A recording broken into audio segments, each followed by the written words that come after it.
Hello and welcome to Let's Read Crime and Punishment by Fyodor Dostoevsky. This video presents the third and final segment of the project, comprising parts 5 and 6 of the novel, the epilogue, and then my concluding comments. If you would like to access either of the first two segments of the project, or if you would like to access the entire project in the format of a playlist, enlarge the video description below, and you will find links there to accommodate you. Otherwise, stick around, and we will continue with our narrative. Part 5, Chapter 1. The morning that followed the fateful interview with Dunya and her mother brought sobering influences to bear on Peter Petrovich. Intensely unpleasant as it was, he was forced little by little to accept as an unshakable fact what had seemed to him only the day before to be fantastic and incredible. The black snake of wounded vanity had been gnawing at his heart all night. When he got out of bed, Peter Petrovich immediately looked in the looking-glass. He was afraid that he had jaundice. However, his health seemed unimpaired so far, and looking at his noble, clear-skinned face, which had recently grown fattish, Peter Petrovich for an instant was positively comforted in the conviction that he would find another bride, and perhaps even a better one. But coming back to the sense of his present position, he turned aside and spat vigorously, which provoked a sarcastic smile in Andrei Semyonovich Lebeziatnikov, the young friend with whom he was staying. Peter Petrovich noticed that smile and held it against his young friend at once. He had recently held many things against him. His anger was doubled when he reflected that he ought not to have told Andrei Semyonovich about the result of yesterday's interview. That was the second mistake he had made in his temper, through impulsiveness and irritability. Moreover, all morning one unpleasantness followed another. He even found a hitch awaiting him in his legal case in the Senate. He was particularly irritated by the owner of the apartment which had been taken due to his approaching marriage and was being redecorated at his own expense. The owner, a rich German tradesman, would not entertain the idea of breaking the contract which had just been signed, and insisted on the full forfeit money, though Peter Petrovich would be giving him back the apartment practically redecorated. In the same way, the upholsterers refused to return a single ruble of the installment paid for the furniture purchased, but not yet removed to the apartment. "Am I to get married simply for the sake of the furniture?" Peter Petrovich ground his teeth, and at the same time once more he had a gleam of desperate hope. "Can it all really be over so irrevocably? Is it no use to make another effort?" The thought of Dunya sent a voluptuous pang through his heart. He went through agonies at that moment, and if it had been possible to kill Raskolnikov instantly by wishing it, Peter Petrovich would promptly have uttered the wish. "It was my mistake, too, not to have given them money," he thought, as he returned dejectedly to Lebeziatnikov's room. "And why on earth was I such a Jew? It was false economy. I meant to keep them without a penny so that they would turn to me as their providence. And look at them! Duh! If I'd spent about 1,500 rubles on them for the trunk and the presents, on knickknacks, dressing cases, jewelry, materials, and all that sort of trash from Knopp's and the English store, my position would have been better and stronger. They could not have refused me so easily. They are the sort of people that would feel bound to return money and presents if they broke it off, and they would find it hard to do it, and their consciences would prick them. How can we dismiss a man who has hitherto been so generous and delicate? I've made a blunder." And grinding his teeth again, Peter Petrovitch called himself a fool, but not aloud, of course. He returned home, twice as irritated and angry as before. The preparations for the funeral dinner at Katerina Ivanovna's aroused his curiosity as he passed. He had heard about it the day before. He imagined, in fact, that he had been invited, but absorbed in his own worries he had paid no attention.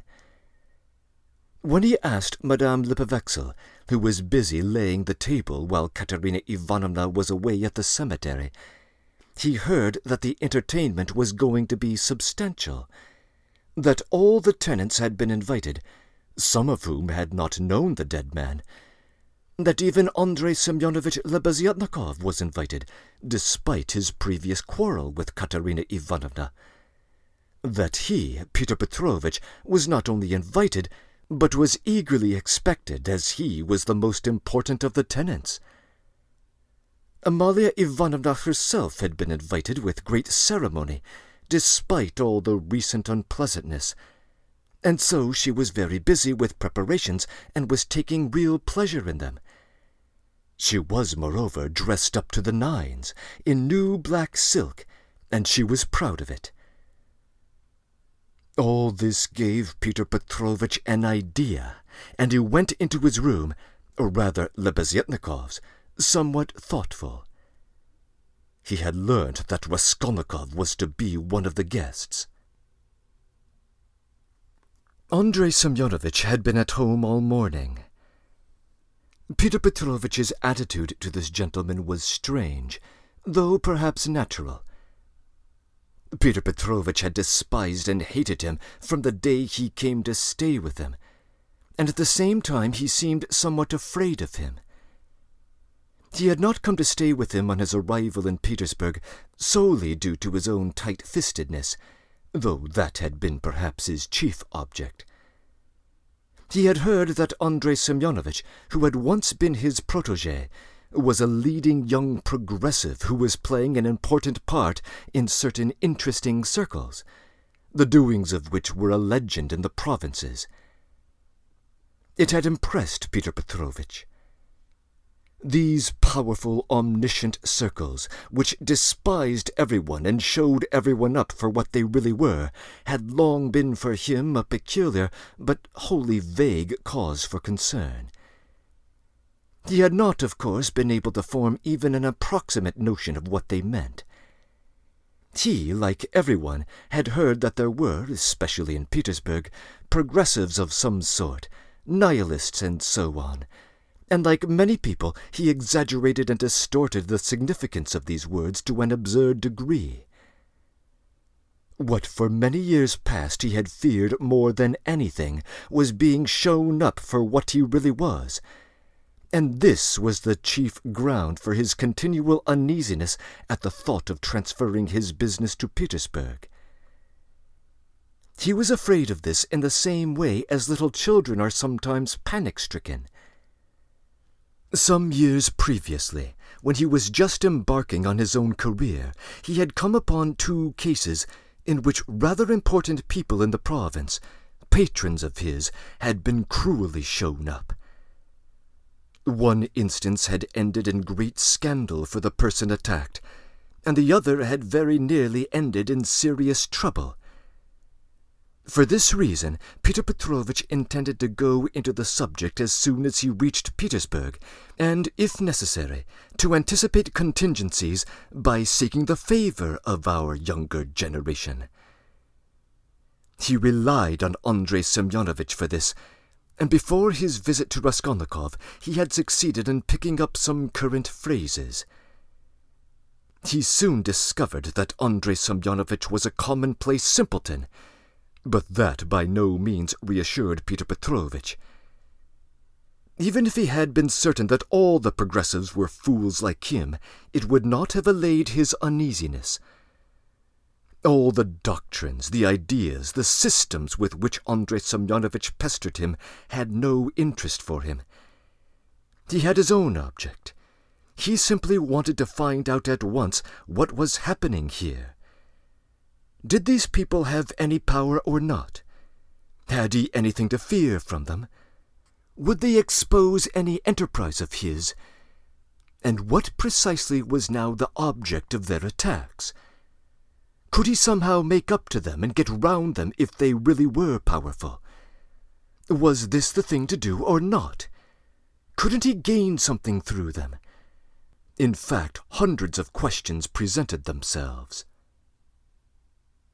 Andrei Semyonovitch was an anemic, scrofulous little man, with strangely flaxen mutton-chop whiskers, of which he was very proud. He was a clerk and had almost always something wrong with his eyes. He was rather soft-hearted, but self-confident, and sometimes extremely conceited in speech, which had an absurd effect, incongruous with his little figure. He was one of the tenants whom Amalia Ivanovna most respected, because he did not get drunk and paid regularly for his lodgings. Andrei Semyonovitch was in fact rather stupid. He attached himself to the cause of progress and our younger generation out of his own enthusiasm. He was one of the numerous and varied legion of dullards, of half-animate abortions, conceited, half-educated idiots, who attach themselves to the idea most in fashion only to vulgarize it, and who caricature every cause they serve, however sincerely. Though Lebeziatnikov was so good-natured, he too was beginning to dislike Pyotr Petrovitch. This happened on both sides unconsciously. However simple Andrei Semyonovitch might be, he began to see that Pyotr Petrovitch was duping him and secretly despising him, and that he was not the right sort of man. He had tried expounding to him the system of Fourier and the Darwinian theory, but of late Pyotr Petrovitch began to listen too sarcastically, and even to be rude.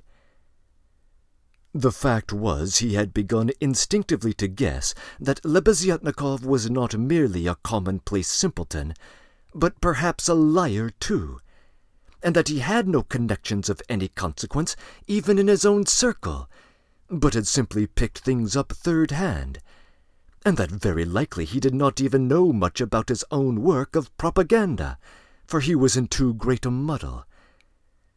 A fine person he would be to show anyone up.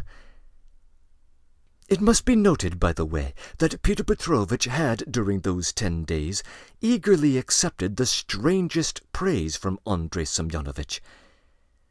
He had not protested, for instance, when Andrei Semyonovitch congratulated him for being ready to contribute to the establishment of the new commune, or to abstain from christening his future children, or to acquiesce if Dunya were to take a lover a month after marriage, and so on.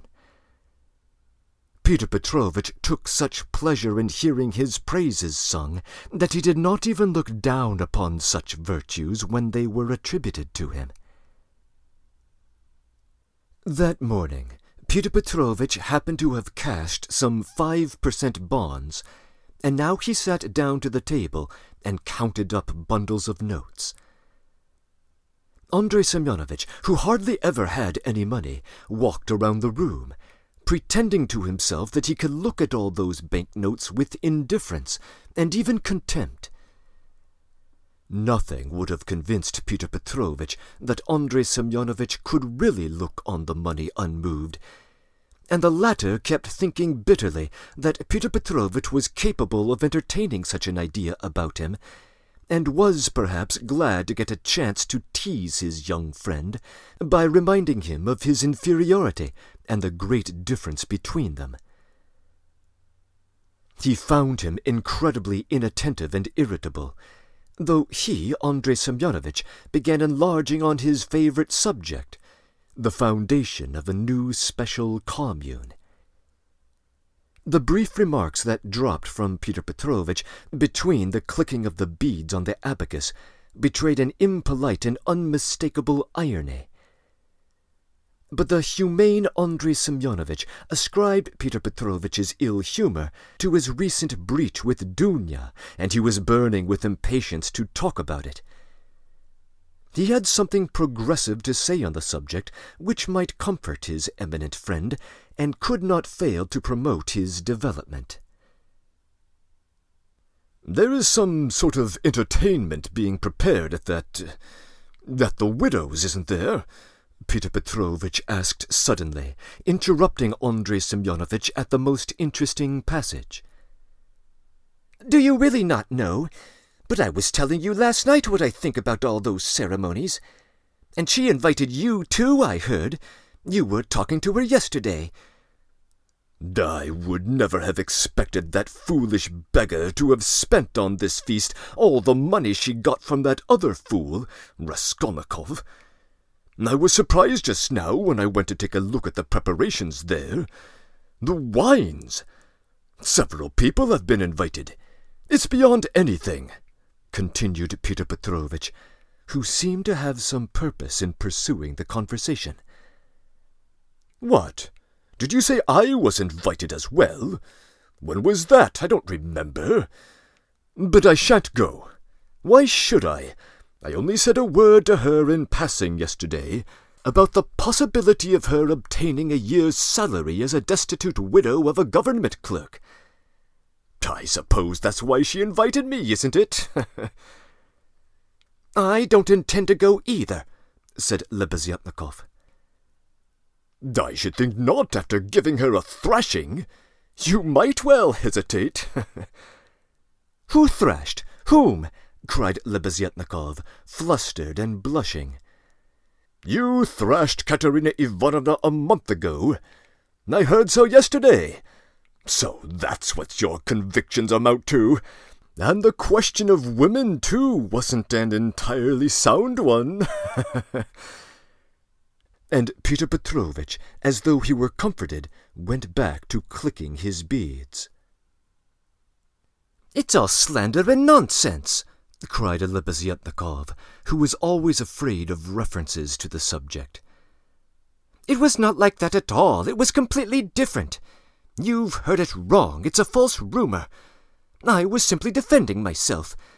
She rushed at me first with her nails. She pulled out all my whiskers. It's permissible for anyone, I should hope, to defend themselves. I never allow anyone to use violence against me on principle. It's an act of despotism. What should I have done? I just pushed her back." Luzhin went on laughing maliciously. "You keep on like that because you are in a bad mood yourself. But that's nonsense, and it has nothing whatsoever to do with the question of women. You don't understand. I used to think, in fact, that if women are equal to men in all respects, even in strength, as is maintained now, there ought to be equality in that too. Of course, I reflected afterwards that a question like that really shouldn't arise, because there shouldn't be any fighting, and in the future society fighting is unthinkable, and that it would be strange to try to find a principle of equality in fighting. I am not so stupid, though of course there is fighting. There won't be later, but at the moment there is. Damn it, how muddled I get with you! That's not why I'm not going. I'm not going on principle, in order not to take part in the revolting convention of memorial dinners. That's why. Though, of course, I might go to laugh at it. I am sorry there won't be any priests at it. I would certainly go if there were." "Then you would sit down at another man's table and insult it and those who invited you, eh?" "Certainly not insult, but protest. I would do it with a good purpose in mind. I might indirectly assist the cause of enlightenment and propaganda. It's every man's duty to work for enlightenment and propaganda, and the more harshly, perhaps, the better. I might drop a seed, an idea, and something might grow up from that seed. How should I be insulting them? They might be offended at first, but afterwards they'd see I'd done them a service. You know, Terebyeva, who is in the commune now, was blamed because when she left her family and devoted herself, she wrote to her father and mother that she wouldn't go on living conventionally and was embarking on a free marriage, and people said that it was too harsh, and that she might have spared them and written more kindly. I think that's all nonsense. There's no need to be soft. On the contrary, what's needed is protest. Varant had been married 7 years. She abandoned her 2 children. She told her husband straight out in a letter, "I have realized that I cannot be happy with you. I can never forgive you that you have deceived me by concealing from me that there is another means of organizing society, through communes. I have only recently learned this from a very magnanimous man to whom I have given myself and with whom I am establishing a commune. I am speaking to you frankly because I consider it dishonest to deceive you. Do as you think best. Do not hope to win me back. You will be too late. I hope you will be happy." That's how letters like that ought to be written. "Is that Terebyeva, the one you said had made a 3rd free marriage?" "No, it's only the 2nd, really. But what if it were the 4th? What if it were the 15th? That's all nonsense. And if ever I regretted the death of my father and mother, it is now, and I sometimes think if my parents were living, what a protest I would have aimed at them. I would have done something on purpose. I would have shown them. I would have astonished them. I am really sorry there is no one." "To surprise? Well, be that as it may," Peter Petrovitch interrupted. "But tell me this, do you know the dead man's daughter, the delicate-looking little thing? It's true what they say about her, isn't it?" "What of it? I think, that is, it is my own personal conviction, that this is the normal condition of women. Why not? I mean, let us distinguish. In our present society it is not altogether normal, because it is compulsory. But in the future society it will be perfectly normal, because it will be voluntary. Even as it is, she was quite right. She was suffering, and that was her asset, so to speak, her capital, which she had a perfect right to dispose of. Of course, in the future society there will be no need of assets, but her part will have another significance, which will be rational and in accordance with her environment. As for Sofya Semyonovna personally, I regard her action as a vigorous protest against the organization of society, and I respect her deeply for it. I rejoice, in fact, when I look at her." "I was told that you got her turned out of these rooms." Lebeziatnikov was enraged. "That's another slander," he yelled. "That's not true at all. That was all Katerina Ivanovna's invention. She didn't understand.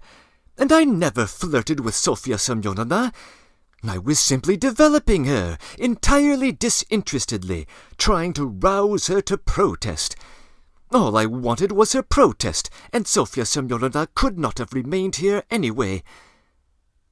"Have you asked her to join your commune?" "You keep on laughing, and very inappropriately, may I add. You don't understand. There is no such role in a commune. The commune is established so that there should be no such roles. In a commune, such roles are essentially transformed, and what is stupid here is sensible there. What, under present conditions, is unnatural becomes perfectly natural in the commune. It all depends on the environment. It's all the environment, and man himself is nothing. And I am on good terms with Sofya Semyonovna to this day, which is a proof that she never regarded me as having wronged her. I am trying now to attract her to the commune, but on a completely different level. What are you laughing at? We are trying to establish a commune of our own, a special one, on a broader basis. We have gone further in our convictions. We reject more. And meanwhile I'm still developing Sofya Semyonovna. She has a beautiful, beautiful character." "And you take advantage of her fine character, eh?" "No, no, oh no, on the contrary." "Oh, on the contrary." A strange thing to say. "Believe me, why should I disguise it? In fact, I feel strange myself that she is so timid, chaste, and modern with me." "And you, of course, are developing her, trying to prove to her that all that modesty is nonsense." "Not at all, not at all. How coarsely, how stupidly. Excuse me for saying so. You misunderstand the word development. Goodness, how crude you still are. We are striving for the freedom of women, and you have only one idea in your head. Setting aside the general question of chastity and feminine modesty as useless in themselves and indeed prejudicial, I fully accept her chastity with me, because that's for her to decide. Of course, if she were to tell me herself that she wanted me, I should consider myself very lucky, because I like the girl very much. But as it is, no one has ever treated her more courteously than I, with more respect for her dignity. I wait and hope, that's all." "You had much better give her some kind of present. I bet you never thought of that." "You don't understand. I've told you already.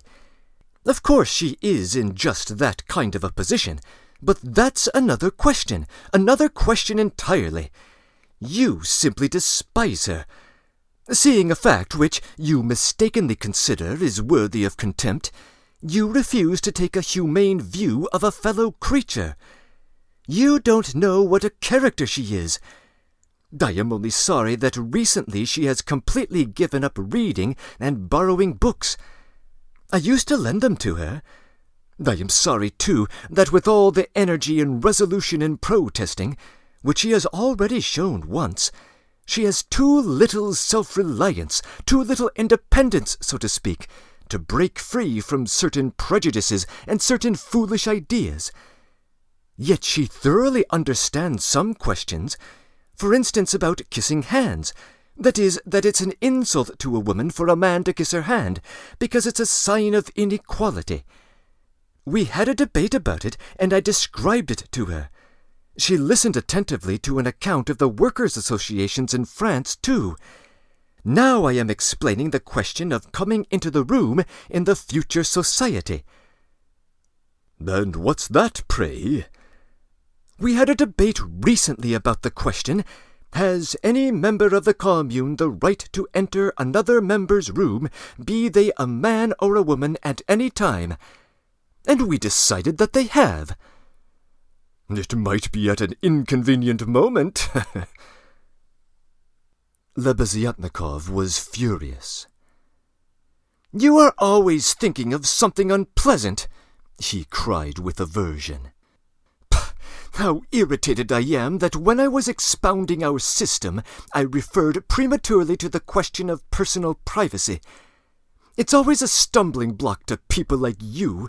They ridicule it before they understand it. And how proud they are of it, too! I've often maintained that that question should not be approached by a novice until he has firm faith in the system. And tell me, please, what do you find so shameful even about cesspools? I would be the first to be ready to clean out any cesspool you like. And it's not a question of self-sacrifice, it's simply work, honourable, useful work, which is as good as any other, and much better than the work of a Raphael and a Pushkin, because it is more useful." "And more honourable, more honourable." "What do you mean by more honourable? I don't understand such expressions to describe human activity. More honourable, nobler, all those are old-fashioned prejudices which I reject. Everything which is of use to mankind is honourable. I only understand one word, useful. You can snigger as much as you like, but that's the truth." Peter Petrovitch laughed heartily. He had finished counting the money and was putting it away. But some of the notes he left on the table. The cesspool question had already been a subject of dispute between them. What was absurd was that it made Lebeziatnikov really angry, while it amused Luzhin, and at that moment he particularly wanted to anger his young friend. "It's your bad luck yesterday that has made you so bad-tempered and annoying," blurted out Lebeziatnikov, who, in spite of his independence and his protests, did not attempt to oppose Peter Petrovitch, and still behaved to him with some of the respect which had been habitual to him in earlier years. "You'd better tell me this," Peter Petrovitch interrupted with haughty displeasure. "Can you, or rather, are you really friendly enough with that young lady to ask her to step in here for a minute? I think they've all come back from the cemetery. I hear the sound of steps. I want to see her, that young lady." "What for?" Lebeziatnikov asked with surprise. "Oh, I want to. I am leaving here today or tomorrow, and therefore I wanted to speak to her about... But you can stay while we talk. It would be better if you did, in fact. There's no knowing what you might imagine." "I shan't imagine anything. I only asked, and if you've anything to say to her, nothing would be easier than to call her in.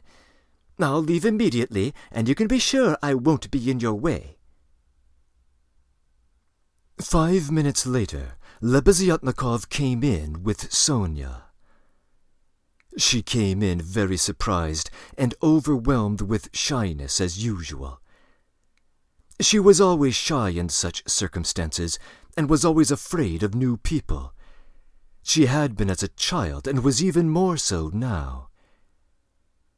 Peter Petrovitch met her politely and affably, but with a certain shade of bantering informality, which in his opinion was suitable for a man of his respectability and weight in dealing with a creature as young and as interesting as she.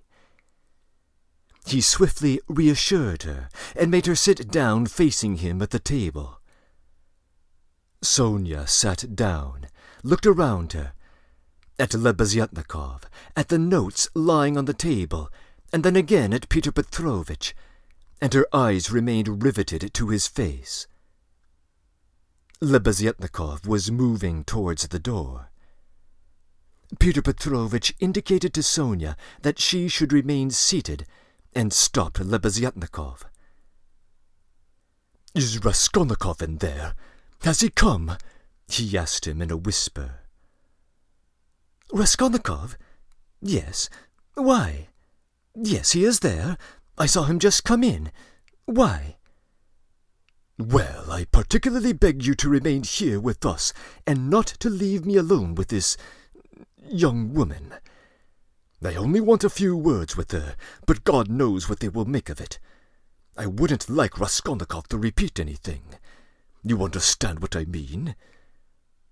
"I understand." Lebeziatnikov saw the point. "Yes, you are right. Of course, I am convinced personally that you have no reason to be uneasy, but still you are right. I'll definitely stay. I'll stand here at the window and get out of your way. I think you are right." Peter Petrovitch returned to the sofa, sat down opposite Sonia, looked attentively at her, and made his face look extremely dignified, even severe, as if to say, "Don't you make any mistake, my girl." Sonia was overwhelmed with embarrassment. "Firstly, Sofya Semyonovna, will you send my excuses to your dear mother? That's right. Katerina Ivanovna is like a mother to you, isn't she?" Peter Petrovitch began with great dignity, though affably. It was evident that his intentions were friendly. "Quite right, yes, like a mother," Sonia answered, timidly and hurriedly. "Then you will make my apologies to her.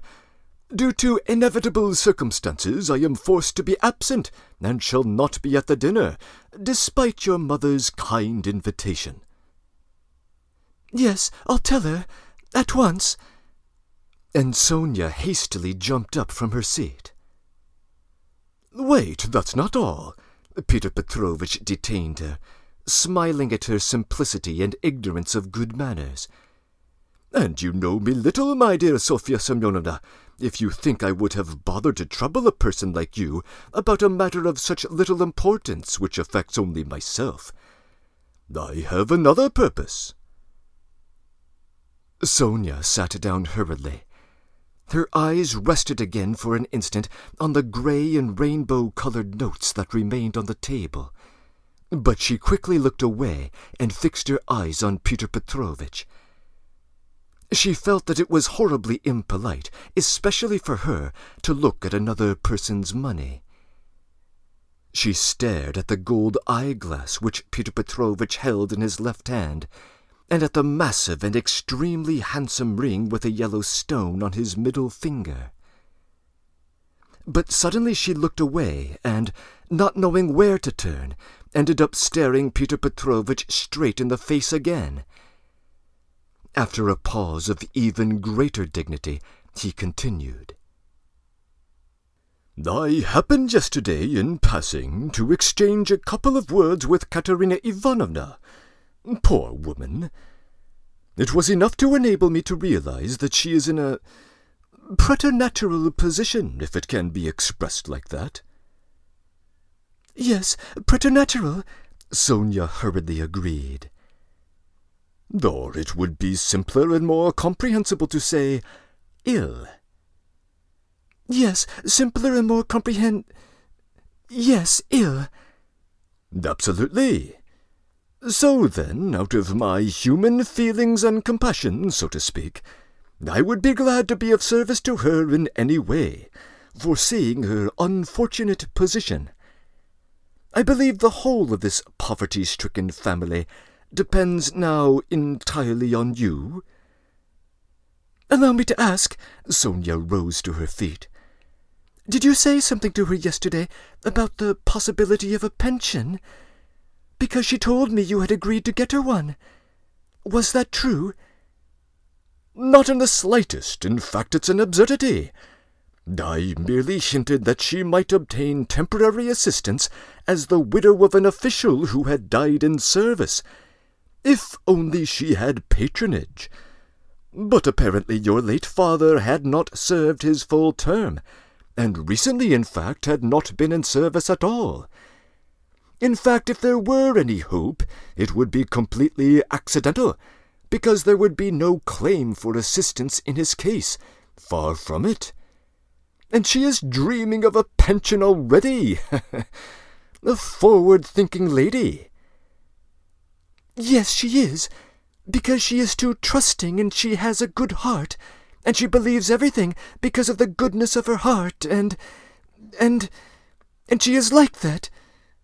Yes, you must excuse her," said Sonia, and again she got up to go. "But you haven't heard what I have to say." "No, I haven't heard," muttered Sonia. "Then sit down." She was terribly confused. She sat down again a third time. "Seeing her position with her unfortunate little ones, I should be glad, as I have said before, as far as it lies within my power, to be of service. That is, as far as it lies within my power to be, not more. One might, for instance, get up a subscription for her, or a lottery, something of the sort, such as is always arranged in such cases by friends, or even outsiders who wish to assist people. It was of that I intended to speak to you. It might be done."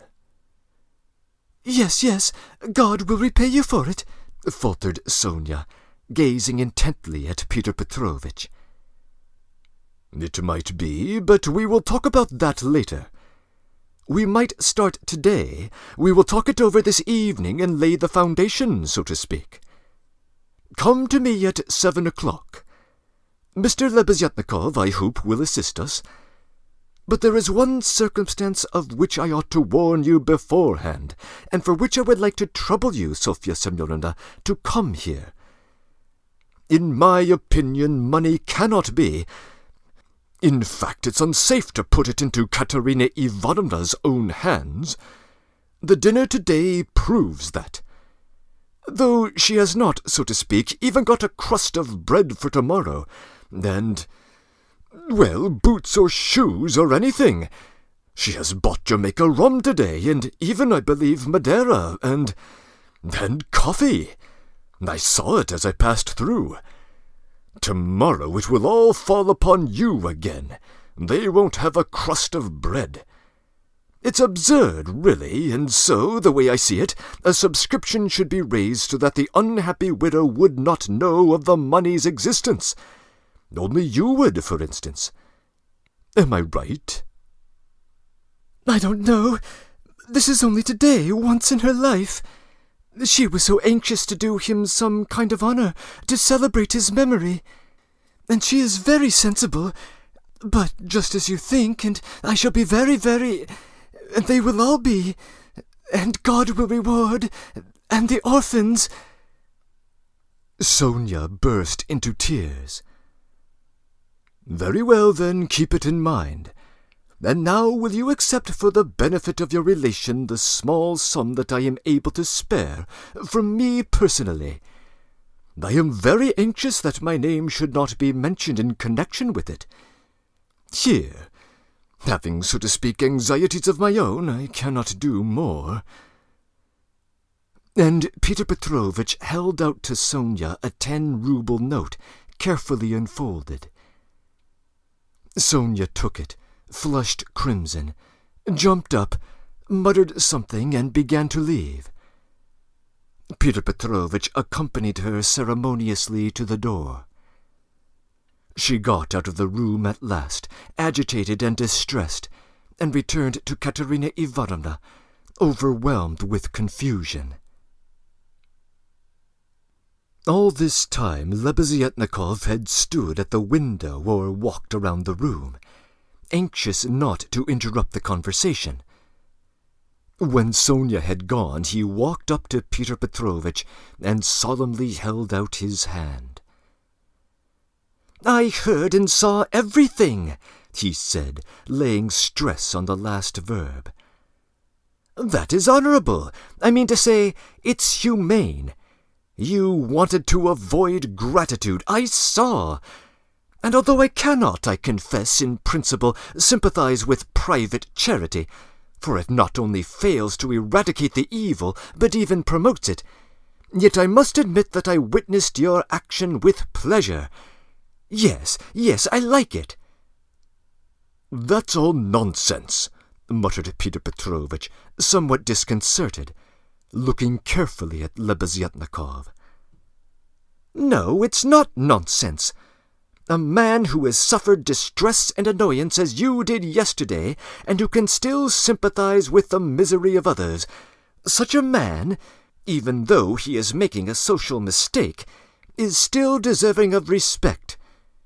In fact, I did not expect it of you, Peter Petrovitch, especially as according to your ideas... Oh, what a drawback your ideas are to you!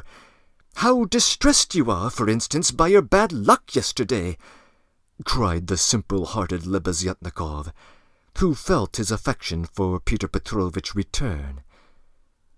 "And what do you want with marriage? With legal marriage, my dear, noble Peter Petrovitch? Why do you cling to this legality of marriage? Well, you may beat me if you like, but I am glad, truly glad it hasn't succeeded, that you are free, that you are not quite lost for humanity. You see, I've spoken my mind." "Because I don't want in your free marriage to be made a fool of and to bring up another man's children. That's why I want a legal marriage," Luzhin replied in order to make some answer. He seemed preoccupied by something. "Children? You referred to children." Lebeziatnikov started off like a war horse at the trumpet call. Children are a social question, and a question of the utmost importance, I agree. But the question of children has another solution. Some refuse to have children altogether because they suggest the institution of the family. We'll talk about children later, but now, as for the question of honor, I confess that's my weak point. That horrid military Pushkinian expression is unthinkable in the dictionary of the future. What does it mean? It's nonsense. There will be no deception in a free marriage. That is only the natural consequence of a legal marriage, so to say. It's corrective, a protest. So that, in fact, it's not humiliating. And if I ever, to suppose an absurdity, were to be legally married, I would be truly glad of it. I should say to my wife, "My dear, up until now I have loved you. Now I respect you, because you've shown you can protest." You laugh? That's because you are incapable of getting away from prejudices. Damn it all, I understand now why being deceived in a legal marriage is unpleasant. But it's simply a despicable consequence of a despicable position in which both people are humiliated. When the deception is open, as in a free marriage, then it does not exist. It's unthinkable. Your wife will only prove how she respects you by considering you incapable of opposing her happiness and avenging yourself on her for her new husband. Damn it all, I sometimes dream if I were to get married— Phew! I mean, if I were to get married, legally or not, it's all the same. I should present my wife with a lover if she had not found one for herself. "My dear," I should say, "I love you, but even more than that, I desire you to respect me. See? Am I not right?" Peter Petrovitch sniggered as he listened, but without much merriment. In fact, he hardly heard it. He was preoccupied with something else, and at last even Lebeziatnikov noticed it. Peter Petrovitch seemed excited and rubbed his hands. Lebeziatnikov remembered all this and reflected upon it afterwards.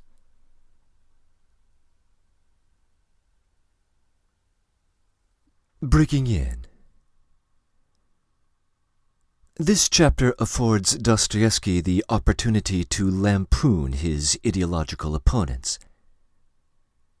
Lebeziatnikov is, of course, a bit of a stooge, and the ideas he expresses, all of which represent the left-wing progressive platform of the 1860s, become ridiculous in his mouth.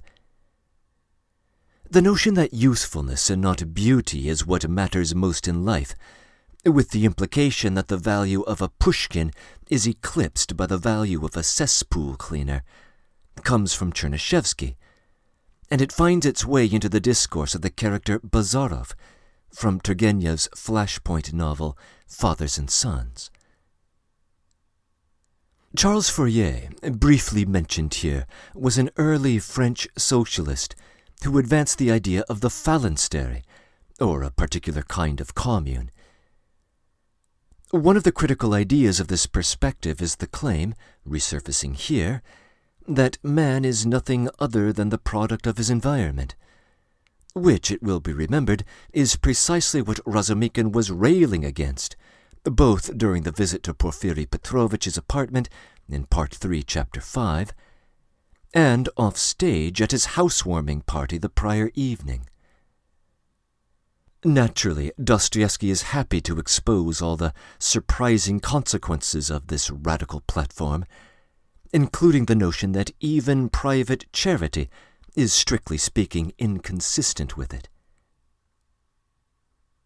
Lebeziatnikov himself, though, does not come off as the monster we might have expected him to be, given the rumors we first had of him from Marmeladov in Part 1, Chapter 2. There we heard that the young man had thrashed the drunkard's wife and gotten Sonia thrown out of the lodgings.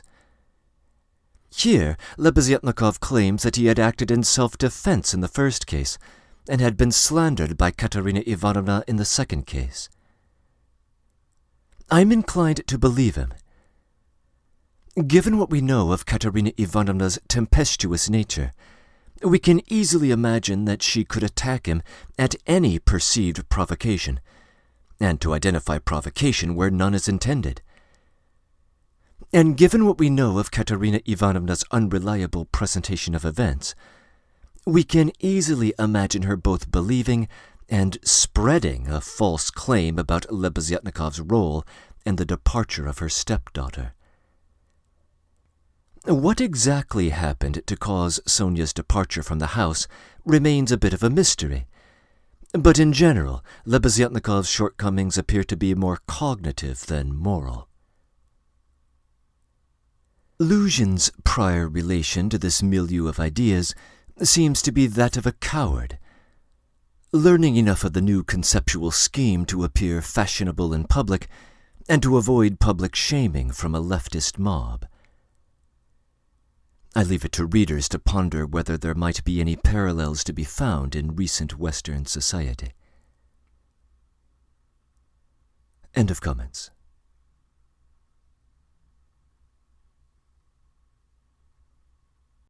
Chapter 2. It would be difficult to explain exactly what could have put the idea of that senseless dinner into Katerina Ivanovna's disordered brain. Nearly 10 of the 20 rubles which Raskolnikov gave for Marmeladov's funeral were wasted on it. Perhaps Katerina Ivanovna felt obliged to honor the memory of her late husband suitably, so that all the tenants, Amalia Ivanovna in particular, might know that he was in no way their inferior, and perhaps very much their superior, and that no one had the right to turn up his nose at him. Perhaps the chief element was that peculiar poor man's pride, which compels many poor people to spend their last savings on some traditional social ceremony, simply in order to do it like other people, and not to be looked down upon. It is very probable, too, that Katerina Ivanovna longed on this occasion, at the very moment when she seemed to be abandoned by everyone, to show those wretched, contemptible lodgers that she knew how to do things, how to entertain, and that she had been brought up in a genteel, she might almost say, aristocratic colonel's family, and had not been meant for sweeping floors and washing the children's rags at night. Even the poorest and most broken-spirited people are sometimes liable to these spasms of pride and vanity, which take the form of an irresistible nervous craving. And Katerina Ivanovna was not broken-spirited. She might have been killed by the circumstances in which she found herself, but her spirit could not have been broken. That is, she could not have been intimidated. Her will could not be crushed. Moreover, Sonia had said with good reason that her mind was unhinged. No one could call her insane, but for a year now she had been so harassed that her mind might well be overstrained. The later stages of tuberculosis are apt, doctors tell us, to affect the intellect. There was not a large selection of wines, nor was there Madeira, but wine there was nevertheless. There was vodka, rum, and Lisbon wine, all the poorest quality, but in sufficient quantity. Besides the traditional rice and honey, there were 3 or 4 dishes, one of which consisted of pancakes, all prepared in Amalia Ivanovna's kitchen. 2 samovars were boiling, in order that tea and punch might be offered after dinner. Katerina Ivanovna had herself seen to purchasing the provisions, with the help of one of the lodgers, an unfortunate little Pole who had somehow been stranded at Madame Lippevexel's. He promptly put himself at Katerina Ivanovna's disposal, and had been running around all day as fast as his legs could carry him, and was very anxious that everyone should be aware of it. For every minor problem he ran to Katerina Ivanovna, even hunting her out at the market, at every instant calling her Pani. She was thoroughly sick of him before the end of it, though she had declared at first that she could not have got on without this serviceable and magnanimous man. It was one of Katerina Ivanovna's characteristics to paint everyone she met in the most glowing colors. Her praises were so exaggerated as to be embarrassing on occasion. She would invent various circumstances to the credit of her new acquaintance, and quite genuinely believe in their reality. Then, all of a sudden, she would be disillusioned, and would rudely and contemptuously repulse the person she had been literally adoring only a few hours previously. She had a naturally merry, lively, and peace-loving disposition, but due to her continual failures and misfortunes, she had come to desire so keenly that everyone should live in peace and joy, and should not dare to break the peace, that the slightest problem, the smallest disaster, reduced her almost to a frenzy, and she would pass in an instant from the brightest hopes and fancies to cursing her fate and raving and knocking her head against the wall. Amalia Ivanovna, too, suddenly acquired extraordinary importance in Katerina Ivanovna's eyes, and was treated by her with extraordinary respect, probably only because Amalia Ivanovna had thrown herself heart and soul into the preparations. She had undertaken to lay the table, to provide the linen, crockery, and so on, and to cook the dishes in her kitchen, and Katerina Ivanovna had left it all in her hands and gone off to the cemetery. Everything had been well done. Even the tablecloth was nearly clean. The crockery, knives, forks, and glasses had been lent by different lodgers, and were naturally of all shapes and patterns, but the table was properly laid at the time fixed, and Amalia Ivanovna, feeling she had done her work well, had put on a black silk dress and a cap with new mourning ribbons, and met the returning party with some pride. This pride, though justifiable, displeased Katerina Ivanovna for some reason. As though the table could not have been laid except by Amalia Ivanovna. She disliked the cap with its new ribbons, too. Could she be so dismissive, the stupid German, because she was the mistress of the house and had agreed as a favour to help her poor tenants? As a favour! Imagine! Katerina Ivanovna's father, who had been a colonel and almost a governor, had sometimes had the table set for 40 people, and anyone like Amalia Ivanovna, or rather Ludvigovna, would not have been allowed into the kitchen. Katerina Ivanovna, however, put off expressing her feelings for the time being, and contented herself with treating her coldly, though she decided inwardly that she would certainly have to put Amalia Ivanovna down and set her in her place, for goodness only knew how highly she thought of herself. Katerina Ivanovna was irritated, too, by the fact that hardly any of the tenants whom she had invited had come to the funeral, except the Pole, who had just managed to run into the cemetery, while to the memorial dinner the poorest and most insignificant of them had turned up, the wretched creatures, many of them not quite sober. The older and more respectable ones among them stayed away, as if by common consent. Peter Petrovitch Luzhin, for instance, who could be described as the most respectable of all the tenants, did not appear, though Katerina Ivanovna had the evening before told the whole world, that is, Amalia Ivanovna, Polenka, Sonia, and the Pole, that he was the most generous, noble-hearted man with a large property and vast connections, who had been a friend of her first husband's and a guest in her father's house, and that he had promised to use all his influence to secure her a considerable pension. It must be noted that when Katerina Ivanovna praised anyone's connections and fortune, it was without any ulterior motive, entirely disinterestedly, for the mere pleasure of increasing the importance of the person praised. Probably taking his cue from Luzhin, that contemptible wretch Lebeziatnikov had not turned up either. Why did he think so highly of himself? He was only invited out of kindness, and because he was sharing the same room with Peter Petrovitch, and was a friend of his. It would have been awkward not to invite him.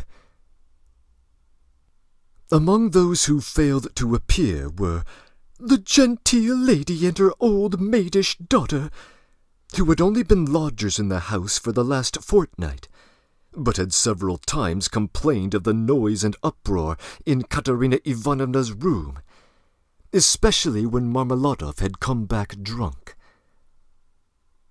Katerina Ivanovna heard this from Amalia Ivanovna, who, quarrelling with Katerina Ivanovna and threatening to turn the whole family out of doors, had shouted at her that they were not worth the foot of the honourable lodgers whom they were disturbing. Katerina Ivanovna determined now to invite this lady and her daughter, whose foot she was not worth, and who had turned away haughtily when she met them casually, so that they might know that she was the more noble in her thoughts and feelings, and did not harbour malice, and might see that she was not accustomed to her way of living.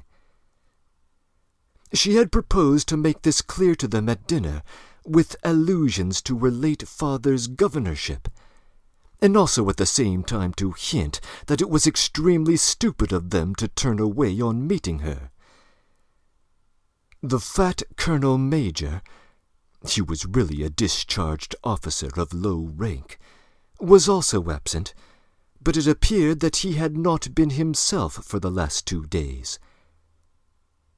The party consisted of the Pole, a wretched-looking clerk with a spotty face and a greasy coat, who had not a word to say for himself and smelt abominably, and a deaf and almost blind old man, who had once been in the post-office, and who had been maintained by someone at Amalia Ivanovna's for as long as anyone could remember. A retired clerk of the commissariat department came too. He was drunk, had a loud and extremely indecent laugh, and, just imagine, he came without a waistcoat. One of the visitors sat straight down at the table without even greeting Katerina Ivanovna. Finally, one person with no suit on appeared in his dressing-gown. But this was too much, and the efforts of Amalia Ivanovna and the Pole succeeded in removing him. The Pole brought with him, however, 2 other Poles who did not live at Amalia Ivanovna's and whom no one had seen here before. All this irritated Katerina Ivanovna intensely. For whom had they made all these preparations, then? To make room for the visitors, the children had not even had places laid for them at the table.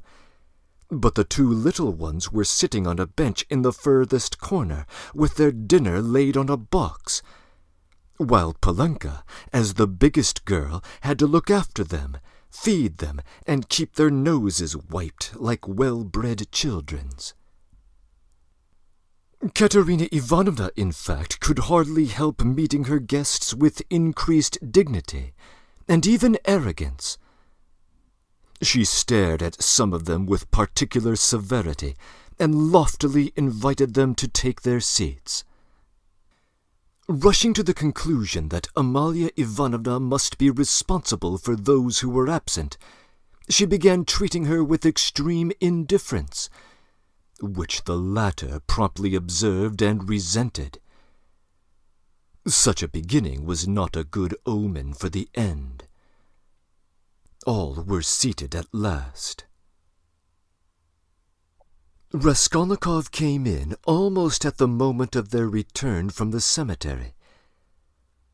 Katerina Ivanovna was greatly delighted to see him, firstly because he was the one educated visitor, and, as everyone knew, was to take a professorship at the university in 2 years' time, and secondly because he immediately and respectfully apologized for the fact that he had been unable to be present at the funeral. She absolutely pounced on him and made him sit at her left. Amalia Ivanovna was at her right. Despite her continual anxiety that the dishes should be passed round correctly and that everyone should taste them, in spite of the agonizing cough which interrupted her every minute and seemed to have grown worse during the last few days, she hastened to pour out in a half-whisper to Raskolnikov all her suppressed feelings and her just indignation at the failure of the dinner, interspersing her remarks with lively and uncontrollable laughter at the expense of her visitors, and especially of her landlady. "It's all that cuckoo's fault. You know who I mean. Her. Katerina Ivanovna nodded towards the landlady. "Look at her. She's making round eyes. She feels that we are talking about her and can't understand. The owl. And what does she put on that cap for? Have you noticed that she wants everyone to consider that she is patronizing me and doing me an honor by being here? I asked her, like a sensible woman, to invite people, especially people who knew my late husband, and look at the set of fools she has brought.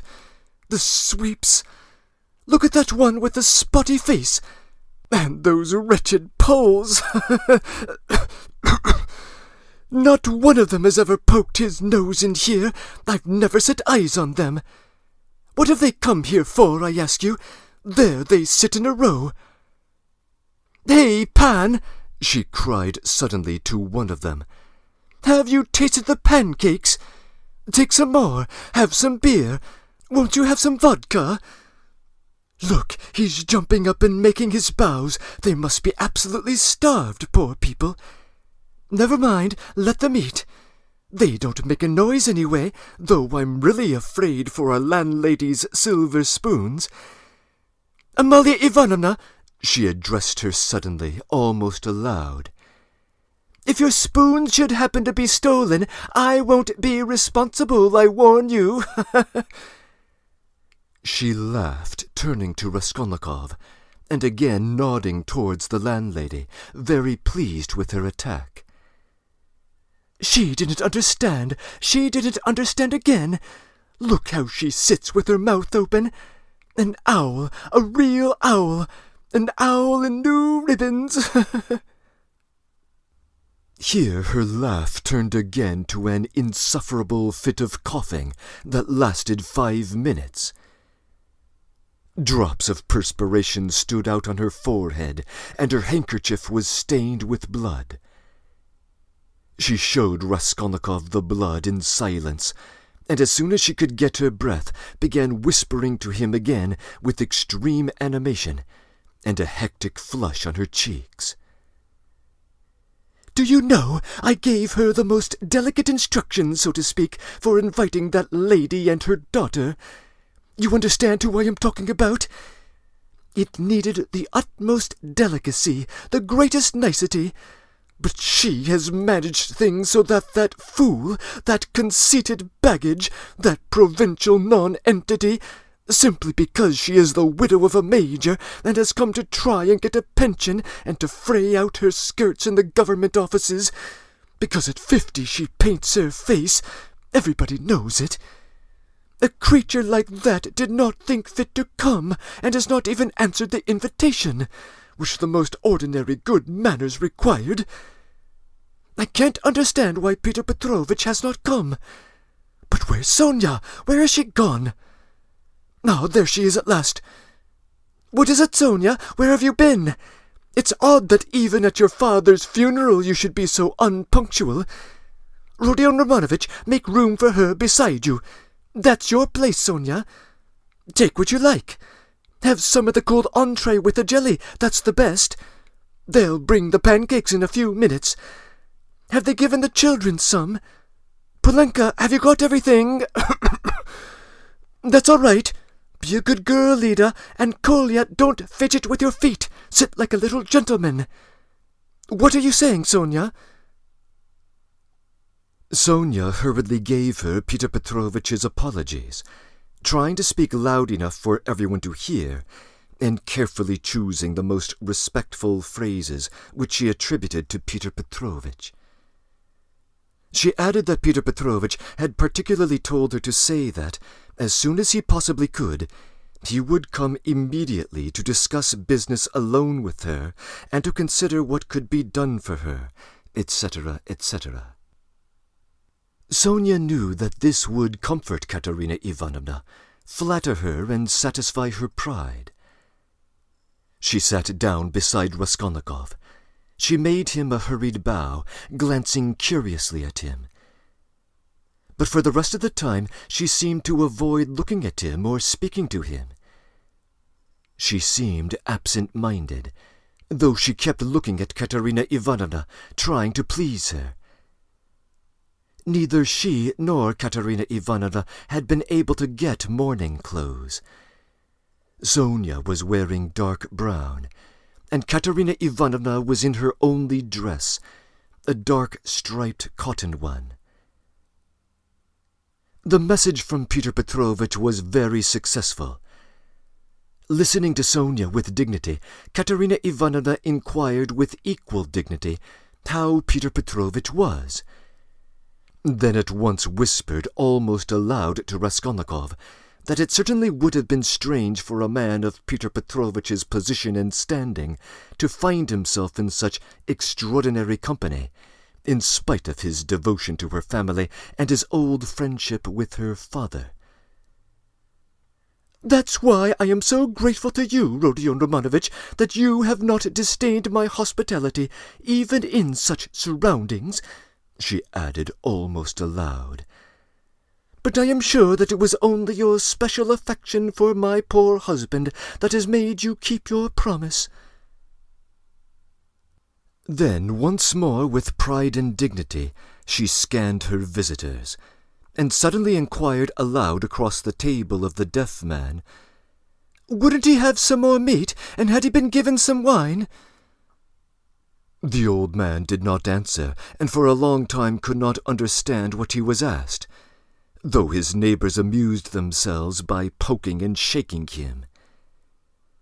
He simply gazed about him with his mouth open, which only increased the general amusement. "What an imbecile! Look, why was he brought? But as for Peter Petrovich, I always had confidence in him," Katerina Ivanovna continued. "And, of course, he is not like—" With an extremely stern face, she addressed Amalia Ivanovna so sharply and loudly that the latter was entirely disconcerted. "Not like your dressed-up floozies, whom my father would not have taken as cooks into his kitchen. My late husband would have done them the honor of taking them in, if he had invited them in the goodness of his heart." "Yes, he was fond of drink. He was fond of it, he did drink," shouted the commissariat clerk, gulping down his 12th glass of vodka. "My late husband certainly had that weakness, and everyone knows it," Katerina Ivanovna attacked him at once. "But he was a kind and honorable man who loved and respected his family. The worst of it was that his good nature made him trust all sorts of disreputable people, and he drank with people who were not worth the sole of his shoe. Would you believe it, Rodion Romanovich? They found a gingerbread cockerel in his pocket. He was dead drunk, but he did not forget the children." "The cockerel? Did you say a cockerel?" shouted the commissariat clerk. Katerina Ivanovna did not vouchsafe a reply. She sighed, lost in thought. No doubt you think, like everyone, that I was too severe with him," she went on, addressing Raskolnikov. "But that's not true. He respected me very much. He was a kind-hearted man, and how sorry I was for him sometimes. He would sit in a corner and look at me. I used to feel so sorry for him. I used to want to be kind to him, and then I would think to myself, 'Be kind to him and he will drink again.' It was only through severity that you could keep him within bounds." "Yes, he used to get his hair pulled pretty often," roared the commissariat clerk again, swallowing another glass of vodka. "Some fools would be the better for a real beating as well as having their hair pulled. I am not talking about my late husband now," Katerina Ivanovna snapped at him. The flush on her cheeks grew more and more marked. Her chest heaved. In another minute she would have been ready to make a scene. Many of the visitors were sniggering, evidently delighted. They began poking the commissariat clerk and whispering something to him. They were evidently trying to egg him on. "Allow me to ask what you are referring to," began the clerk. "That is to say, about whom did you say just now? But I don't care, that's nonsense. Widow, I forgive you. Pass." And he took another drink of vodka. Raskolnikov sat in silence, listening with disgust. He only ate out of politeness, just tasting the food that Katerina Ivanovna was continually putting on his plate to avoid hurting her feelings. He watched Sonia intently. But Sonia became more and more anxious and distressed. She, too, foresaw that the dinner would not end peaceably, and saw with terror Katerina Ivanovna's growing irritation. She knew that she, Sonia, was the chief reason for the genteel lady's contemptuous treatment of Katerina Ivanovna's invitation. She had heard from Amalia Ivanovna that the mother was positively offended at the invitation, and had asked the question, how could she let her daughter sit down beside that young person? Sonia had a feeling that Katerina Ivanovna had already heard this, and an insult to Sonia meant more to Katerina Ivanovna than an insult to herself, her children, or her father. Sonia knew that Katerina Ivanovna would not be satisfied now till she had shown those floozies that they were both... To make matters worse, someone passed Sonia, from the other end of the table, a plate with 2 hearts pierced with an arrow, cut out of black bread. Katerina Ivanovna flushed crimson, and at once said aloud across the table that the man who sent it was a drunken ass.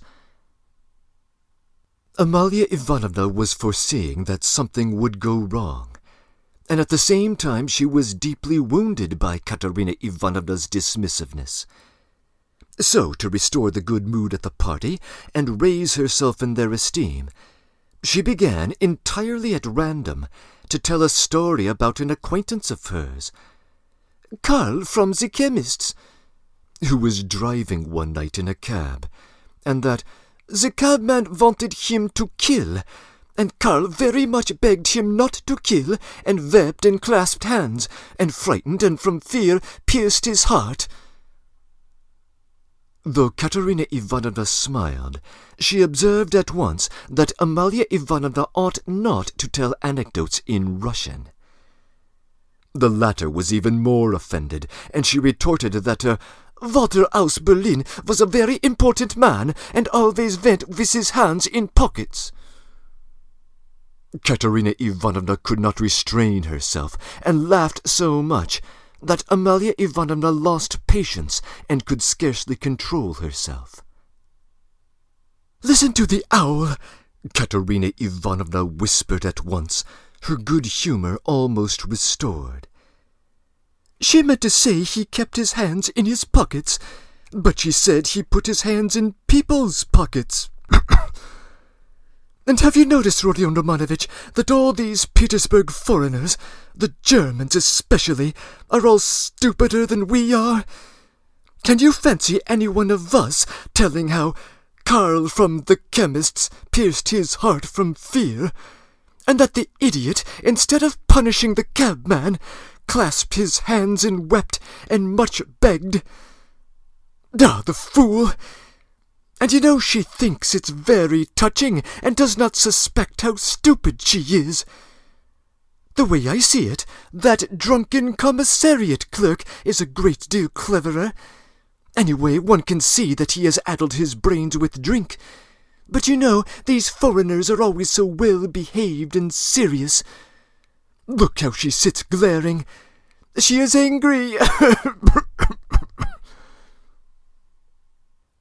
Regaining her temper, Katerina Ivanovna began to tell Raskolnikov that when she had obtained her pension, she intended to open a school for gentlemen's daughters in her native town, T.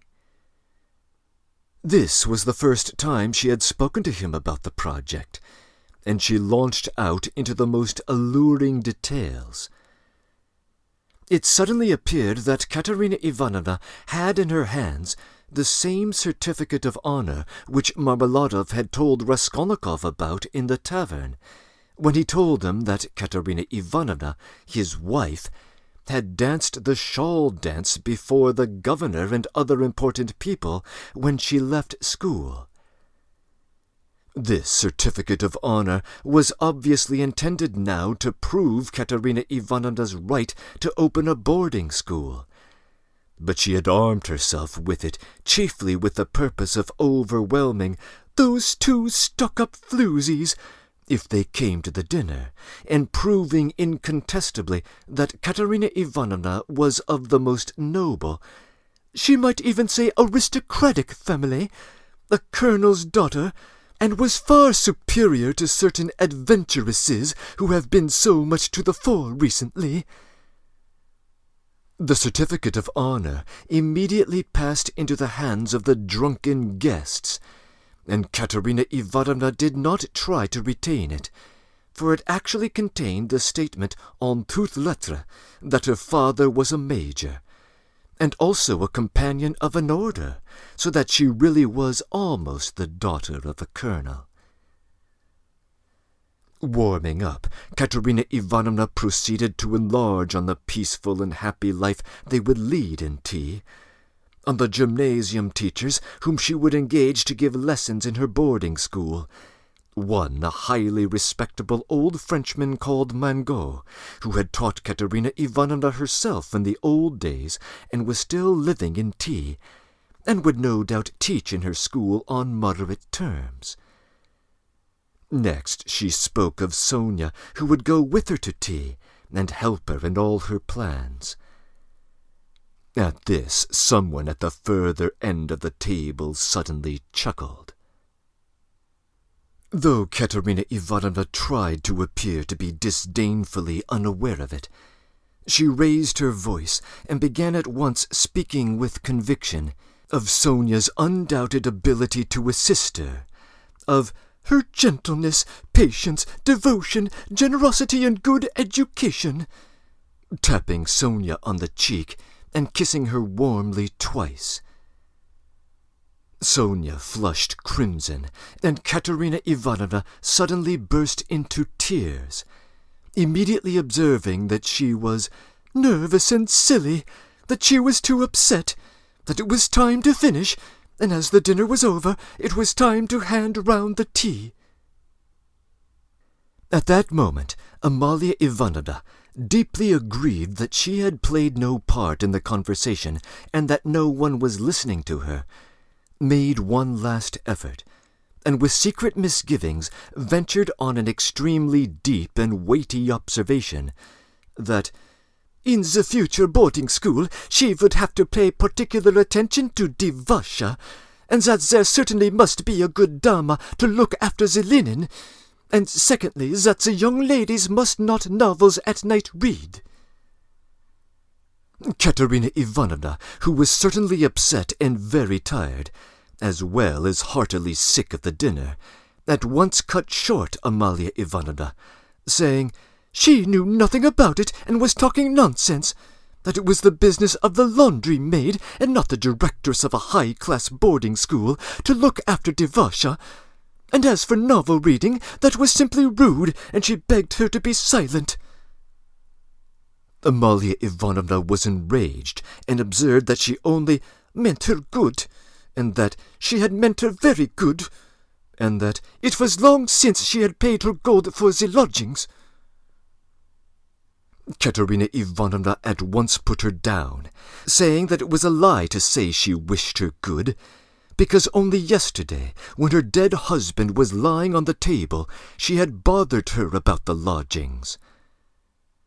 To this Amalia Ivanovna very appropriately retorted that she had invited those ladies, but those ladies had not come because those ladies are ladies, and cannot come to a lady who is not a lady. Katerina Ivanovna at once pointed out to her that as she was a slut, she could not judge what made one really a lady. Amalia Ivanovna at once declared that Walter aus Berlin was a very, very important man, and both hands in pockets went, and always used to say, "Poof, poof." And she leapt up from the table to represent her father, sticking her hands in her pockets, puffing her cheeks, and uttering vague sounds resembling "poof, poof," amid loud laughter from all the lodgers, who deliberately encouraged Amalia Ivanovna, hoping for a fight. But this was too much for Katerina Ivanovna, and she at once declared, so all could hear, that Amalia Ivanovna probably never had a father, but was just a drunken Petersburg Finn, and had certainly once been a cook, and probably something worse. Amalia Ivanovna turned red as a lobster, and squealed that perhaps Katerina Ivanovna never had a father, but she had a Walter aus Berlin, and that he wore a long coat, and always said "poof, poof, poof." Katerina Ivanovna observed contemptuously that everyone knew who her family was, and that on that very certificate of honor it was stated in print that her father was a colonel, while Amalia Ivanovna's father, if she really had one, was probably some Finnish milkman, but that probably she never had a father at all, since it was still uncertain whether her name was Amalia Ivanovna or Amalia Ludvigovna.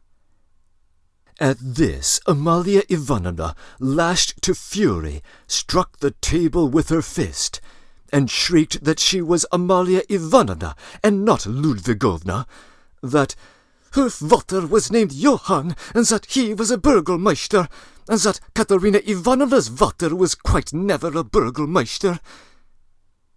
Katerina Ivanovna rose from her chair, and with a stern and apparently calm voice, though she was pale and her chest was heaving, observed that if she dared for one moment to set her contemptible wretch of a father on a level with her papa, she, Katerina Ivanovna, would tear her cap off her head and trample it underfoot. Amalia Ivanovna ran about the room, shouting at the top of her voice that she was the mistress of the house, and that Katerina Ivanovna should leave the lodgings that minute.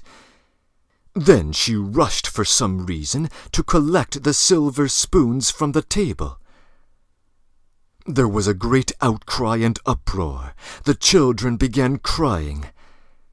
Sonia ran to restrain Katerina Ivanovna, but when Amalia Ivanovna shouted something about the yellow ticket, Katerina Ivanovna pushed Sonia away and rushed at the landlady to carry out her threat. At that minute the door opened, and Peter Petrovitch Luzhin appeared on the threshold. He stood scanning the party with severe and vigilant eyes. Katerina Ivanovna rushed towards him.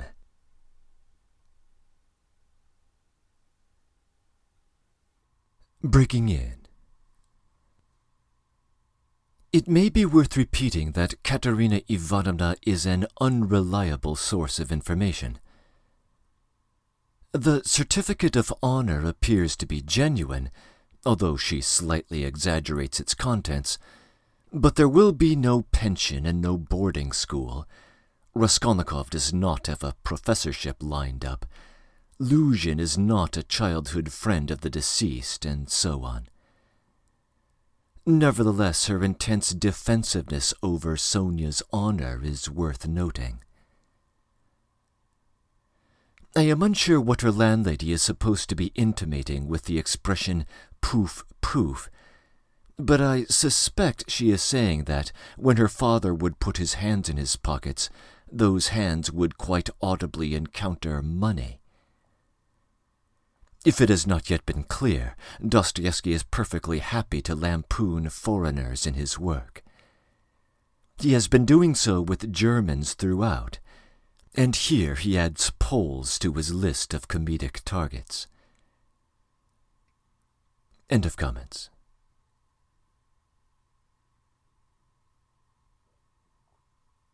Chapter 3. "Peter Petrovitch," she cried, "protect me, you at least. Make this foolish woman understand that she can't behave like this to a lady in misfortune, that there is a law for such things. I'll go to the Governor-General himself. She shall answer for it. Remember my father's hospitality. Protect these orphans." "Allow me, madam, allow me." Peter Petrovitch waved her off. "Your father, as you are well aware, I did not have the honor of knowing." Someone laughed aloud. "And I do not intend to take part in your everlasting squabbles with Amalia Ivanovna. I have come here to speak of my own affairs, and I want to have a word with your stepdaughter, Sofya Ivanovna, I think it is. Allow me to pass." Peter Petrovitch, edging by her, went to the opposite corner where Sonia was. Katerina Ivanovna remained standing where she was, as though thunderstruck. She could not understand how Peter Petrovitch could deny having enjoyed her father's hospitality. Though she had invented it herself, she believed in it firmly by this time. She was struck, too, by the businesslike, dry, and even contemptuously menacing tone of Peter Petrovitch. All the clamor gradually died away when he came in. Not only was this serious businessman strikingly incongruous with the rest of the party, but it was evident, too, that he had come about some matter of importance, that some exceptional cause must have brought him, and that therefore something was going to happen. Raskolnikov, standing beside Sonia, moved aside to let him pass. Peter Petrovitch did not seem to notice him. A minute later, Lebeziatnikov, too, appeared in the doorway. He did not come in, but stood still, listening with marked interest, almost amazement, and seemed to be temporarily perplexed. "Excuse me for possibly interrupting you, but it's a matter of some importance," Peter Petrovitch observed, addressing the company generally. "I am glad, in fact, to find other people present. Amalia Ivanovna, I humbly beg you, as mistress of the house, to pay careful attention to what I have to say to Sofya Ivanovna. Sofya Ivanovna," he went on, addressing Sonia, who was very much surprised and already alarmed. "Immediately after your visit, I found that 100-ruble note was missing from my table, in the room of my friend Mr. Lebeziatnikov. If in any way whatever you know and will tell us where it is now, I assure you on my word of honor and call all present to witness that the matter shall end there. In the opposite case, I shall be compelled to have recourse to very serious measures, and then you must blame yourself." Complete silence reigned in the room. Even the crying children were still. Sonia stood deadly pale, staring at Luzhin and unable to say a word. She seemed not to understand. Some seconds passed. "Well, how is it to be, then?" asked Luzhin, looking intently at her. "I don't know. I know nothing about it," Sonia articulated faintly at last.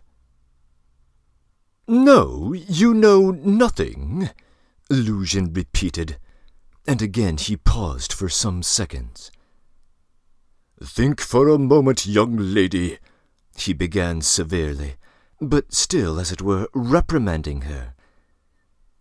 "Think it over. I am prepared to give you time for consideration.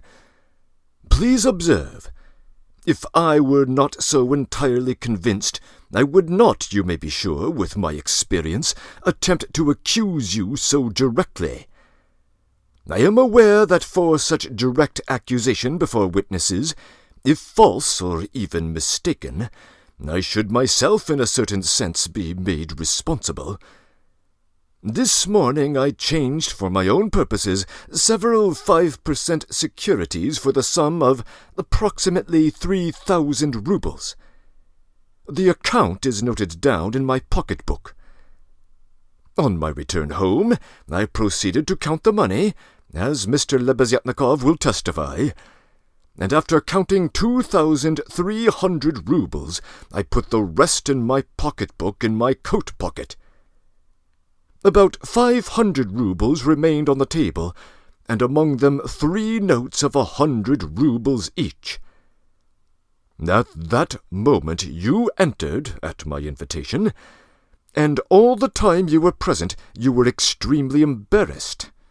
3 times you jumped up in the middle of the conversation and tried to leave. Mr. Lebeziatnikov can bear witness to this.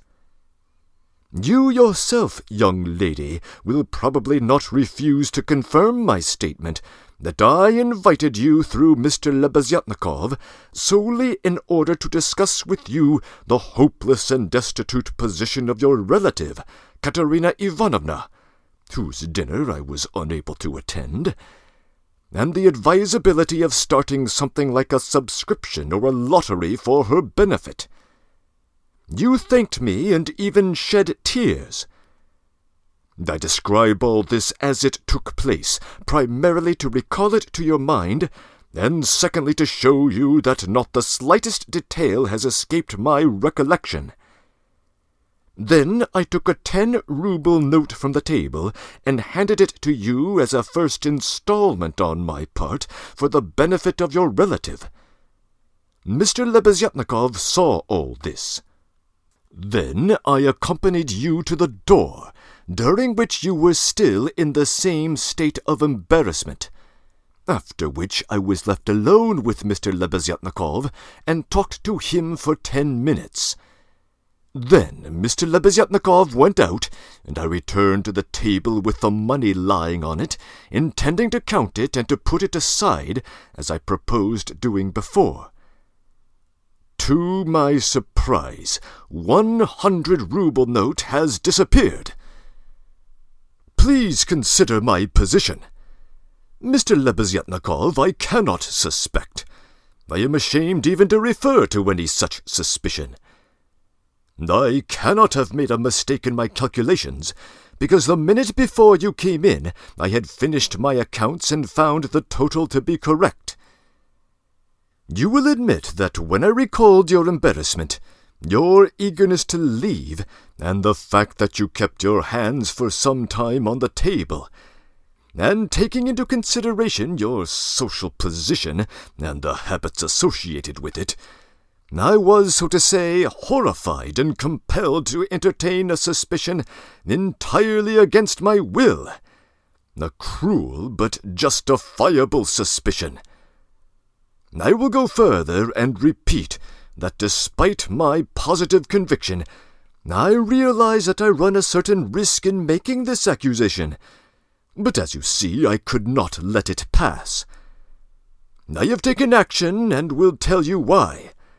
Solely, madam, solely because of your blackest ingratitude. How is this? I invite you for the benefit of your destitute relative. I present you with my donation of 10 rubles, and you, on the spot, repay me with an action like that. It is too bad. You need to learn a lesson. Think about it. Moreover, as a true friend, I beg you, and you could have no better friend at the moment, think about what you are doing, otherwise I will refuse to alter my position. Well, what do you say? I have taken nothing, Sonia whispered in terror. You gave me 10 rubles. Here it is. Take it. Sonia pulled her handkerchief out of her pocket, untied a corner of it, took out the 10-ruble note, and gave it to Luzhin. "And the 100 rubles you do not confess to taking?" he insisted reproachfully, not taking the note. Sonia looked about her. All were looking at her with such awful, stern, ironic, hostile eyes. She looked at Raskolnikov. He stood against the wall, with his arms crossed, looking at her with glowing eyes. "Good God!" broke from Sonia. "Amalia Ivanovna, we shall have to send for the police, and therefore I humbly beg you meanwhile to send for the house porter," Luzhin said softly, and even kindly. "Gott barmherziger! I knew she was a thief!" cried Amalia Ivanovna, throwing up her hands. "You knew it?" Luzhin caught her up. "Then I suspect you had some reason before this for thinking so. I beg you, my dear Amalia Ivanovna, to remember your words which have been uttered before witnesses." There was a buzz of loud conversation on all sides. All were in movement. "What?" cried Katerina Ivanovna, suddenly realizing the position, and she rushed at Luzhin. "What? You accuse her of stealing? Sonia? Ah, the wretches, the wretches!" And running to Sonia, she flung her wasted arms round her and held her as if in a vice. "Sonia, how dared you take 10 rubles from him? Foolish girl! Give it to me! Give me the 10 rubles at once! Here!" And snatching the note from Sonia, Katerina Ivanovna crumpled it up and flung it straight into Luzhin's face. It hit him in the eye and fell on the ground. Amalia Ivanovna swiftly picked it up. Peter Petrovitch lost his temper. "Hold that mad woman!" he shouted. At that moment, several other persons besides Lebeziatnikov appeared in the doorway, among them the 2 ladies. "What? Mad? Am I mad? Idiot!" shrieked Katerina Ivanovna. "You are an idiot yourself, pettifogging lawyer, base man! Sonia, Sonia, take his money! Sonia a thief! She'd give away her last penny!" And Katerina Ivanovna broke into hysterical laughter. "Did you ever see such an idiot?" She turned from side to side. "And you too!" She suddenly saw the landlady. "And you too, sausage-eater! You declare that she is a thief! You trashy Prussian's hen's leg and a crinoline! She hasn't been out of this room. She came straight from you, you wretch, and sat down beside me. Everyone saw her. She sat here by Rodion Romanovich. Search her. Since she's not left the room, the money would have to be on her. Search her, search her.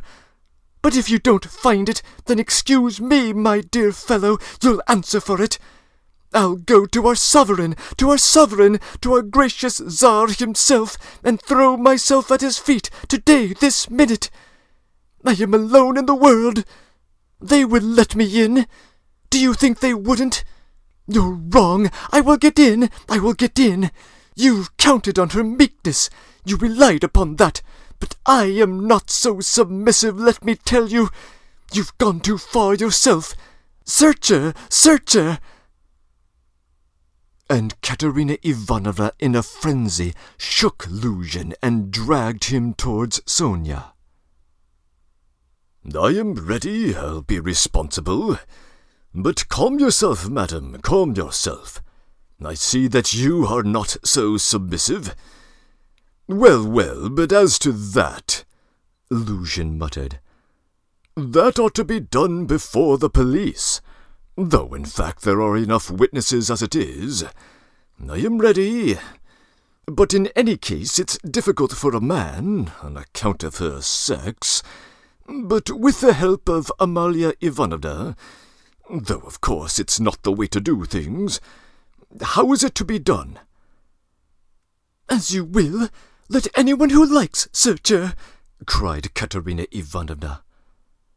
"Sonia, turn out your pockets. See? Look, monster, the pocket is empty. Here was her handkerchief. Here is the other pocket. Look. Do you see? And Katerina Ivanovna turned, or rather snatched, both pockets inside out. But from the right pocket, a piece of paper flew out, traced a parabola in the air, and fell at Luzhin's feet. Everyone saw it. Several cried out. Peter Petrovitch stooped down, picked up the paper in 2 fingers, lifted it where all could see it, and opened it. It was a 100-ruble note folded in 8. Peter Petrovitch held up the note, showing it to everyone. "Thief, out of my lodging! Police! Yelled Amalia Ivanovna. "They must to Siberia be sent! Away!" Exclamations arose on all sides. Raskolnikov was silent, keeping his eyes fixed on Sonia, except for an occasional rapid glance at Luzhin. Sonia stood still, as though unconscious. She was hardly able to feel surprise. Suddenly the colour rushed to her cheeks. She uttered a cry and hid her face in her hands. "No, it wasn't I. I didn't take it. I know nothing about it," she cried with a heart-rending wail, and she ran to Katerina Ivanovna, who clasped her tightly in her arms, as though she would shelter her from the whole world. Sonia, I don't believe it. You see, I don't believe it," she cried in the face of the obvious fact, swaying her to and fro in her arms like a baby, kissing her face continually, then snatching at her hands and kissing them too. "You took it. How stupid these people are! Oh dear, you are fools, she cried, addressing the whole room. You don't know what a heart she has, what a girl she is. She take it, she'd sell her last rag, she'd go barefoot to help you if you needed it, that's what she is. She has the yellow passport because my children were starving. She sold herself for us. Ah, husband, do you see? What a memorial dinner for you! Merciful heavens! Defend her! Why are you all standing still? Rodion Romanovich, why don't you stand up for her? Do you believe it too? You are not worth her little finger, all of you together. Good God, defend her now at least. The wail of the poor, consumptive, helpless woman seemed to produce a great effect on her audience. The agonized, wasted, tubercular face, the parched, blood-stained lips, the hoarse voice, the tears unrestrained as a child's, the trustful, childish, and yet despairing prayer for help were so piteous that everyone seemed to feel for her. Peter Petrovitch, at any rate, was at once moved to compassion. Madam, this incident does not reflect upon you," he cried impressively. "No one would take upon himself to accuse you of being an instigator or even an accomplice in it, especially as you have proved her guilt by turning out her pockets, showing that you had no previous idea of it.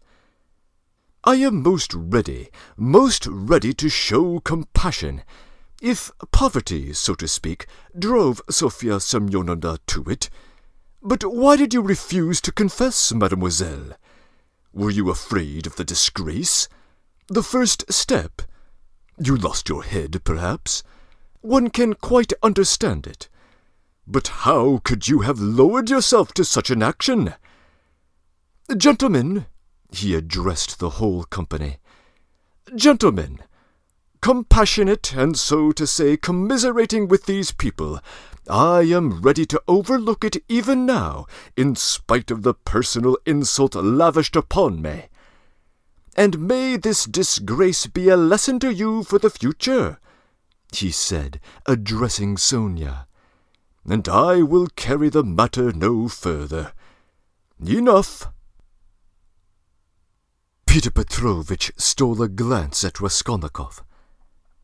Their eyes met, and the fire in Raskolnikov's seemed ready to reduce him to ashes.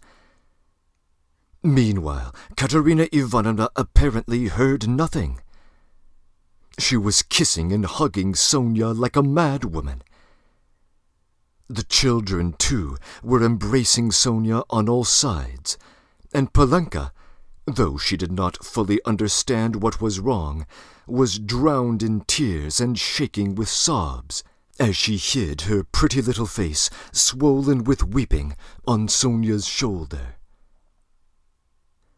"How vile!" a loud voice cried suddenly in the doorway. Peter Petrovitch looked round quickly. "What vileness!"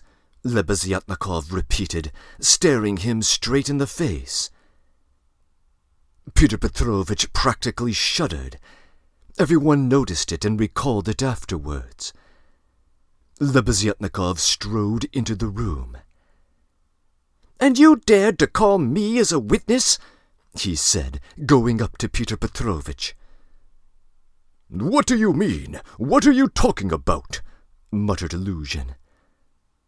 "I mean that you are a slanderer, that's what my words mean," Lebeziatnikov said hotly, looking sternly at him with his short-sighted eyes. He was extremely angry. Raskolnikov gazed intently at him, as though seizing and weighing each word. Again there was a silence.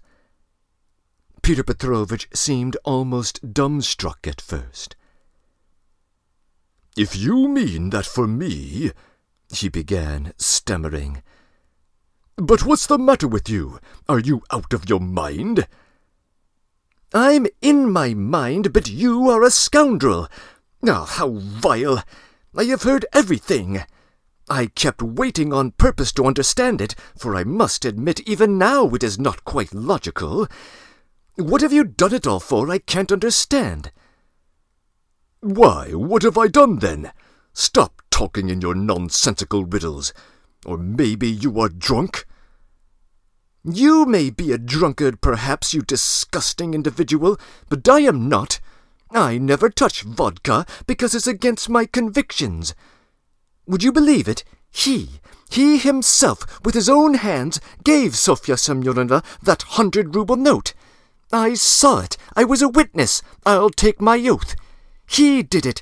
He!" repeated Lebeziatnikov, addressing all.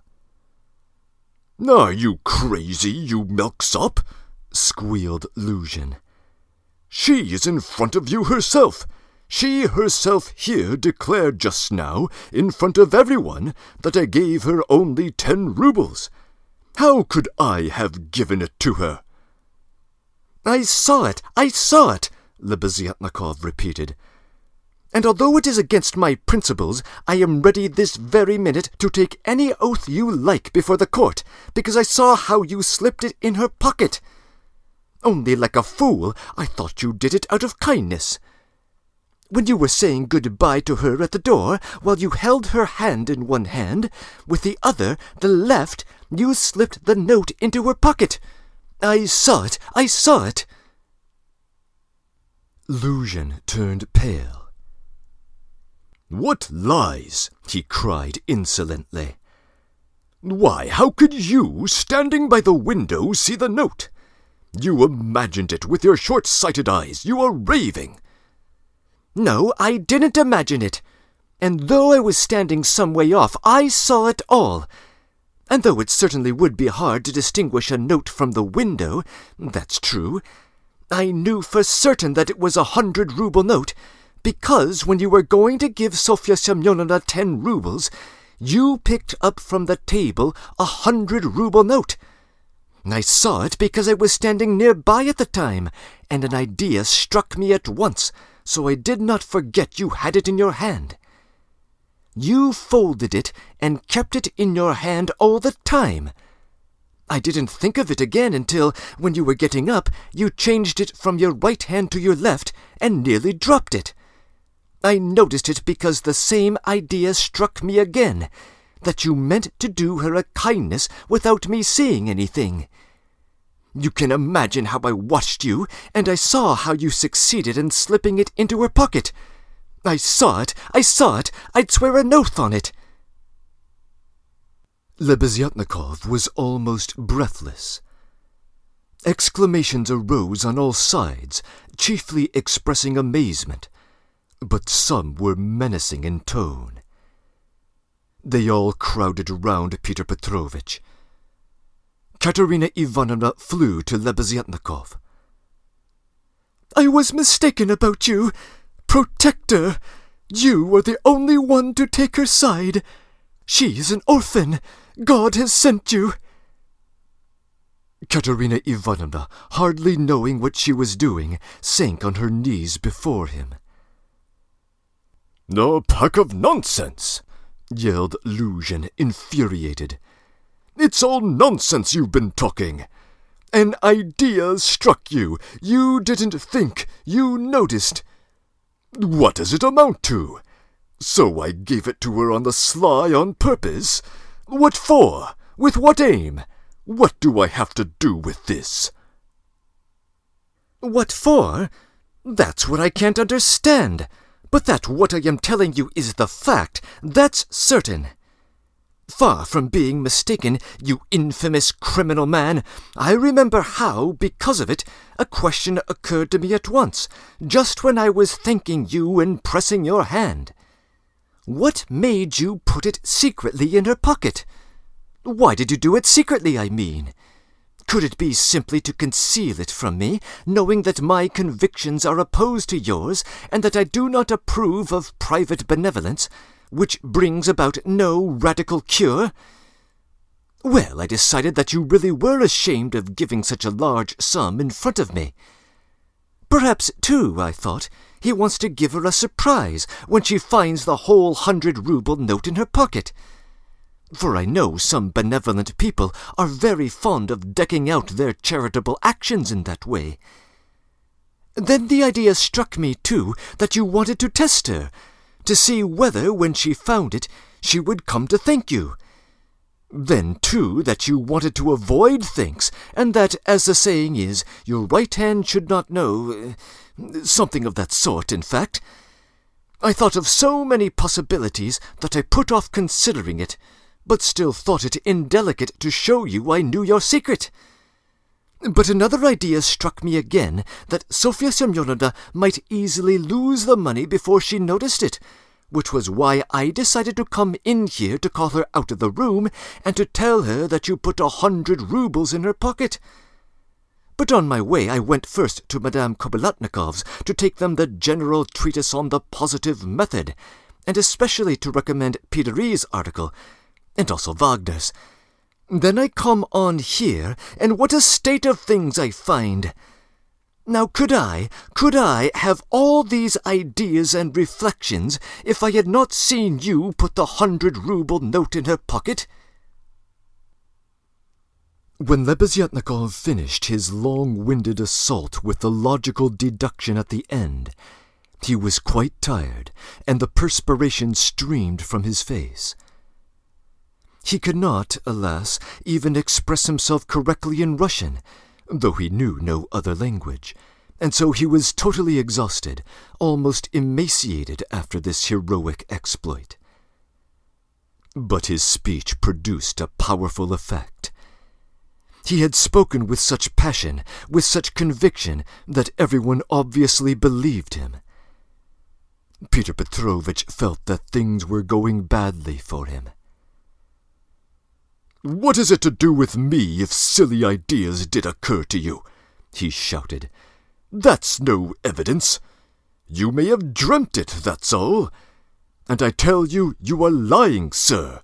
You are lying and slandering from some spite against me, simply because you were somehow offended that I did not agree with your free-thinking, godless social propositions."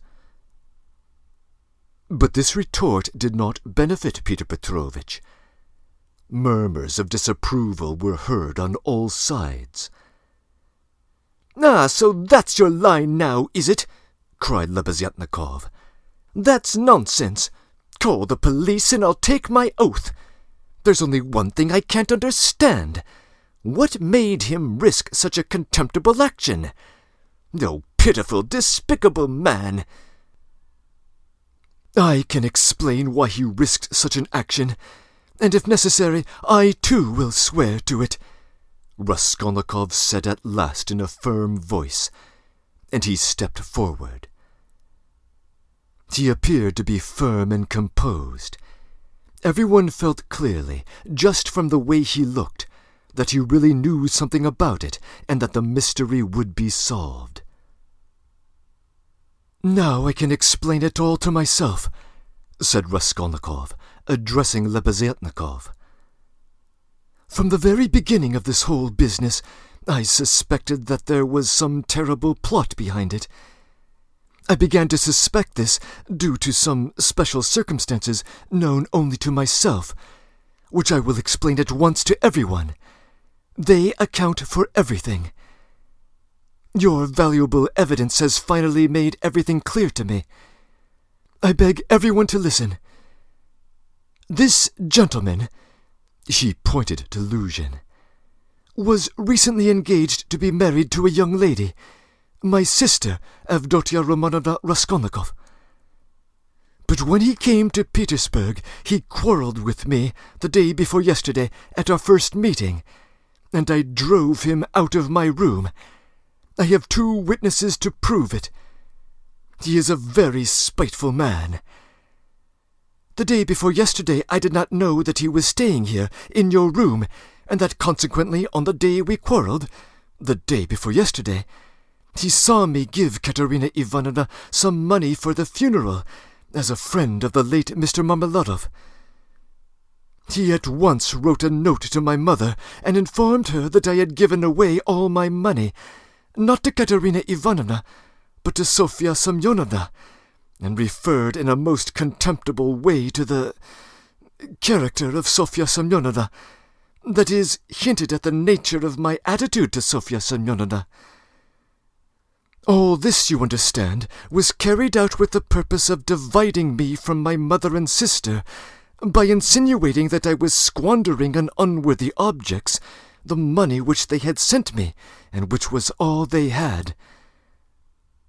Yesterday evening, before my mother and sister and in his presence, I declared that I had given the money to Katerina Ivanovna for the funeral, and not to Sofya Semyonovna, and that I had no acquaintance with Sofya Semyonovna, and had never seen her before indeed. At the same time I added that he, Peter Petrovich Luzhin, with all his virtues, was not worth Sofya Semyonovna's little finger, though he spoke so badly of her. To his question, would I let Sofya Semyonovna sit down beside my sister, I answered that I had already done so that day. Irritated that my mother and sister were unwilling to quarrel with me at his insinuations, he gradually began to be unforgivably rude to them. A final rupture took place, and he was turned out of the house. All this happened yesterday evening. Now I beg you to pay close attention. Consider. If he had succeeded now in proving that Sofya Semyonovna was a thief, he would have shown to my mother and sister that he was almost right in his suspicions, that he had reason to be angry at my putting my sister on a level with Sofya Semyonovna, that in attacking me he was protecting and preserving the honor of my sister, his betrothed. In fact, he might even, through all this, have been able to estrange me from my family, and no doubt he hoped to be restored to favor with them, to say nothing of avenging himself on me personally, for he has grounds for supposing that the honor and happiness of Sofya Semyonovna are very precious to me. That was what he was working for. That's how I understand it. That's the whole reason for it, and there can be no other. It was like this, or somewhat like this, that Raskolnikov wound up his speech, which was followed very attentively, though often interrupted by exclamations from his audience. But in spite of interruptions, he spoke clearly, calmly, exactly, firmly. His decisive voice, his tone of conviction, and his stern face made a great impression on everyone. Yes, that's it, Lebeziatnikov assented joyfully. That must be it, for he asked me, as soon as Sofya Semyonovna came into our room, whether you were here, whether I had seen you among Katerina Ivanovna's guests. He called me aside to the window and asked me in secret. It was essential for him that you should be here. That's it. Luzhin smiled contemptuously and did not speak. But he was very pale. He seemed to be considering the best means of escape. Perhaps he would have been glad to give up everything and get away, but at the moment this was scarcely possible. It would have implied admitting the truth of the accusations brought against him. Moreover, the guests, who had already been excited by drink, were now too emotional to allow it. The commissariat clerk, though indeed he had not grasped the whole position, was shouting louder than anyone, and was making some suggestions which were very unpleasant to Luzhin. But not everyone there was drunk. Tenants came in from all the rooms. The three Poles were tremendously excited and were continually shouting at him, "The pan is a lajdak!" and muttering threats in Polish. Sonia had been listening with strained attention, though she too seemed unable to grasp it all. She seemed as though she had just returned to consciousness. She did not take her eyes off Raskolnikov, feeling that in him lay her personal safety. Katerina Ivanovna breathed hard and painfully, and seemed horribly exhausted. Amalia Ivanovna stood looking more stupid than anyone, with her mouth wide open, unable to make out what had happened. She only saw that Peter Petrovich had somehow come to grief.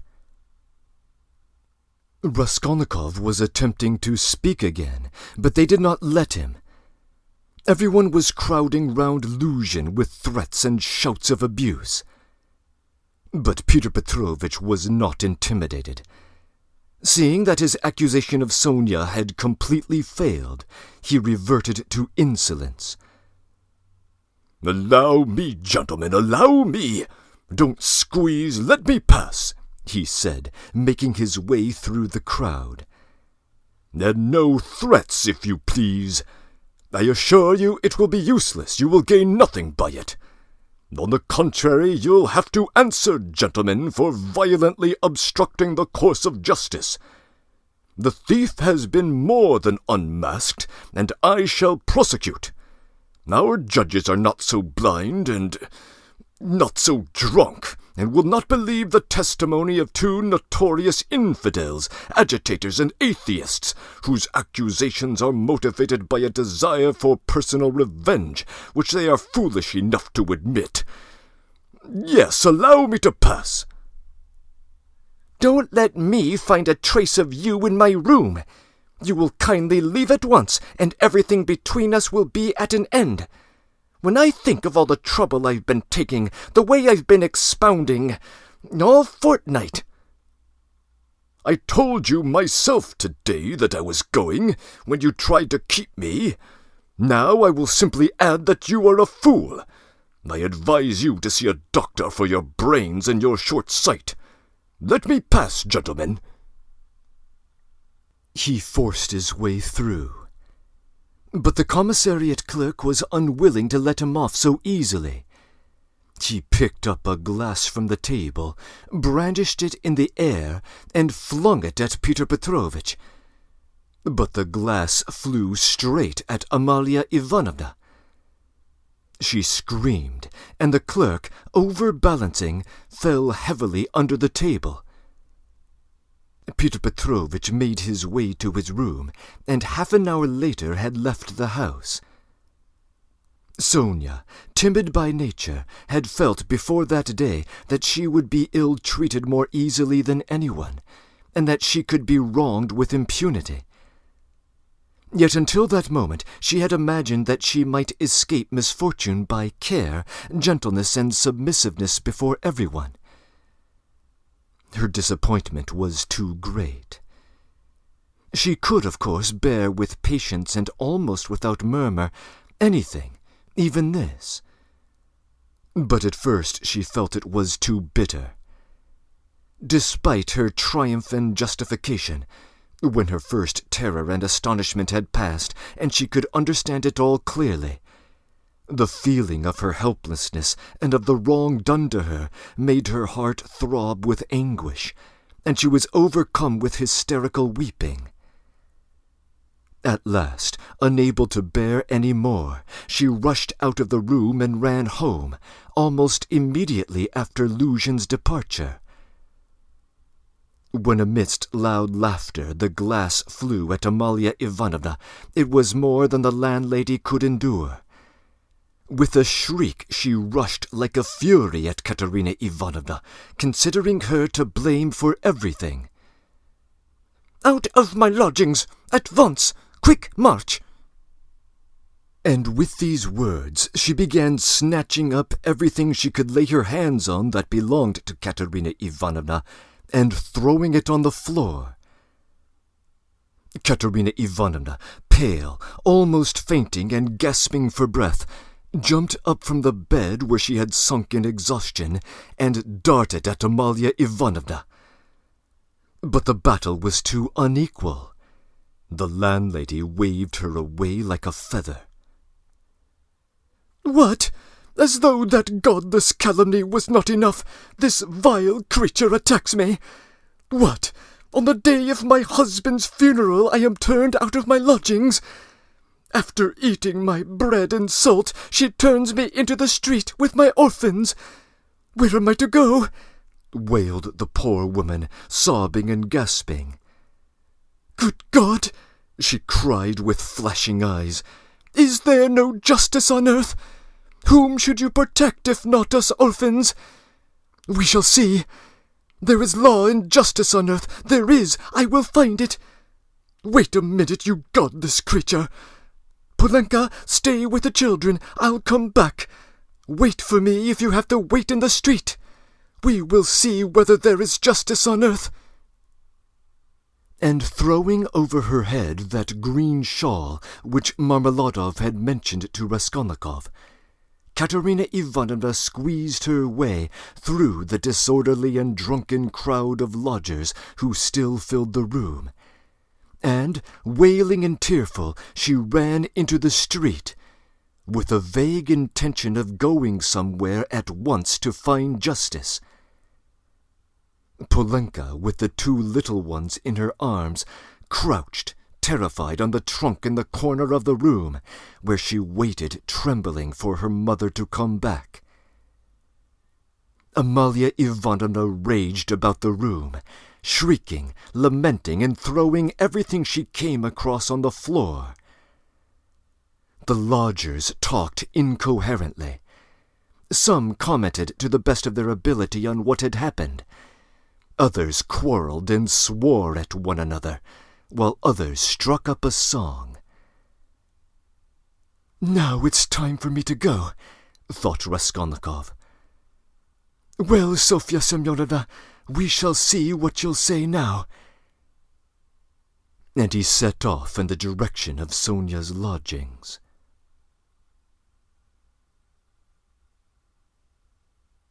Breaking in. A glance back at Chapter 1 will reveal a brief episode where Lebeziatnikov presses Luzhin's hand and compliments his generosity, with a slightly disconcerted Luzhin deflecting conversation. In retrospect, we can understand what was happening on Lebeziatnikov's side, although I suspect Luzhin was hoping his protégé hadn't witnessed the planting of the 100 rubles. Otherwise, I doubt he would have risked this chapter's confrontation. He is also, characteristically, forgetful of Sonia's patronymic, calling her Sofya Ivanovna, although the eagle-eyed will observe him getting it right midway through the chapter. This appears to be a mistake in the text. Dostoevsky's treatment of Lebeziatnikov in this chapter reminds us that virtue and political orientation are two very different things. Even noxious ideological idiocy is no perfect indicator of the moral fiber that lies beneath. Similarly, while Katerina Ivanovna's mind is unhinged, she is the first to recognize the innocence of her stepdaughter, and she does it in the face of apparently damning evidence to the contrary. Perhaps faith and reason, too, are different things.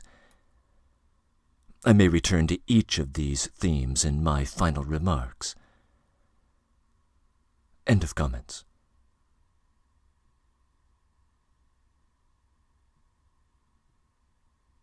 Chapter 4.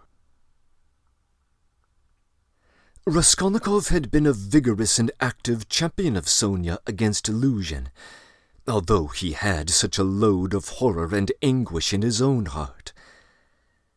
But having gone through so much in the morning, he found a sort of relief in a change of sensations, apart from the strong personal feeling which impelled him to defend Sonia. He was agitated, too, especially at some moments, by the thought of his approaching interview with Sonia. He had to tell her who had killed Lizaveta. He knew the terrible suffering it would be to him, and, as it were, brushed away the thought of it.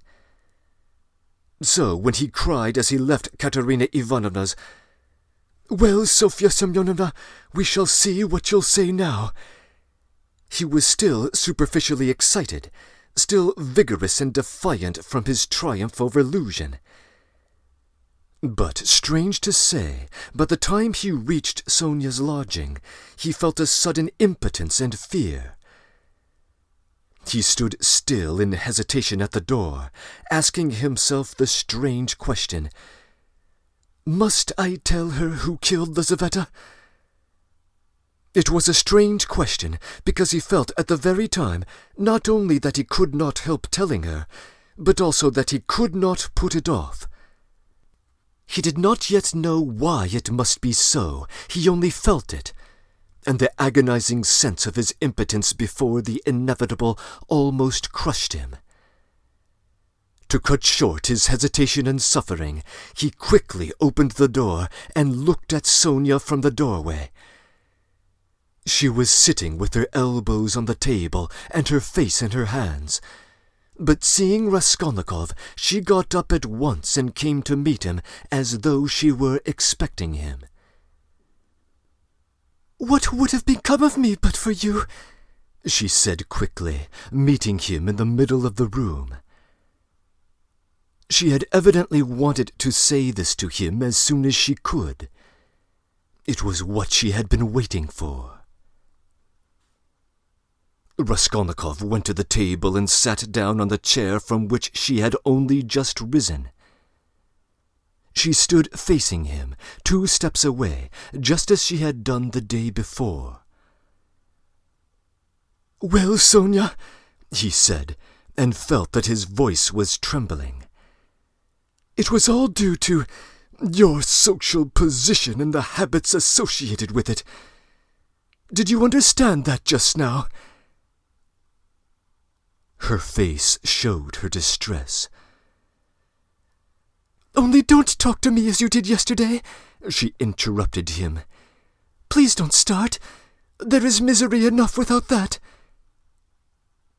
She quickly smiled, afraid that he might not like the reproach.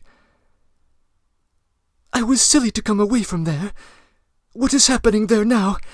I wanted to go back straight away, but I kept thinking that you would come." He told her that Amalia Ivanovna was turning them out of their lodging, and that Katerina Ivanovna had run off somewhere to seek justice. "My God!" cried Sonia. "Let's go at once!" And she snatched up her cape. "It's always the same thing," said Raskolnikov irritably. "You've no thought except for them. Stay a little with me."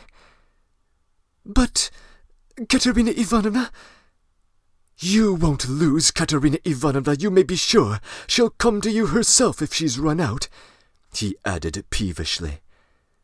"If she doesn't find you here, you'll be blamed for it."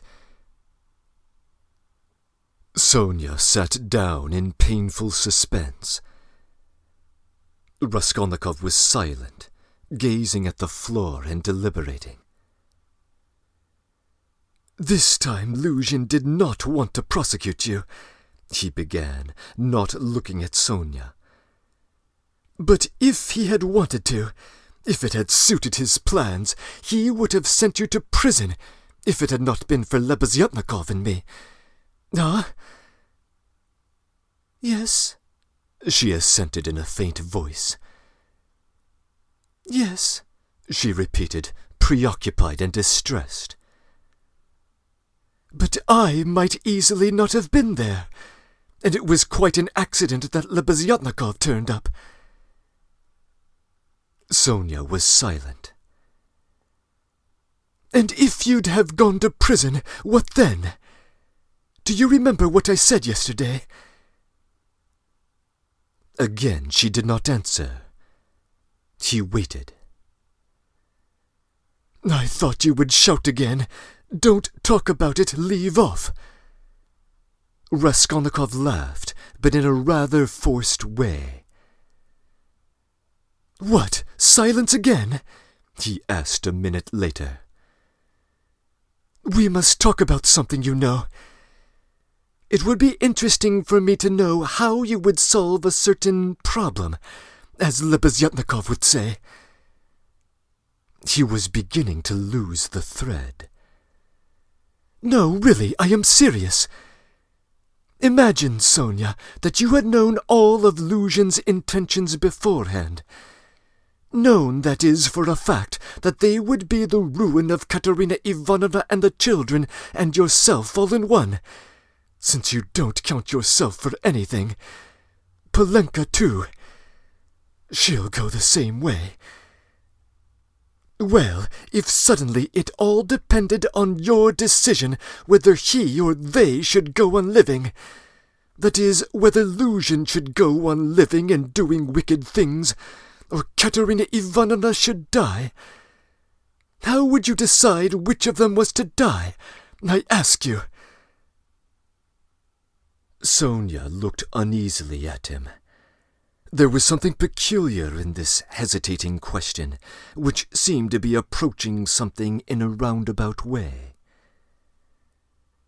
I felt that you were going to ask some question like that, she said, looking inquisitively at him. I dare say you did. But how should it be answered? Why do you ask about what could not happen? Said Sonia reluctantly. Then it would be better for Luzhin to go on living and doing wicked things. You haven't dared to decide even that. But I can't know the divine providence. And why do you ask what can't be answered?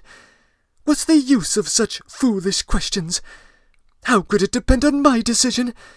Who has made me a judge to decide who ought to live and who ought not to live?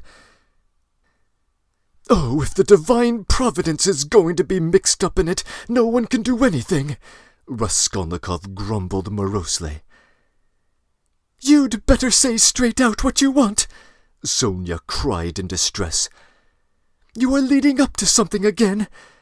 Can you have come just to torture me? She could not control herself and began crying bitterly. He looked at her in gloomy misery. 5 minutes passed. Of course you are right, Sonia, he said softly at last. He changed suddenly. His tone of assumed arrogance and helpless defiance was gone. Even his voice was suddenly weak. I told you yesterday that I was not coming to ask for your forgiveness, and almost the first thing I've said is to ask for your forgiveness. I said that about Luzhin and Providence for my own sake. I was asking for your forgiveness, Sonia. She tried to smile, but there was something helpless and incomplete in his pale smile. He bowed his head and hid his face in his hands. And suddenly a strange, surprising sensation of a sort of bitter hatred for Sonia passed through his heart. As it were wondering and frightened of this sensation, he raised his head and looked intently at her. He met her uneasy and painfully anxious eyes fixed on him. There was love in them. His hatred vanished like a phantom. It was not the real feeling. He had mistaken one feeling for the other. It only meant that the time had come. He hid his face in his hands again and bowed his head. Suddenly he turned pale, got up from his chair, looked at Sonia, and without uttering a word, sat down mechanically on her bed. His sensations that moment were terribly like the moment when he had stood over the old woman with the axe in his hand and felt that he must not lose another minute. "What's the matter?" asked Sonia, dreadfully frightened. He could not utter a word. This was not at all the way he had intended to tell, and he did not understand what was happening to him now. She went up to him, softly, sat down on the bed beside him and waited, not taking her eyes off him. Her heart throbbed and sank. It was unendurable. He turned his deadly pale face to her. His lips worked, helplessly struggling to utter something. A pang of terror passed through Sonia's heart. "What's the matter?"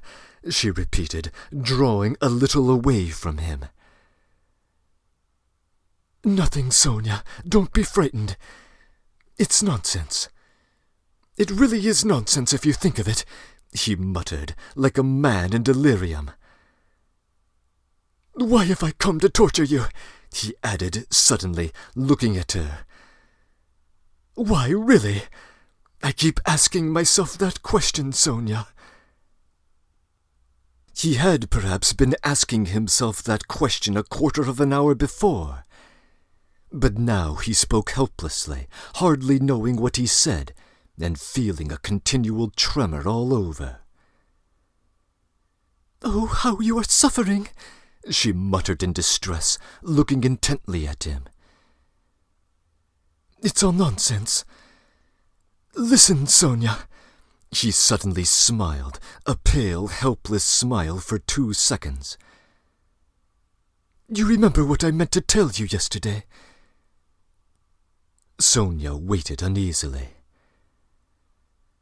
I said as I went away that perhaps I was saying goodbye forever, but that if I came today I would tell you who killed Lizaveta. She began trembling all over. Well, here I've come to tell you. Then you really meant it yesterday? She whispered with difficulty. How do you know? She asked quickly, as though she were suddenly regaining her reason. Sonia's face grew paler and paler, and she breathed painfully. I know. She paused a minute. Have they found him? She asked timidly. No. Then how do you know about it? She asked again, hardly audibly, and again after a minute's pause. He turned to her and looked very intently at her.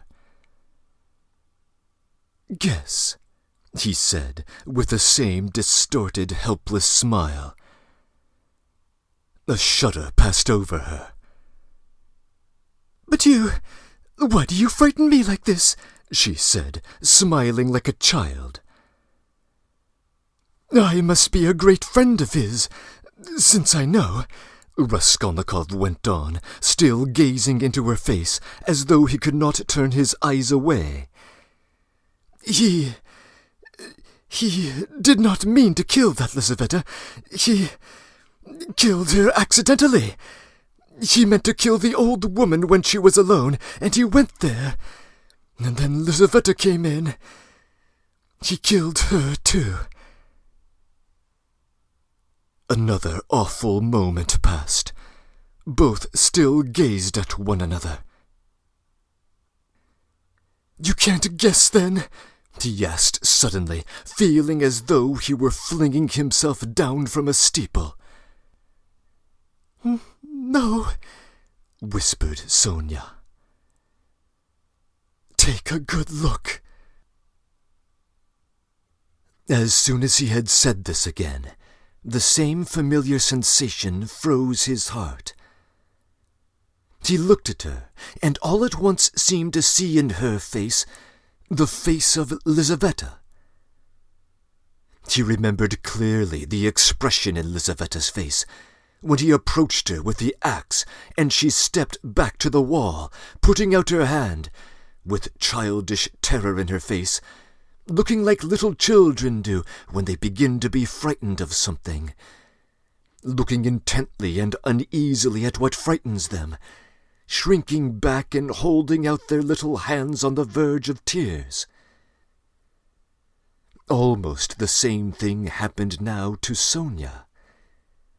With the same helplessness and the same terror, she looked at him for a while, and, suddenly putting out her left hand, pressed her fingers faintly against his breast, and slowly began to get up from the bed, moving further from him and keeping her eyes fixed even more immovably on him. Her terror infected him.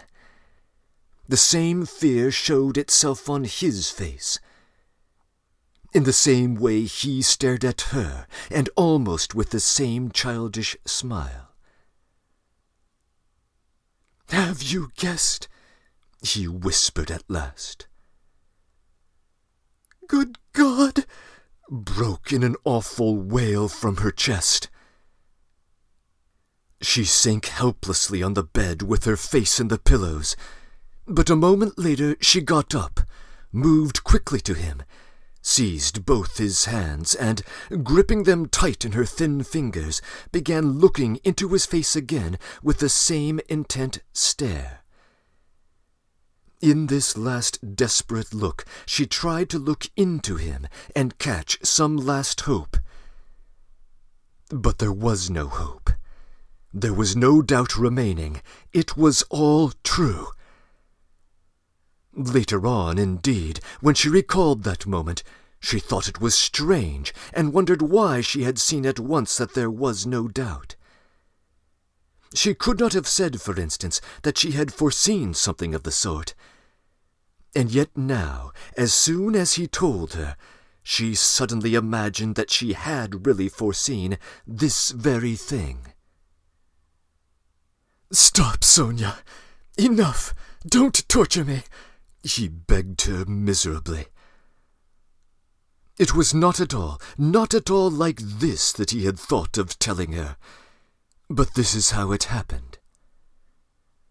She jumped up, seeming not to know what she was doing, and, wringing her hands, walked into the middle of the room, but quickly went back and sat down again beside him, her shoulder almost touching his. All of a sudden she started as though she had been stabbed, uttered a cry, and fell on her knees before him. She did not know why. "What have you done? What have you done to yourself?" she said in despair, and, jumping up, she flung herself on his neck, threw her arms round him, and held him tight. Raskolnikov drew back and looked at her with a mournful smile. "You are a strange girl, Sonia. You kiss me and hug me when I tell you about that. You're not thinking about what you're doing. There is no one in the whole world now who is as unhappy as you," she cried in a frenzy, not hearing what he said, and she suddenly broke into violent hysterical weeping. A feeling long unfamiliar to him flooded his heart and softened it at once. He did not struggle against it. 2 tears started into his eyes and hung on his eyelashes. "Then you won't leave me, Sonia?" he said, looking at her almost with hope. "No, never, nowhere!" cried Sonia. "I will follow you. I will follow you everywhere. Oh, my God! Oh, how miserable I am! Why didn't I know you before? Why didn't you come before? Oh, dear!" "And now I have come." "Yes, now! What's to be done now?" Together, she repeated as it were unconsciously, and she hugged him again. "I'll follow you to Siberia." He recoiled at this, and the same hostile, almost haughty smile came to his lips. "Perhaps I don't want to go to Siberia yet, Sonia," he said. Sonia looked at him quickly. Again, after her first passionate, agonizing sympathy for the unhappy man, the terrible idea of the murder overwhelmed her. In his changed tone, she seemed to hear the murderer speaking. She looked at him bewildered. She knew nothing as yet, why, how, with what aim the crime had been committed. Now all these questions rushed at once into her mind. And again she could not believe it. He is a murderer. Could it be true? the meaning of it? Where am I?" she asked in complete bewilderment, as though still unable to recover herself. "How could you, a man like you, how could you bring yourself to it? What does it mean?" "To plunder, perhaps? Leave off, Sonia," he answered wearily, almost with vexation. Sonia stood as though she had been struck dumb. But suddenly she cried, "You were hungry. It was to help your mother, yes?" "No, Sonia, no," he muttered, turning away and hanging his head. "I was not as hungry as that. I certainly did want to help my mother, but that's not the real reason either. Don't torture me, Sonia." Sonia clasped her hands. Could it all be true? Good God, what a truth! Who could believe it? And how could you give away your last penny and still rob and murder? Ah, she cried suddenly. That money you gave Katerina Ivanovna!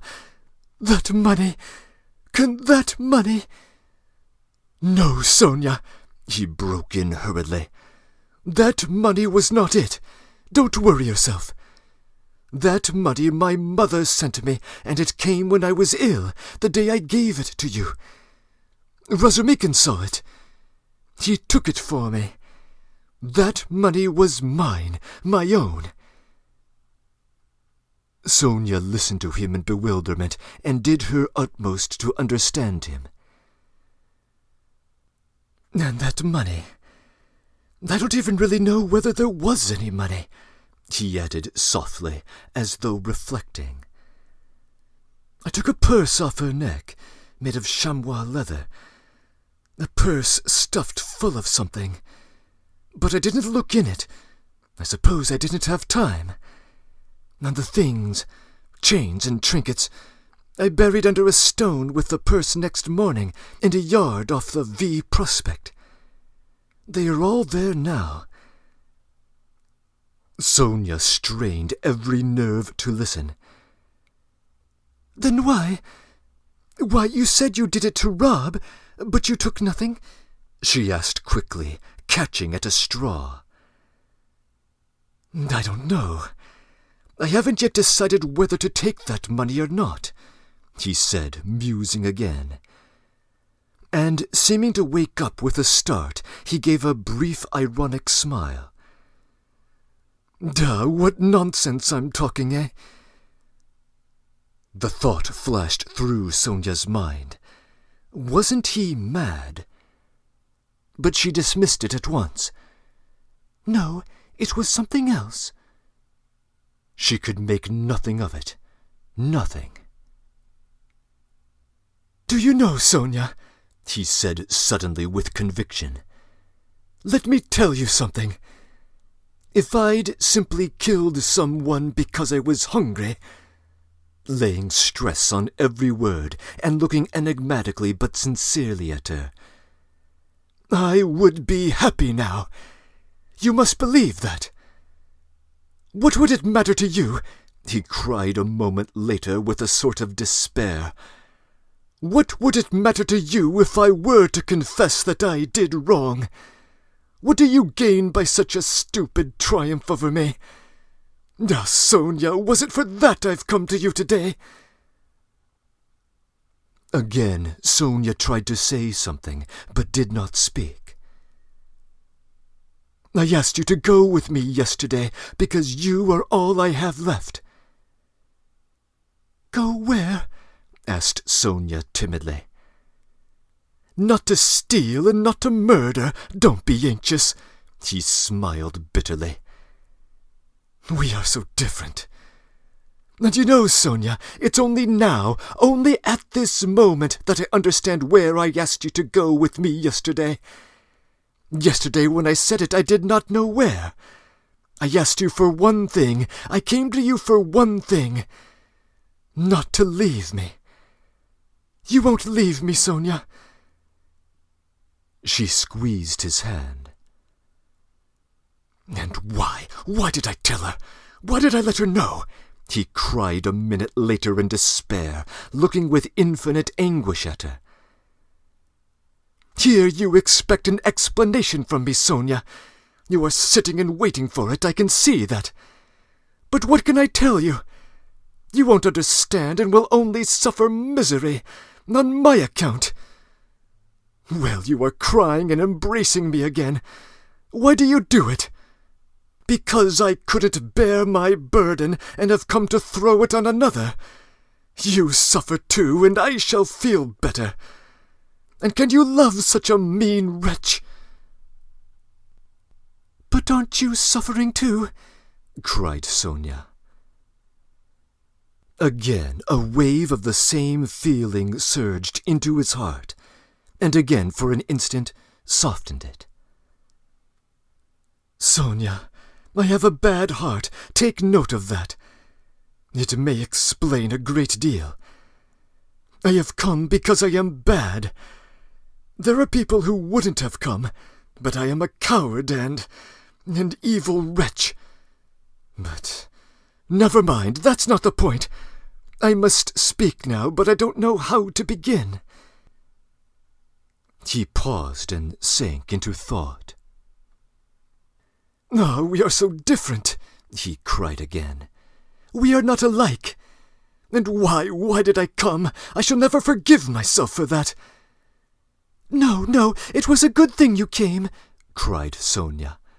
"It's better I should know, far better." He looked at her with anguish. "What if it were really that?" he said, as though reaching a conclusion.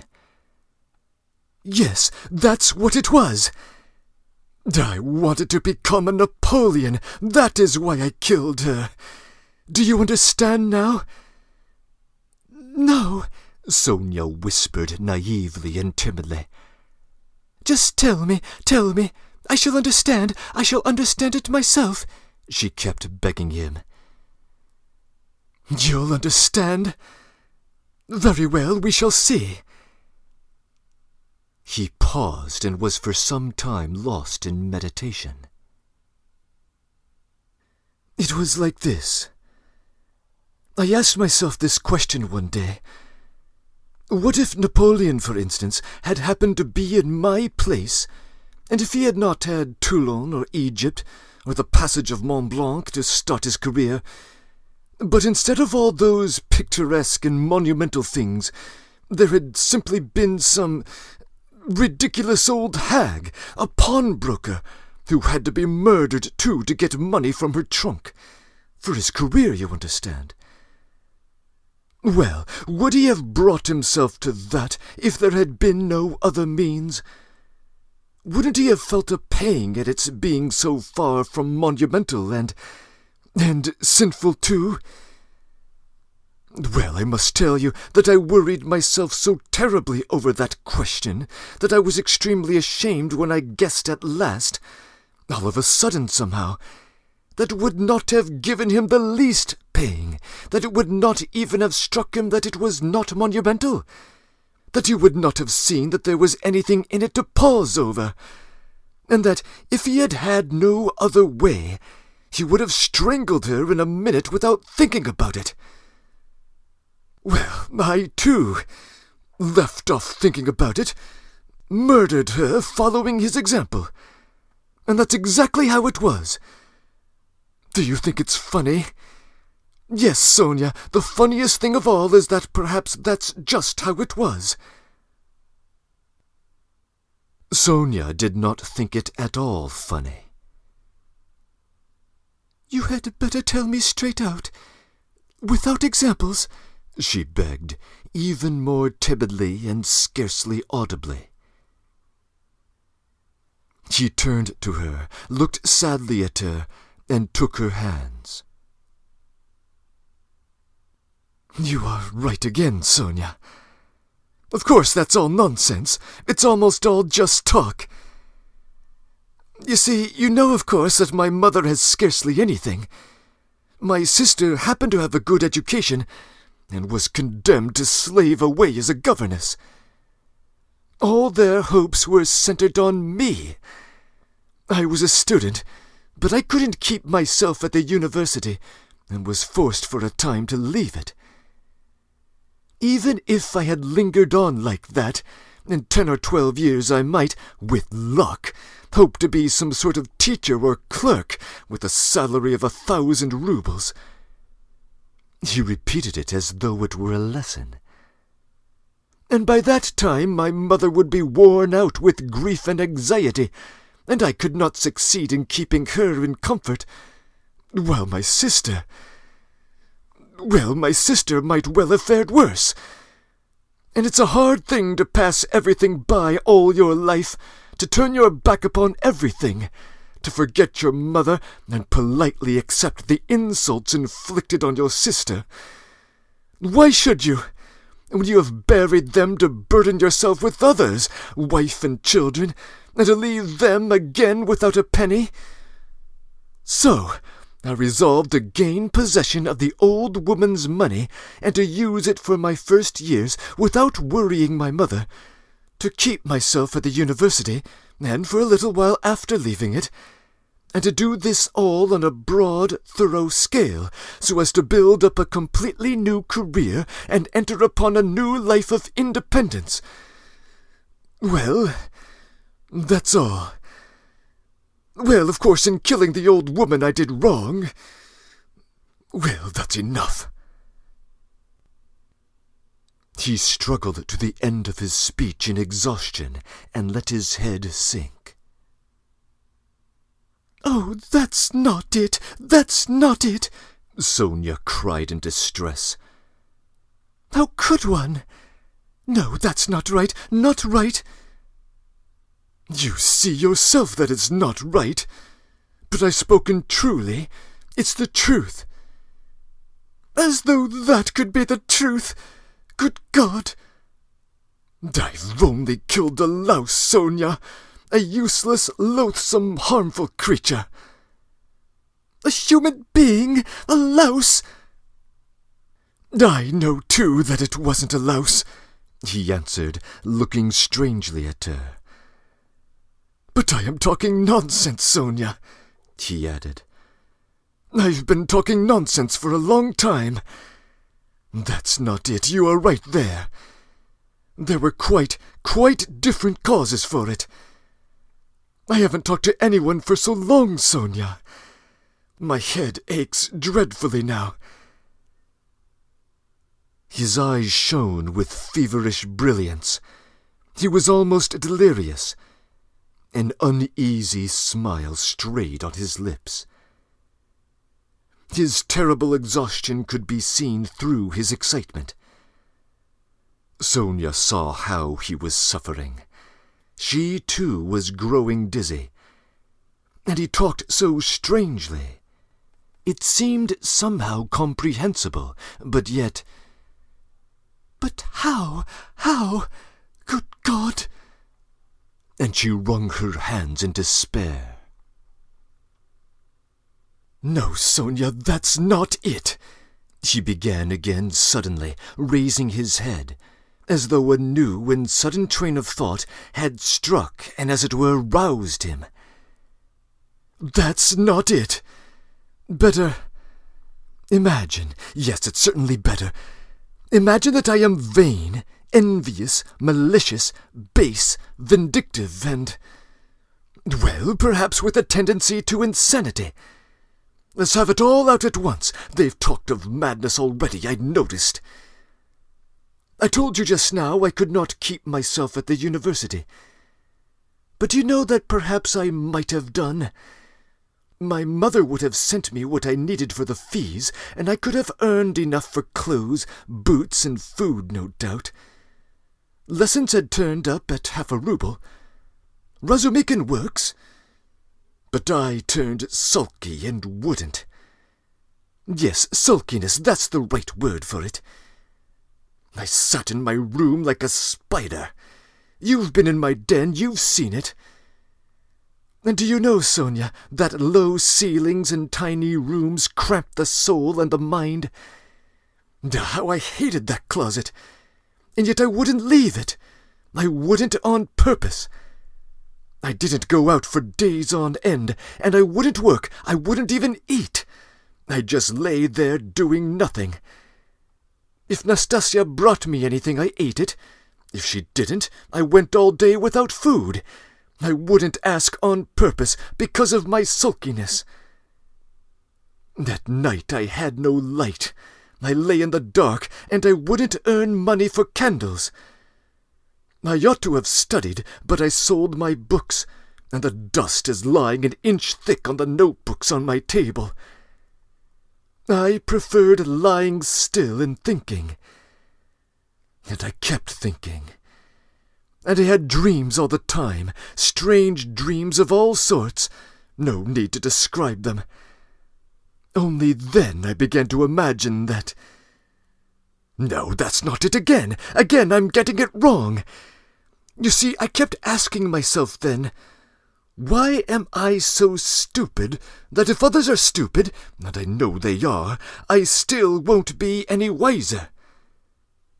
Then I saw, Sonia, that if you wait for everyone to get wiser, it'll take too long.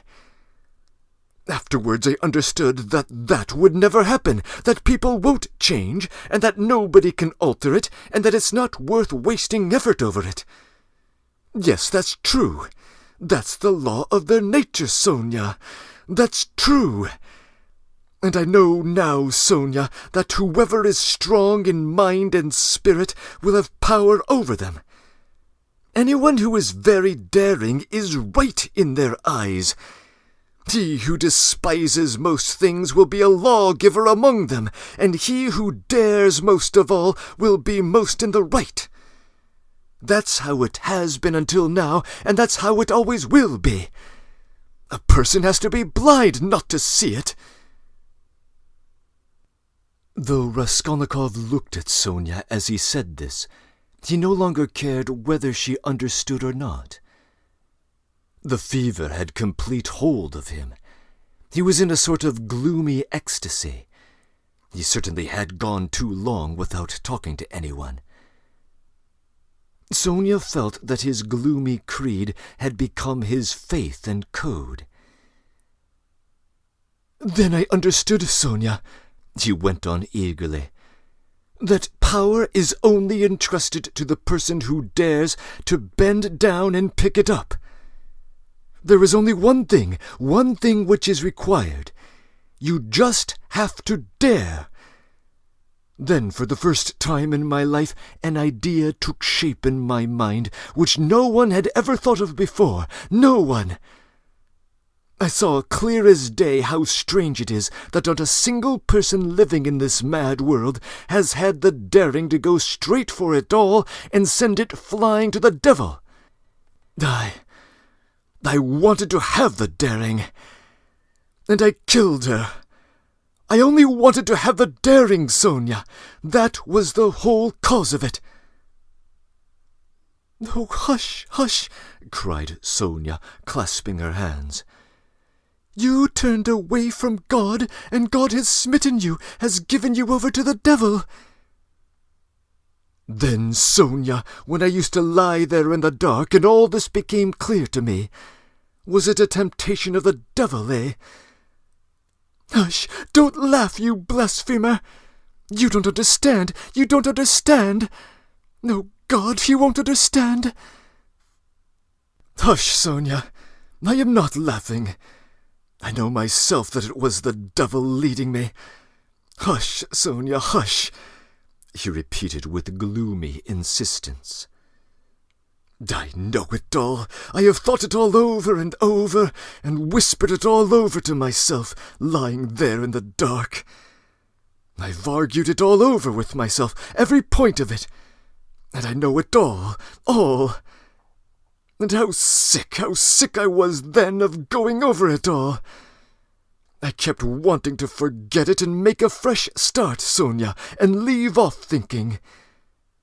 And you don't suppose that I went into it headlong like a fool? I went into it like a wise man, and that was just my destruction.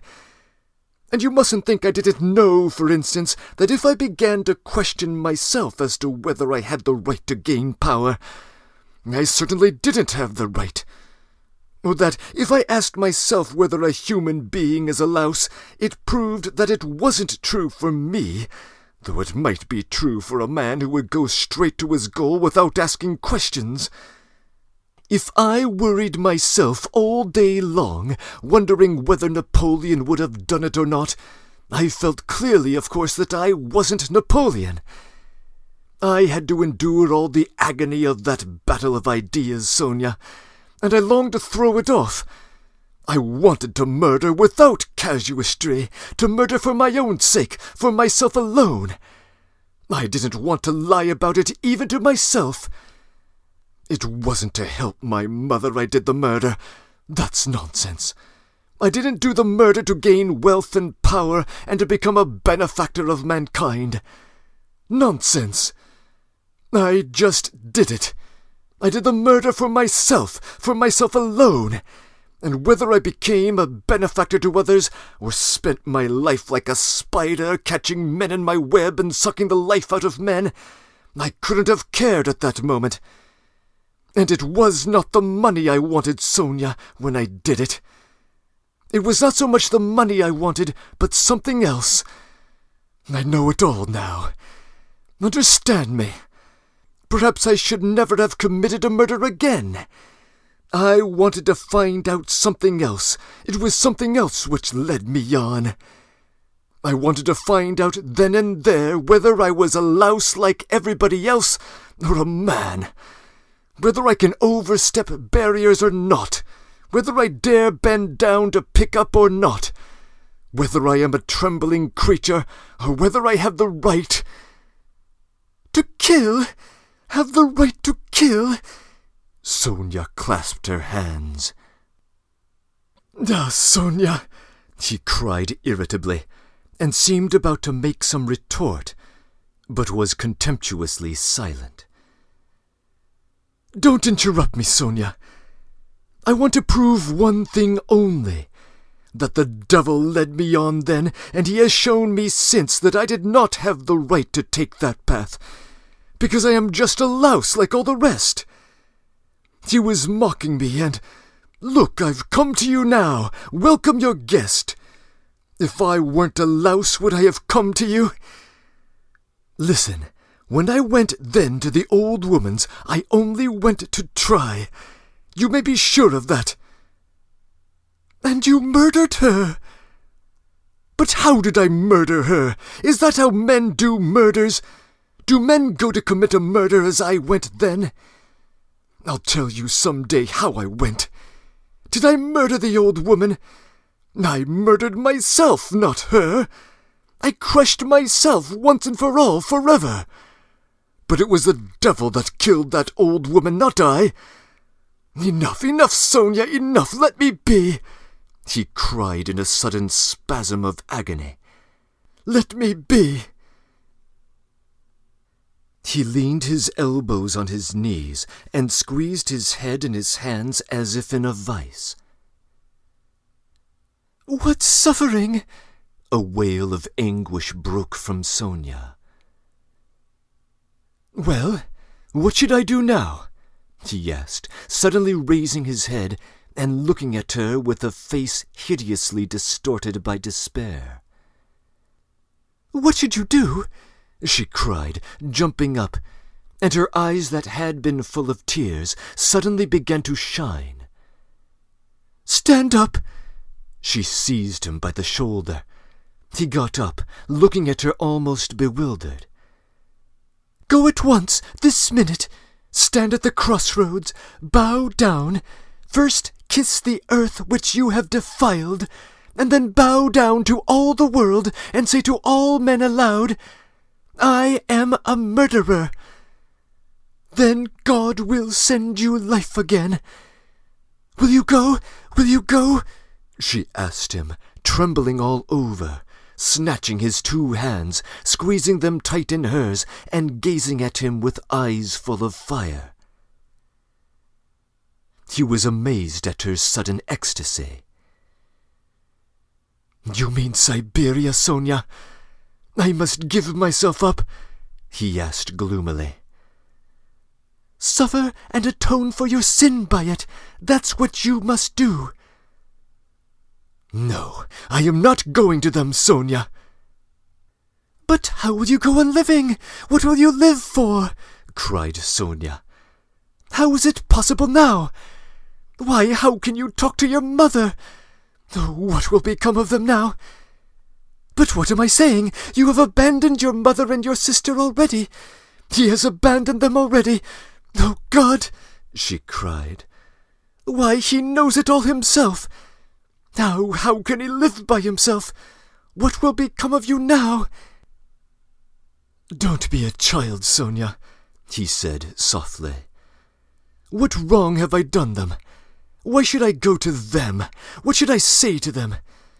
That's only a phantom. They destroy millions themselves and look on it as a virtue. They are crooks and scoundrels, Sonia. I am not going to them. And what should I say to them?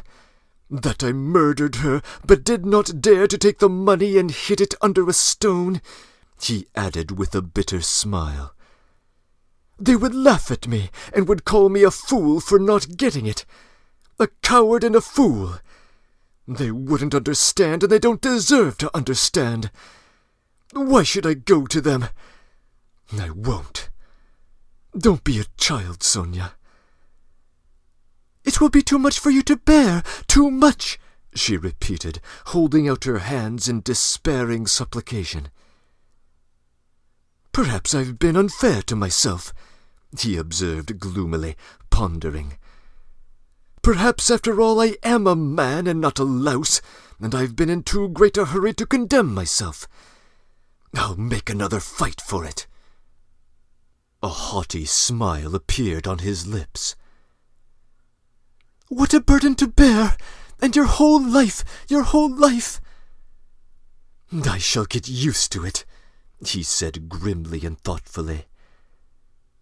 "Listen," he began a minute later. "Stop crying. It's time to discuss the facts. I've come to tell you that the police are after me, on my trail." "Ah!" Sonia cried in terror. "Well, why are you upset?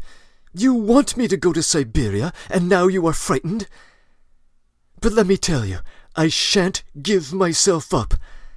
I shall make a struggle for it, and they won't do anything to me. They've no real evidence. Yesterday I was in great danger and believed I was lost, but today things are going better. All the facts they know can be explained two ways. That's to say, I can turn their accusations to my credit. Do you understand? And I shall, for I've learnt my lesson. But they will certainly arrest me. If it had not been for something that happened, they would have done so today for certain. Perhaps even now they will arrest me today. But it doesn't matter, Sonia. They'll let me out again, because there isn't any real proof against me. And there won't be, I give you my word for it. And they can't convict a man on what they have against me. Enough. I only tell you that you may know. I will try to manage somehow to put it to my mother and sister, so that they won't be frightened. My sister's future is secure, however, now, I believe, and my mother's must be, too. Well, that's all. Be careful, though. Will you come and see me in prison when I am there? Oh, I will. They sat side by side, both mournful and dejected, as though they had been cast up by the tempest alone on some deserted shore. He looked at Sonia and felt how great her love was for him. And strange to say, he felt it suddenly burdensome and painful to be loved so much. Yes, it was a strange and awful sensation. On his way to see Sonia, he had felt that all his hopes rested on her. He expected to be rid of at least part of his suffering. And now, when all her heart turned towards him, he suddenly felt that he was immeasurably unhappier than before.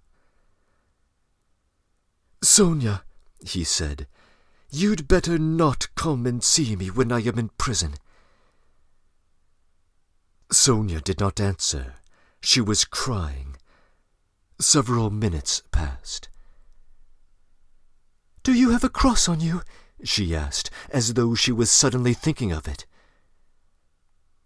He did not at first understand the question. "No, of course not. Here, take this one, of cypress wood. I have another, a copper one that belonged to Lizaveta. I changed with Lizaveta.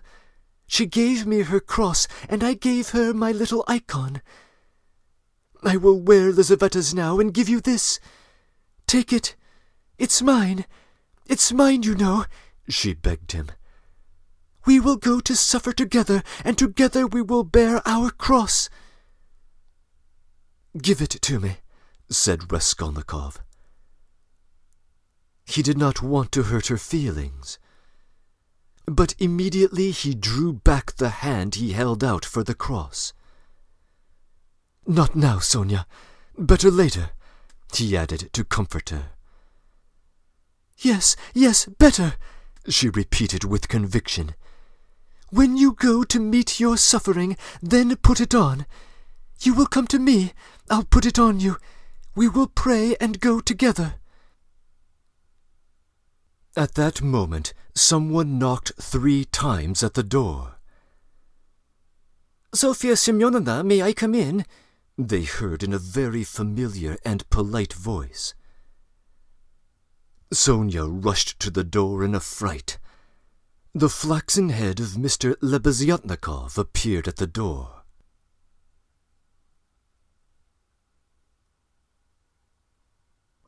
Breaking in. I'm inclined to think of this chapter as representing the gospel in miniature, defined primarily by its antithesis. I will explain what I mean by this in my final comments, but here it is worth recapping some of the relevant details so far. By my reckoning, this is the 3rd confession of Raskolnikov. The first was expressed in defiance of the young officer Zametov in the restaurant. The second was unspoken, in a visual exchange with Razumikin. Here we get the first attempt to articulate a confession sincerely and in words. Of course, on one way of thinking, this chapter presents several confessions, most of them false, as Sonia swiftly observes. It's the last one that matters. Raskolnikov, as he finally discovers himself, did not kill out of desperation or for any calculating utilitarian motive for the benefit of humanity. He killed entirely for himself, to test whether he could rise above the common herd. In his preparatory notebooks for the novel, Dostoevsky puts the motive in stark terms.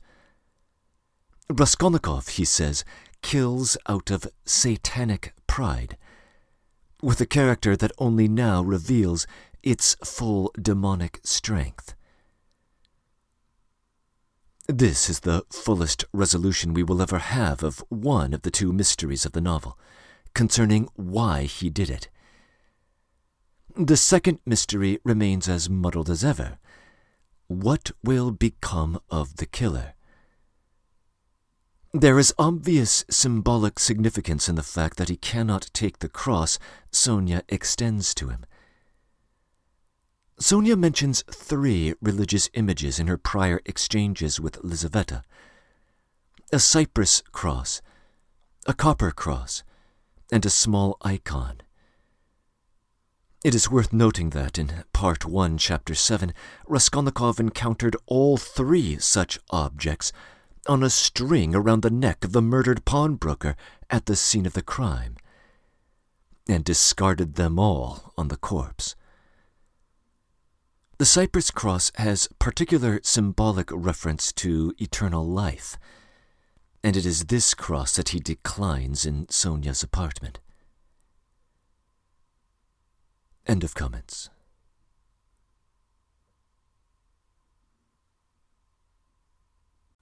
Chapter 5. Lebeziatnikov looked anxious. "I've come to you, Sofya Semyonovna," he began. "Excuse me, I thought I would find you," he said, addressing Raskolnikov suddenly. "That is, I didn't mean anything of that sort, but I just thought... Katerina Ivanovna has gone out of her mind," he blurted out suddenly, turning from Raskolnikov to Sonia. Sonia screamed. "At least it seemed so, but we don't know what to do, you see. She came back. She seems to have been turned out somewhere, perhaps even beaten. So it seems, at least. She had run to your father's former boss. She didn't find him at home. He was dining at some other general's. Only imagine this, she rushed off there to the other general's, and she was so persistent that she managed to get the chief to see her, had him fetched out in the middle of his dinner, it seems. You can imagine what happened. She was turned out, of course, but according to her own story, she abused him and threw something at him. You could well believe it. Now she wasn't arrested, I can't understand. Now she's telling everyone, including Amalia Ivanovna. But it's difficult to understand her. She is screaming and flinging herself about. Oh, yes, she is shouting that since everyone has abandoned her, she will take the children and go into the street with a barrel organ, and the children will sing and dance, and she too, and collect money, and will go every day under the general's window, to let everyone see well-born children whose father was an official begging in the street. She keeps beating the children, and they are all crying. She is teaching Lida to sing My Village, the boy to dance, Polenka the same. She is tearing up all the clothes and making them little caps like actors.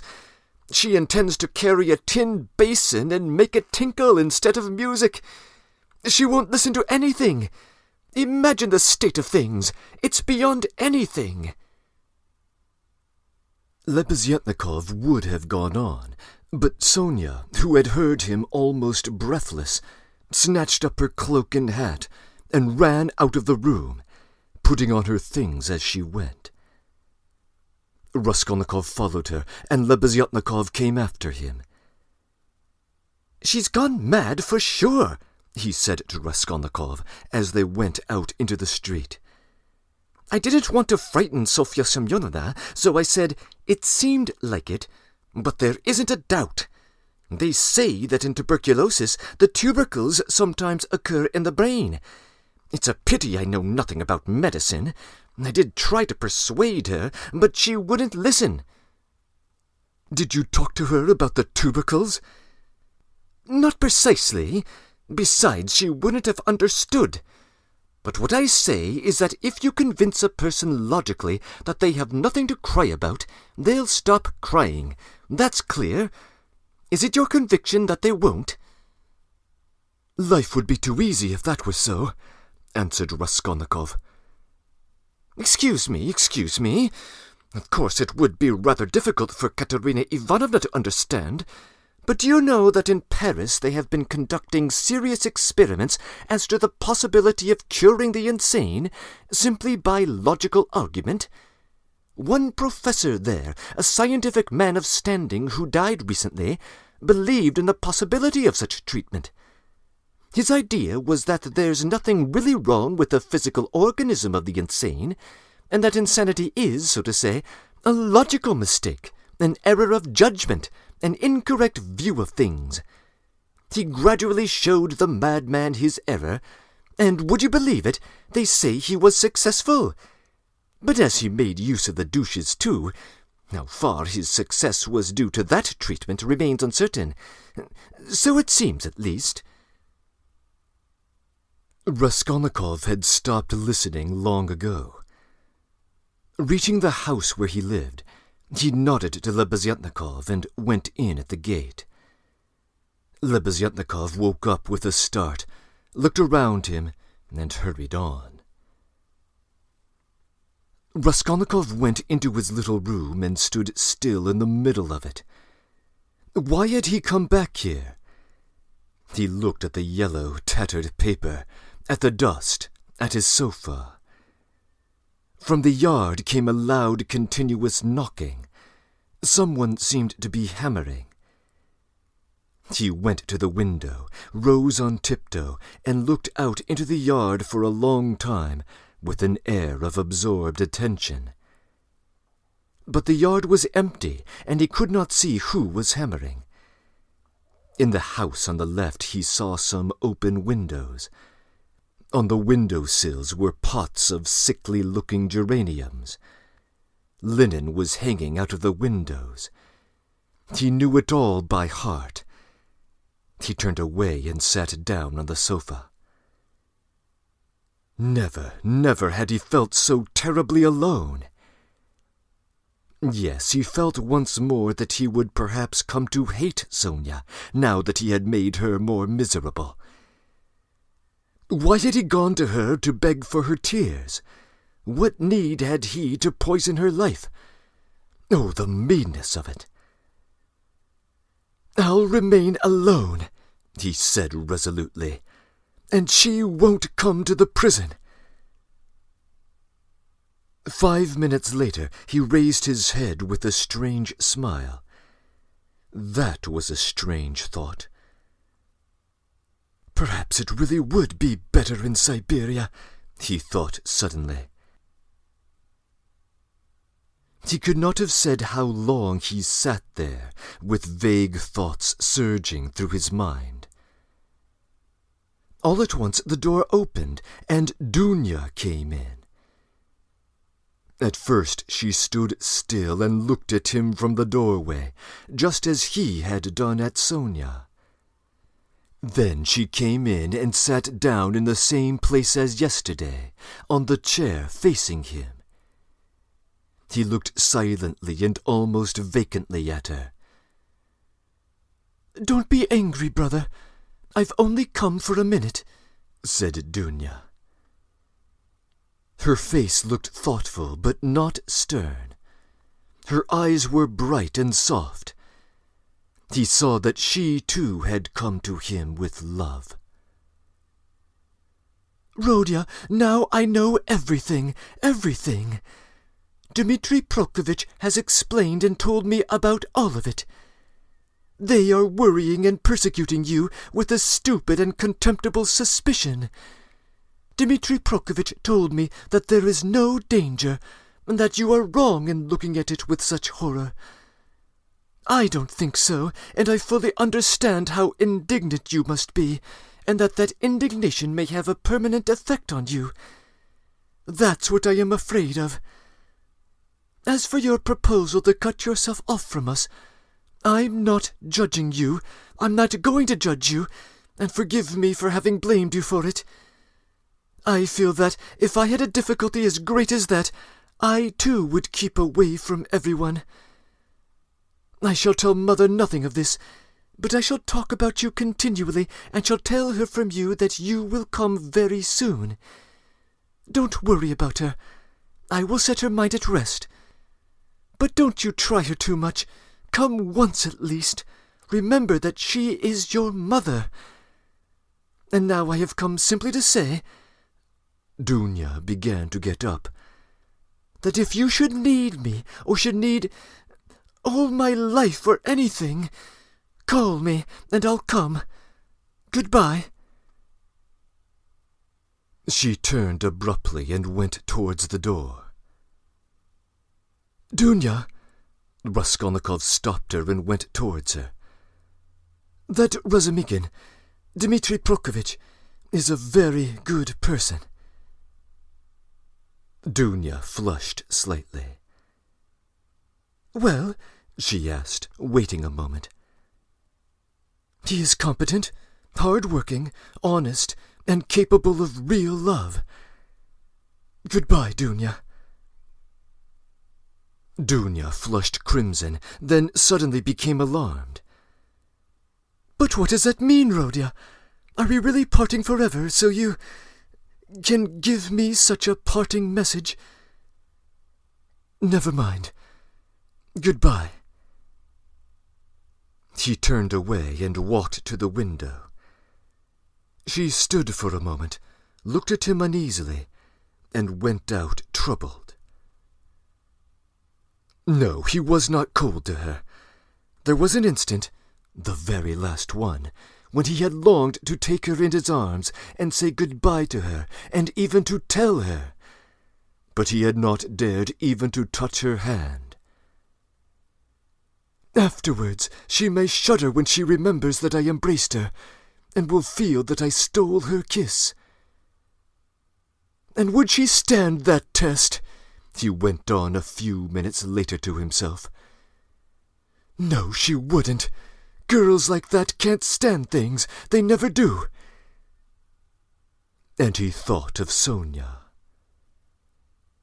There was a breath of fresh air from the window. The daylight was fading. He took up his cap and went out.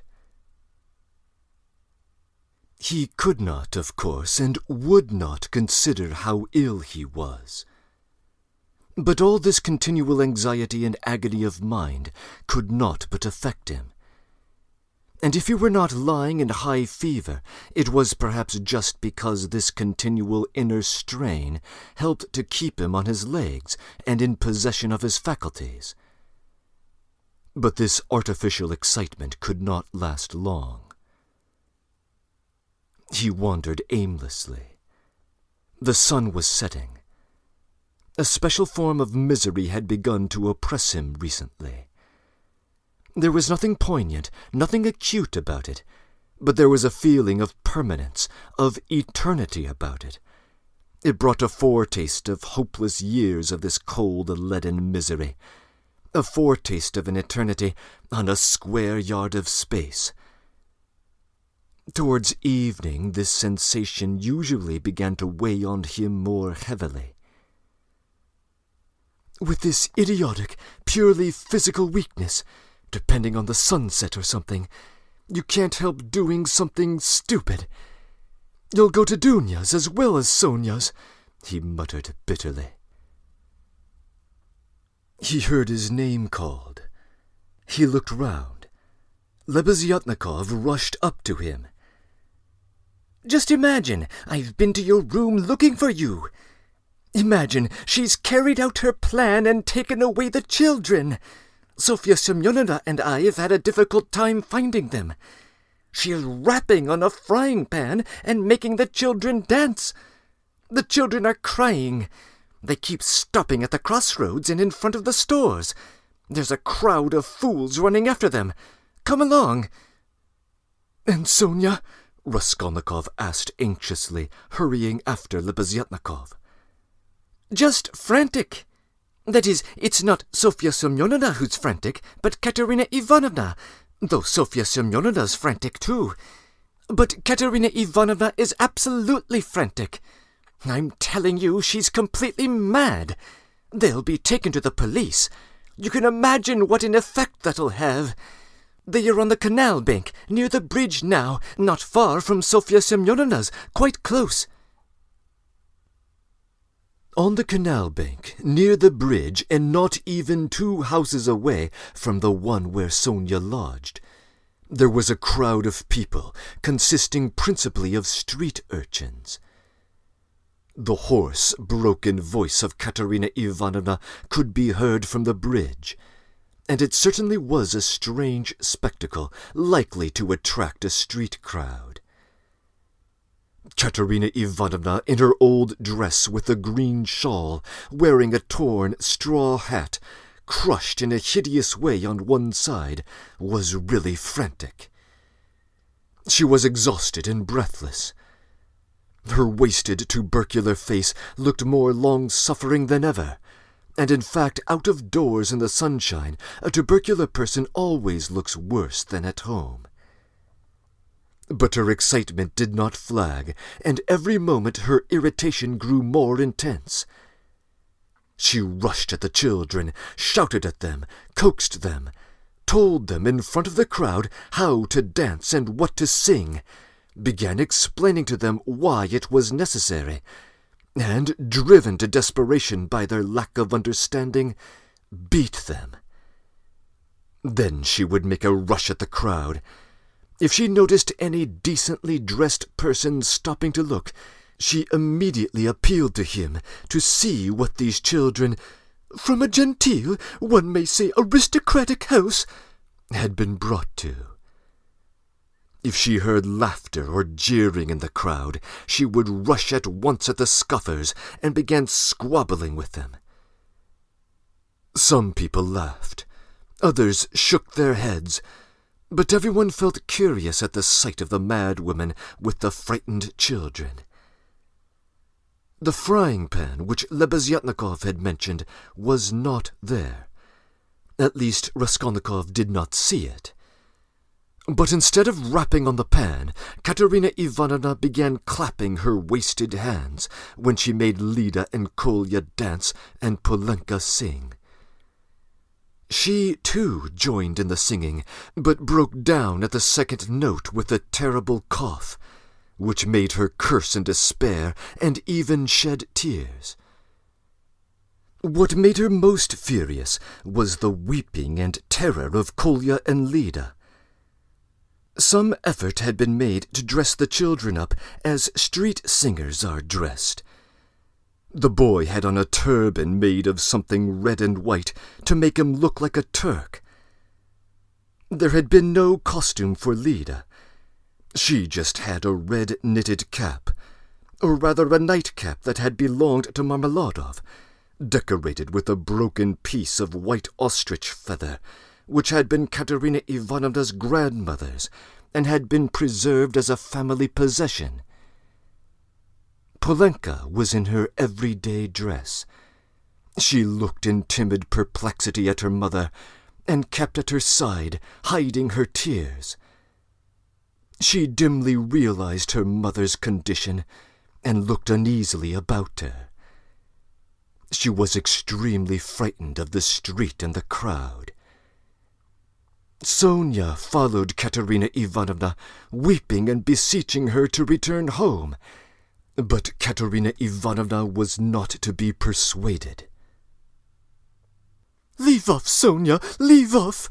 she shouted, speaking fast, panting and coughing. "You don't know what you're asking me to do. You're like a child. I've told you before that I am not going back to that drunken German. Let everyone, let all of Petersburg see the children begging in the streets, though their father was an honorable man who served all his life in truth and fidelity, and, you might say, died in service." Katerina Ivanovna had by now invented this fantastic story, and thoroughly believed it. "Let that wretch of a general see it. And, Sonia, you're being silly. What do we have to eat? Tell me that. We have worried you enough. I won't go on." "Ah, Rodion Romanovitch, is that you?" she cried, seeing Raskolnikov and rushing up to him. "Explain to this silly girl, please, that nothing better could be done.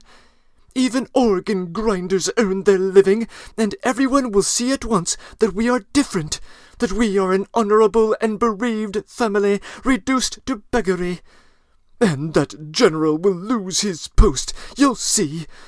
We shall perform under his windows every day, and if the Tsar drives by, I'll fall on my knees, put the children before me, show them to him, and say, 'Defend us, Father. He is the father of the fatherless. He is merciful. He'll protect us, you'll see. And that wretch of a general. Lida, tenez vous droit. Kolya, you'll be dancing again. Why are you whimpering? Whimpering again? What are you afraid of, stupid? Goodness, what should I do with them, Rodion Romanovitch? If you only knew how stupid they are. What can you do with such children?" And she, almost crying herself, which did not stop her uninterrupted rapid flow of talk, pointed to the crying children. Raskolnikov tried to persuade her to go home, and even said, hoping to work on her vanity, that it was unseemly for her to be wandering about the streets like an organ grinder, as she was intending to become the principal of a boarding school.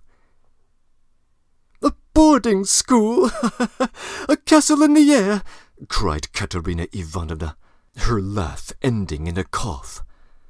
"No, Rodion Romanovich, that dream is over. Everyone has abandoned us. And that general... You know, Rodion Romanovich, I threw an ink spot at him.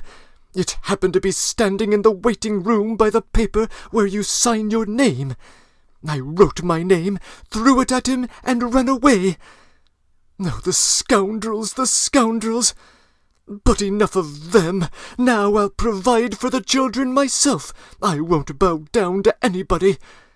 She has had to bear enough for us." She pointed to Sonia. "Polenka, how much have you got? Show me." "What, only 2 farthings? Oh, the mean wretches! They give us nothing, only run after us, putting their tongues out. There, what is that blockhead laughing at?" She pointed to a man in the crowd.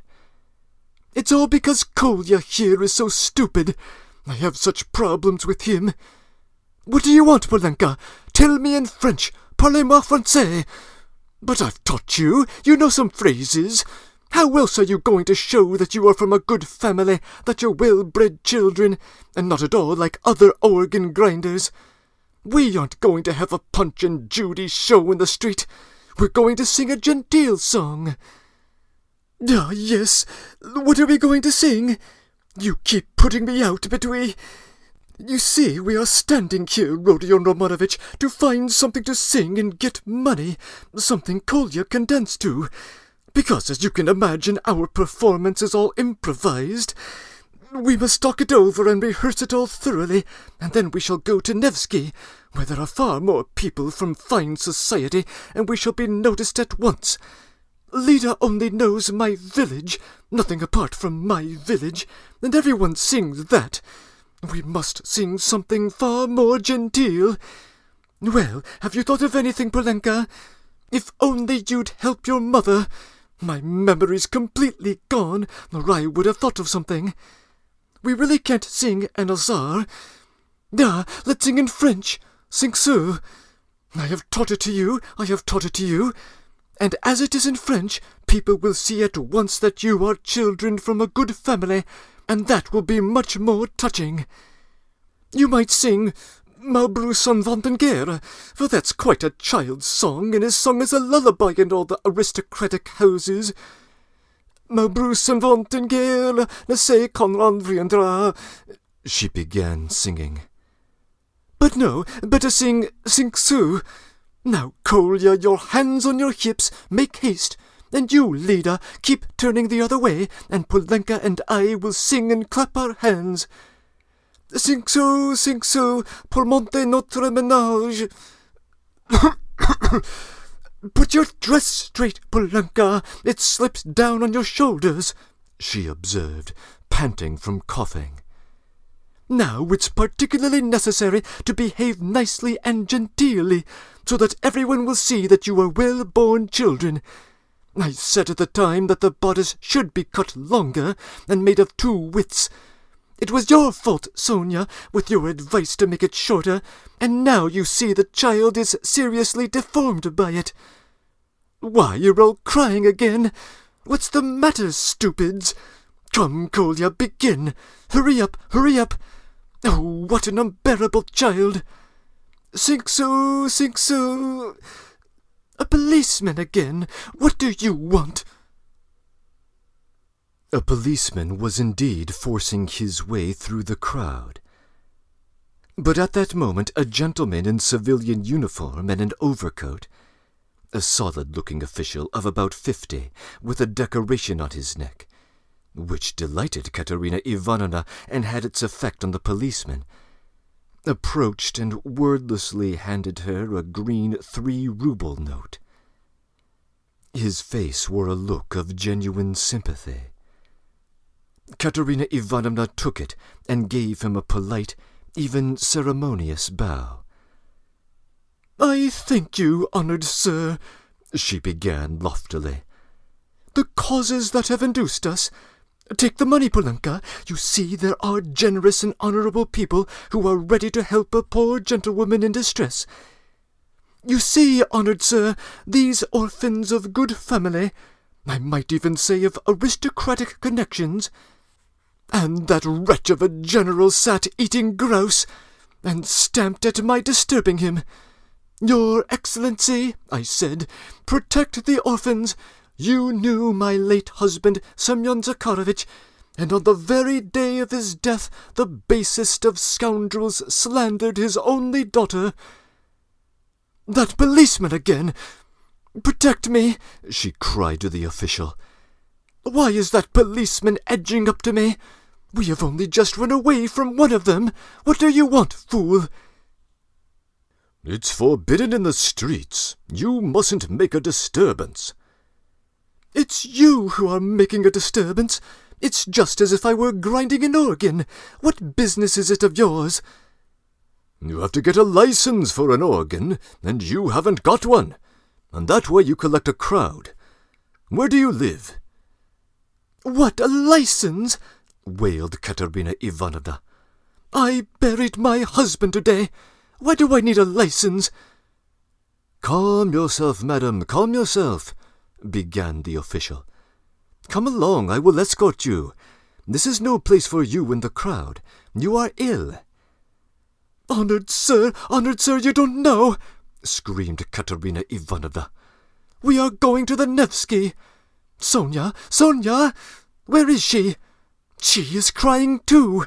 What's the matter with you all? Kolya, Lida, where are you going?' she cried suddenly in alarm. 'Oh, silly children! Kolya, Lida, where are they off to?' Kolya and Lida, scared out of their wits by the crowd and their mother's mad pranks, suddenly seized each other by the hand and ran off at the sight of the policeman who wanted to take them away somewhere. Weeping and wailing, poor Katerina Ivanovna ran after them. She was a pitiful and indecent spectacle when she ran, weeping and panting for breath. Sonia and Polenka rushed after them. Bring them back, Sonia! Oh, stupid, ungrateful children! Polenka, catch them! It's for your sakes She stumbled as she ran and fell down. 'She's cut herself! She's bleeding! Oh, dear!' cried Sonia, bending over her.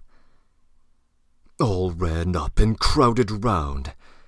Raskolnikov and Lebeziatnikov were the first at her side. The official, too, hastened up, and behind him the policeman, who muttered, "Bother!" with a gesture of impatience, feeling that the job was going to be a troublesome one. Pass on," he said to the crowd that pressed forward. "She's dying," someone shouted. "She's gone out of her mind," said another. "Lord have mercy on us," said a woman, crossing herself. "Have they caught the little girl and the boy? They're being brought back. The elder one's got them. Ah, the wicked little things!" When they examined Katerina Ivanovna carefully, they saw that she had not cut herself against a stone, as Sonia thought, but that the blood that stained the pavement red was from her chest. "I've seen that before," muttered the official to Raskolnikov and Lebeziatnikov. "That's tuberculosis. The blood flows and chokes the patient. I saw the same thing with a relative of my own not long ago. Nearly a pint of blood, all in a minute. What's to be done, though? She is dying."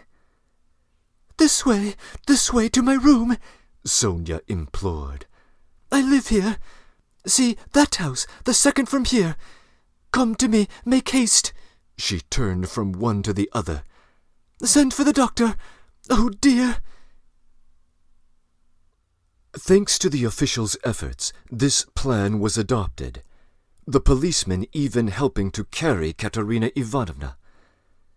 She was carried to Sonia's room, almost unconscious, and laid on the bed. The blood was still flowing, but she seemed to be coming round. Raskolnikov, Lebeziatnikov, and the official accompanied Sonia into the room and were followed by the policeman, who first drove back the crowd, which followed right up to the door. Polenka came in holding Kolya and Lida, who were trembling and weeping. Several people came in, too, from the Kapernaumов's room.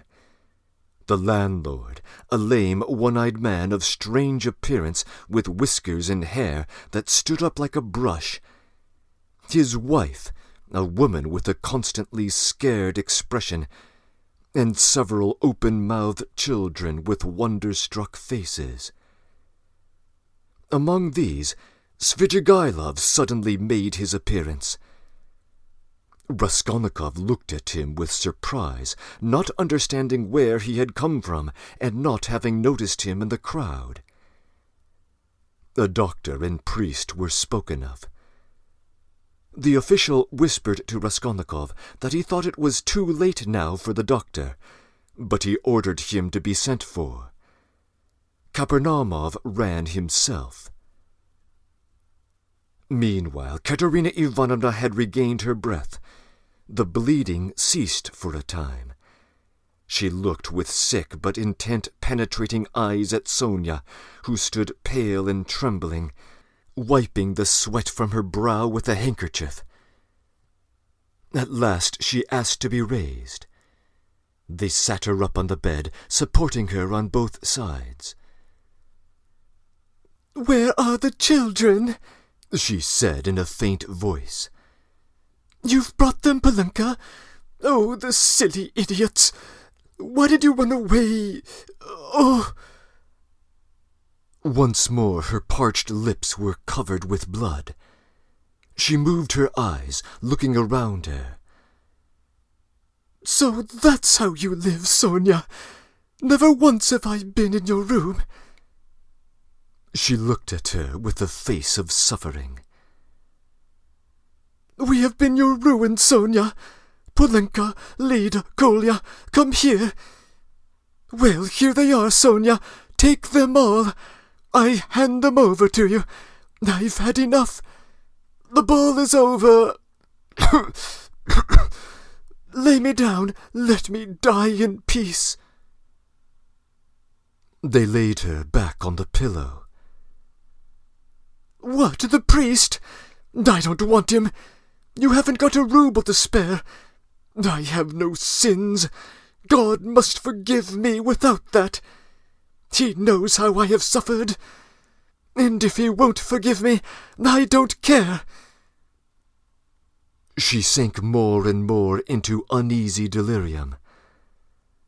At times she shuddered, turned her eyes from side to side, recognized everyone for a minute, but at once sank into delirium again.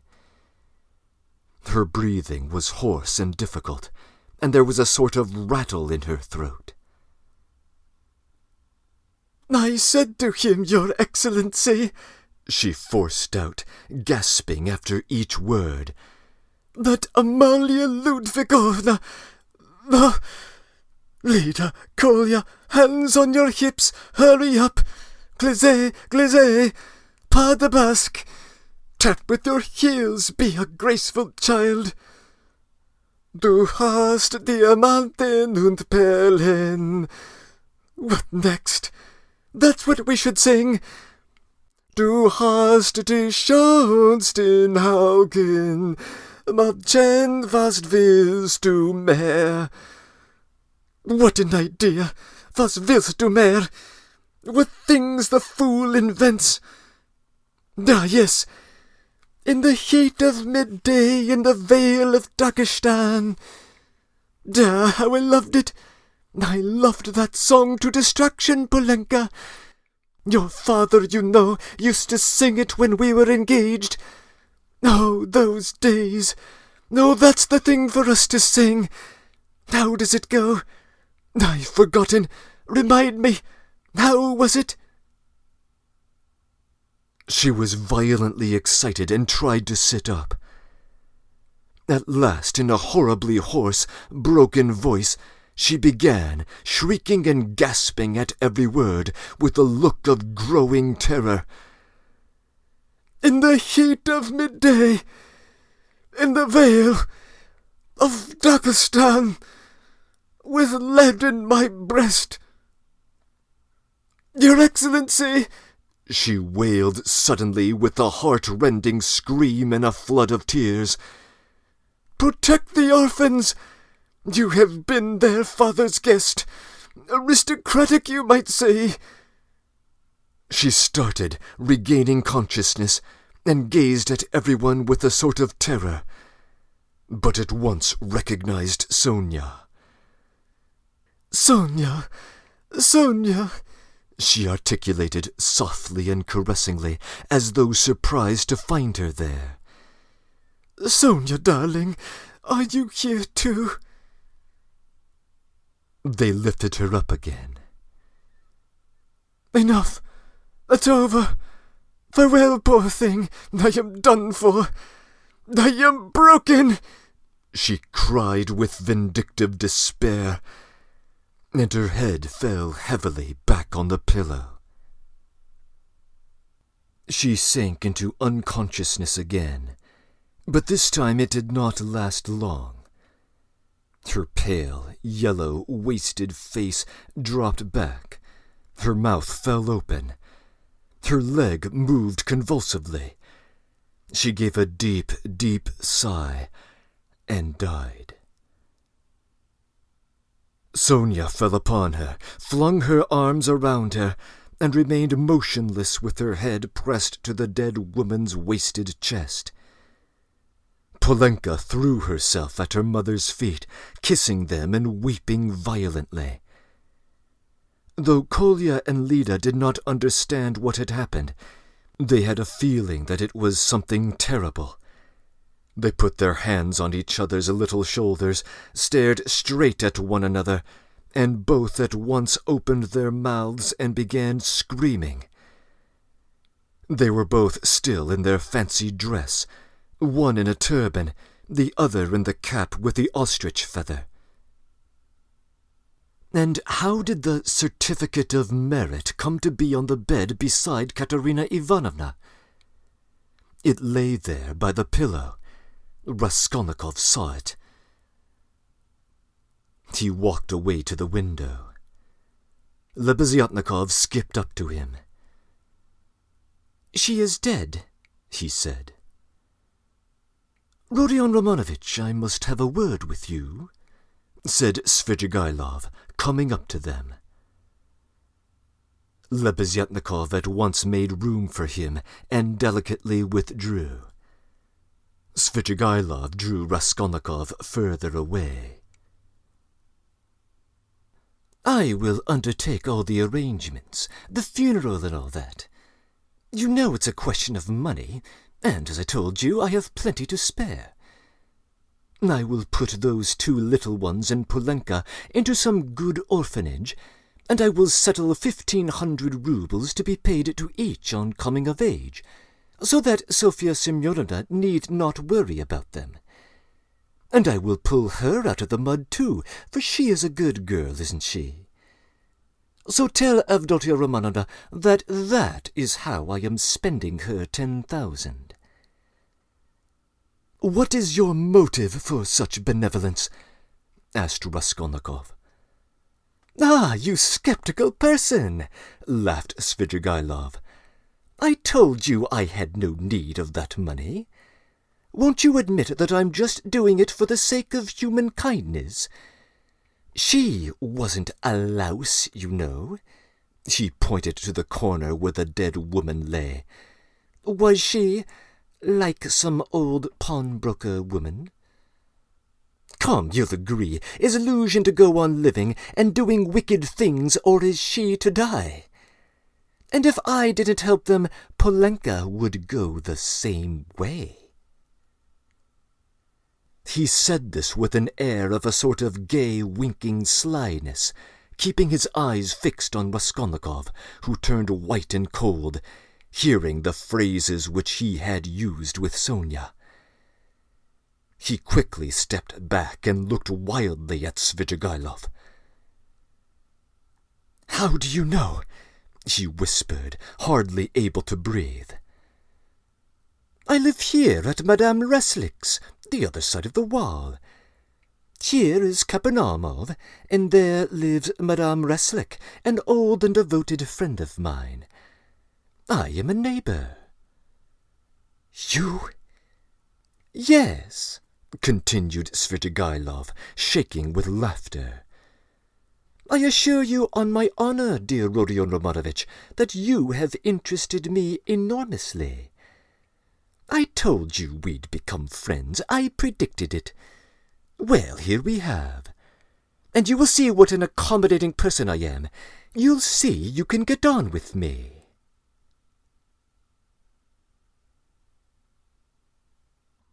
Breaking in. Most of the songs or verses remembered by Katerina Ivanovna in her final hours are of little consequence, but the last one would be immediately recognized by 19th century Russian readers as the opening of Lermontov's poem Dream, which describes a dying man's final moments with a bullet wound to the chest. Lermontov was a pillar of Russian Romanticism, and the poem was composed in 1841, eerily the same year that he himself would die in a duel, and at a formative time in Dostoevsky's young life. That Katerina Ivanovna should remember it now is perhaps testament to Marmeladov's awe-struck praise of his wife, in Part 1, Chapter 2, as a high-class woman, although she dies 2.5 decades out of place in a world that sneers at her romantic roots. Who might have brought that old certificate of merit to comfort her in her final hour? The text gives no definitive answer, but I can think of no better candidate than Lebeziatnikov, who would have been more involved in this episode from its inception at Madame Lipovexel's than anyone else in the room. The man is a clown, but he is a noble one. This is the end of Part 5. 2 story arcs have met their conclusion. Luzhin is off the stage and will do no more to torment the Raskolnikov family. And the younger generation of Marmeladovs no longer teeters over the abyss, having their welfare provided for by the enigmatic Svidrigailov. But Svidrigailov's motives remain a mystery. He clearly has some design on Dunya, although the 10,000 he had originally offered to her he is now investing in the Marmeladovs' futures.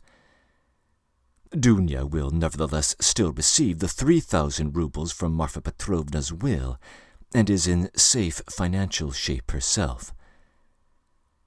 Svidrigailov nevertheless has mentioned both taking some other bride and taking a journey abroad, and the hints of his unsavory, or indeed monstrous, past should make us nervous in his presence. And of course Raskolnikov now recognizes that the older man is aware of his deepest secrets. He now joins a widening list of characters who either know of or strongly suspect Raskolnikov's guilt in the murders. Both Sonia and Svidrigailov have heard the explicit confession. Porfiry Petrovitch, with his sidekick Zametov, seems all but certain of the fact. Things are less clear with Razumikin. What exactly did he internalize from that silent exchange the prior evening? We can gather from Dunya's comments in this chapter that he is at least keeping up a brave face in defense of his friend among the Raskolnikova ladies, but perhaps there is more to that tale. Naturally, Raskolnikov's fate, both with the law and with his soul, remains entirely in the balance. Time has been compressed since he woke up from his delirium in Part 2, Chapter 3, with roughly 300 pages dedicated to 3 tortuous days in the young man's life. Expect just a slight telescoping through time as we turn the page to Part 6. Finally, we should spare a thought for the accumulated travails of Sonia Marmeladova. In roughly 1 week, she has lost her best friend to murder, her drunken father to a carriage accident, and her deranged stepmother to consumption. And she has discovered that her lover is the killer of her friend. I am tempted to add that her lover might be complicit in the death of her stepmother, for in the last chapter, Raskolnikov did prevent Sonia from running after Katerina Ivanovna early in their interview. In addition to all this, she has had to endure the slander of Luzhin, and is only now tearing up the indignity of the yellow ticket. Nevertheless, it is the suffering Sonia who is the pinnacle of faith in the novel. I do not think the correlation of suffering and faith is a spurious one. End of comments.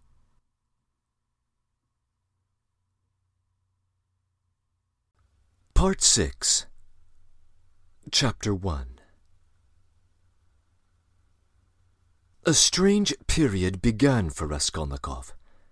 It was as though a fog had fallen upon him and wrapped him in a dreary solitude from which there was no escape. Recalling that period long afterwards, he believed that his mind had been clouded at times, and that it had continued so with intervals until the final catastrophe. He was convinced that he had been mistaken about many things at that time, for instance about the date of certain events. Anyway, when he tried later on to piece his recollections together, he learnt a great deal about himself from what other people told him. He had mixed up incidents and had explained events as due to circumstances which existed only in his imagination. At times he was a prey to agonies of morbid uneasiness, amounting sometimes to panic.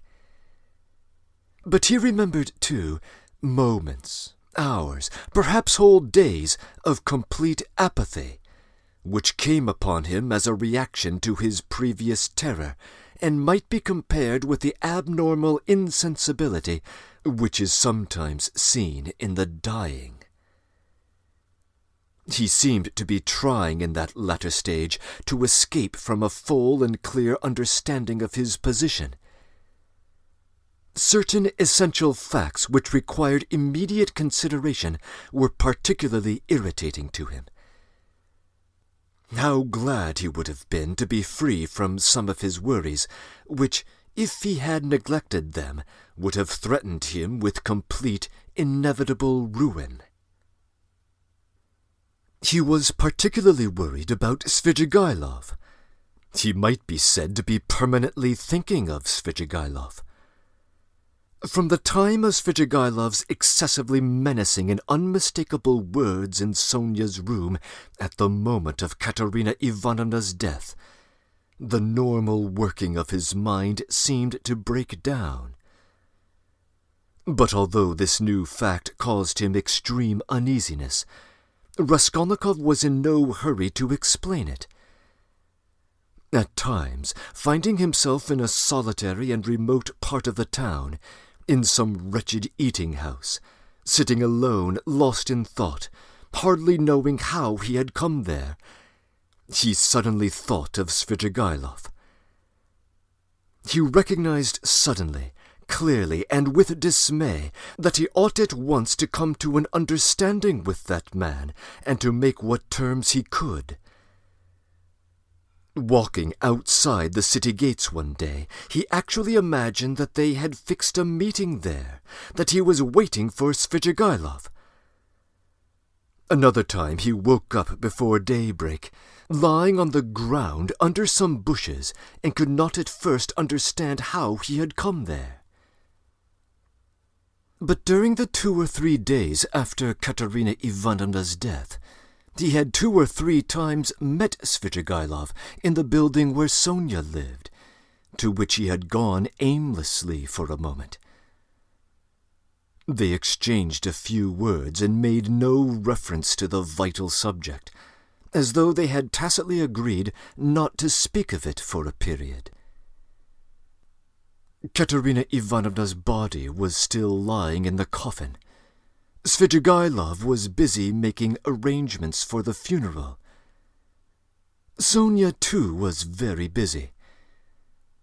At their last meeting, Svidrigailov informed Raskolnikov that he had made an arrangement, and a very satisfactory one, for Katerina Ivanovna's children. That he had, through certain connections, succeeded in getting hold of certain people with whose help the 3 orphans could be at once placed in very suitable institutions. That the money he had given them had been of great assistance, as it is much easier to place orphans who have some kind of property than destitute ones. He said something, too, about Sonia, and promised to come himself in a day or 2 to see Raskolnikov, mentioning that he would like to consult with him, that there were things they must talk over. This conversation took place in the passage on the stairs. Svidrigailov looked intently at Raskolnikov, and suddenly, after a brief pause, dropping his voice, asked, "But how is it, Rodion Romanovich? You don't seem yourself. You look and you listen, but you don't seem to understand. Cheer up, we'll talk things over. I'm just sorry I've so much of my own business and of other people's to do. Ah, Rodion Romanovich," he added suddenly, "what everyone needs is fresh air, more than anything." He moved to one side to make way for the priest and server who were coming up the stairs. They had come for the requiem service. On Svidrigailov's orders, it was sung twice a day, punctually. Svidrigailov went his way.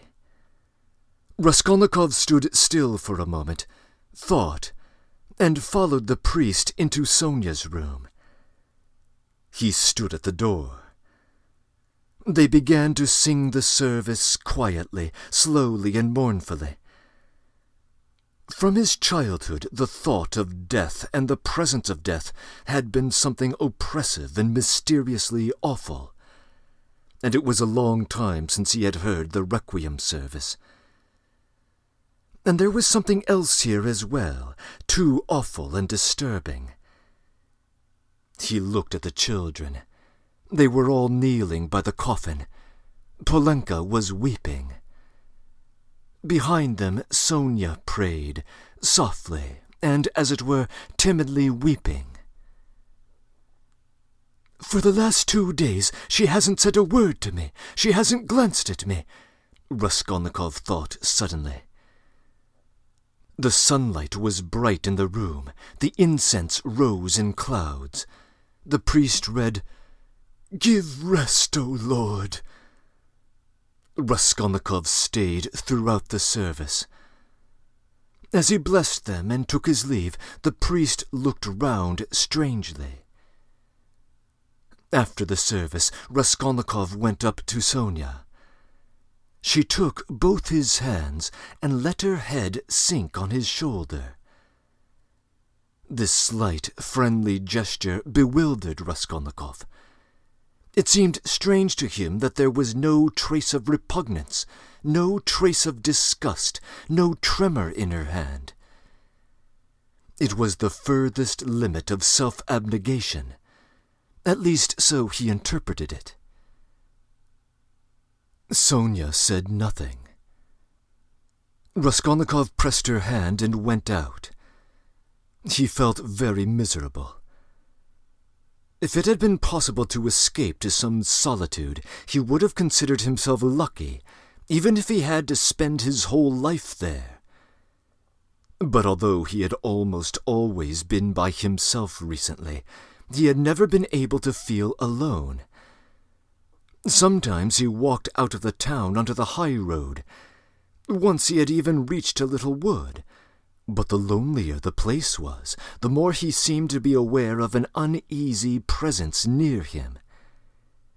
It did not frighten him, but greatly annoyed him, so he made haste to return to the town, to mingle with the crowd, to go into restaurants and taverns, to walk in busy streets.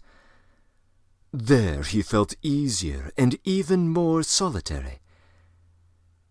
One day at dusk he sat for an hour listening to songs in a tavern, and he remembered that he actually enjoyed it. But at last he had suddenly felt the same uneasiness again, as though his conscience was smiting him. "Here I sit listening to singing. Is that what I ought to be doing?" he thought. Yet he felt at once that that was not the only cause of his uneasiness. There was something requiring immediate decision, but it was something he could not clearly understand or put into words. It was a hopeless tangle. No, better have the struggle again. Better have Porfiry again. Or Svidrigailov. Better have some challenge again. Some attack. Yes, he thought.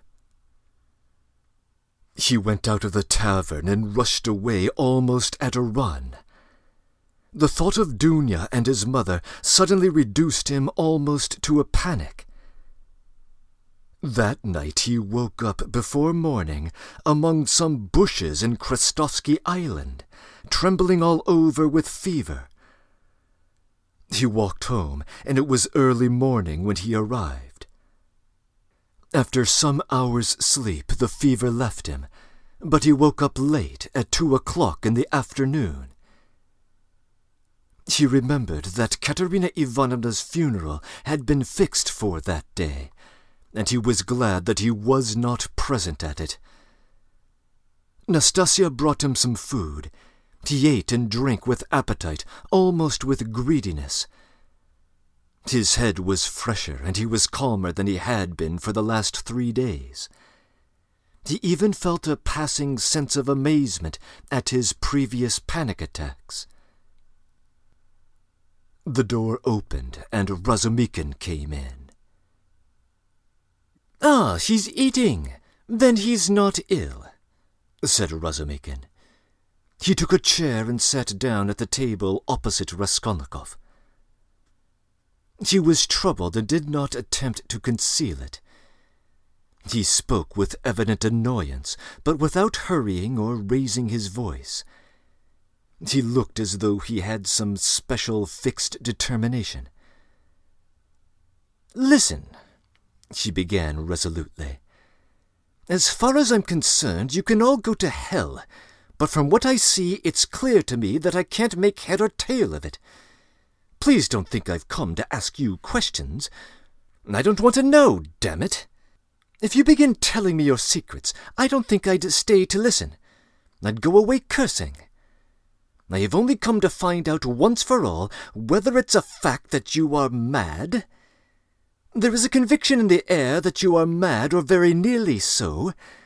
I admit I've been disposed to that opinion myself, judging from your stupid, repulsive, and quite inexplicable actions, and from your recent behavior to your mother and sister. Only a monster or a madman could treat them as you have, so you must be mad." "When did you see them last?" "Just now. Haven't you seen them since then? What have you been doing with yourself? Tell me, please. I've been to see you 3 times already. Your mother has been seriously ill since yesterday. She had made up her mind to come to you. Avdotia Romanovna tried to prevent her. She wouldn't hear a word. If he is ill, if his mind is giving way, who can look after him like his mother can?" she said. "We all came here together. We couldn't let her come alone all the way. We kept begging her to be calm. We came in, you weren't here. She sat down and stayed 10 minutes while we stood waiting in silence. She got up and said, 'If he's gone out, that is, if he is well, and has forgotten his mother, it's humiliating and unseemly for his mother to stand at his door begging for kindness.' She returned home and took to her bed. Now she is in a fever. 'I see,' she said, 'that he has time for his girl.' She means by your girl Sofya Semyonovna, your betrothed or your mistress, I don't know. I went at once to Sofya Semyonovna's because I wanted to know what was going on. I looked round, I saw the coffin, the children crying, and Sofya Semyonovna getting them to try on mourning dresses. No sign of you. I apologized, went away, and reported it all to Avdotia Romanovna. So that's all nonsense, and you haven't got a girl. The most likely thing is that you are mad. But here you sit, guzzling boiled beef as though you'd not had a bite for 3 days. Though as far as that goes, madmen eat too, but though you have not said a word to me yet, you are not mad, that I'd swear. Above all, you are not mad. You can go to hell, all of you, because there's some mystery, some secret about it, and I don't intend to worry my brains over your secrets.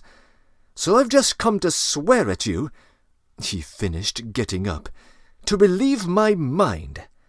And I know what to do now." "What do you intend to do now?" "What business is it of yours what I intend to do?" "You are going out for a drinking bout." How did you know?" "Well, it's pretty clear."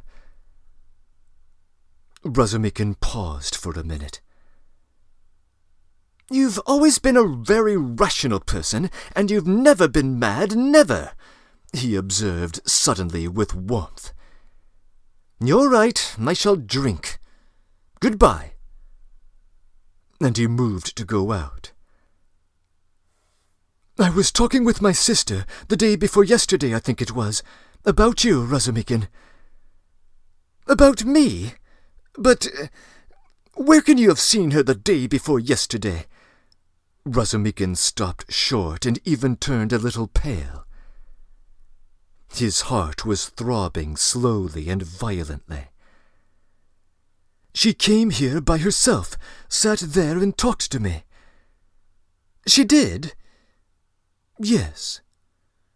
"What did you say to her? I mean, about me?" "I told her you were a very good, honest, and industrious man. I didn't tell her you love her, because she knows that herself." "She knows that herself?" "Well, it's pretty clear. Wherever I go, whatever happens to me, you will remain to look after them. I, so to speak, give them into your keeping, Razumikin. I say this because I know quite well how you love her, and I'm convinced of the purity of your heart. I know that she, too, may love you, and perhaps does love you already. Now decide for yourself, as you know best, whether you need go in for a drinking bout or not." "Rhodia, you see, well, damn it. But where do you intend to go? Of course, if it's all a secret, never mind, but I shall find out the secret, and I am sure that it must be some ridiculous nonsense, and that you've made it all up. Anyway, you are a wonderful person, a wonderful person." "That was just what I wanted to add, only you interrupted. That was a very good decision of yours not to find out these secrets. Leave it to time, don't worry about it. You'll know it all in time when it's all revealed. Yesterday a man said to me that what a man needs is fresh air, fresh air, fresh air. I intend to go to him directly to find out what he meant by that." Razumikin stood lost in thought and excitement, making a silent conclusion. He's a political conspirator. He must be. And he's on the eve of some desperate step, that's certain. It can only be that. And Dunya knows, he thought suddenly. So Avdotia Romanovna comes to see you, he said, weighing each syllable. And you're going to see a man who says we need more air, and so of course that letter, that too must have something to do with it, he concluded to himself. What letter? She got a letter today. It upset her very much indeed. Too much so. I started talking about you. She begged me not to. Then she said that perhaps we should very soon have to part. Then she began warmly thanking me for something. Then she went to her room and locked herself in. She got a letter? Raskolnikov asked thoughtfully. Yes, and you didn't know? They were both silent. Goodbye, Rodion. There was a time, my friend, when I... Never mind, goodbye. You see, there was a time... Well, goodbye. I must be off too. I am not going to drink. There's no need now. That's all stupid.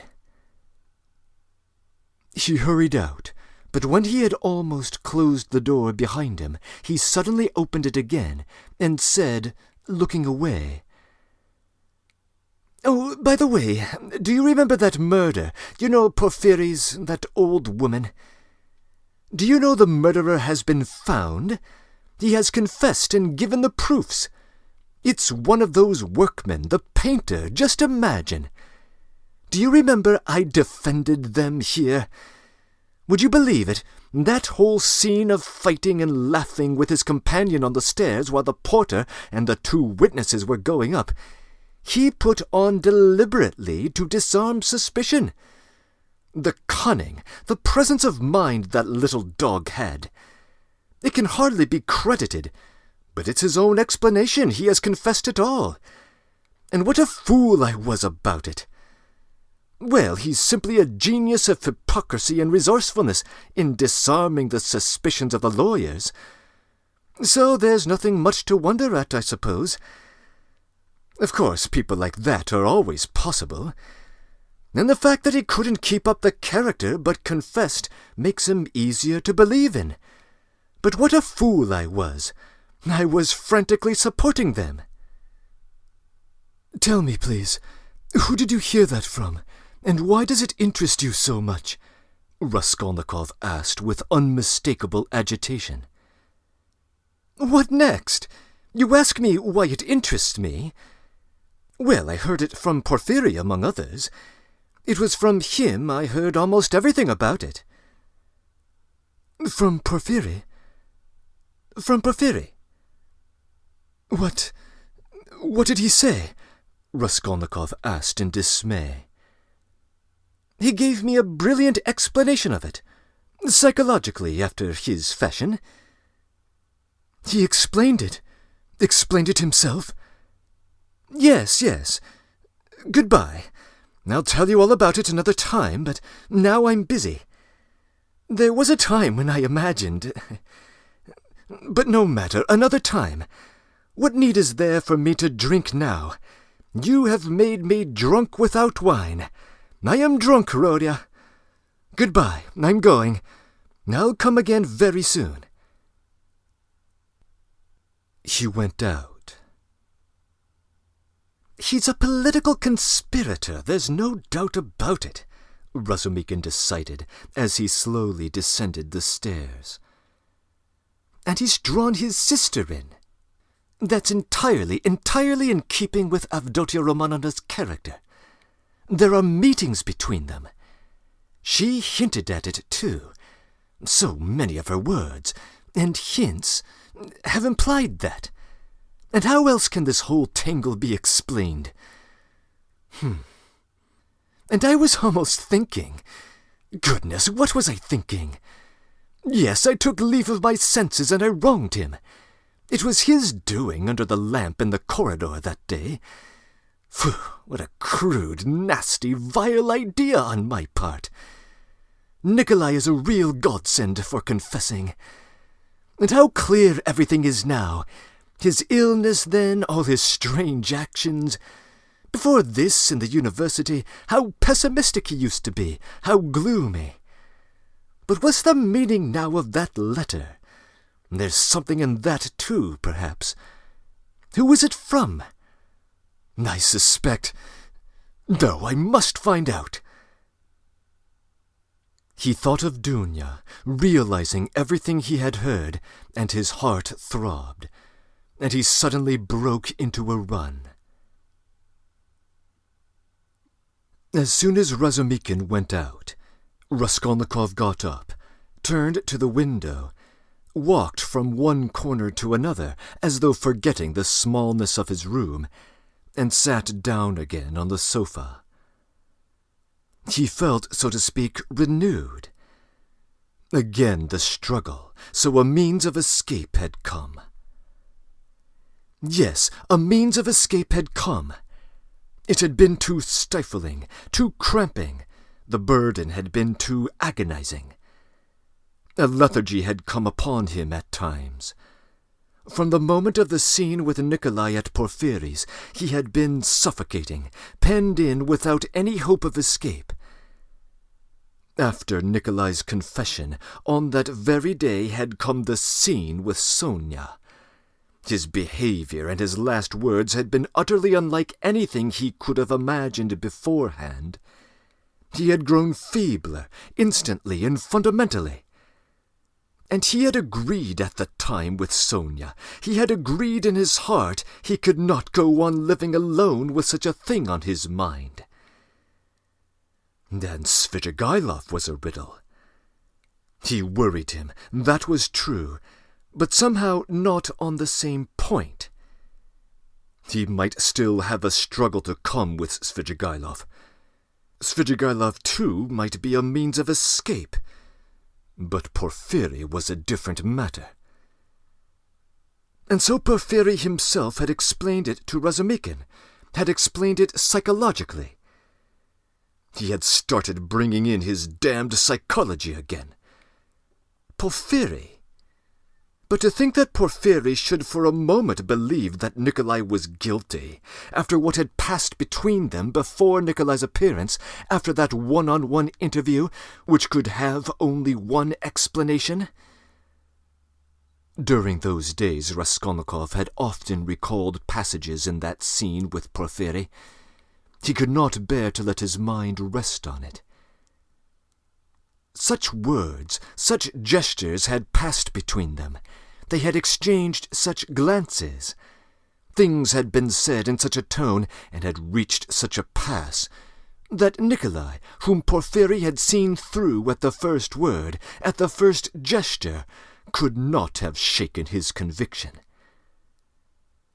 And to think that even Razumikin had begun to suspect.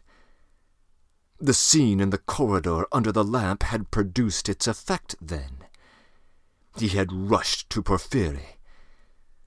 But what had induced the latter to receive him like that? What had been his aim in putting Razumikin off with Nikolai? He must have some plan. There was some design. But what was it? It was true that a long time had passed since that morning, too long a time, and no sight or sound of Porfiry. Well, that was a bad sign. Raskolnikov took his cap and went out of the room, still pondering. It was the first time for a long while that he had felt clear in his mind, at least. I must settle Svidrigailov, he thought, and as soon as possible. He, too, seems to be waiting for me to come to him of my own accord. And at that moment there was such a rush of hate in his weary heart that he might have killed either of those two, Porfiry or Svidrigailov. At least he felt that he would be capable of doing it later, if not now. "We shall see, we shall see," he repeated to himself. But no sooner had he opened the door than he stumbled upon Porfiry himself in the passage. He was coming in to see him. Raskolnikov was dumbfounded for a minute, but only for a minute. Strange to say, he was not very astonished to see Porfiry, and was scarcely even afraid of him. He was simply startled, but was quickly, instantly on his guard. Perhaps this will mean the end? But how could Porfiry have approached so quietly, like a cat, so he would hear nothing? Could he have been listening at the door?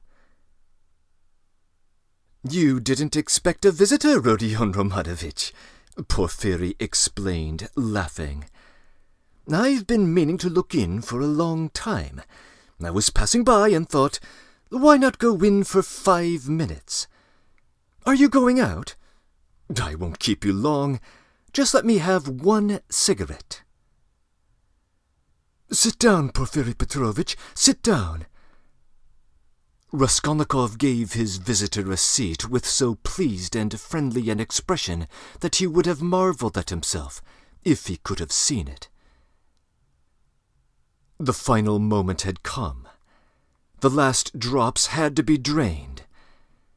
So a man will sometimes go through half an hour of mortal terror with a brigand, yet when the knife is at his throat at last, he feels no fear.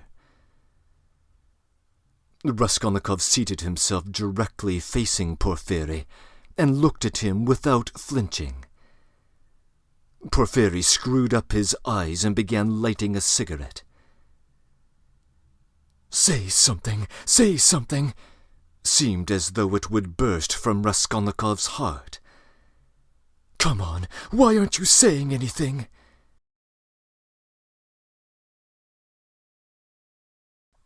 Breaking in. We now have a clear look into the mind of Razumikin. The silent exchange during the last meeting between the friends did indeed put a suspicion of Raskolnikov into him. He has even seen Porfiry Petrovitch over the affair, and his behavior on the way out of the room indicates that he hasn't fully cured himself of his doubts. His new conviction that Raskolnikov is a political conspirator seems to be a hopeful conjecture born out of loyalty to his friend. That said, the hypothesis is not as far-fetched as it might sound. This was an age of political activism, and Dostoevsky would know of the psychological strain that conspiracy against the government could produce, having played that role himself close to 20 years prior. Who sent that letter to Dunya? The text doesn't tell us outright, but we may take a pretty good guess. It seems that Raskolnikov has come close to doing so already. If Raskolnikov is to be believed, we have now jumped 2 days forward in time, as he states that his last conversation with Dunya, in Part 5, Chapter 5, was the day before yesterday. But it's not clear that we should trust his inner sense of time. Perhaps more days have passed than that. In the text, his train of thought in his room after Razumikin's departure is in quotation marks, despite being presented in the third person, leaving it ambiguous as to whether Raskolnikov might be talking to himself. It's entirely possible, then, that Porfiry Petrovitch has heard our protagonist vocalizing his inmost thoughts while standing on the other side of the door. End of comments.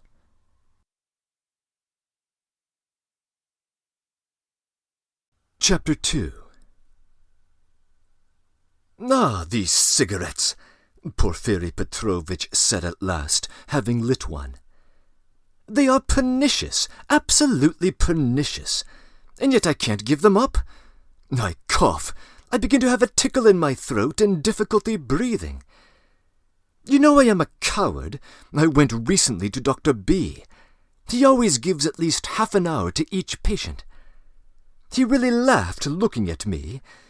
He gave me an inspection. "Tobacco's bad for you," he said. "Your lungs are affected." But how am I going to give it up? What is there to take its place? I don't drink, that's the problem. That I don't. Everything is relative, Rodion Romanovich. Everything is relative.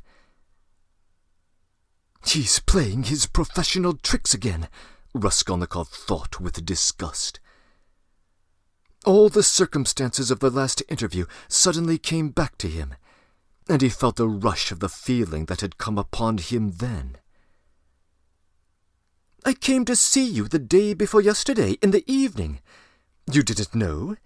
Porfiri Petrovitch went on, looking round the room.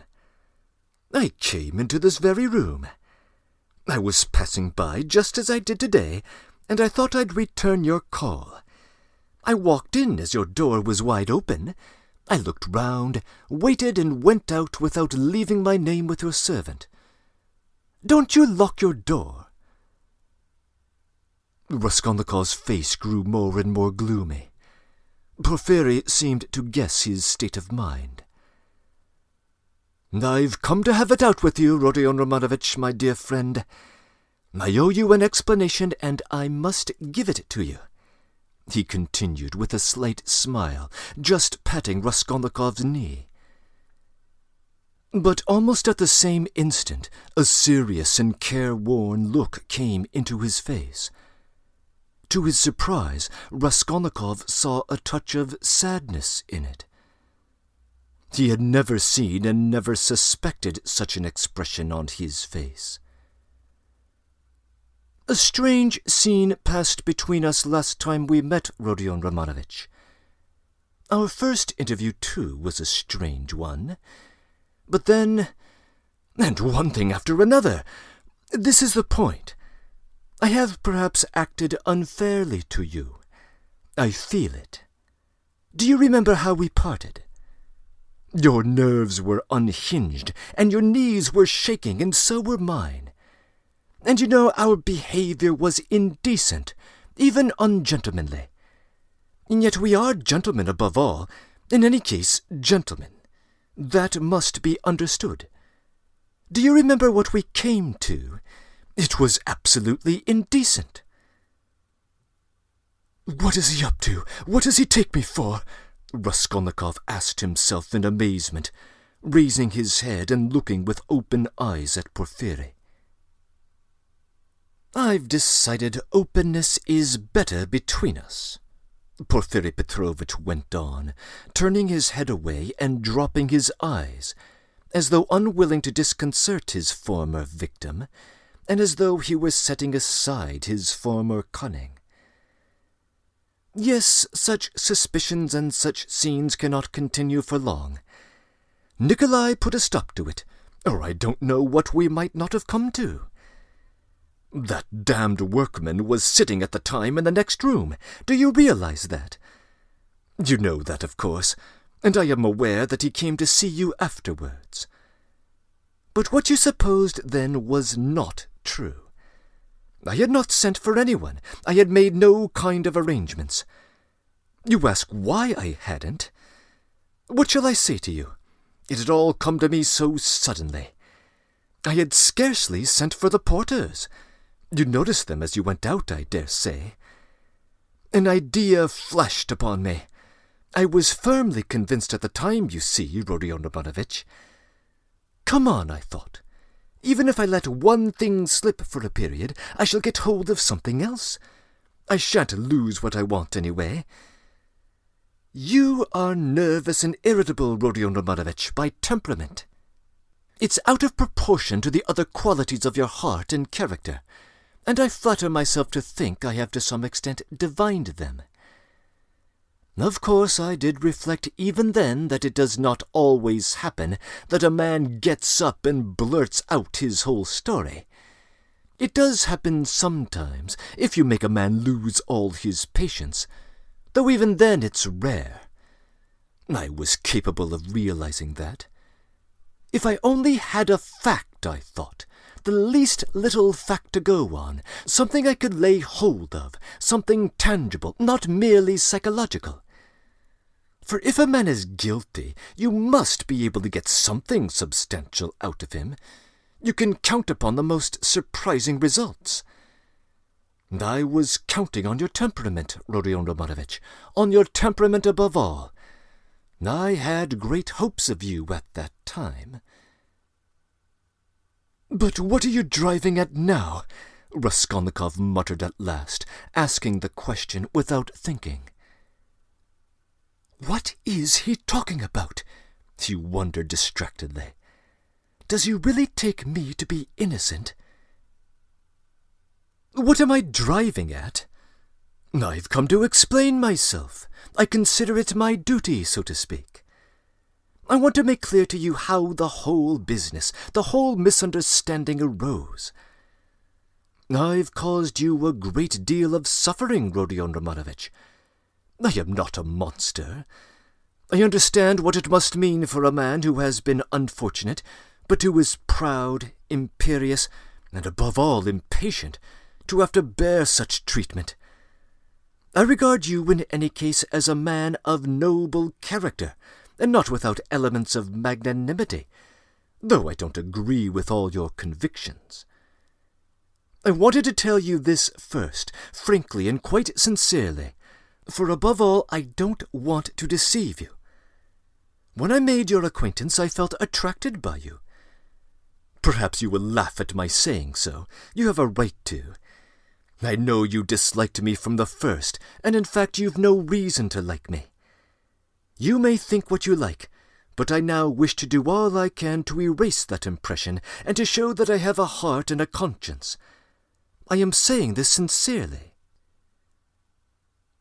Porfiri Petrovitch made a dignified pause. Raskolnikov felt a rush of renewed alarm. The thought that Porfiri believed him to be innocent began to make him uneasy.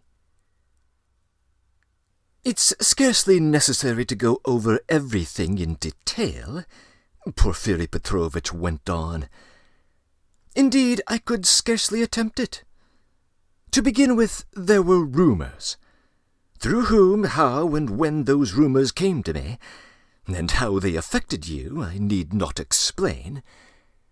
My suspicions were aroused by a complete accident, which might just as easily not have happened. What was it? I believe there is no need to go into that either. Those rumors and that accident led to one idea in my mind.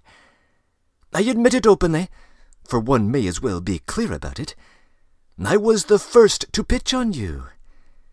The old woman's notes on the pledges and the rest of it, that all came to nothing. Yours was one of 100. I happened, too, to hear of the scene at the office from a man who described it excellently, unconsciously reproducing the scene with great vividness. It was just one thing after another, Rodion Romanovich, my dear fellow. How could I avoid being brought to certain ideas? From 100 rabbits you can't make a horse. 100 suspicions don't make a proof, as the English proverb says. But that's only from the rational point of view. You can't help being partial, for after all a lawyer is only human. I thought, too, of your article in that journal, do you remember? During your first visit we talked about it. I jeered at you at the time, but that was only to lead you on. I repeat, Rodion Romanovich, you are ill and impatient. That you were bold, headstrong, in earnest, and had felt a great deal, I recognized long before. I, too, have felt the same, so your article seemed familiar to me. It was conceived on sleepless nights with a throbbing heart, in ecstasy and with suppressed enthusiasm. And that proud, suppressed enthusiasm in young people is dangerous. I jeered at you then, but let me tell you that, as a literary amateur, I am awfully fond of such first essays, full of the heat of youth. There is a mistiness and a chord vibrating in the mist. Your article is absurd and fantastic, but there's a transparent sincerity, a youthful, incorruptible pride, and the daring of despair in it. It's a gloomy article, but that's what's good about it. I read your article and put it aside, thinking as I did so, that man won't go the common way. Well, I ask you, after that as a preliminary, how could I help being carried away by what followed? Oh dear, I am not saying anything. I am not making any statement now. I simply noted it at the time. What is there in it, I reflected. There's nothing in it. That is, really nothing, and perhaps absolutely nothing. And it's not at all the thing for the prosecutor to let himself be carried away by notions. Here I have Nikolai on my hands with actual evidence against him. You may think what you like of it, but it's evidence. He brings in his psychology, too. You have to consider him, too, because it's a matter of life and death. Why am I explaining this to you? So that you will understand and not blame my malicious behavior on that occasion. It was not malicious, I assure you. Do you suppose I didn't come to search your room at the time? I did. I was here when you were lying ill in bed. Not officially, not in person, but I was here. Your room was searched to the last thread at the first suspicion. But umsonst. I thought to myself, now that man will come of his own accord, and quickly, too. If he's guilty, he's sure to come. Another man wouldn't, but he will. And you remember how Mr. Razumikin began discussing the subject with you? We arranged that to excite you, so we spread rumors on purpose, so that he might discuss the case with you. And Razumikin is not a man to restrain his indignation. Mr. Zametov was tremendously struck by your anger and your open daring. Think of blurting out in a restaurant, "I killed her." It was too daring, too reckless. I thought so myself. If he is guilty, he will be a formidable opponent. That was what I thought at the time. I was expecting you. But you simply bowled Zametov over and... Well, you see, this is where it all lies. This damnable psychology can be taken two ways. Well, I kept expecting you, and that was how it was. You came. My heart was really throbbing. Ah! Now, why need you have come? Your laughter, too, as you came in, do you remember? I saw it all plain as day. But if I hadn't expected you so specially, I should not have noticed anything in your laughter. You see what influence a mood has. Mr. Razumikin, then. Ah, that stone under which the things were hidden. I seemed to see it somewhere in a kitchen garden. It was in a kitchen garden, you told Zametov, and afterwards you repeated that in my office. And when we began picking your article to pieces, how you explained it! One could take every word of yours in two senses, as though there were another meaning hidden. So, in this way, Rodion Romanovich, I reached the furthest limit, and knocking my head against a post, I pulled myself up, asking myself what I was about. After all, I said, you can take it all in another sense if you like, and it's more natural to take it in that way, in fact. I couldn't help admitting it was more natural.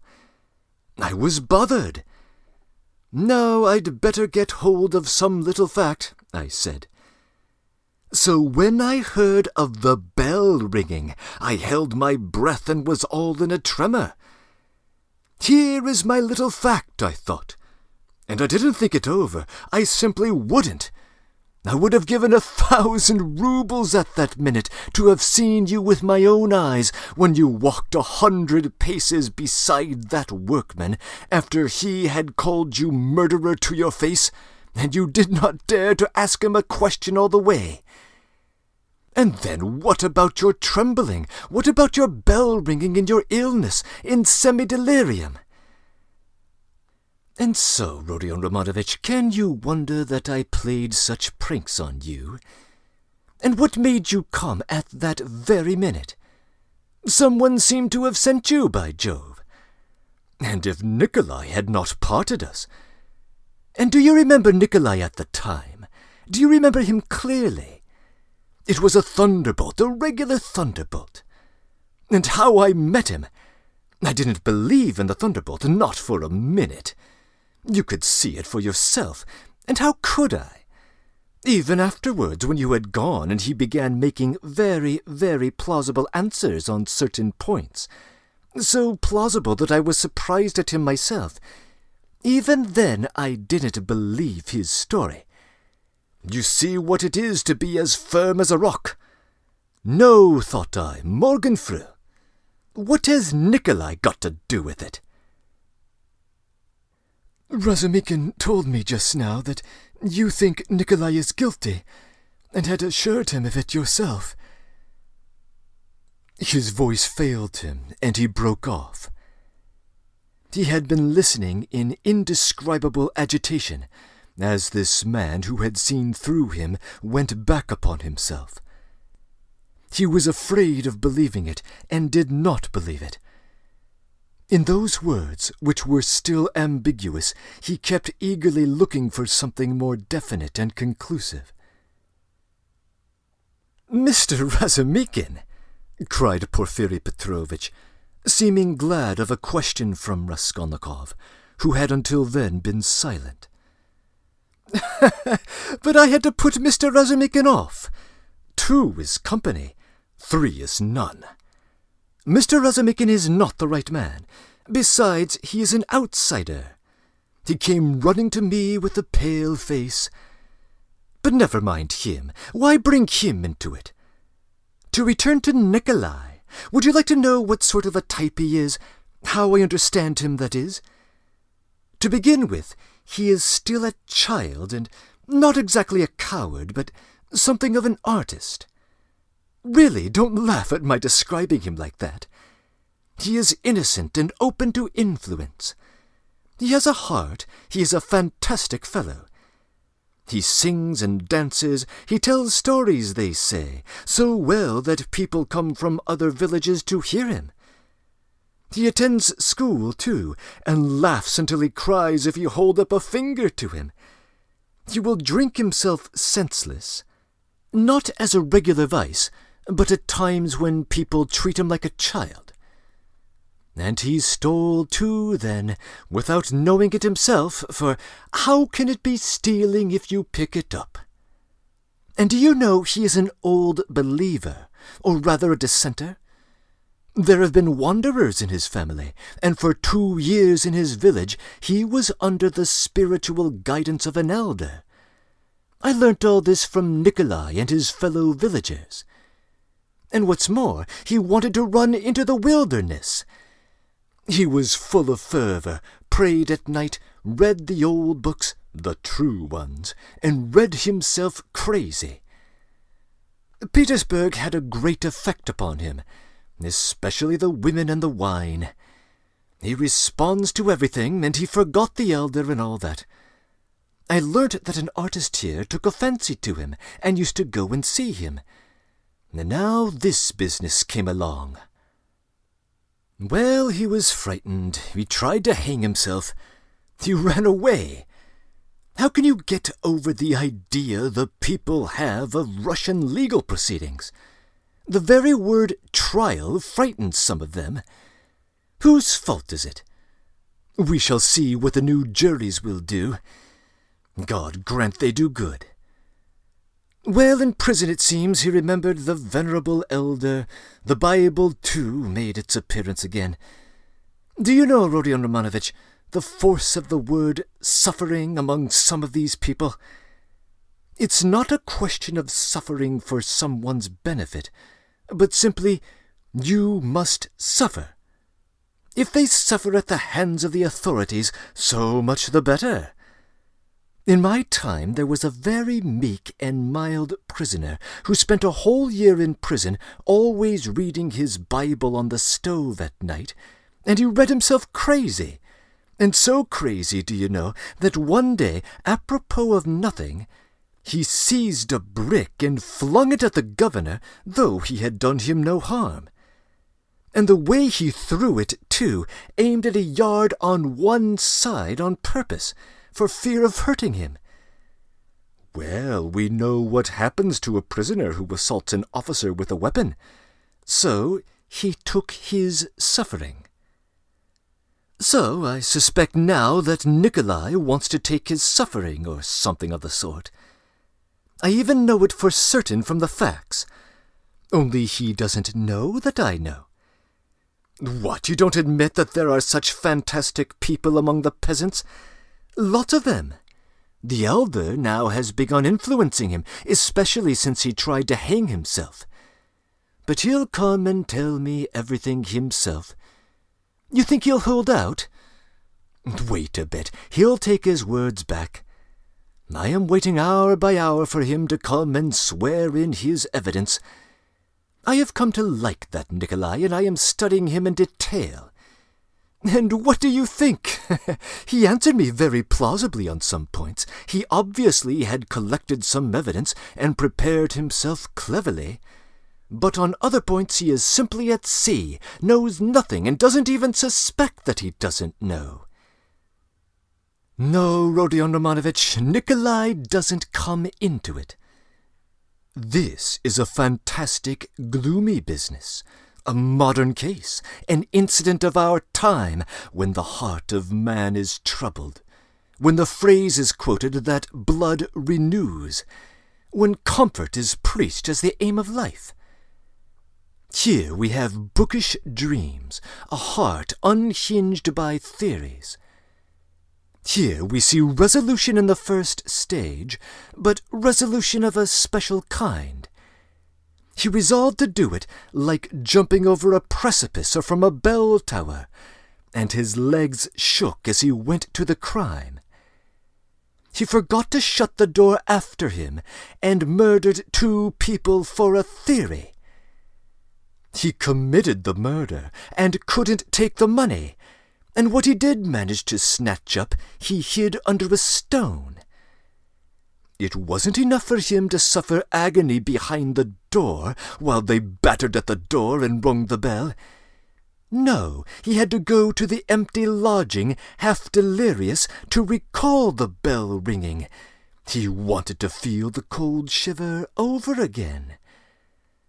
Well, that, we grant, was through illness. But consider this. He is a murderer, but looks upon himself as an honest man, despises others, poses as an injured innocent. No, that's not the work of a Nikolai, my dear Rodion Romanovich. All that had been said before had sounded so like a recantation that these words were too great a shock. Raskolnikov shuddered as though he had been stabbed. Then, who then is the murderer? He asked in a breathless voice, unable to restrain himself.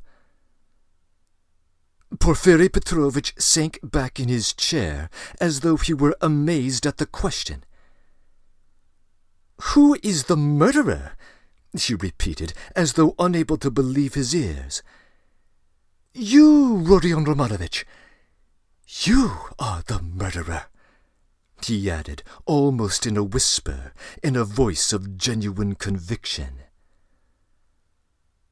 Raskolnikov leapt from the sofa, stood up for a few seconds, and sat down again without uttering a word. His face twitched convulsively. "Your lip is twitching just as it did before," Porfiri Petrovitch observed, almost sympathetically. "You've been misunderstanding me, I think, Rodion Romanovitch," he added after a brief pause. "That's why you are so surprised. I came on purpose to tell you everything and deal openly with you." "It was not me who murdered her," Raskolnikov whispered like a frightened child caught in the act. "No, it was you, Rodion Romanovitch, and no one else," Porfiri whispered sternly, with conviction. They were both silent, and the silence lasted strangely long, about 10 minutes. Raskolnikov put his elbow on the table and passed his fingers through his hair. Porfiri Petrovitch sat quietly, waiting. Suddenly Raskolnikov looked scornfully at Porfiri. "You are at your old tricks again, Porfiri Petrovitch. Your old method again. I'm amazed you don't get sick of it." "Oh, stop that. What does that matter now? It would be a different matter if there were witnesses present, but we are whispering alone. You see yourself that I have not come to chase and capture you like a hare. Whether you confess it or not is nothing to me now. As far as I am concerned, I am convinced without it." "If so, what did you come for?" Raskolnikov asked irritably. "I ask you that same question again. If you consider me guilty, why don't you take me to prison?" "Oh, that's your question. I will answer you point for point. Firstly, to arrest you so directly is not in my interest." "How so? If you are convinced, you ought—" "Ah, what if I am convinced? That's only my dream for the time being. Why should I put you in safety? You know that's it, since you ask me to do it. If I confront you with that workman, for instance, and you say to him, 'Were you drunk or not? Who saw me with you? I simply thought you were drunk, and you were drunk too.' Well, what could I answer, especially as your story is a more likely one than his, for there's nothing but psychology to support his evidence. That's almost unseemly with his ugly mug, while you hit the mark exactly, because that rascal is an inveterate drunkard, and notoriously so. And I myself have frankly admitted several times already that psychology can be taken in 2 ways, and that the second way is stronger and looks far more probable, and that apart from that I have as yet nothing against you. And though I shall put you in prison, and indeed have come, quite contrary to etiquette, to inform you of it beforehand, yet I tell you frankly, also contrary to etiquette, that it won't be to my advantage. Well, secondly, I've come to you because—" Yes, secondly," Raskolnikov was listening breathless. "Because, as I told you just now, I consider I owe you an explanation. I don't want you to look upon me as a monster, as I have a genuine liking for you. You may believe me or not. And in the third place, I've come to you with a direct and open proposition, that you should surrender and confess. It will be infinitely more to your advantage, and to my advantage too, for my task will be done. Well, is this open on my part or not?" Raskolnikov thought a minute. "Listen, Porfiri Petrovitch, you said just now you have nothing but psychology to go on, yet now you've gone on mathematics. Well, what if you are mistaken yourself now?" "No, Rodion Romanovitch, I am not mistaken. I have a little fact even then. Providence sent it to me." "What little fact?" "I won't tell you what, Rodion Romanovitch. And in any case, I haven't got the right to put it off any longer. I must arrest you. So think it over. It makes no difference to me now, and I speak only for your sake. Believe me, it will be better, Rodion Romanovich." Raskolnikov smiled malignantly. "That's not just ridiculous, it's absolutely shameless. Why, even if I were guilty, which I don't admit, what reason would I have to confess when you tell me yourself that I shall be in greater safety in prison?"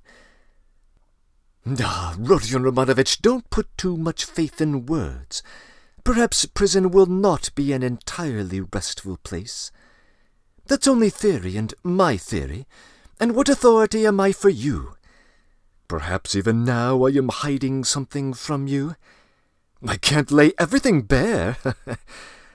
And how can you ask what advantage? Don't you know how it would lessen your sentence? You would be confessing at a moment when another man has taken the crime on himself and has therefore muddled the whole case. Consider that. I swear before God that I will so arrange for your confession to come as a complete surprise. We will make a clean sweep of all these psychological points, of any suspicion against you, so that your crime will appear to have been something like an aberration. For in truth it was an aberration. I am an honest man, Rodion Romanovich, and I will keep my word." Raskolnikov maintained a mournful silence, and let his head sink dejectedly. He pondered a long while, and at last smiled again, but his smile was sad and gentle. "No," he said, apparently abandoning all attempt to keep up appearances with Porfiry. "It's not worth it. I don't care about lessening the sentence." "That's just what I was afraid of," Porfiry cried warmly, and, as it seemed, involuntarily. "That's just what I feared, that you wouldn't care about the mitigation of your sentence."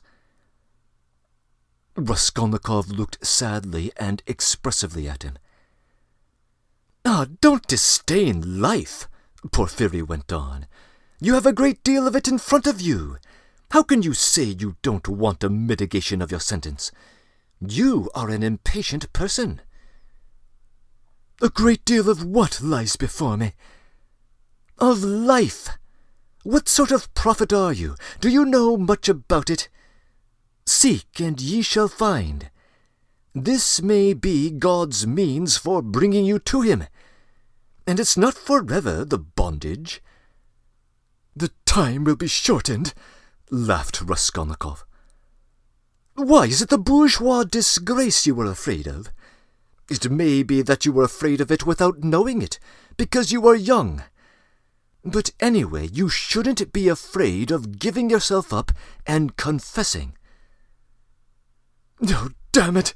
Raskolnikov whispered with loathing and contempt, as though he did not want to speak aloud. He got up again as though he meant to go away, but sat down again in evident despair. "Damn it if you like. You've lost faith, and you think that I am grossly flattering you. But how long has your life been? How much do you understand? You made up a theory, and then you were ashamed that it broke down and turned out to be not at all original. It turned out to be something base, that's true. But you are not hopelessly base. By no means so base. At least you didn't deceive yourself for long. You went straight to the furthest point in one leap. How do I see you? I see you as one of those men who would stand and smile at their torturer while he cuts their entrails out, if only they have found faith or God. Find it, and you will live. You have long needed a change of air. Suffering, too, was a good thing. Suffer! Maybe Nikolai is right in wanting to suffer. I know you don't believe in it, But don't be overwise. Fling yourself straight into life without deliberation. Don't be afraid. The flood will bring you to the bank and set you safe on your feet again. What bank? How can I tell? I only believe that you have a long life before you. I know that you think all my words now are a set speech prepared beforehand, but maybe you will remember them afterwards. They may be of use sometime. That's why I speak. It's as well that you only killed the old woman. If you'd invented another theory, you might perhaps have done something 1,000 times more hideous. You ought to thank God, perhaps. How do you know? Perhaps God is saving you for something. But keep your good heart and have less fear. Are you afraid of the great atonement before you? No, it would be shameful to be afraid of it. Since you have taken such a step, you must harden your heart. There is justice in it. You must fulfill the demands of justice.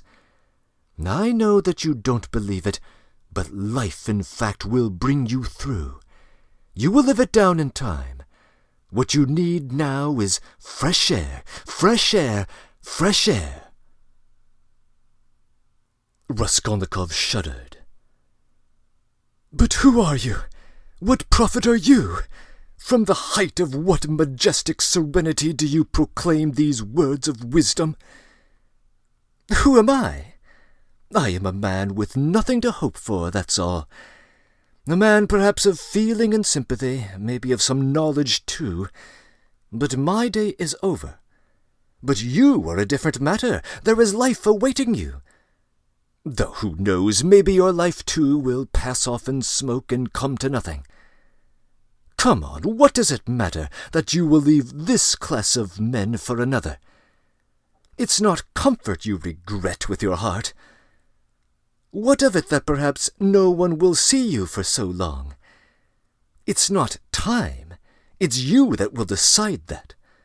Be the sun and everyone will see you. The sun above all has to be the sun. Why are you smiling again? Because I'm such a Schiller? I bet you're thinking I'm trying to get round you by flattery. Well, perhaps I am. Perhaps you'd better not take my word for it. Perhaps you'd better never believe it altogether. I'm made that way, I confess. But let me add, you can judge for yourself, I think, to what extent I am base and to what extent I am honest. When do you intend to arrest me? Well, I can let you walk about another day or two. Think it over, my dear fellow, and pray to God. It's more in your interest, believe me. And what if I run away? Asked Raskolnikov with a strange smile. No, you won't run away. A peasant would run away. A fashionable dissenter would run away, the flunky of another man's thought. For you've only to show him the end of your little finger, and he'll be ready to believe in anything for the rest of his life. But you've ceased to believe in your theory already. What will you run away with? And what would you do in hiding? It would be hateful and difficult for you. And what you need more than anything in life is a definite position, an atmosphere to suit you. And what sort of atmosphere would you have? If you ran away, you'd come back to yourself. You can't get along without us. And if I put you in prison, say you've been there a month or 2 or 3, remember my word, you'll confess of your own accord, and perhaps to your own surprise. You won't know an hour beforehand that you are coming to confess. I am convinced that you will decide to take your suffering. You don't believe my words now, but you'll come to the same realization by yourself. For suffering, Rodion Romanovich, is a great thing. Never mind the fact that I've got fat. I know it anyway. Don't laugh at it. There's a fine idea in suffering. Nikolai is right. No, you won't run away, Rodion Romanovich. Raskolnikov got up and took his cap. Porfiri Petrovitch also rose. "Are you going for a walk? The evening will be beautiful as long as we don't have a storm, though it would be a good thing to freshen the air." He, too, took his cap. "Porfiri Petrovitch, please don't think I've confessed to you today," Raskolnikov pronounced with sullen insistence.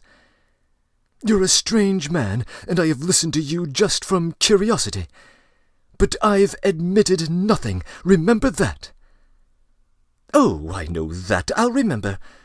Look at him, he's trembling. Don't be uneasy, my dear fellow, have it your own way. Walk about a bit, you won't be able to walk too far. If anything happens, I have one request to make of you," he added, dropping his voice. "It's an awkward one, but it's important. If anything were to happen, though I don't believe it would, and I consider you utterly incapable of it, in case you became fascinated during these 40 or 50 hours with the notion of putting an end to the business in some other way, in some fantastic way, laying hands on yourself, it's an absurd proposition, but you must forgive me for it. Do leave a brief but precise note, 2 lines only, and mention the stone. It will be more generous. Come until we meet. I wish you good thoughts and sound decisions." Porfiri went out, stooping and avoiding Raskolnikov's gaze. The latter went to the window and waited with irritable impatience until he calculated that Porfiri had reached the street and moved away. Then he, too, went hurriedly out of the room.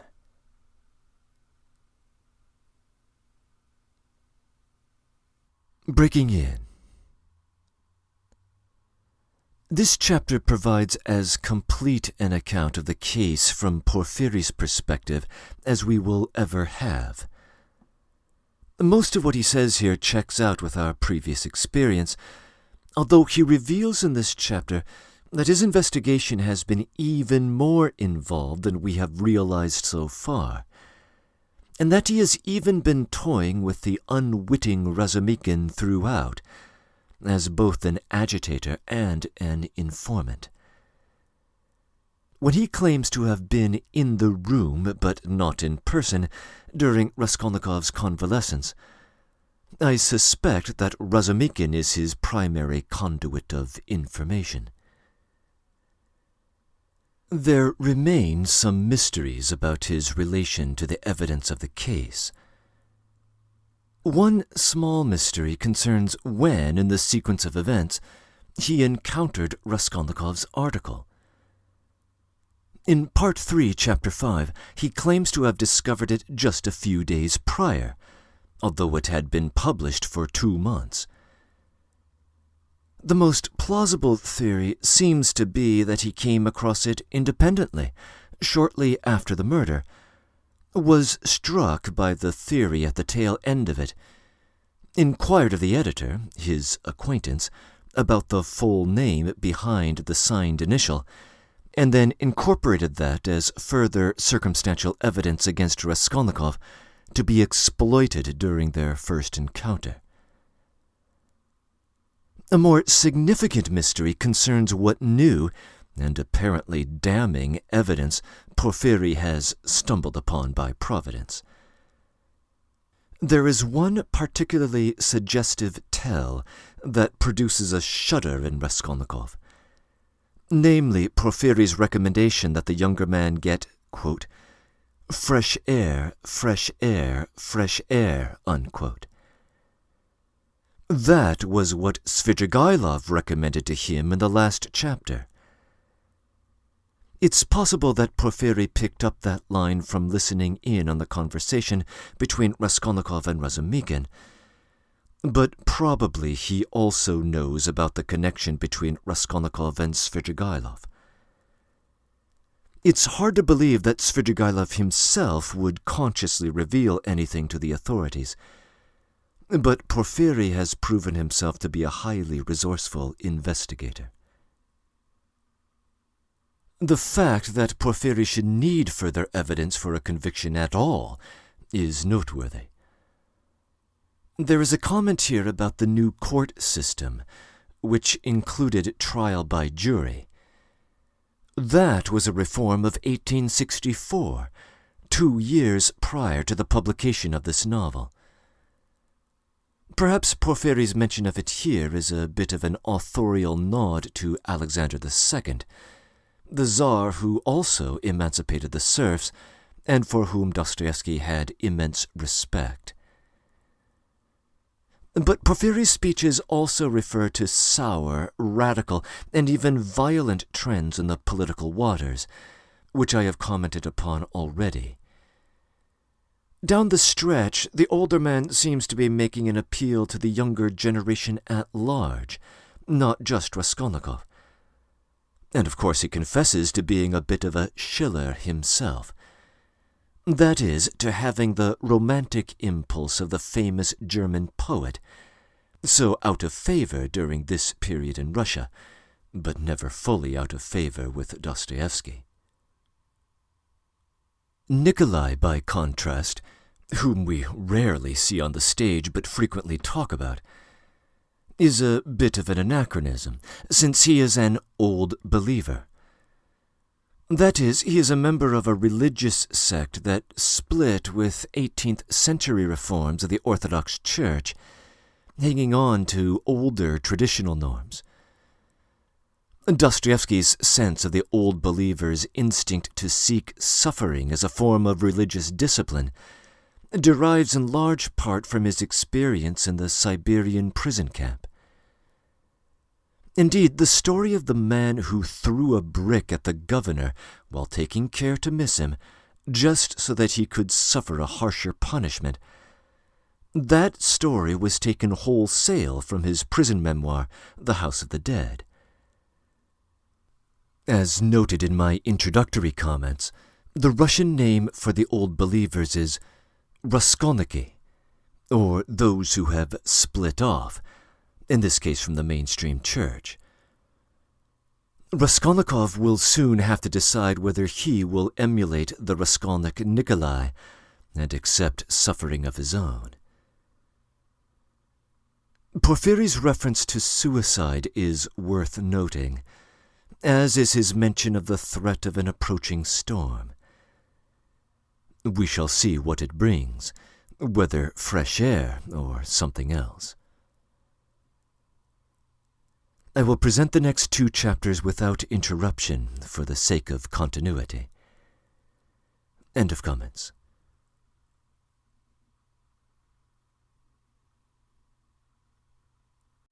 Chapter 3. He hurried to Svidrigailov's. What he had to hope from that man he did not know, but Svidrigailov had some hidden power over him. Having recognized this once, he could not rest, and now the time had come. On the way, one question worried him in particular. Had Svidrigailov been to Porfiry's? As far as he could judge, he would swear that he had not. He pondered again and again, went over Porfiry's visit. No, he hadn't been. Of course he hadn't. But if he had not been there yet, would he go? Meanwhile, for the present, he fancied he couldn't. Why? He could not have explained, but if he could, he would not have wasted much thought over it at the moment. It all worried him, and at the same time he could not attend to it. Strange to say, no one would have believed it, perhaps, but only he felt a faint, vague anxiety about his immediate future. Another, much more important anxiety tormented him. It concerned himself, but in a different, more vital way. Moreover, he was conscious of immense moral fatigue, though his mind was working better that morning than it had done of late. And was it worthwhile, after all that had happened, to contend with these new trivial difficulties? Was it worthwhile, for instance, to perform some maneuver so that Svidrigailov would not go to Porphyry's? Was it worthwhile to investigate, to establish the facts, to waste time over anyone like Svidrigailov? Oh, how sick he was of it all! And yet he was hastening to Svidrigailov's. Could he be expecting something new from him? Information or means of escape? People do clutch at straws. Was it destiny or some instinct bringing them together? Perhaps it was only fatigue, despair. Perhaps it was not Svidrigailov, but some other person whom he needed, and Svidrigailov had simply presented himself by chance. Sonia? But what should he go to Sonia for now? To beg for her tears again? He was afraid of Sonia, too. Sonia stood before him like an irrevocable sentence. He must go his own way or hers. At that moment especially he did not feel strong enough to see her. No, would it not be better to try Svidrigailov? And he could not help inwardly admitting that he had long felt that he must see him for some reason. But what could they have in common? Even their evil-doing could not be of the same kind. The man, moreover, was very unpleasant, evidently depraved, undoubtedly cunning and deceitful, possibly malignant. Such stories were told about him. It is true he was befriending Katerina Ivanovna's children, but who could tell with what motive and what it meant? The man always had some scheme, some project.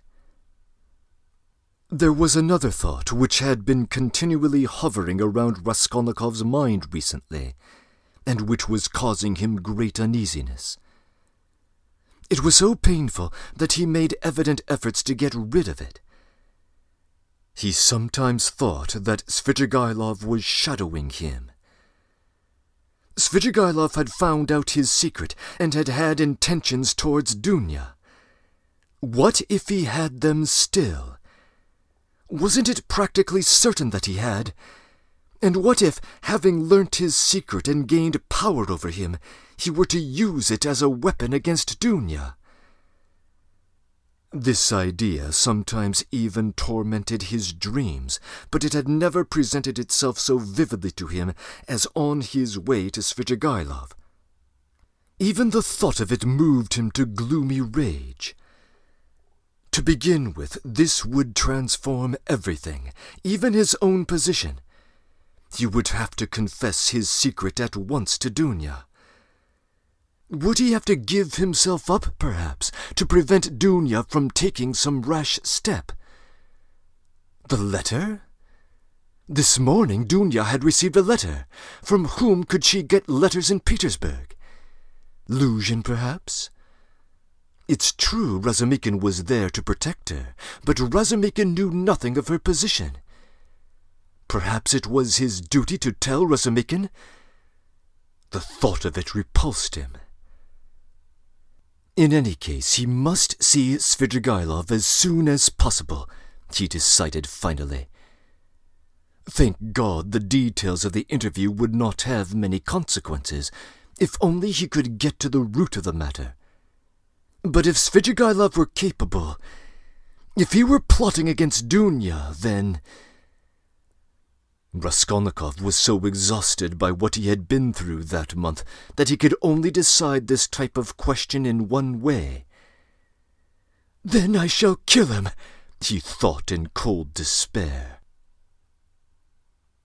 A sudden anguish oppressed his heart. He stood still in the middle of the street and began looking around to see where he was and which way he was going. He found himself in X Prospect, 30 or 40 yards from the Haymarket through which he had come. The whole second story of the house on the left was used as a tavern.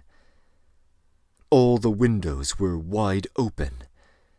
Judging from the figures moving at the windows, the rooms were full to overflowing. There were sounds of singing, of clarinets and violins, and the boom of a Turkish drum.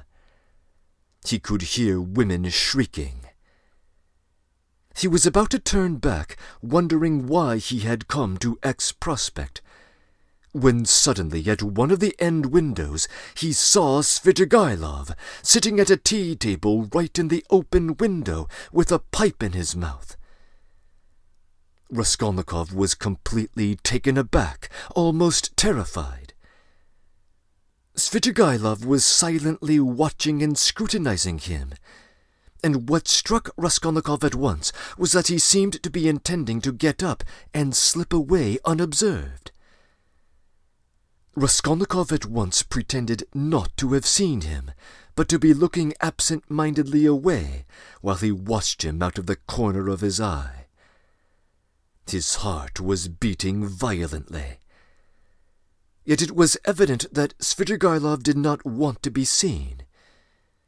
He took the pipe out of his mouth and was about to hide himself, but as he got up and moved his chair back, he seemed to have become suddenly aware that Raskolnikov had seen him and was watching him. What had passed between them was much the same as what happened at their first meeting in Raskolnikov's room. A sly smile came into Svidrigailov's face and grew broader and broader. Both of them knew that they had been seen and were watched by the other. At last Svidrigailov broke into a loud laugh. "Well, well, come in if you want me. I am here," he shouted from the window. Raskolnikov went up into the tavern. He found Svidrigailov in a tiny back room next to the saloon, in which merchants, clerks, and people of all sorts were drinking tea at 20 little tables to the desperate bawling of a chorus of singers. The click of billiard balls could be heard in the distance. On the table in front of Svidrigailov stood an open bottle and a glass half full of champagne. In the room he also found a boy with a little hand organ, a healthy-looking, red-cheeked 18-year-old girl wearing a tucked-up striped skirt and a Tyrolese hat with ribbons. In spite of the chorus in the other room, she was singing some servants' hall song in a rather husky contralto to the accompaniment of the organ. "Come on, that's enough." Svidrigailov stopped her at Raskolnikov's entrance. The girl at once broke off and stood waiting respectfully. She had sung her guttural rhymes too, with a serious and respectful expression on her face. "Hey, Philip, a glass!" shouted Svidrigailov. "I don't want anything to drink," said Raskolnikov. "As you wish. I didn't intend it to be for you. Drink, Katya. I don't want anything else today. You can go." He poured her a full glass and laid out a yellow note. Katya drank up her glass of wine, as women do, without putting it down, in 20 gulps, took the note, and kissed Svidrigailov's hand, which he allowed her to do quite seriously. She went out of the room, and the boy trailed after her with the organ. Both of them had been brought in from the street. Svidrigailov had not even been in Petersburg a week, but everything about him was already, so to speak, in patriarchal mode. The waiter, Philip, was by now an old friend and had fallen right under his thumb. The door leading to the saloon had a lock on it. Svidrigailov was at home in this room, and perhaps spent whole days in it. The tavern was dirty and wretched, not even second-rate. "I was going to see you. I started looking for you," Raskolnikov began. But I don't know what made me turn out of the Haymarket into X Prospect just now. I never take this turning. I turn right out of the Haymarket, and this isn't the way to your house. I just turned, and here you are. Strange. Why don't you say straight off, it's a miracle? Because it may be only chance. Oh, that's the way with all you people, laughed Svidrigailov. You won't admit it, even if you inwardly believe it's a miracle. Here you say that it may only be chance. And what cowards they all are here, about having an opinion of their own. You can't imagine, Rodion Romanovich. I don't mean you. You have an opinion of your own, and you aren't afraid to have it. That's how you attracted my curiosity. Nothing else? Well, that's enough, as you know. Svidrigailov was obviously exhilarated, but only slightly. He had not had more than half a glass of wine. I think you came to see me before you knew that I was capable of having what you call an opinion of my own, observed Raskolnikov. Oh, well, that was a different matter. Everyone has his own plans. And as for the miracle, let me tell you, I think you have been asleep for the last 2 or 3 days. I told you about this tavern myself. There is no miracle in your coming straight here. I explained the way myself, told you where it was, and the hours you could find me here. Do you remember? I don't remember, answered Raskolnikov with surprise. I believe you. I told you twice. The address has been stamped mechanically on your memory. You turned this way mechanically, and yet precisely according to the directions, though you weren't aware of it. When I told you then, I hardly hoped you understood me. You give yourself away too much, Rodion Romanovich. And another thing. I'm convinced there are lots of people in Petersburg who talk to themselves as they walk. This is a town of crazy people. If only we had scientists, doctors, lawyers, and philosophers might make some highly valuable investigations in Petersburg. There are few places where there are so many gloomy, strong, and strange influences on the human soul as in Petersburg. The influence of the climate alone means so much. And it's the administrative center of all Russia, and its character must be reflected on the whole country. But that is neither here nor there now. The point is that I have watched you several times. You walk out of your house, holding your head high. 20 paces from home you let it sink, and fold your hands behind your back. You look and evidently see nothing in front of you or beside you. At last you begin moving your lips and talking to yourself, and sometimes you wave one hand and declaim, and at last stand still in the middle of the road. That's definitely not the thing to do. Someone may be watching you apart from me, and it won't do you any good. It's nothing really to do with me, and I can't cure you, but of course you understand me. Do you know that I am being followed? Asked Raskolnikov, looking inquisitively at him. No, I know nothing about it, said Svidrigailov, seeming surprised. Well, then, let's leave me out of it, Raskolnikov muttered, frowning. Very well, let's leave you out of it.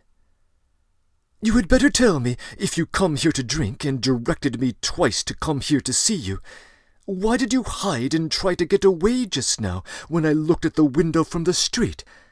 I saw it. And why was it you lay on your sofa with closed eyes and pretended to be asleep, though you were wide awake while I stood in your doorway? I saw it. I may have had reasons. You know that yourself. And I may have had my reasons, though you don't know them.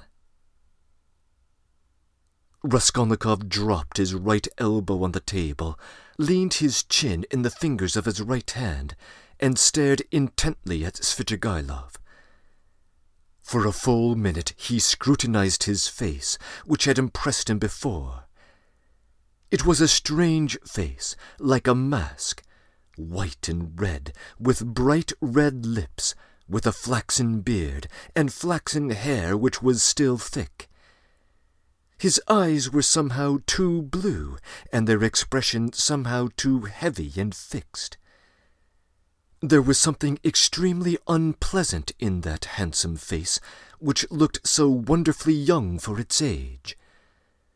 Svidrigailov was smartly dressed in light summer clothes, and looked particularly refined in his linen. He wore a huge ring with a precious stone in it. "Have I got to bother myself now with you too?" said Raskolnikov suddenly, coming straight to the point with nervous impatience. "Even though you might be the most dangerous if you wanted to hurt me, I don't want to put myself out any more. I will show you at once that I don't prize myself as much as you probably think I do. I've come to tell you at once that if you keep to your former intentions with regard to my sister, and if you wish to derive any benefit in that direction from what has been discovered of late, I will kill you before you get me locked up. You can count on my word. You know that I can keep it. And secondly, if you want to tell me anything, because I keep thinking all the time that you have something to tell me, hurry up and tell it, because time is precious, and very likely it will soon be too late." "Why in such haste?" asked Svidrigailov, looking at him curiously. "Everyone has his plans," Raskolnikov answered gloomily and impatiently. "You urged me yourself to be frank just now, and you refused to answer the first question I put to you," Svidrigailov observed with a smile. "You keep imagining that I have aims of my own, and so you look at me with suspicion. Of course it's perfectly natural in your position. But though I would like to be friends with you, I shan't trouble myself to convince you of the opposite. The game isn't worth the candle, and I wasn't intending to talk to you about anything special." "What did you want me for, then? It was you who came hanging around me." "Just as an interesting subject for observation. I liked the fantastic nature of your position. That's what it was. Besides, you are the brother of a person who greatly interested me, and from that person I had in the past heard a very great deal about you, from which I gathered that you had a great influence over her. Isn't that enough?" "Still, I must admit that your question is rather complex. It is difficult for me to answer. Here you, for instance, have come to me not only with a definite purpose, but also for the sake of hearing something new. Isn't that so? Isn't that so?" persisted Svidrigailov with a sly smile. "Well, you can imagine then that on my way here in the train, I too was counting on you, on the fact that you would tell me something new, and on the fact that I would make some profit out of you. You see what rich men we are." "What profit could you make?" "How can I tell you? How do I know? You see the tavern in which I spend all my time, and it's my enjoyment. That's to say, it's no great enjoyment, but I have to sit somewhere. That poor Katya now. You saw her? If only I had been a glutton now, a club gourmand. But you see, I can eat this." He pointed to a little table in the corner, where the remnants of a terrible-looking beefsteak and potatoes lay on a tin dish. "Have you had dinner, by the way? I've had something, and I don't want anything else. I don't drink, for instance, at all. Except for champagne, I never touch anything, and not more than a glass of that all evening, and even that is enough to make my head ache. I ordered it just now to wind myself up. I am just going off somewhere, and you see I am in a strange state of mind. That was why I hid myself just now like a schoolboy, because I was afraid you would get in my way. But I believe—" he pulled out his watch. "I can spend an hour with you. It's 4:30 now. If only I'd been something, a landowner, a father, a cavalry officer, a photographer, a journalist. I am nothing, no specialty, and sometimes I am positively bored. I really thought you would tell me something new." "But what are you, and why have you come here?" "What am I? You know, a gentleman. I served for 2 years in the cavalry, then I knocked about here in Petersburg, then I married Marfa Petrovna and lived in the country. There you have my biography." "You're a gambler, I believe?" "No, a poor sort of gambler. A card cheat, not a gambler." "You've been a card cheat, then?" "Yes, I've been a card cheat, too." "Didn't you get thrashed sometimes?" "It did happen." "Why?" "Because you might have challenged them. All in all, it must have been lively." "I won't contradict you, and besides, I am no good at philosophy. I confessed that I hurried here because of the women." "As soon as you buried Marfa Petrovna?" "Quite so." Svidrigailov smiled with engaging candor. "What does it matter? You seem to find something wrong in my speaking like that about women." "Are you asking whether I find anything wrong in vice?" "Vice? Oh, that's what you're after. But I'll answer you in order. First about women in general.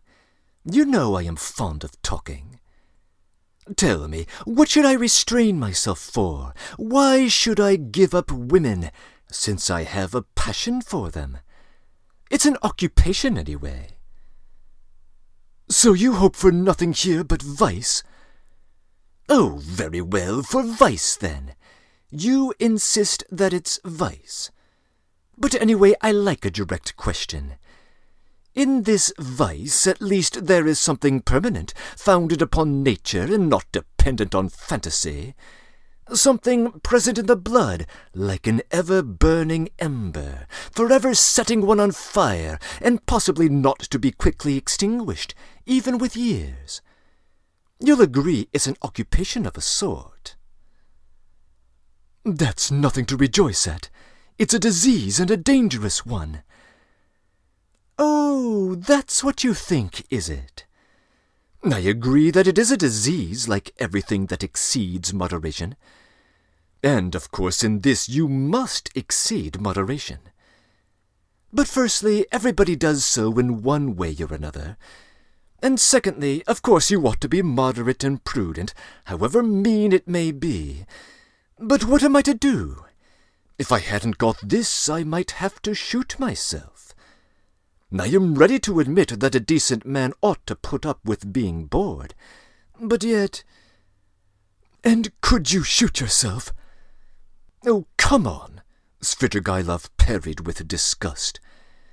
"Please don't talk about it," he added hurriedly, and with none of the bragging tone he had shown in the whole of the previous conversation. His face changed completely. "I admit it's an unforgivable weakness, but I can't help it. I am afraid of death, and I don't like it when people talk about it. Do you know that I am to a certain extent a mystic?" "Ah, the apparitions of Marfa Petrovna. Do they still go on visiting you?" "Oh, don't talk of them. There have been no more in Petersburg, damn them," he cried with an air of irritation. "Let's talk about that instead. Though I haven't got much time, and I can't stay long with you. It's a pity. I would have found plenty to tell you. What's your engagement? A woman? Yes, a woman, a casual incident. No, that's not what I want to talk of. And the hideousness, the filthiness of all your surroundings, doesn't that affect you? Have you lost the strength to stop yourself? And do you pretend to have strength too? You surprised me just now, Rodion Romanovich, though I knew beforehand that it would be so. You preached to me about vice and aesthetics. You, a Schiller. You, an idealist. Of course, that's all as it should be, and it would be surprising if it were not so. Yet it is strange in reality. What a pity I have no time. You're an extremely interesting type. And by the way, are you fond of Schiller? I am extremely fond of him. But what a braggart you are, Raskolnikov said with some disgust. I'm not, I swear it, answered Svidrigailov, laughing. However, I won't dispute it. Let me be a braggart. Why not brag if it doesn't hurt anyone? I spent 7 years in the country with Marfa Petrovna, so now when I come across an intelligent person like you, intelligent and highly interesting, I am simply glad to talk, and besides, I've drunk that half-glass of champagne, and it's gone to my head a little. And besides, there's a certain fact that has wound me up tremendously. But about that I will keep quiet. Where are you off to? He asked in alarm. Raskolnikov had begun getting up. He felt oppressed and stifled, and, as it were, ill at ease at having come here. He felt convinced that Svidrigailov was the most worthless scoundrel on the face of the earth. Sit down, stay a little, Svidrigailov begged. Let them bring you some tea, anyway. Stay a little, I won't talk nonsense. About myself, I mean. I'll tell you something. If you like, I'll tell you how a woman tried to save me, as you'd put it. It'll be an answer to your first question, in fact, because the woman was your sister. May I tell you? It will help to pass the time. Tell me, but I trust that you... Oh, don't be uneasy. Besides, even in a worthless, low person like me, Avdotya Romanovna can only arouse the deepest respect.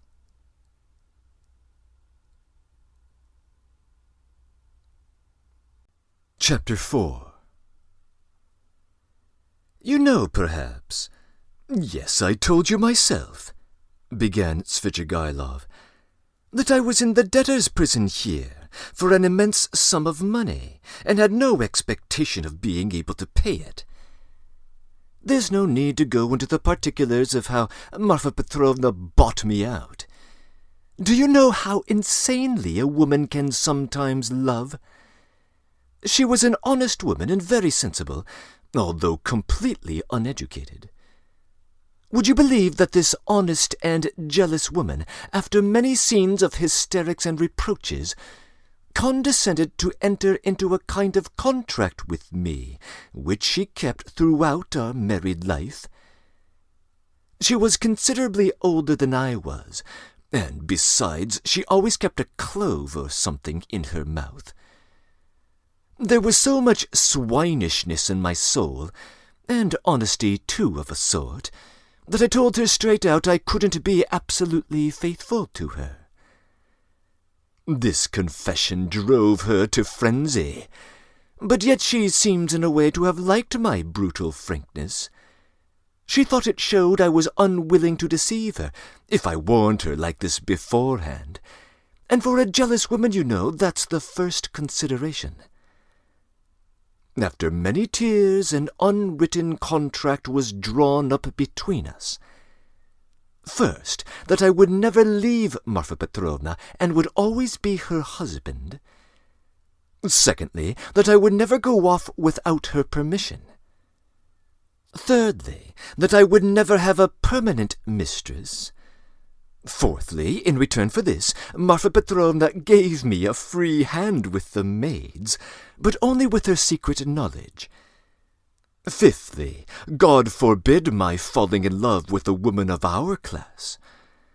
Sixthly, in case I, God forbid, should have a serious passion, I was obliged to reveal it to Marfa Petrovna. On this last score, however, Marfa Petrovna was fairly at ease. She was a sensible woman, and so she could not help looking upon me as a dissolute womanizer, incapable of real love. But a sensible woman and a jealous woman are two very different things, and that's where the trouble came in.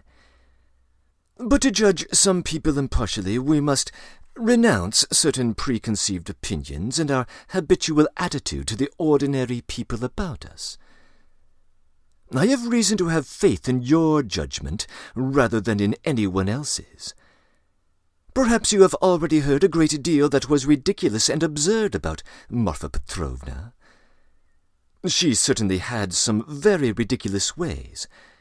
But I tell you frankly that I feel really sorry for the innumerable sufferings which I caused. Well, that's enough, I think, for a decorous oraison funèbre, for the most tender wife of a most tender husband. When we quarrelled, I usually held my tongue, and did not irritate her, and that gentlemanly conduct rarely failed to fulfil its aim. It influenced her, it pleased her, in fact. These were times when she was truly proud of me. But your sister she couldn't put up with anyway. And how she came to risk taking such a beautiful creature into her house as a governess. My explanation is that Marfa Petrovna was an ardent and impressionable woman, and simply fell in love herself, literally fell in love with your sister. Well, little wonder. Look at Avdotia Romanovna. I saw the danger at first sight, and, what do you know, I resolved not to look at her even. But Avdotia Romanovna made the first step. Would you believe it?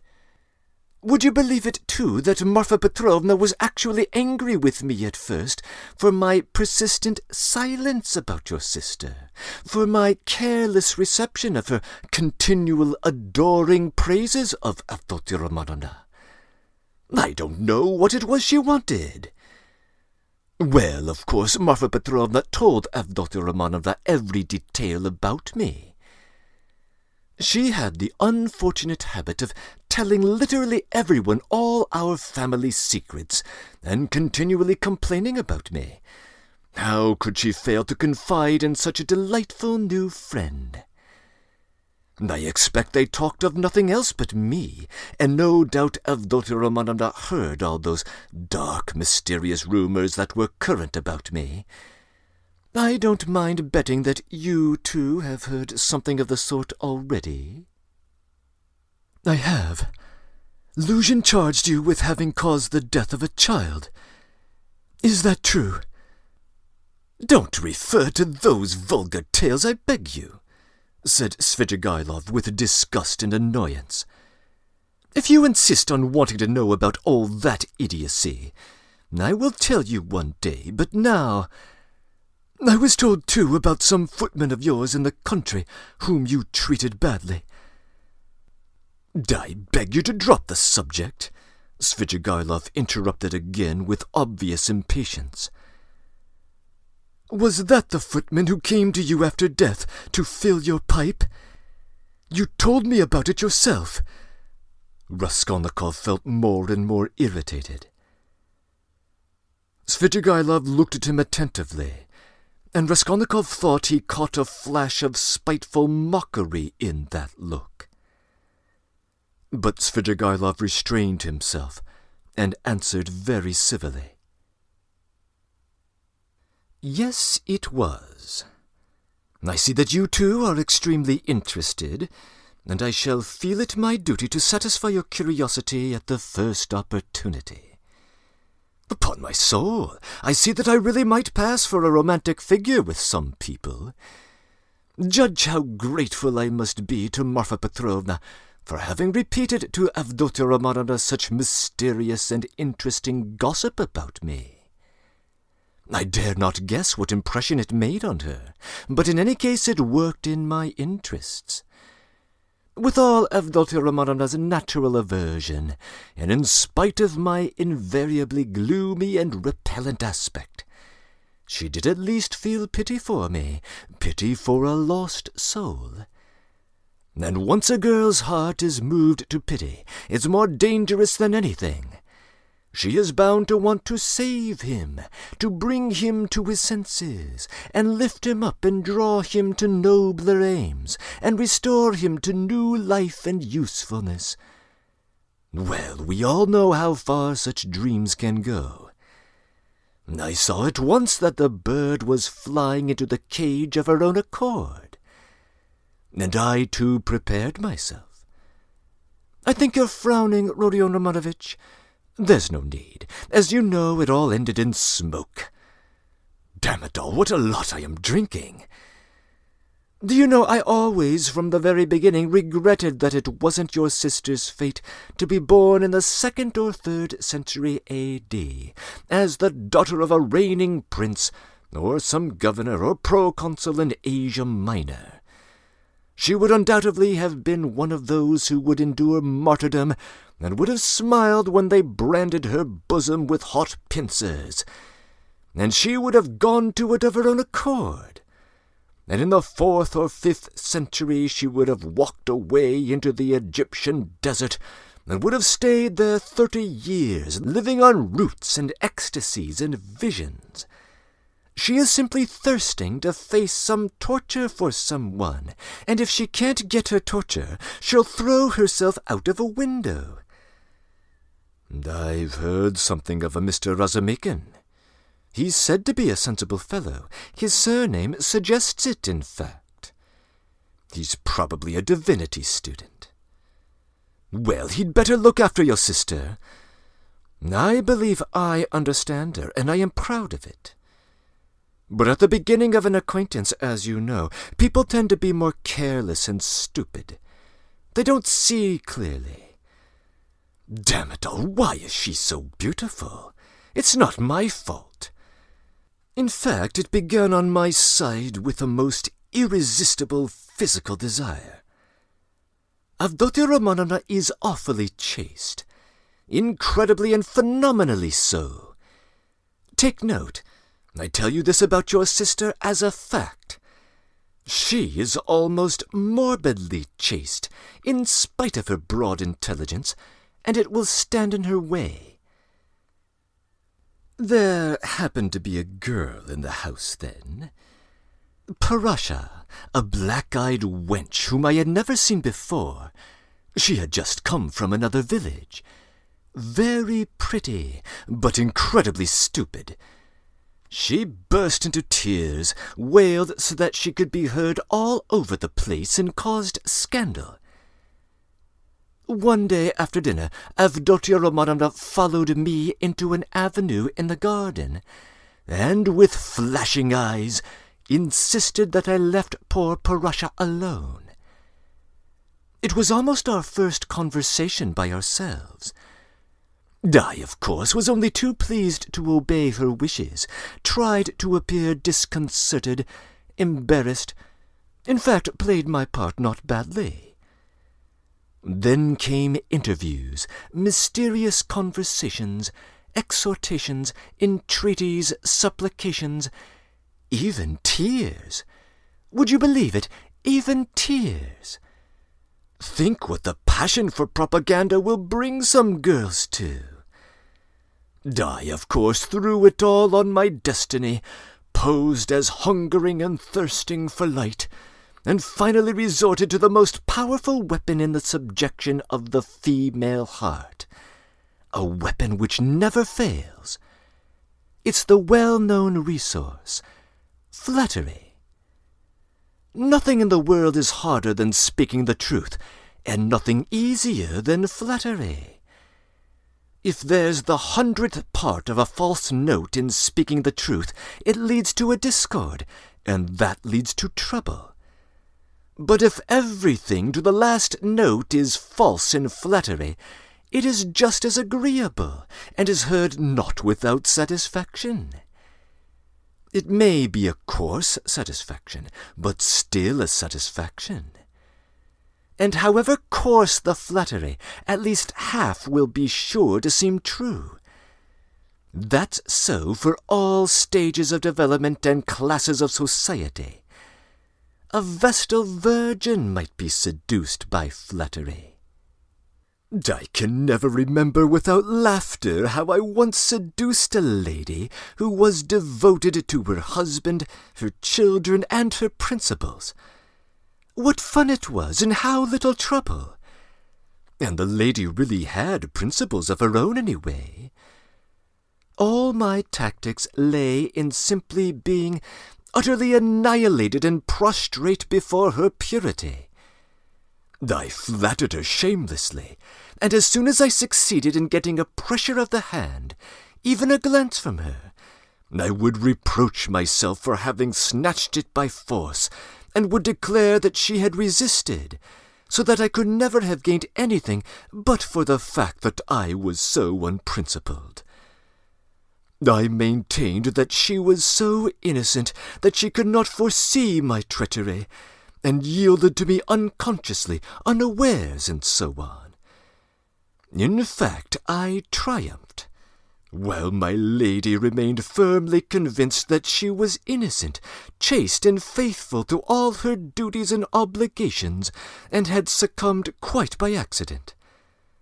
And how angry she was with me when I explained to her at last that it was my sincere conviction that she was just as eager as I. Poor Marfa Petrovna was extremely susceptible to flattery, and if I had wanted to, I might have had all her property settled on me during her lifetime. I am drinking an awful lot of wine now and talking too much. I hope you won't be angry if I mention now that I was beginning to produce the same effect on Avdotya Romanovna. But I was stupid and impatient and spoiled it all. Avdotya Romanovna had several times, and one time in particular, been greatly displeased by the expression of my eyes. Would you believe it? There was sometimes a light in them which frightened her, and grew stronger and more unguarded, until it was hateful to her. No need to go into detail, but we parted. There I acted stupidly again. I started jeering in the coarsest way at all such propaganda and efforts to convert me.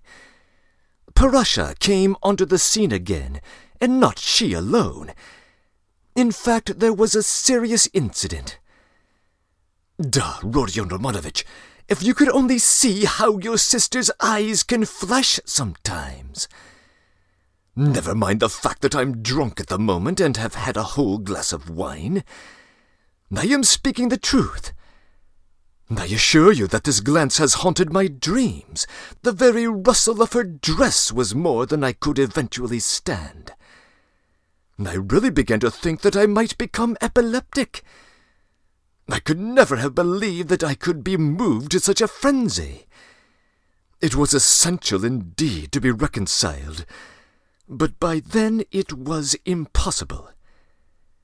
And imagine what I did then, to what a pitch of stupidity a man can be brought by frenzy. Never undertake anything in a frenzy, Rodion Romanovich. I reflected that Avdotya Romanovna was, after all, a beggar. Excuse me, that's not the word, but does it matter if it expresses the meaning? That she lived by her work, that she had her mother and you to keep. Damn it, you are frowning again.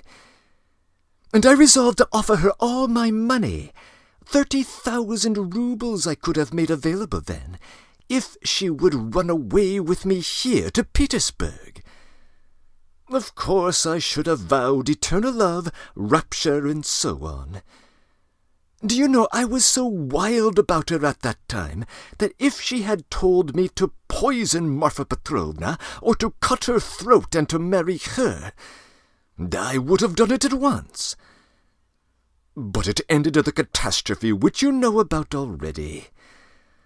You can imagine how frantic I was when I heard that Marfa Petrovna had got hold of that ghastly attorney Luzhin, and had almost made a match between them, which would really have been just the same thing as I was proposing. Wouldn't it? Wouldn't it? I notice that you've begun to be very attentive, you interesting young man. Svidrigailov struck the table with his fist impatiently. He was flushed. Raskolnikov saw clearly that the glass, or glass and a half of champagne that he had sipped almost unconsciously, was affecting him, and he resolved to take advantage of the opportunity. He felt very suspicious of Svidrigailov. "Well, after what you have said, I am fully convinced that you have come to Petersburg with designs on my sister," he said directly to Svidrigailov, in order to irritate him further.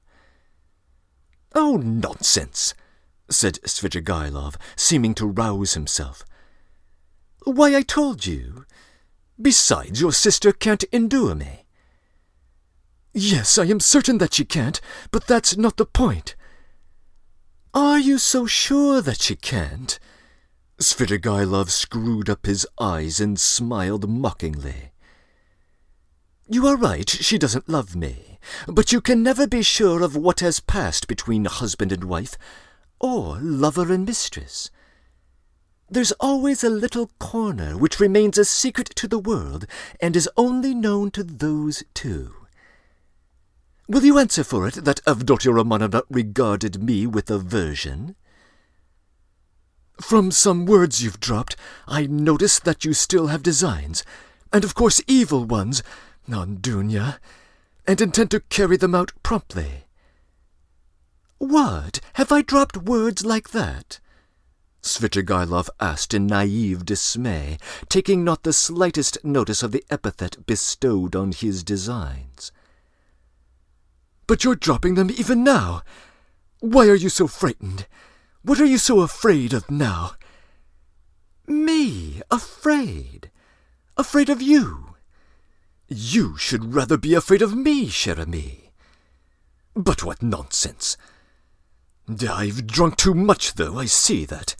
I was almost saying too much again. Damn the wine! Hi there, water!" He snatched up the champagne bottle and flung it without ceremony out of the window. Philip brought the water. "That's all nonsense," said Svidrigailov, wetting a towel and putting it to his head. "But I can answer you in one word and annihilate all your suspicions. Do you know that I am going to get married?" "You told me so before." "Did I? I've forgotten. But I couldn't have told you so for certain, because I hadn't even seen my fiancée. I only meant to. But now I really have a fiancé, and it's been settled.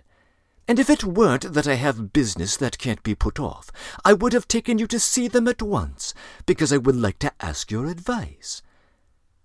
Ah, damn it, only 10 minutes left. See, look at the watch. But I must tell you, it's an interesting story, my marriage, in its own way. Where are you off to? Going again?" "No, I am not going away now." "Not at all?" "We shall see. I'll take you there. I'll show you my betrothed, only not now.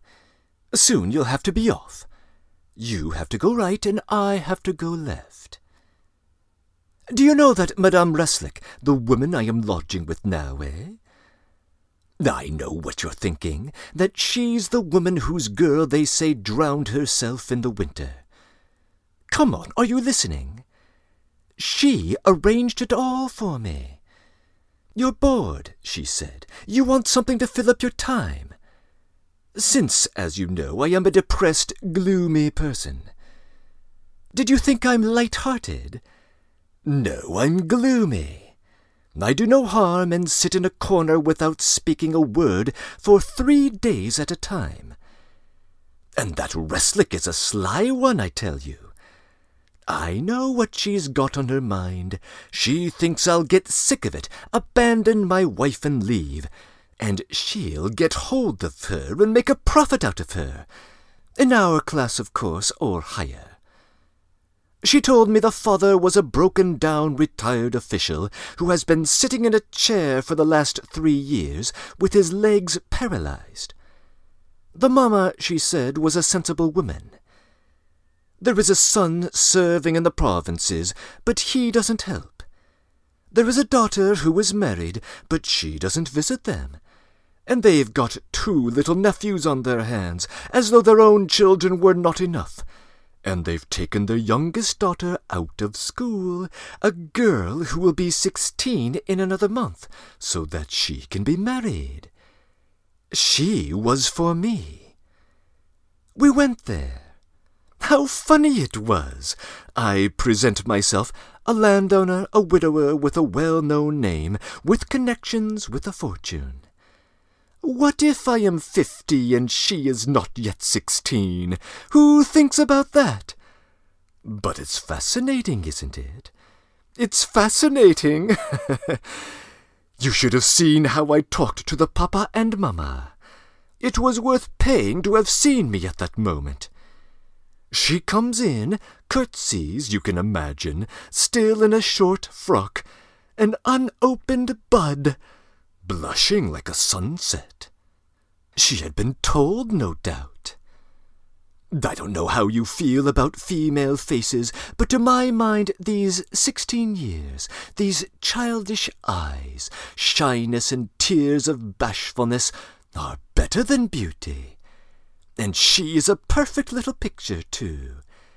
Fair hair in little curls like a lamb's, full little rosy lips, tiny feet, a charmer. Well, we made friends. I told them I was in a hurry because of domestic circumstances, and the next day, that is the day before yesterday, we were engaged. When I go now, I take her on my knee at once and keep her there. Well, she blushes like a sunset, and I kiss her every minute. Her mamma, of course, impresses on her that this is her husband, and that this is how it must be. It's just delicious. The present condition of being engaged is perhaps better than marriage. Here you have what is called la nature et la vérité. I've talked to her twice. She is far from a fool. Sometimes she steals a look at me that absolutely scorches me. Her face is like Raphael's Madonna. Do you know, the Sistine Madonna's face has something fantastic in it. The face of mournful, religious ecstasy. Haven't you noticed it? Well, she's something in that line. The day after we'd been engaged, I bought her presents worth 1,500 rubles, a set of diamonds and another of pearls, and a silver dressing-case as large as this, with all sorts of things in it, so that even my Madonna's face glowed. I sat her on my knee yesterday, and I suppose rather too unceremoniously. She flushed crimson, and the tears started, but she didn't want to show it. We were left alone.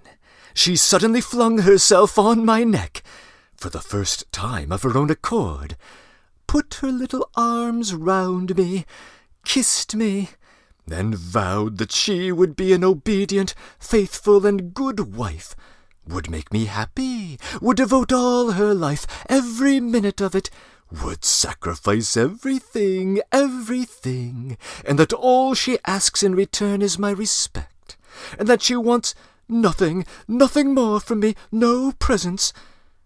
You'll admit that to hear such a confession alone from an angel of 16 in a muslin frock, with little curls, with a flush of maiden shyness in her cheeks, and tears of enthusiasm in her eyes, is rather fascinating.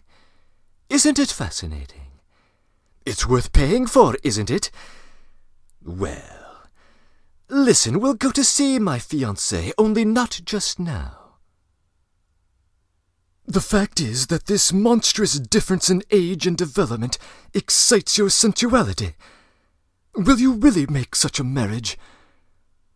But of course, everyone thinks of himself, and the man who lives most gaily knows best how to deceive himself. But why are you so keen on virtue? Have mercy on me, my good friend. I am a sinful man. But you have provided for the children of Katerina Ivanovna. Though you had your own reasons, I understand it all now. I am always fond of children, very fond of them, laughed Svidrigailov. I can tell you one curious example of this. The first day I came here, I visited various places. After 7 years, I just rushed at them. You probably notice that I am not in a hurry to renew my acquaintance with my old friends. I shall do without them as long as I can.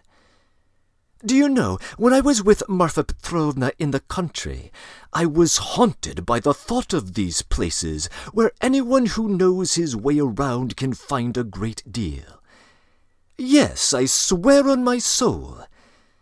The peasants have vodka, the educated young people, shut out from activity, waste themselves in impossible dreams and visions, and are crippled by theories.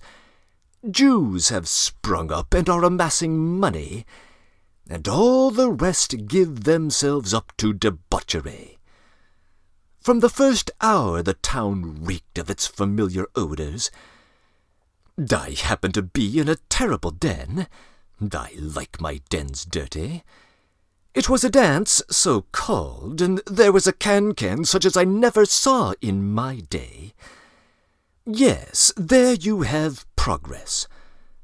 All of a sudden I saw a little girl of 13, nicely dressed, dancing with a specialist in that line, with another one vis-a-vis. Her mother was sitting on a chair by the wall. You can't fancy what a can-can that was.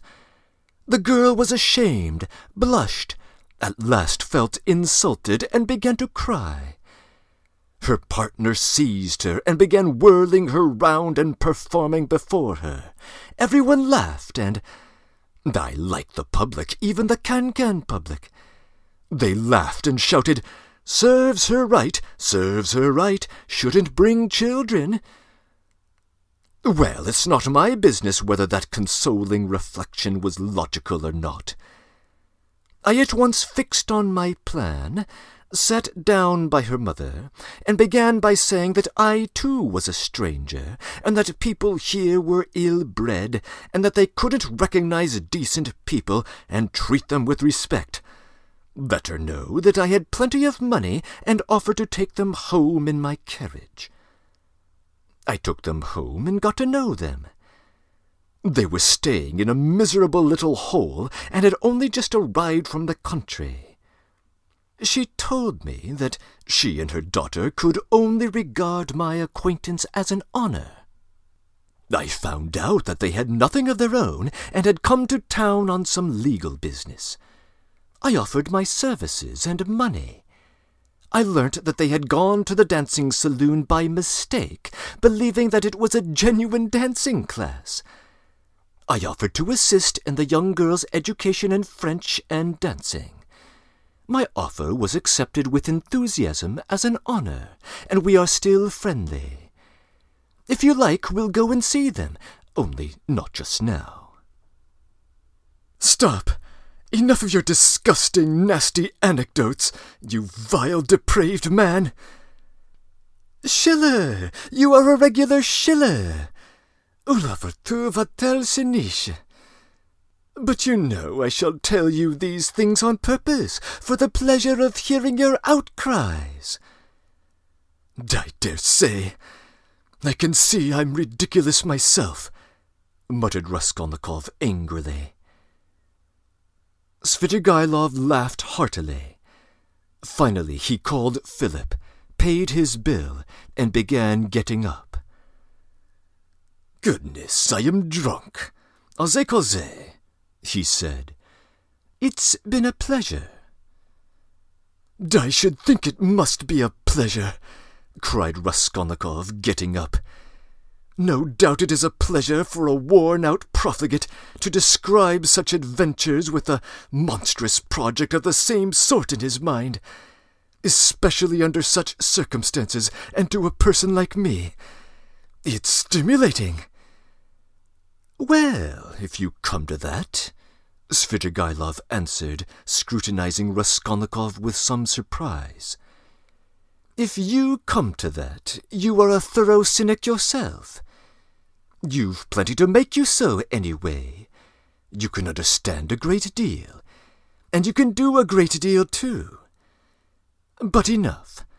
I sincerely regret not having talked to you more, but I shan't lose sight of you. Just wait a bit." Svidrigailov walked out of the restaurant. Raskolnikov walked out after him. Svidrigailov, however, was not very drunk. The wine had affected him for a moment, but it was wearing off every minute. He was preoccupied with something of importance, and was frowning. He was apparently excited and uneasily anticipating something. His behavior towards Raskolnikov had changed during the last few minutes, and he was ruder and more sneering every moment. Raskolnikov noticed all this, and he, too, was uneasy. He became very suspicious of Svidrigailov and resolved to follow him. They came out onto the pavement. "You go right and I go left, or, if you like, the other way. Only adieu, mon plaisir, may we meet again." And he walked right towards the Haymarket.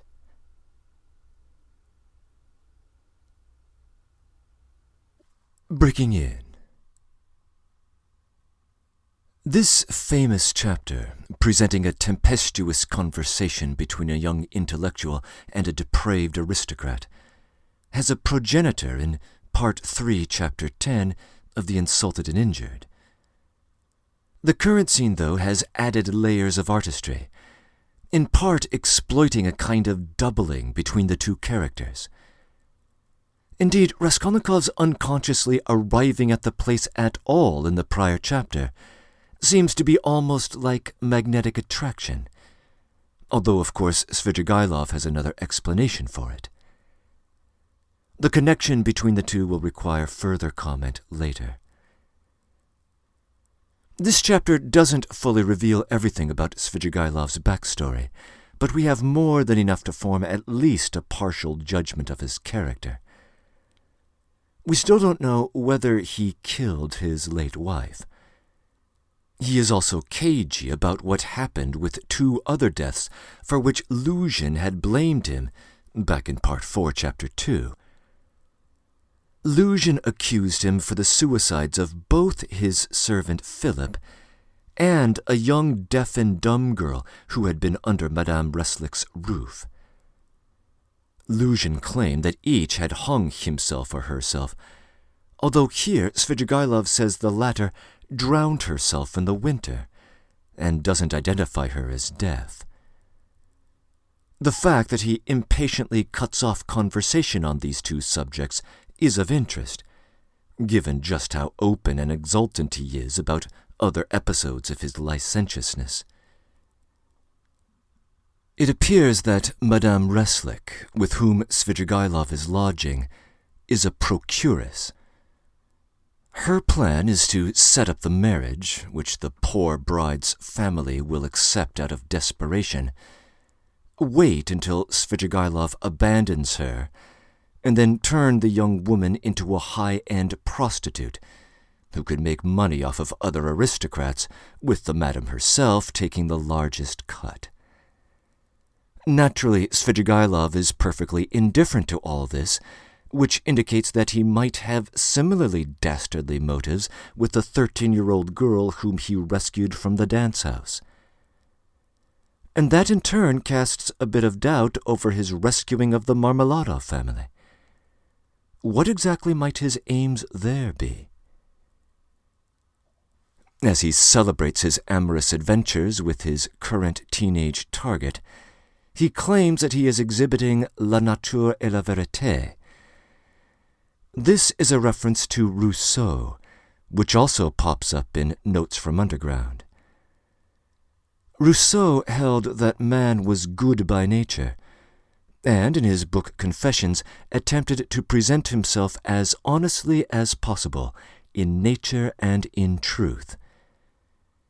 Here, Svidrigailov is cynically using Rousseau to license all his earthly instincts as both natural and good. It's not the kindest reading of Rousseau, but it is in keeping with Dostoevsky's opinion of the man.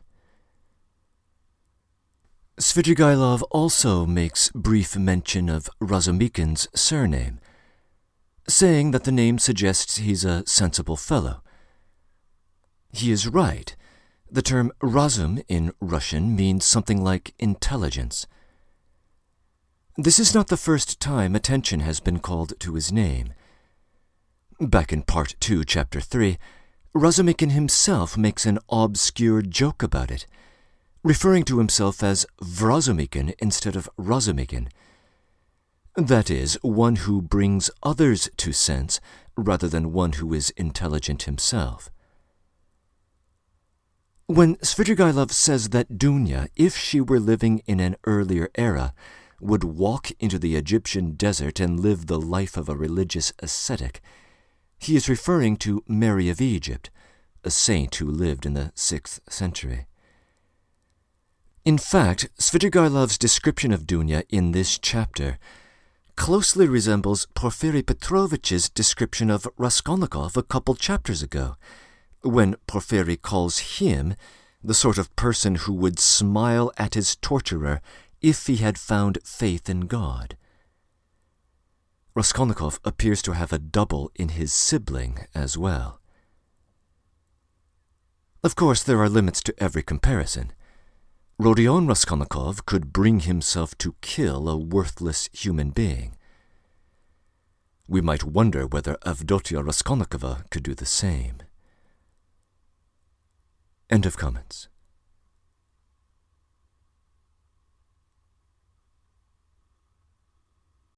Chapter 5. Raskolnikov walked after him. "What's this?" cried Svidrigailov, turning round. "I thought I said—" "It means that I am not going to lose sight of you now." "What?" Both stood still and gazed at one another, as though measuring their strength. "From all your half-tipsy stories," Raskolnikov observed harshly, "I am convinced that you have not given up your designs on my sister, but are pursuing them more actively than ever. I have learnt that my sister received a letter this morning. You have hardly been able to sit still all this time. You may have unearthed a wife on the way, but that means nothing. I should like to make certain myself." Raskolnikov could hardly have said himself what he wanted and what he wished to make certain of. "My goodness, I'll call the police." "Call away." Again they stood for a minute facing each other.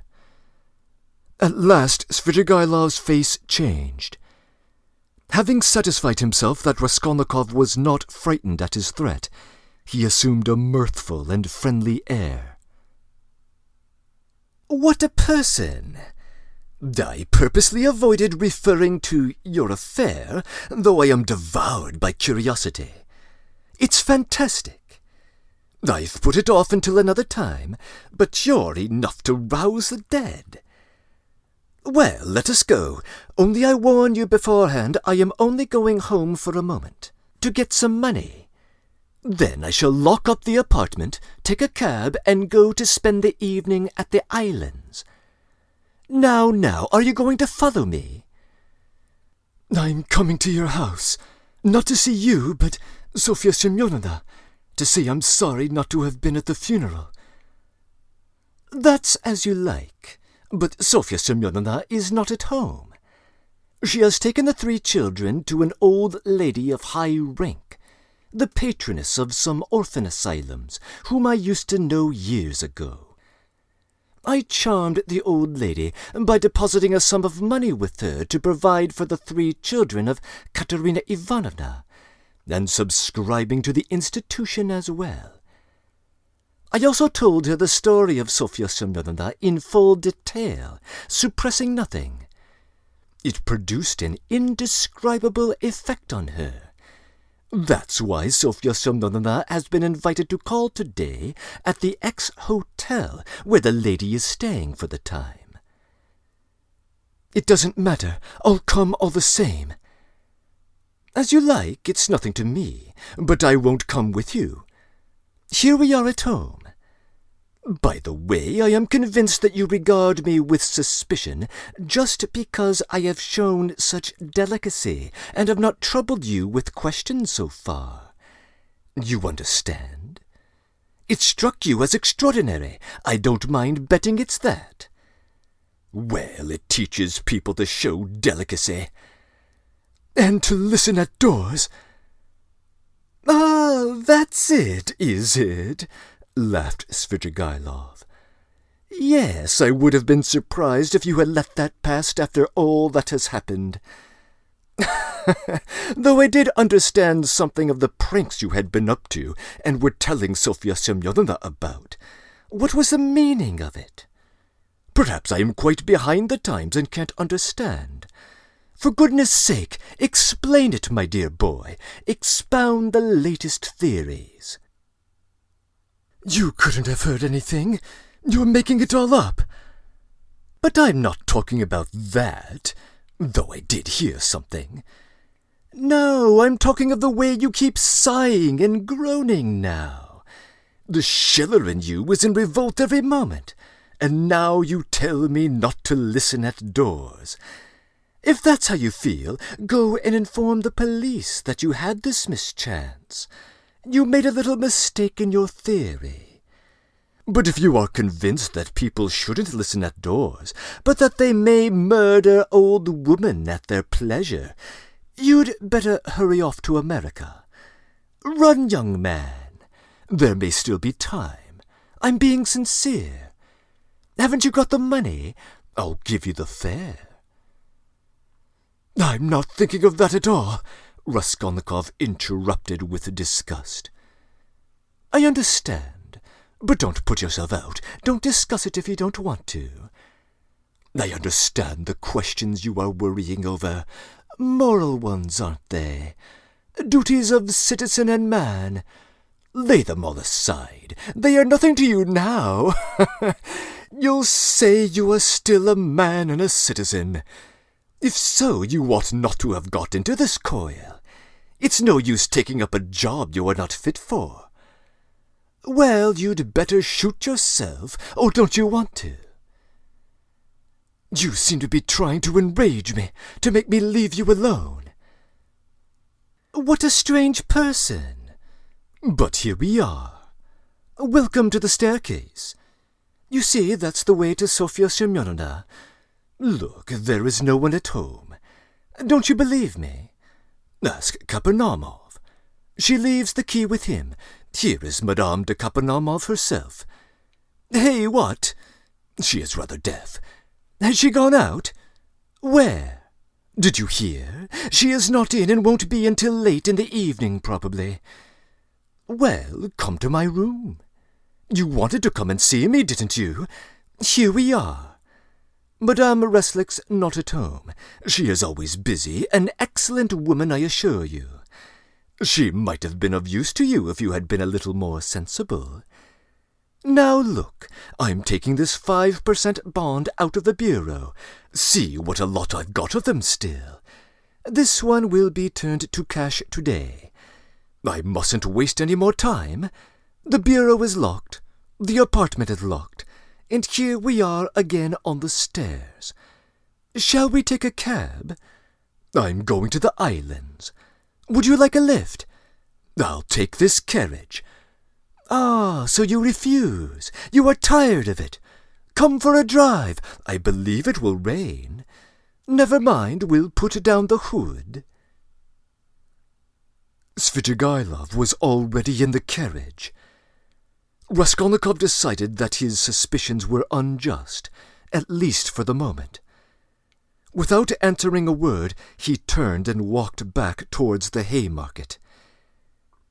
If he had only turned round on his way, he might have seen Svidrigailov get out, not even 100 paces away, dismiss the cab, and walk along the pavement. But he had turned the corner and could see nothing. Intense disgust drew him away from Svidrigailov. To think that I could for one instant have looked for help from that coarse brute, that depraved sensualist and blackguard, he cried. Raskolnikov's judgment was uttered too lightly and hastily. There was something about Svidrigailov which gave him a certain original, even a mysterious character. As concerned his sister, Raskolnikov was convinced that Svidrigailov would not leave her in peace. But it was too tiresome and unbearable to go on thinking and thinking about this. When he was alone, he had not gone 20 paces before he sank as usual into deep thought. On the bridge he stood by the railing and began gazing at the water. And his sister was standing close by him. He met her at the entrance to the bridge, but passed by without seeing her. Dunya had never met him like this in the street before, and was struck with dismay. She stood still, and did not know whether to call to him or not. Suddenly she saw Svidrigailov coming quickly from the direction of the Haymarket. He seemed to be approaching cautiously. He did not go on to the bridge, but stood aside on the pavement, doing all he could to avoid Raskolnikov seeing him. He had been observing Dunya for some time, and had been making signs to her. She thought he was signaling to beg her not to speak to her brother, but to come towards him. That was what Dunya did. She stole past her brother and went up to Svidrigailov. "Let us hurry away," Svidrigailov whispered to her. "I don't want Rodion Romanovich to know about our meeting. I must tell you I've been sitting with him in the restaurant close by, where he looked me up, and I had great difficulty in getting rid of him. He has somehow heard of my letter to you, and suspects something. It wasn't you who told him, of course, but if not you, who then?"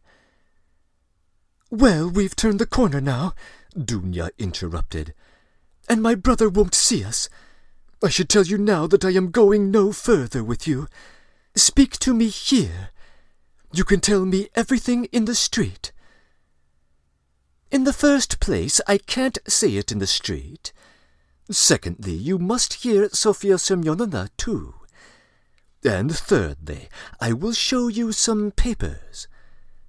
Oh, well, if you won't agree to come with me, I shall refuse to give any explanation and go away at once.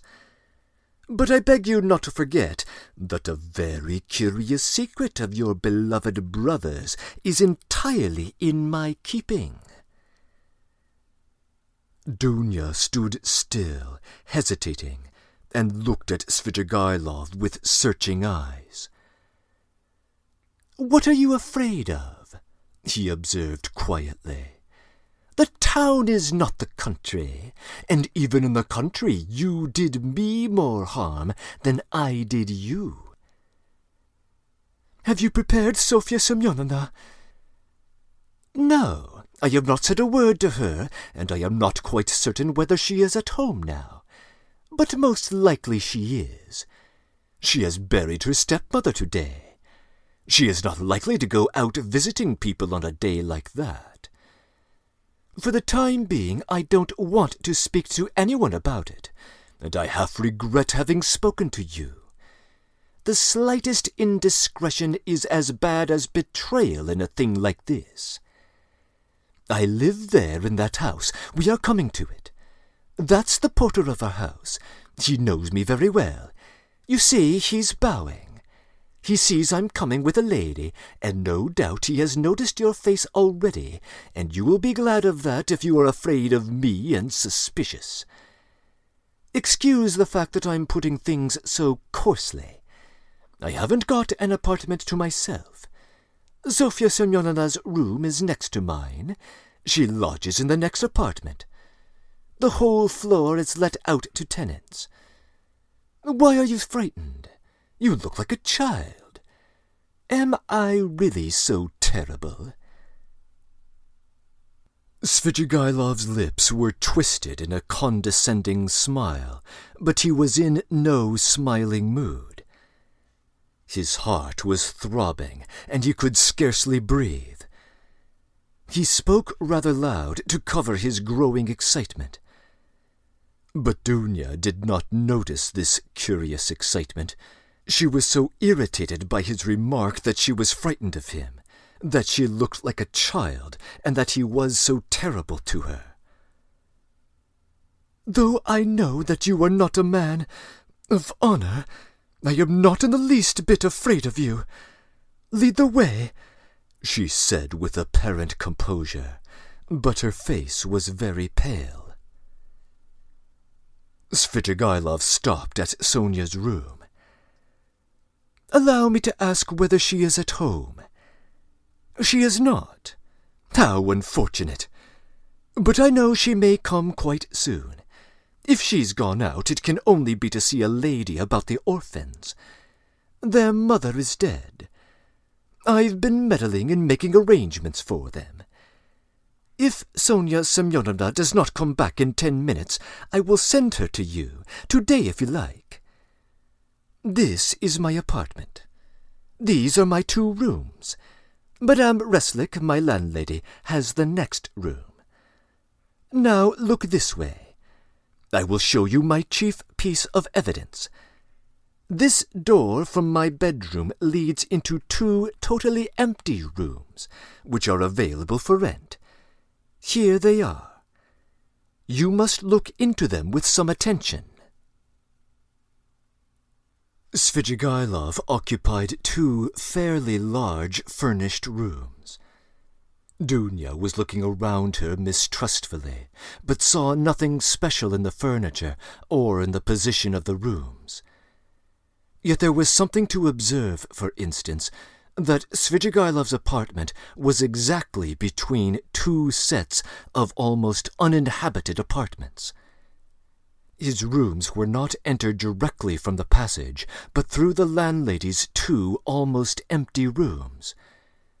Unlocking a door leading out of his bedroom, Svidrigailov showed Dunya the 2 empty rooms that were to let. Dunya stopped in the doorway, not knowing what she was being asked to look at. But Svidrigailov swiftly explained. "Look here at this second large room. Notice that door. It's locked. By the door stands a chair, the only one in the 2 rooms. I brought it from my rooms in order to listen more conveniently. Just the other side of the door is Sofya Semyonovna's table. She sat there talking to Rodion Romanovich. And I sat here, listening on 2 successive evenings, for 2 hours at a time. And, of course, I was able to learn something. What do you think?" "You listened?" Yes, I did. Now come back to my room. We can't sit down here. He brought Avdotya Romanovna back into his sitting room and offered her a chair. He sat down at the opposite side of the table, at least 7 feet from her, but there was probably the same glow in his eyes which had once frightened Dunya so much. She shuddered and once more looked about her distrustfully. It was an involuntary gesture. She evidently did not wish to betray her uneasiness. But the secluded position of Svidrigailov's lodging had suddenly struck her. She wanted to ask whether his landlady at least were at home, but pride kept her from asking. Moreover, she had another worry in her heart, incomparably greater than fear for herself. She was in great distress. "Here is your letter," she said, laying it on the table. "Can it be true what you write? You hint at a crime committed, you say, by my brother. You hinted it too clearly. You daren't deny it now. I must tell you that I'd heard of this stupid story before you wrote, and don't believe a word of it. It's a disgusting and ridiculous suspicion. I know the story and why and how it was invented. You can't have any proof. You promised to prove it. Speak. But let me warn you that I don't believe you. I don't believe you." Dunya said this, speaking hurriedly, and for an instant the color rushed to her face. "If you didn't believe it, how could you risk coming alone to my rooms? Why have you come? Just out of curiosity?" "Don't torment me. Speak, speak." "There's no denying that you are a brave girl. In all honesty, I thought you would have asked Mr. Razumikin to escort you here. But he was not with you nor anywhere near. I was on the lookout. It's courageous of you. It proves you wanted to spare Rodion Romanovich.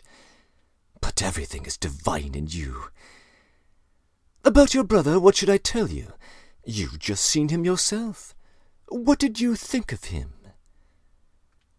"Surely that's not the only thing you are building on?" "No, not on that, but on his own words. He came here on 2 successive evenings to see Sofya Semyonovna. I've shown you where they sat. He made a full confession to her. He is a murderer. He killed an old woman, a pawnbroker, with whom he had pawned things himself. He killed her sister, too, a saleswoman called Lizaveta, who happened to come in while he was murdering her sister. He killed them with an axe he brought with him. He murdered them to rob them, and he did rob them. He took money and various things. He told all this, word for word, to Sofya Semyonovna, the only person who knows his secret. But she has had no share by word or deed in the murder. She was as horrified at it as you are now. Don't be anxious. She won't betray him." "It cannot be," muttered Dunya with white lips. She gasped for breath. "It cannot be. There was not the slightest cause, no sort of ground. It's a lie, a lie."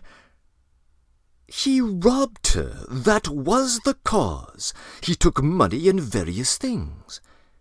It's true that by his own admission he made no use of the money or the things, and hid them under a stone where they are now. But that was because he did not dare make use of them." "But how could he steal, rob? How could he dream of it?" cried Dunya, and she jumped up from the chair. "But you know him. You've seen him. Can he be a thief?" She seemed to be imploring Svidrigailov. She had entirely forgotten her fear. "There are thousands and millions of combinations and possibilities of Avdotya Romanovna. A thief steals and knows he is a scoundrel, but I've heard of a gentleman who broke open the mail. Who knows? Very likely he thought he was doing a gentlemanly thing. Of course, I should not have believed it myself if I'd been told of it as you have, but I believe my own ears. He explained all the causes of it to Sofya Semyonovna too, but she did not believe her ears at first, yet she believed her own eyes at last. What were the causes? It's a long story, Avdotya Romanovna. Here's... how shall I tell you? A theory of a sort, the same one by which I, for instance, consider that a single misdeed is permissible, if the principal aim is right. A solitary wrongdoing and hundreds of good deeds. It's galling, too, of course, for a young man of gifts and overweening pride, to know that if he had, for instance, a paltry 3,000, his whole career, his whole future would be differently shaped, and yet not to have that 3,000. Add to that nervous irritability from hunger, from lodging in a hole, from rags, from a vivid sense of the charm of his social position, and his sister's and mother's position too. Above all, vanity, pride in vanity, though goodness knows he may have good qualities too. I am not blaming him, please don't think it. Besides, it's not my business. A special little theory came in, too. A theory of a sort, dividing mankind, you see, into material and superior people. That is, people to whom the law does not apply owing to their superiority, who make laws for the rest of mankind, the material, that is. It's all right as a theory, une théorie comme une autre. Napoleon attracted him tremendously. That is, what affected him was that a great many men of genius have not hesitated at wrongdoing, but have overstepped the law without thinking about it. He seems to have fancied that he was a genius too. That is, he was convinced of it for a time. He has suffered a great deal, and is still suffering from the idea that he could make a theory, but was incapable of boldly overstepping the law, and so he is not a man of genius. And that's humiliating for a young man of any pride, in our day especially. But remorse? You deny him any moral feeling, then? Is he like that? Ah, Avdotya Romanovna, everything is in a muddle now. Not that it was ever in very good order. Russians in general are broad in their ideas, Avdotya Romanovna, broad like their land, and extremely disposed to the fantastic, the chaotic. But it's a misfortune to be broad without a special genius. Do you remember what a lot of talk we had together on this subject, sitting in the evenings on the terrace after supper? Why, you used to reproach me with breadth. Who knows, perhaps we were talking at the very time when he was lying here thinking over his plan. There are no sacred traditions amongst us, especially in the educated class, Avdotya Romanovna. At best, someone will make them up somehow for himself from books or from some old chronicle. But those are for the most part the learned, and all of them are old, so that it would be almost ill-bred in a man of society. You know my opinions in general, though. I never blame anyone. I do nothing at all. I persevere in that. But we've talked of this more than once before. I was so happy indeed as to interest you in my opinions. You are very pale, Avdotya Romanovna. I know his theory. I read that article of his about men for whom everything is permissible. Razumikin brought it to me. Mr. Razumikin, your brother's article in a magazine. Is there such an article? I didn't know. It must be interesting. But where are you going, Avdotya Romanovna? I want to see Sofya Semyonovna, Dunya articulated faintly. How can I see her? Maybe she has come back. I must see her at once. Perhaps she... Avdotya Romanovna could not finish. Her breath literally failed her. Sofya Semyonovna will not be back until nightfall. At least, I believe not.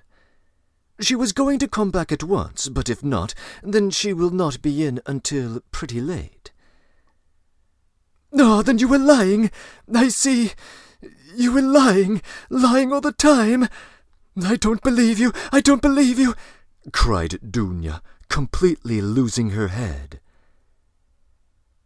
Almost fainting, she sank onto a chair which Svidrigailov hastily gave her.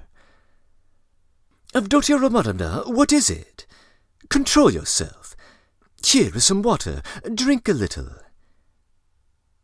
He sprinkled some water over her.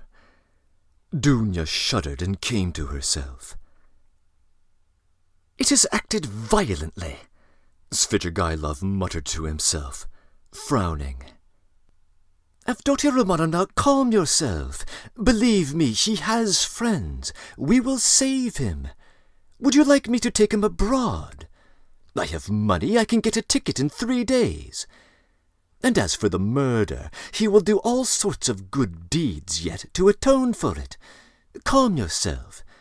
He may become a great man yet. Well, how are you? How do you feel? You cruel man! How could you jeer at it? Let me go. Where are you going? To see him. Where is he? Do you know? Why is this door locked? We came in through that door and now it is locked. When did you manage to lock it? We couldn't be shouting all over the apartment about such a subject. I am far from jeering. It's simply that I am sick of talking like this. But how can you go in such a state? Do you want to betray him? You will drive him to fury, and he will give himself up. Let me tell you, he is already being watched. They are already on his trail. You will simply be giving him away. Wait a little. I saw him and was talking to him just now. He can still be saved. Wait a bit. Sit down. Let us think it over together. I asked you to come in order to discuss it alone with you and to consider it thoroughly. Sit down. How can you save him? Can he really be saved? Dunya sat down. Svidrigailov sat down beside her. It all depends on you. On you alone. He began with glowing eyes, almost in a whisper, and hardly able to utter the words for emotion. Dunya drew back from him in alarm. He, too, was trembling all over. You! One word from you, and he is saved. I'll save him. I have money and friends. I'll send him away at once. I'll get a passport. 2 passports, one for him and one for me. I have friends, capable people. If you like, I'll take a passport for you, for your mother. What do you want with Razumikin? I love you too. I love you beyond everything. Let me kiss the hem of your dress. Let me. The very rustle of it is too much for me. Tell me, do that, and I'll do it. I'll do everything. I will do the impossible. What you believe, I will believe. I'll do anything. Don't look at me like that. Do you know that you are killing me? He was almost beginning to rave. Something seemed suddenly to go to his head. Dunya jumped up and rushed to the door. Open it, she called, shaking the door. Open it! Is there no one there? Svidrigailov got up and regained his composure. His still trembling lips slowly broke into an angry, mocking smile.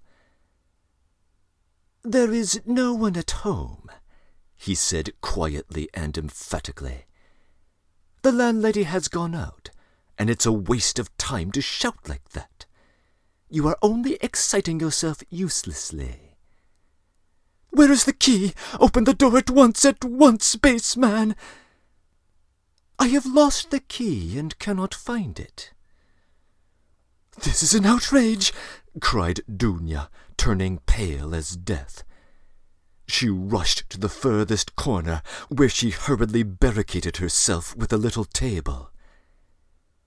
She did not scream, but fixed her eyes on her tormentor and watched every movement he made. Svidrigailov remained standing at the other end of the room facing her. He really was composed, at least in appearance, but his face was pale as before. The mocking smile did not leave his face. "You spoke of outrage just now, Avdotia Romanovna. In that case, you may be sure I've taken measures. Sofya Semyonovna is not at home. The Kapernamovs are far away. There are 5 locked rooms between. I am at least twice as strong as you are, and I have nothing to fear besides, for you could not complain afterwards. You surely would not be willing actually to betray your brother? Besides, no one would believe you. Why would a girl have come alone to visit a solitary man in his lodgings? So that even if you do sacrifice your brother, you could prove nothing. It is very difficult to prove an assault, Avdotia Romanovna." "Scoundrel!" whispered Dunya indignantly. "As you like, but observe I am only speaking by way of a general proposition. It's my personal conviction that you are perfectly right. Violence is hateful. I only spoke to show you that you need have no remorse, even if you were willing to save your brother of your own accord, as I have suggested to you. You would be simply submitting to circumstances, to violence, in fact, if we must use that word. Think about it. Your brother's and your mother's fate are in your hands. I will be your slave all my life. I will wait here." Svidrigailov sat down on the sofa about 8 steps from Dunya. She had not the slightest doubt now of his unbending determination. Besides, she knew him. Suddenly she pulled out of her pocket a revolver, cocked it, and laid it in her hand on the table. Svidrigailov jumped up. "Aha, so that's it, is it?" he cried, surprised but smiling maliciously. "Well, that completely alters the way we look at things. You've made things much easier for me, Avdotia Romanovna. But where did you get the revolver? Was it Mr. Razumikin? Why, it's my revolver, an old friend, and how I've hunted for it. The shooting lessons I've given you in the country have not been thrown away." "It's not your revolver. It belonged to Marfa Petrovna, whom you killed, wretch. There was nothing of yours in her house. I took it when I began to suspect what you were capable of. If you dare to advance 1 step, I swear I'll kill you." She was frantic. "But your brother? I ask out of curiosity," said Svidrigailov, still standing where he was. "Inform on him if you want to. Don't move. Don't come closer. I'll shoot. You poisoned your wife, I know. You are a murderer yourself." She held the revolver ready. Are you so positive I poisoned Marfa Petrovna? You did! You hinted it yourself! You spoke to me about poison. I know you went to get it. You had it ready. It was your doing. It must have been your doing. Blackguard! Even if that were true, it would have been for your sake. You would have been the cause. You were lying. I hated you, always, always. Oh, Avdotya Romanovna, you seem to have forgotten how you softened to me in the heat of propaganda. I saw it in your eyes. Do you remember that moonlit night when the nightingale was singing? That's a lie! There was a flash of fury in Dunya's eyes.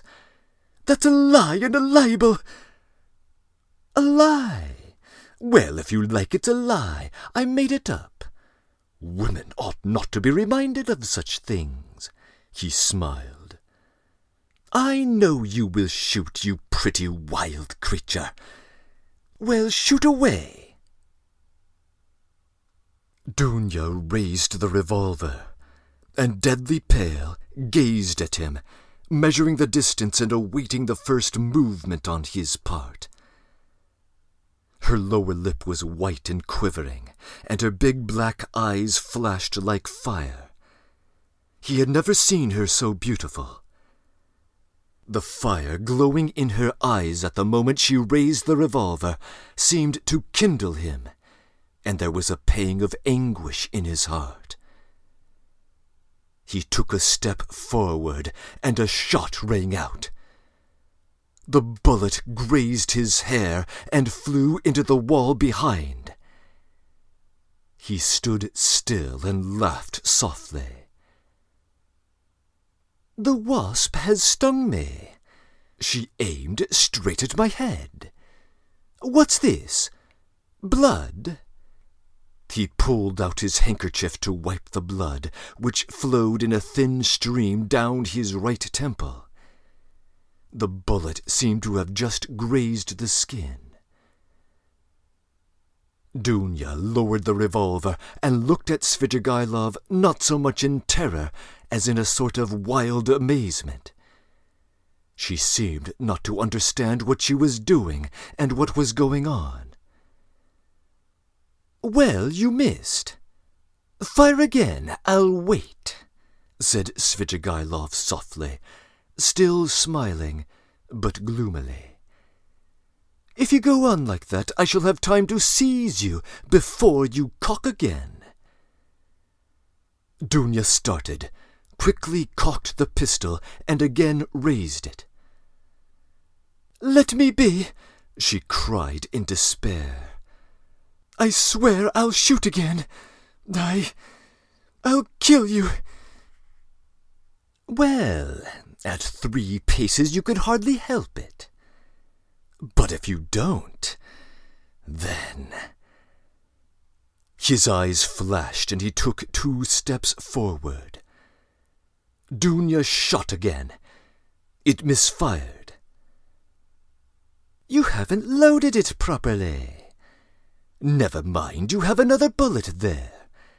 Get it ready. I'll wait. He stood facing her, 2 paces away, waiting and gazing at her with wild determination, with feverishly passionate, stubborn, set eyes. Dunya saw that he would sooner die than let her go. And now, of course, she would kill him at 2 paces. Suddenly she flung away the revolver. She's dropped it, said Svidrigailov with surprise, and he drew a deep breath. A weight seemed to have rolled from his heart. Perhaps not only the fear of death. Indeed, he may scarcely have felt it at that moment. It was the deliverance from another feeling, darker and more bitter, which he could not himself have defined. He went to Dunya and gently put his arm round her waist. She did not resist, but, trembling like a leaf, looked at him with imploring eyes. He tried to say something, but his lips moved without being able to utter a sound. "Let me go," Dunya implored. Svidrigailov shuddered. Her voice now was quite different. "Then you don't love me?" he asked softly. Dunya shook her head. And you can't? Never?" he whispered in despair. "Never."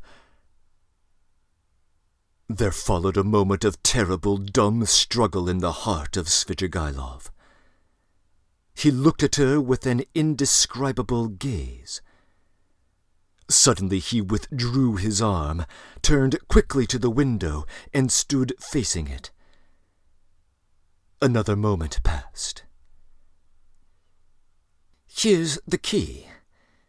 He took it out of the left pocket of his coat and laid it on the table behind him, without turning or looking at Dunya. "Take it. Hurry."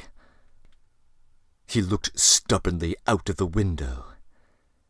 Dunya went up to the table to take the key. "Hurry! Hurry!" repeated Svidrigailov, still without turning or moving. But there seemed a terrible significance in the tone of that hurry. Dunya understood it, snatched up the key, flew to the door, unlocked it quickly, and rushed out of the room. A minute later, beside herself, she ran out onto the canal bank in the direction of X Bridge. Svidrigailov spent 3 minutes standing at the window.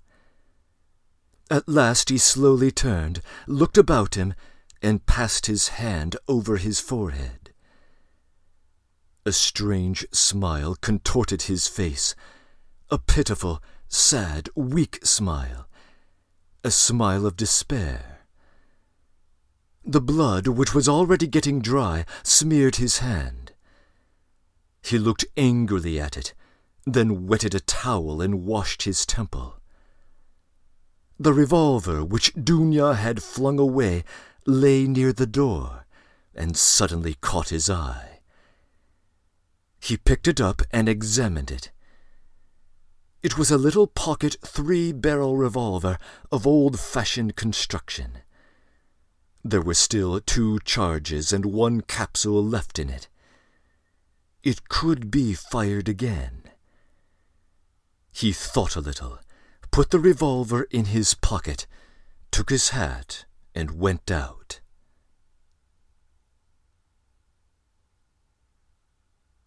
Breaking in. In his first interview with Raskolnikov, back in Part 4, Chapter 1, Svidrigailov insists that he rarely lies. He does lie here in order to get his opportunity with Dunya, and of course he is very evasive in other respects. We will get no further substantive clues about whether he poisoned his wife, although if I had to make a vote, I would trust Dunya's intuition on the matter. Nevertheless, when it comes to his own nature and values, Svidrigailov is shameless enough to be entirely open, and I take him at his word. In my view, the most revealing comments from Svidrigailov in this chapter are delivered in a hurry, when he insists to Dunya that Raskolnikov can be saved. His conception of salvation is entirely different from the model offered by both Sonia and Porfiry Petrovich. And the contrast is stark enough to suggest that the world of a Svidrigailov is a rather different thing from the world inhabited by its noblest characters. For him, Raskolnikov can be saved by escaping the legal authorities, running away to some foreign country, becoming an accomplished man, and perhaps atoning for his bad behavior by good deeds. Perhaps this may be part of what he had in mind when, early in this chapter, he sarcastically suggests to Raskolnikov that he run away to America. Of course, he also flippantly recommends suicide in the next breath. He's not the first to mention this possibility to Raskolnikov in the last few hours of the plot, although he's the first to do so as a positive, if unserious, suggestion. End of comments.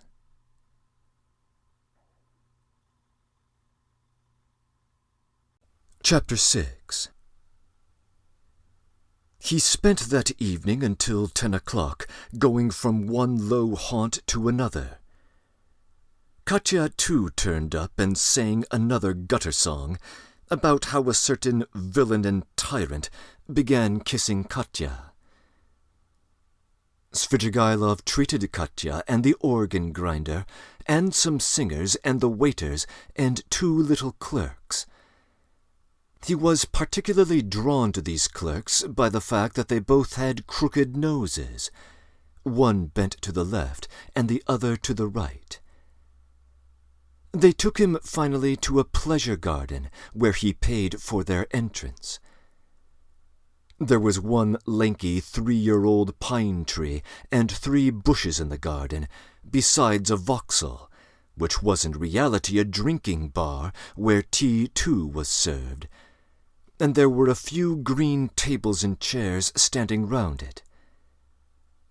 A chorus of wretched singers and a drunken but extremely depressed German clown from Munich with a red nose entertained the public. The clerks quarrelled with some other clerks, and a fight seemed imminent. Svidrigailov was chosen to decide the dispute. He listened to them for a quarter of an hour, but they shouted so loud that there was no possibility of understanding them. The only fact that seemed certain was that one of them had stolen something and had even succeeded in selling it on the spot to a Jew, but would not share the spoil with his companion. Finally it appeared that the stolen object was a teaspoon belonging to the Vauxhall. It was missed, and the affair began to seem troublesome. Svidrigailov paid for the spoon, got up, and walked out of the garden. It was about 6 o'clock. He had not drunk a drop of wine all this time, and had ordered tea more for the sake of appearances than anything. It was a dark and stifling evening. Threatening storm clouds came over the sky at about 10 o'clock. There was a clap of thunder, and the rain came down like a waterfall. The water did not fall in drops, but beat on the earth in streams. There were flashes of lightning every minute, and each flash lasted while one could count 5. Drenched to the skin, he went home, locked himself in, opened the bureau, took out all his money, and tore up 2 or 3 papers. Then, putting the money in his pocket, he was about to change his clothes, but, looking out of the window and listening to the thunder and the rain, he gave up the idea, took up his hat, and went out of the room without locking the door.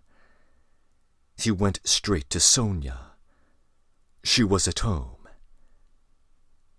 She was not alone. The 4 Kapernaumov children were with her. She was giving them tea. She received Svidrigailov in respectful silence, looking wonderingly at his soaking clothes. The children all ran away at once in indescribable terror. Svidrigailov sat down at the table and asked Sonia to sit beside him. She timidly prepared to listen.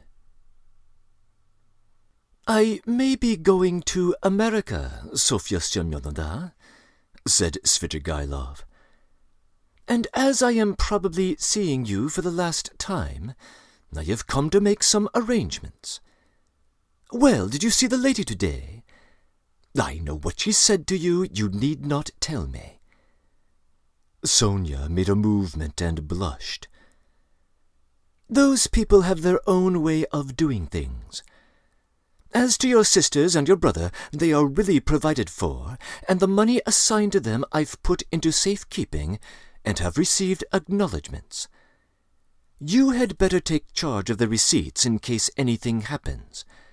Here, take them. Well, now that's settled.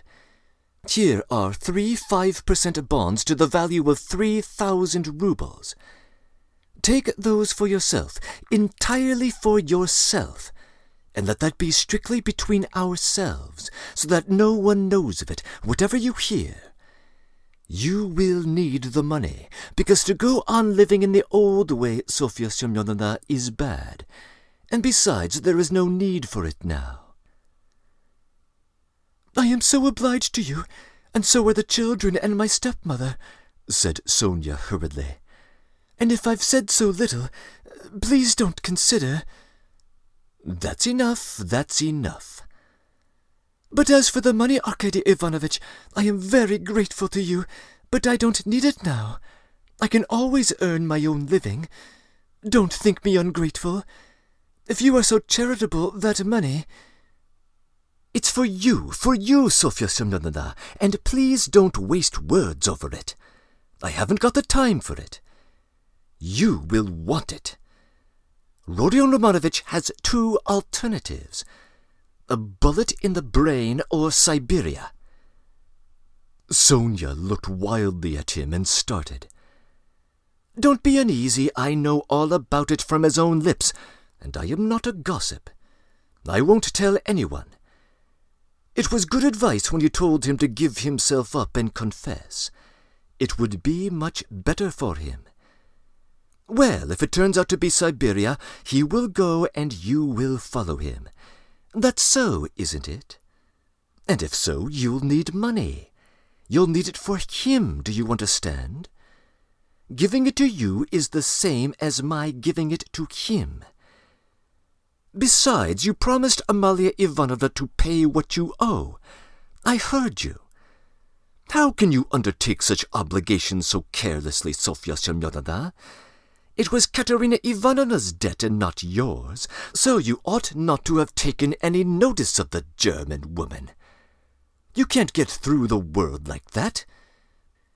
If you are ever questioned about me, tomorrow or the day after you will be asked, don't say anything about the fact that I am coming to see you now, and don't show the money to anyone or say a word about it. Well now, goodbye." He got up. "My greetings to Rodion Romanovich. By the way, you'd better put the money for the present in Mr. Razumikin's keeping. You know Mr. Razumikin? Of course you do. He's not a bad man. Take it to him tomorrow, or when the time comes. And until then, hide it carefully." Sonia, too, jumped up from her chair and looked in dismay at Svidrigailov. She longed to speak, to ask a question, but for the first moments she did not dare and did not know how to begin. How can you be going now in rain like this?" "What, set off for America and get stopped by the rain?" "Goodbye, Sofya Semyonovna, my dear. Live and live long. You will be of use to others. By the way, tell Mr. Razumikin I send my greetings to him. Tell him Arkady Ivanovich Svidrigailov sends his greetings. Be sure to." He went out, leaving Sonia in a state of wondering anxiety and vague apprehension. It appeared afterwards that on the same evening, at 11:20, he made another very eccentric and unexpected visit. The rain still persisted. Drenched to the skin, he walked into the little apartment where the parents of his fiancée lived, in 3rd Street on Vasilyevsky Island.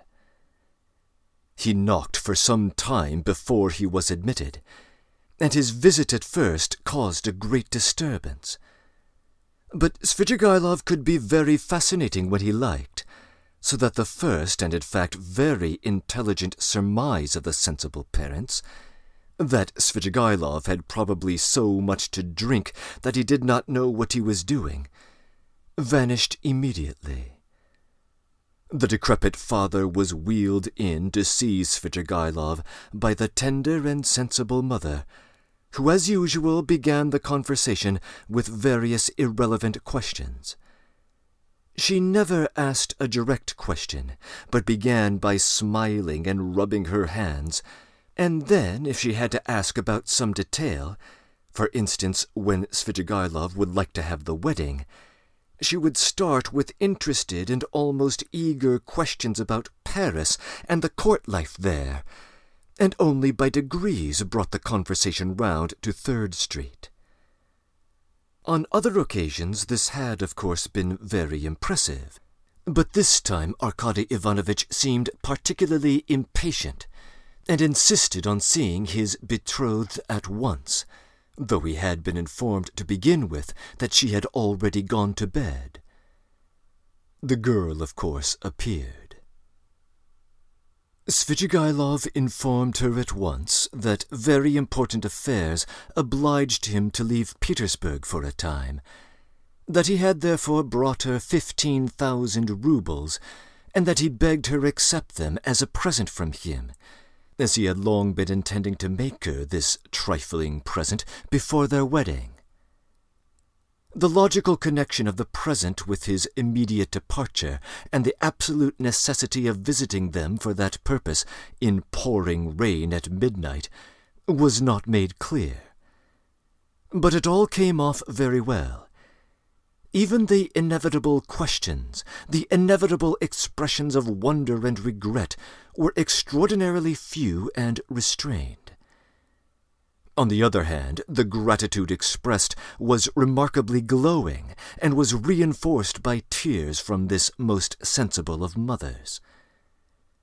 Svidrigailov got up, laughed, kissed his fiancée, patted her cheek, declared he would soon come back, and noticing in her eyes, along with childish curiosity, a sort of earnest, dumb inquiry, reflected and kissed her again, though he felt sincere anger inwardly at the thought that his present would be immediately locked up in the keeping of the most sensible of mothers. He went away, leaving them all in a state of extraordinary excitement, but the tender mamma, speaking quietly in a half-whisper, settled some of the most important of their doubts, concluding that Svidrigailov was a great man, a man of great affairs and connections, and of great wealth. There was no knowing what he had in his mind. He would start off on a journey and give away money just as his fancy took him, so there was nothing surprising about it. Of course, it was strange that he was wet through, but Englishmen, for instance, are even more eccentric, and all these people of high society didn't think about what people said and didn't stand on ceremony. In fact, he may have come like that on purpose to show that he was not afraid of anyone. Above all, not a word should be said about it, because God knows what might come of it, and the money must be locked up, and it was extremely fortunate that Fedosia, the cook, had not left the kitchen.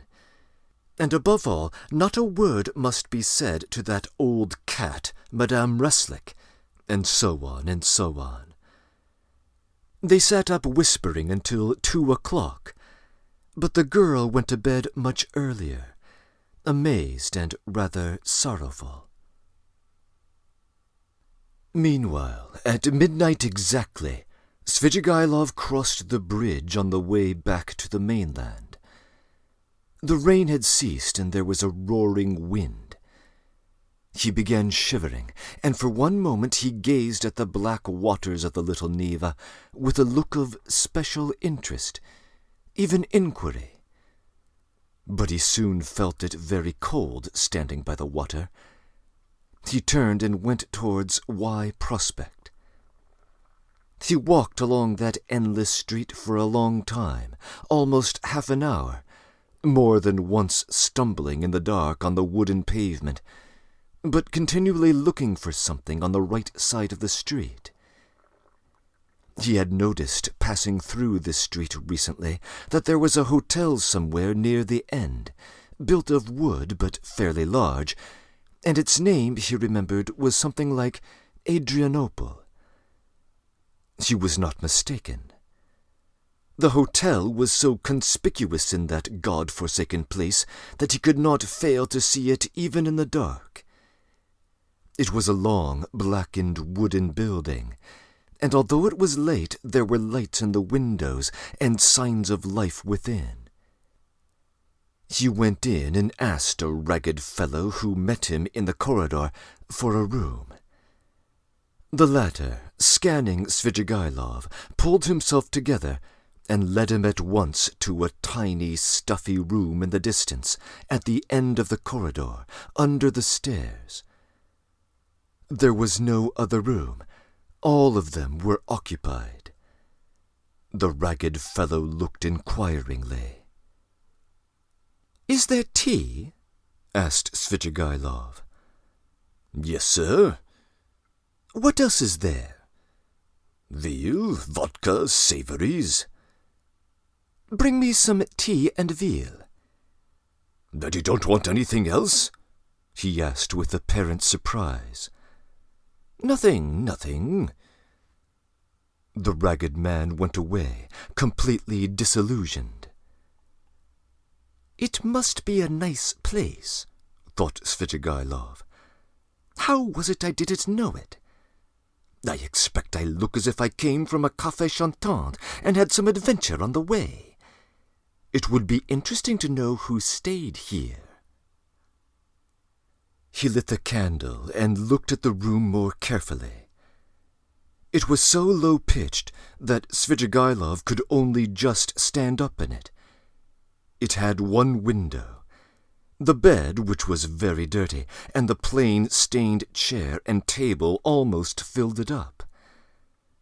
The walls looked as though they were made of planks, covered with shabby paper, so torn and dusty that the pattern was indistinguishable, though the general color, yellow, could still be made out.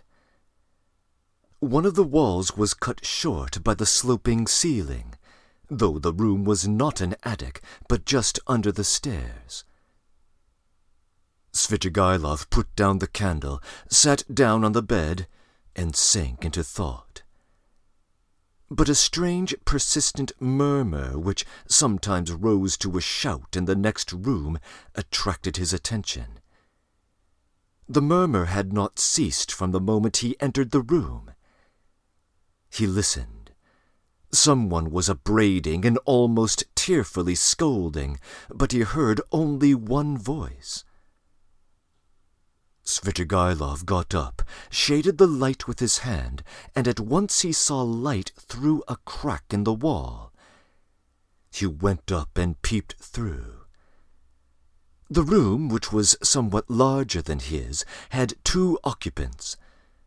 One of them, a very curly-headed man with a red inflamed face, was standing like an orator, without his coat, with his legs wide apart to keep his balance, and smiting himself on the chest. He reproached the other with being a beggar, with having no standing whatsoever. He declared that he had taken the other one out of the gutter, and he could turn him out when he liked, and that only the finger of Providence sees it all. The object of his reproaches was sitting in a chair, and had the air of a man who desperately wants to sneeze, but can't. He sometimes turned sheepish and misty eyes on the speaker, but obviously had not the slightest idea what he was talking about, and scarcely heard it. A candle was burning down on the table.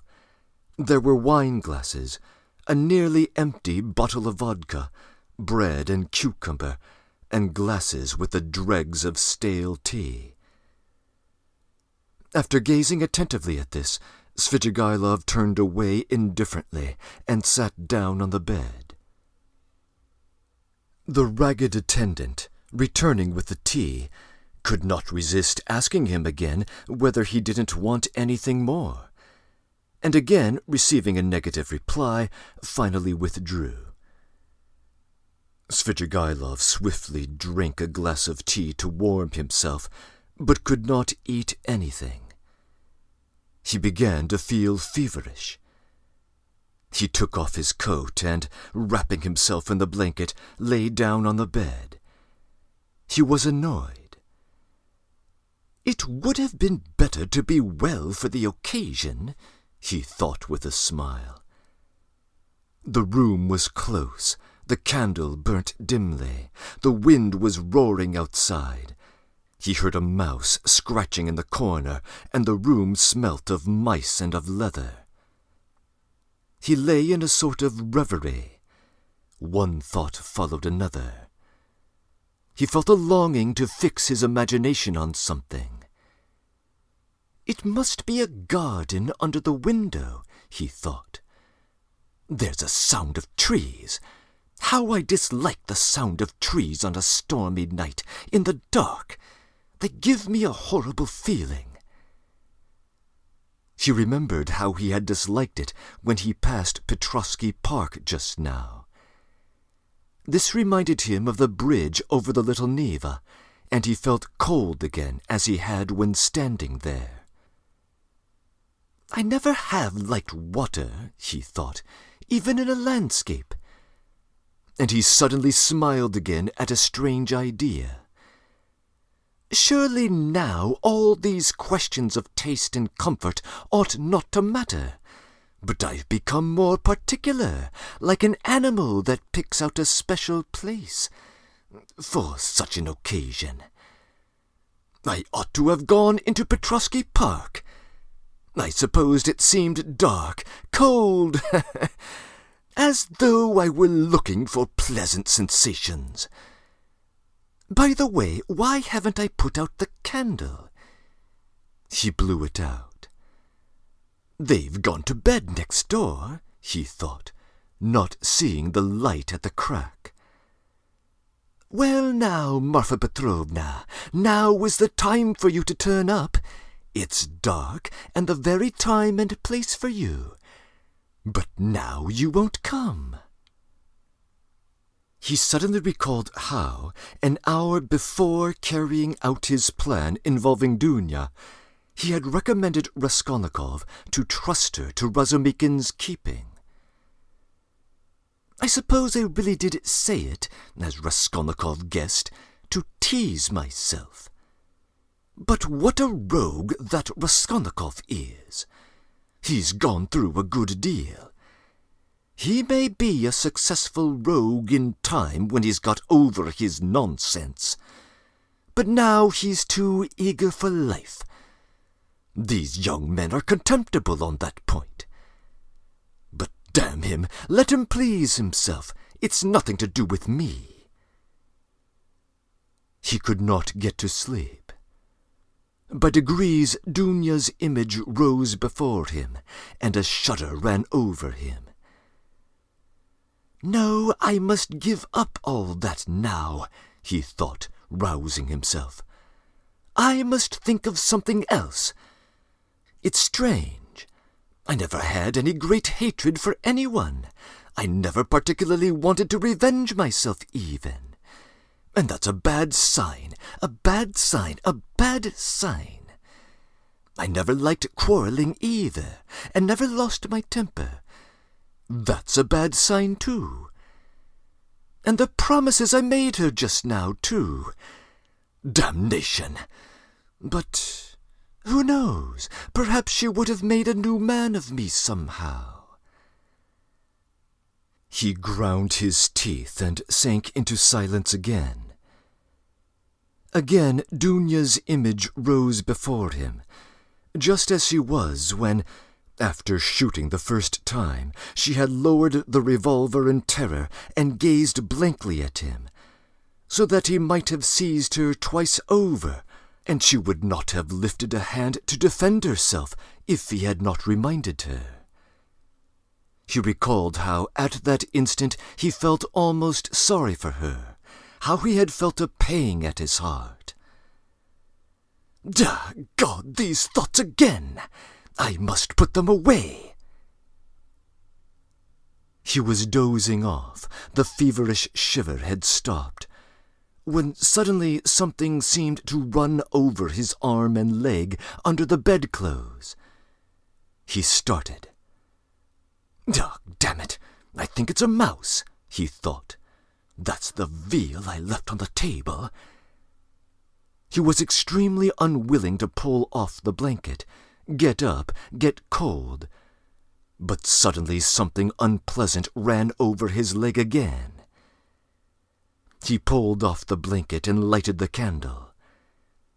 Shaking in a feverish chill, he bent down to examine the bed. There was nothing.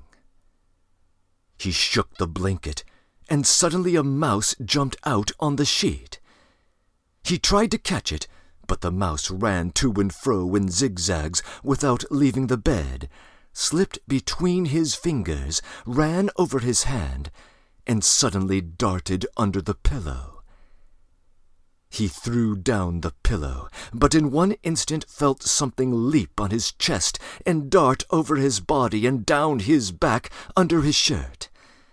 He trembled nervously and woke up. The room was dark. He was lying on the bed and wrapped up in the blanket as before. The wind was howling under the window. How disgusting, he thought with annoyance. He got up and sat on the edge of the bedstead with his back to the window. It's better not to sleep at all, he decided. There was a cold, damp draught from the window, however. Without getting up, he drew the blanket over him and wrapped himself in it. He was not thinking of anything and did not want to think. But one image rose after another.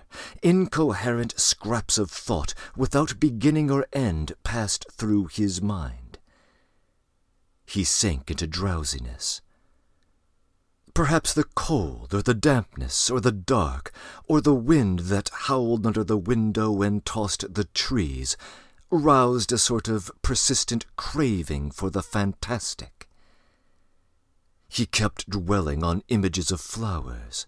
He imagined a charming flower garden, a bright, warm, almost hot day, a holiday, Trinity Sunday.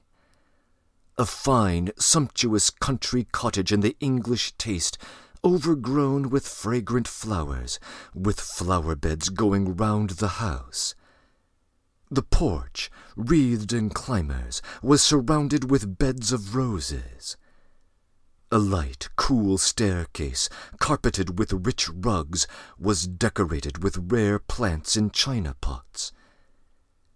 He noticed particularly in the windows nosegays of tender, white, heavily fragrant narcissus bending over their bright green, thick, long stalks.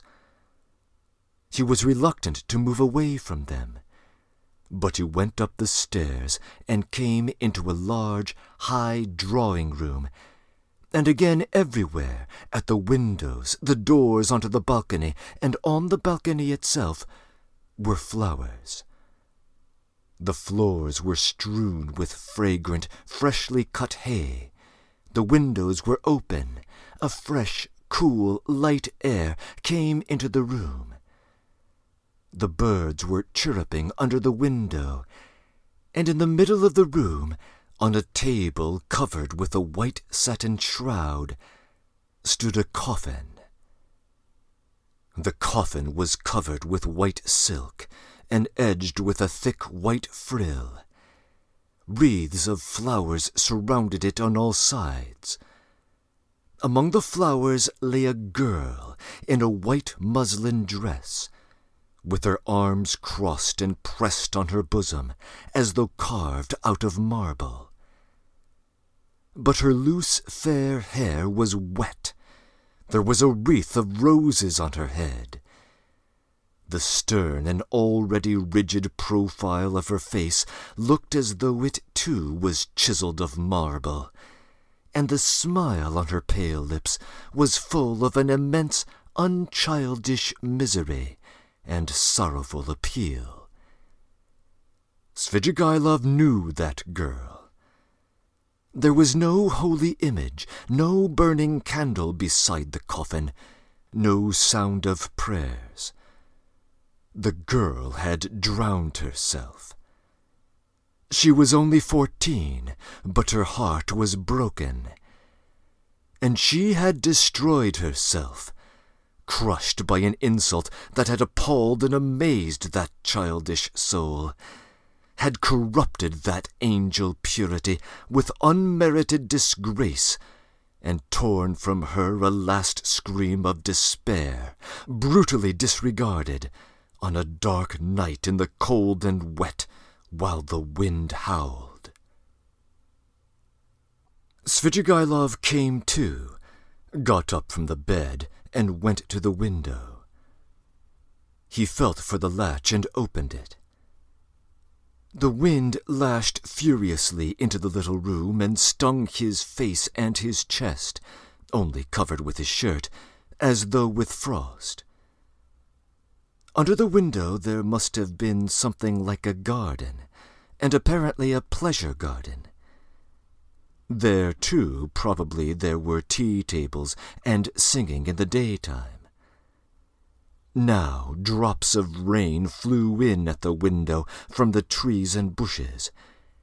It was as dark as in a cellar, so that he could only just make out some dark blurs of objects.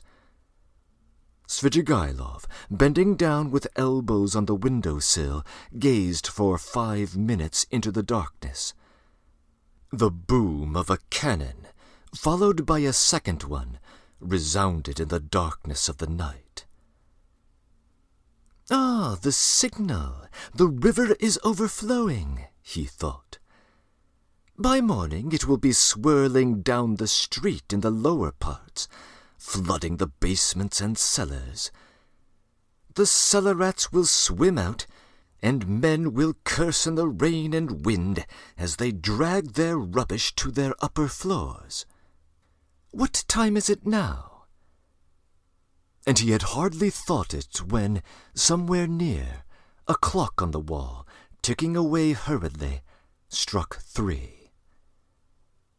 "Aha! It will be light in an hour. Why wait? I'll go out at once, straight to the park.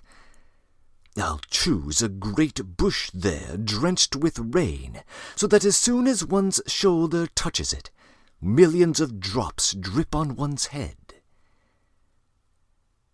He moved away from the window, shut it, lit the candle, put on his waistcoat, his overcoat, and his hat, and went out, carrying the candle, into the passage to look for the ragged attendant who would be asleep somewhere in the midst of candle ends and all sorts of rubbish, to pay him for the room and leave the hotel.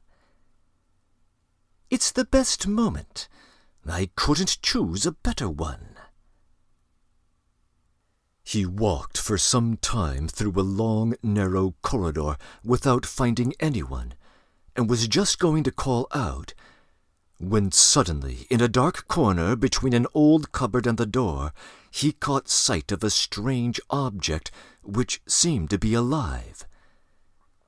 He bent down with the candle and saw a little girl, not more than 5 years old, shivering and crying, with her clothes as wet as a soaking house flannel.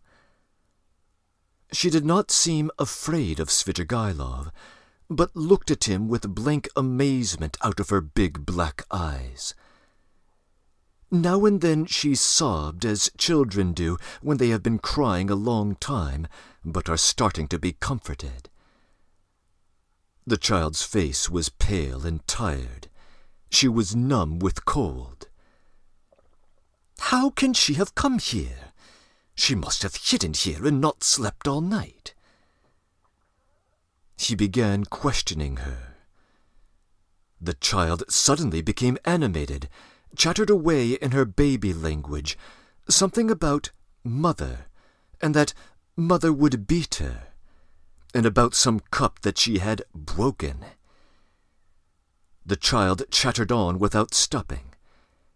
He could only guess from what she said that she was a neglected child, whose mother, probably a drunken cook, in the service of the hotel, whipped and frightened her. That the child had broken a cup of her mother's and was so frightened that she had run away the evening before, had hidden for a long while somewhere outside in the rain, at last had made her way in here, hidden behind the cupboard, and spent the night there, crying and trembling from the damp, the darkness, and the fear that she would be badly beaten for it. He took her in his arms, went back to his room, sat her on the bed, and began undressing her. The torn shoes which she had on her stockingless feet were as wet as if they had been standing in a puddle all night. When he had undressed her, he put her on the bed, covered her up, and wrapped her in the blanket from her head downwards. She fell asleep at once. Then he sank into dreary musing again. How stupid it was to trouble myself, he decided suddenly with an oppressive feeling of annoyance. What idiocy! In vexation he picked up the candle to go and looked for the ragged attendant again and leave. Damn the child, he thought as he opened the door, but he turned again to see whether the child was asleep. He raised the blanket carefully. The child was sleeping soundly. She had got warm under the blanket, and her pale cheeks were flushed. But strange to say, that flush seemed brighter and coarser than the rosy cheeks of childhood. It's a flush of fever, thought Svidrigailov. It was like the flush from drinking, as though she had been given a full glass to drink. Her crimson lips were hot and glowing. But what was this? He suddenly fancied that her long black eyelashes were quivering, as though the lids were opening, and a sly, crafty eye peeped out with an unchildlike wink, as though the little girl were not asleep, but pretending. Yes, it was so. Her lips parted in a smile. The corners of her mouth quivered, as though she were trying to control them. But now she quite gave up all effort. Now it was a grin, a broad grin. There was something shameless, provocative in that quite unchildish face. It was depravity. It was the face of a harlot, the shameless face of a French harlot. Now both eyes opened wide. They turned a glowing, shameless glance upon him. They laughed, invited him. There was something infinitely hideous and shocking in that laugh, in those eyes, in such nastiness in the face of a child. What, at 5 years old? Svidrigailov muttered in genuine horror. What does it mean? And now she turned to him, her little face all aglow, holding out her arms. Damned child! Svidrigailov cried, raising his hand to strike her. But at that moment he woke up. He was in the same bed, still wrapped in the blanket. The candle had not been lighted, and daylight was streaming in at the windows. I've been having bad dreams all night. He got up angrily, feeling utterly shattered. His bones ached. There was a thick mist outside, and he could see nothing. It was nearly 5. He had overslept. He got up, put on his still damp jacket and overcoat. Feeling the revolver in his pocket, he took it out, and then he sat down, took a notebook out of his pocket, and in the most conspicuous place on the title page wrote a few lines in large letters. Reading them over, he sank into thought with his elbows on the table. The revolver and the notebook lay beside him. Some flies woke up and settled on the untouched veal which was still on the table. He stared at them, and at last with his free right hand began trying to catch one. He tried until he was tired, but could not catch it. At last, realizing that he was engaged in this interesting pursuit, he started, got up, and walked resolutely out of the room. A minute later he was in the street. A thick, milky mist hung over the town. Svidrigailov walked along the slippery, dirty wooden pavement towards the Little Neva. He was picturing the waters of the Little Neva, swollen in the night, Petrovsky Island, the wet paths, the wet grass, the wet trees and bushes, and at last the bush. He began ill-humoredly staring at the houses, trying to think of something else. There was not a cabman or a passer-by in the street. The bright yellow wooden little houses looked dirty and dejected with their closed shutters. The cold and damp penetrated his whole body, and he began to shiver. From time to time he came across store signs and read each carefully. At last he reached the end of the wooden pavement and came to a big stone house. A dirty, shivering dog crossed his path with its tail between its legs.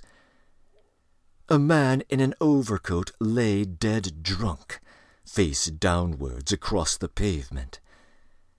He looked at him and went on. A high tower stood up on the left. "Bah!" he shouted. "Here is a place. Why should it be Petrovsky? It will be in the presence of an official witness, anyway." He almost smiled at this new thought, and turned into the street where there was the big house with the tower. At the great closed gates of the house, a little man stood with his shoulder leaning against them, wrapped in a grey soldier's coat, with a copper Achilles helmet on his head.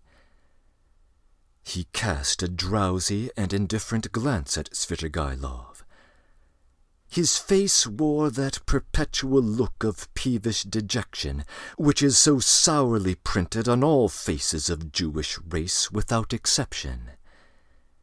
Both of them, Svidrigailov and Achilles, stared at each other for a few minutes without speaking. At last it struck Achilles that it was unusual for a man not drunk to be standing 3 steps from him, staring and not saying a word. "What do you want here?" he said, without moving or changing his position. "Nothing, my friend. Good morning," answered Svidrigailov. "This isn't the place." "I am going to foreign lands, my friend." "To foreign lands?" "To America." "America?" Svidrigailov took out the revolver and cocked it. Achilles raised his eyebrows. "I told you this is no place for jokes." "Why shouldn't it be the place?" "Because it isn't." "Well, my friend, I don't mind. It's a good place. When you are asked, you just say he was going, he said, to America." He put the revolver to his right temple. You can't do it here. It's not the place," cried Achilles, rousing himself, his eyes growing bigger and bigger.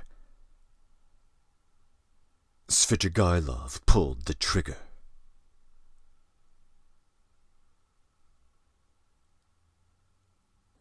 Breaking in. This famous chapter requires considerable comment, part of which I'll postpone for my final remarks. First, there is one small detail that makes this already nightmarish sequence of events even more eerie. We know that Svidrigailov has at least 3 dreams during his final night of sleep, and that these dreams tend to meld seamlessly with his experiences in the room. But when he wakes up in the morning, he discovers that his candle had not been lighted. But if so, then he had more than 3 dreams. Indeed, virtually any experience he had in that room before morning could have been dreamt. This is because the narration has him lighting the candle very quickly upon entering it, which is inconsistent with his observation in the morning. On the flip side, the attendant really did bring veal to his room at some point in the sequence, since Svidrigailov wakes up to see it. The net effect is that it is unclear which of his experiences are veridical and which are hallucinations. In this, Dostoevsky seems to be repeating a technique he used convincingly in his earlier novella, The Double, where the boundary between reality and fantasy is similarly ambiguous. In that earlier work, the protagonist's descent into apparent madness is signaled by the firing of a cannon. This device was in turn inspired by a cannon in Pushkin's poem, The Bronze Horseman, where it presages a devastating flood. Here, Dostoevsky is employing that motif once again, as Svidrigailov hears the cannon shot in the distance, during a period where he cannot distinguish reality from dreaming. Both the hotel where Svidrigailov stays and the site of his suicide are on what is now called Petrogradsky Island, although at the time it would have been named Petersburg Island. Svidrigailov's travels in this chapter take him northwest from the mainland to Vasilyevsky, then northeast from there to Petersburg Island, just skirting Petrovsky Island, where Petrovsky Park is located. It is Petrovsky Island, and indeed under a bush rather like the one Svidrigailov fantasizes about, where Raskolnikov had his dream of the suffering horse back in Part 1, Chapter 5. Each of the 3 clearly delineated dreams in the room appear to be connected to Svidrigailov's past. I may say a bit more about that 3rd dream, of the pitiful but then licentious 5-year-old, in my concluding comments. The girl in the coffin in his 2nd dream is either the daughter or the ward of Madame Reslik, about whom we have had more than one allusion already. We now have confirmation that Svidrigailov really did molest her, which inspired her suicide. The 1st dream, regarding the mouse, and indeed the accommodations in general, seem to recall an earlier comment by Svidrigailov, back in our first exposure to him in Part 4, Chapter 1, about his idea of what hell would look like. At that point, he considered eternity to be something like a cramped, grimy room, like a bathhouse in the country, with spiders in the corner. The room in the Adrianople Hotel is not much different. The accommodations also resemble Raskolnikov's little room, complete with the tight quarters and even the low ceiling above him, although in his case the ceiling is caused by a staircase and not a roof. There are yet more details in this chapter hinting at the doubling of the 2 characters. Svidrigailov thinks of Raskolnikov as a person who could yet become a rogue like himself, Similarly, he thinks of Dunya as a person who just might have saved him, as Sonia appears to be attempting a similar role with Raskolnikov. We now know what he meant when he told Raskolnikov, back in their first interview in Part 4, Chapter 1, that he was thinking of traveling on a certain journey. He was briefly thrown off when Raskolnikov had asked again about that journey a couple of pages later at the tail end of that chapter. Apparently, Svidrigailov has been contemplating suicide for some time, probably well before his arrival in Petersburg. This is the first rainfall we have seen in the novel, marking an end to the dry spell with which the novel opens. It seems to signal the denouement for our two sinners. Svidrigailov has made his choice. It is time for Raskolnikov to make his. End of comments.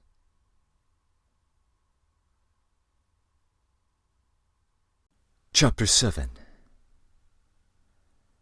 The same day, about 7 o'clock in the evening, Raskolnikov was on his way to his mother's and sister's lodging, the apartment in Bakaliev's house, which Razumikin had found for them. The stairs went up from the street. Raskolnikov walked with lagging steps, as though still hesitating whether to go or not. But nothing would have turned him back. His decision was taken. Besides, it doesn't matter. They still know nothing, he thought, and they are used to thinking of me as an eccentric. He was appallingly dressed, his clothes torn and dirty, soaked with the night's rain. His face was almost distorted from fatigue, exposure, the inward conflict that had lasted for 24 hours. He had spent all the previous night alone, God knows where. But anyway, he had reached a decision. He knocked at the door, which was opened by his mother. Dunya was not at home. Even the servant happened to be out. At first, Pulcheria Alexandrovna was speechless with joy and surprise. Then she took him by the hand and drew him into the room.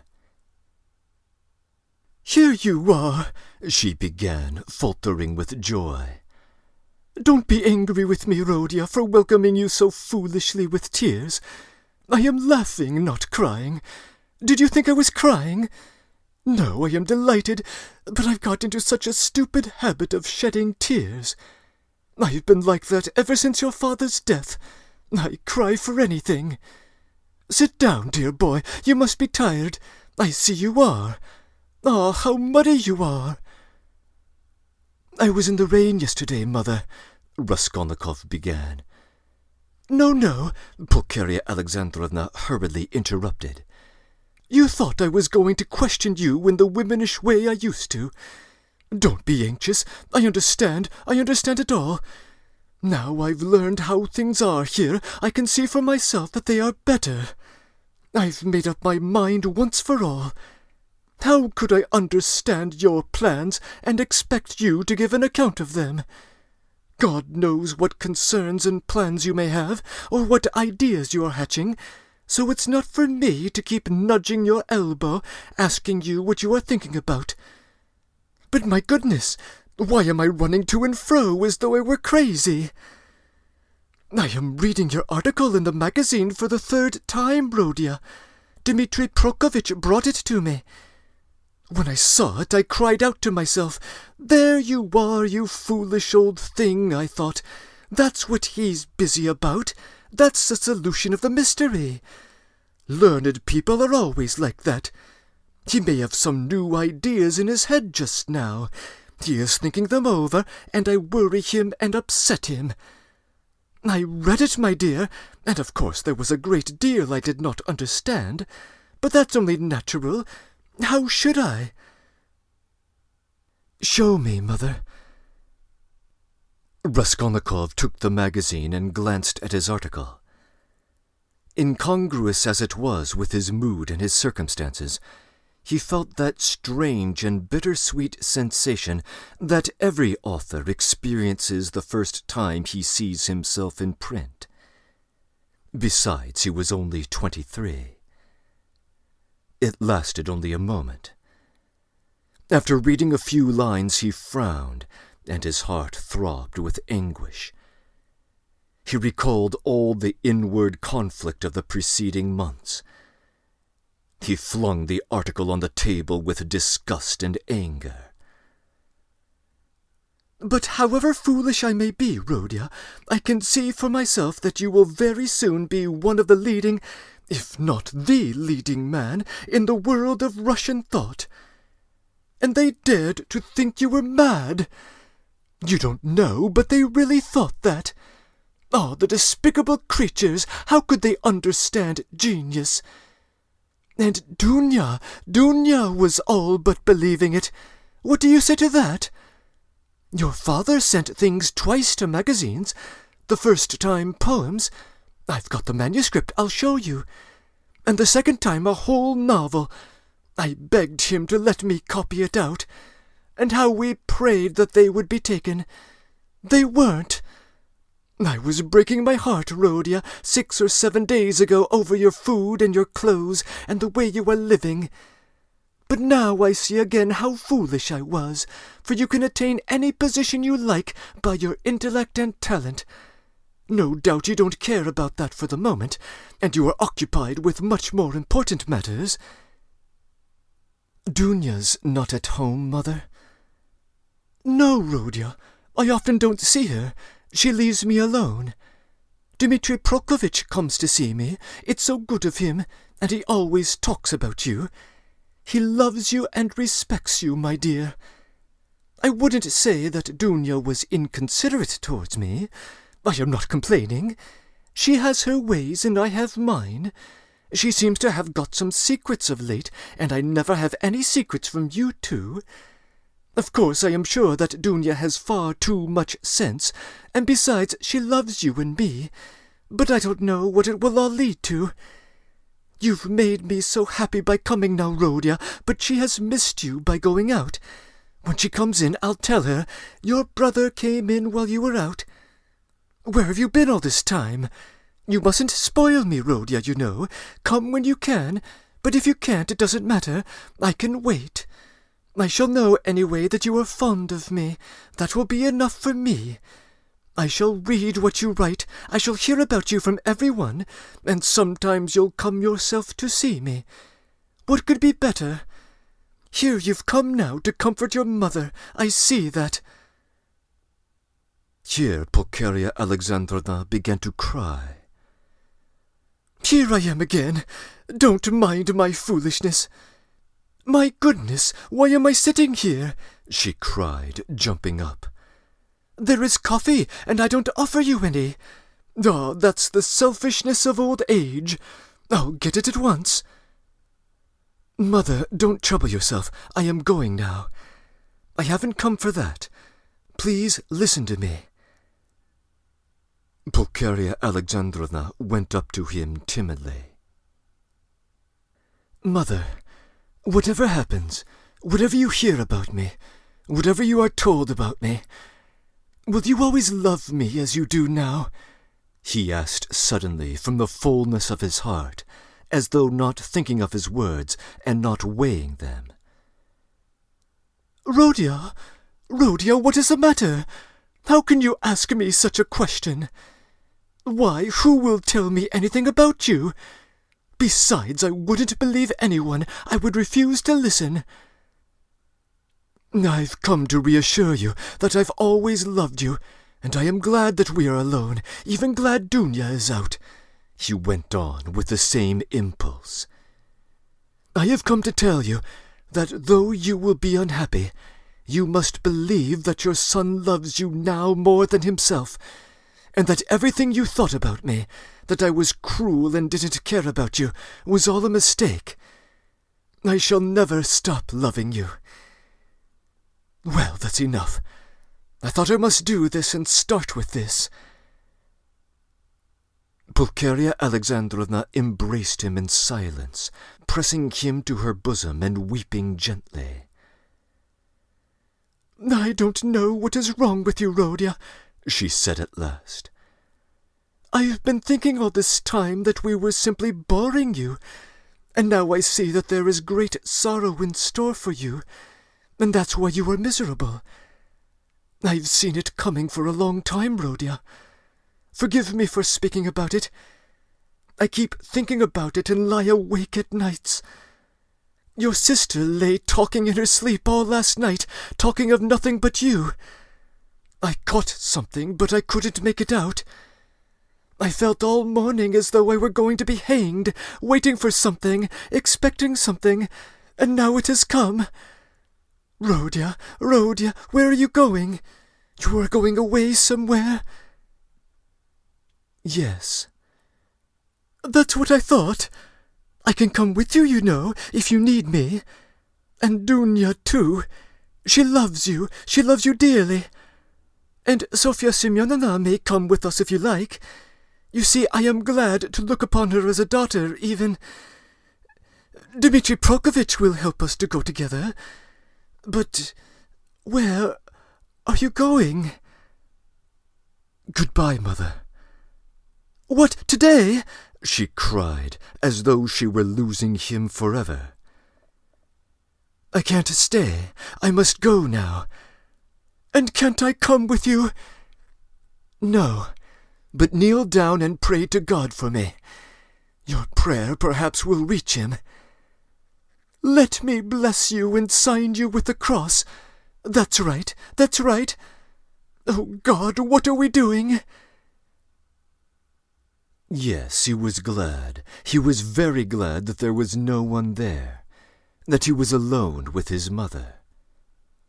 For the first time after all those awful months, his heart was softened. He fell down in front of her. He kissed her feet, and both of them wept, embracing. And she was not surprised, and did not question him this time. For some days she had realized that something awful was happening to her son, and that now some terrible moment had come for him. "Rhodia, my darling, my firstborn," she said, sobbing. "Now you are just as when you were little. You would run like this to me and hug me and kiss me. When your father was alive and we were poor, you comforted us simply by being with us, and when I buried your father, how often we wept together at his grave and embraced, as now. And if I've been crying recently, it's because my mother's heart has had a foreboding of trouble. The first time I saw you, that evening, you remember, as soon as we arrived here, I guessed it just from your eyes. My heart sank at once, and today when I opened the door and looked at you, I thought the fatal hour had come. Rhodia, Rhodia, you are not going away today?" "No." "You'll come again?" "Yes, I'll come." "Rhodia, don't be angry. I don't dare question you. I know I mustn't. Just tell me, is it very far where you are going?" "Very far." "What is awaiting you there? Some post or career for you?" "What God sends. Just pray for me." Raskolnikov went to the door, but she clutched him and gazed despairingly into his eyes. Her face was gripped with terror. "Enough, Mother," said Raskolnikov, deeply regretting that he had come. "Not forever. It's not yet forever. You'll come tomorrow?" I will. Goodbye." He tore himself away at last. It was a warm, fresh, bright evening. It had cleared up in the morning. Raskolnikov went to his lodgings. He made haste. He wanted to finish everything before sunset. He did not want to meet anyone until then.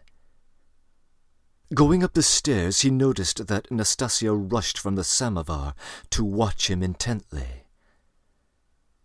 "Can anyone have come to see me?" he wondered. He had a disgusted vision of Porfiry. But opening his door, he saw Dunya. She was sitting alone, plunged in deep thought, and looked as though she had been waiting a long time. He stopped short in the doorway. She rose from the sofa in dismay and stood up facing him. Her eyes fixed upon him betrayed horror and infinite grief. And from those eyes alone he saw at once that she knew.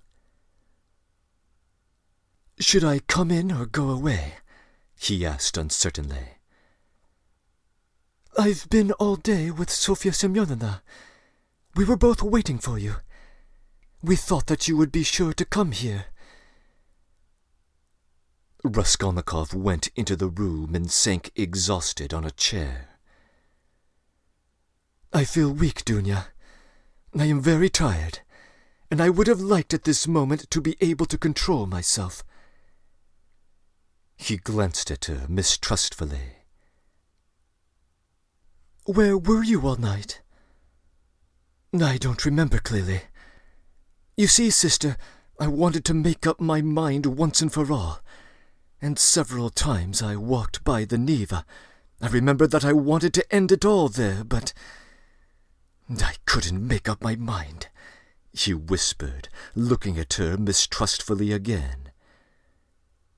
"Thank God! That was just what we were afraid of, Sofya Semyonovna and I. Then you still have faith in life? Thank God! Thank God!" Raskolnikov smiled bitterly.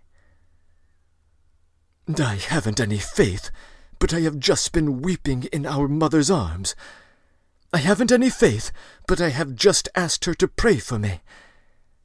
I don't know how it is, Dunya. I don't understand it." "Have you been to see her? Have you told her?" cried Dunya, horror-stricken. "Surely you haven't done that." "No, I didn't tell her, in words, but she understood a great deal. She heard you talking in your sleep. I am sure she half understands it already. Perhaps I was wrong to go and see her. I don't know why I did go. I am a contemptible person, Dunya." "A contemptible person, but ready to face suffering. You are, aren't you?" "Yes, I am going. At once. Yes, to escape the disgrace, I thought of drowning myself, Dunya.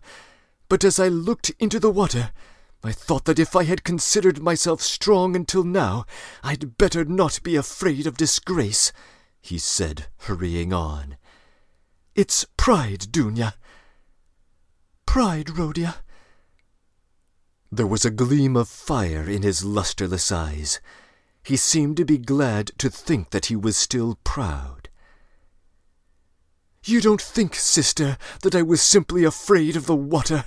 he asked, looking into her face with a sinister smile.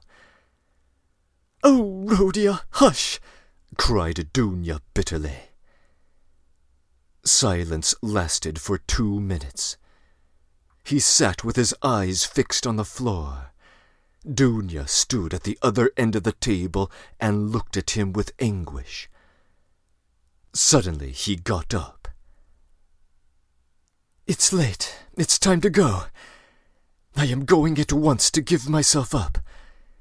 But I don't know why I am going to give myself up." Big tears fell down her cheeks. "You are crying, sister, but can you hold out your hand to me?"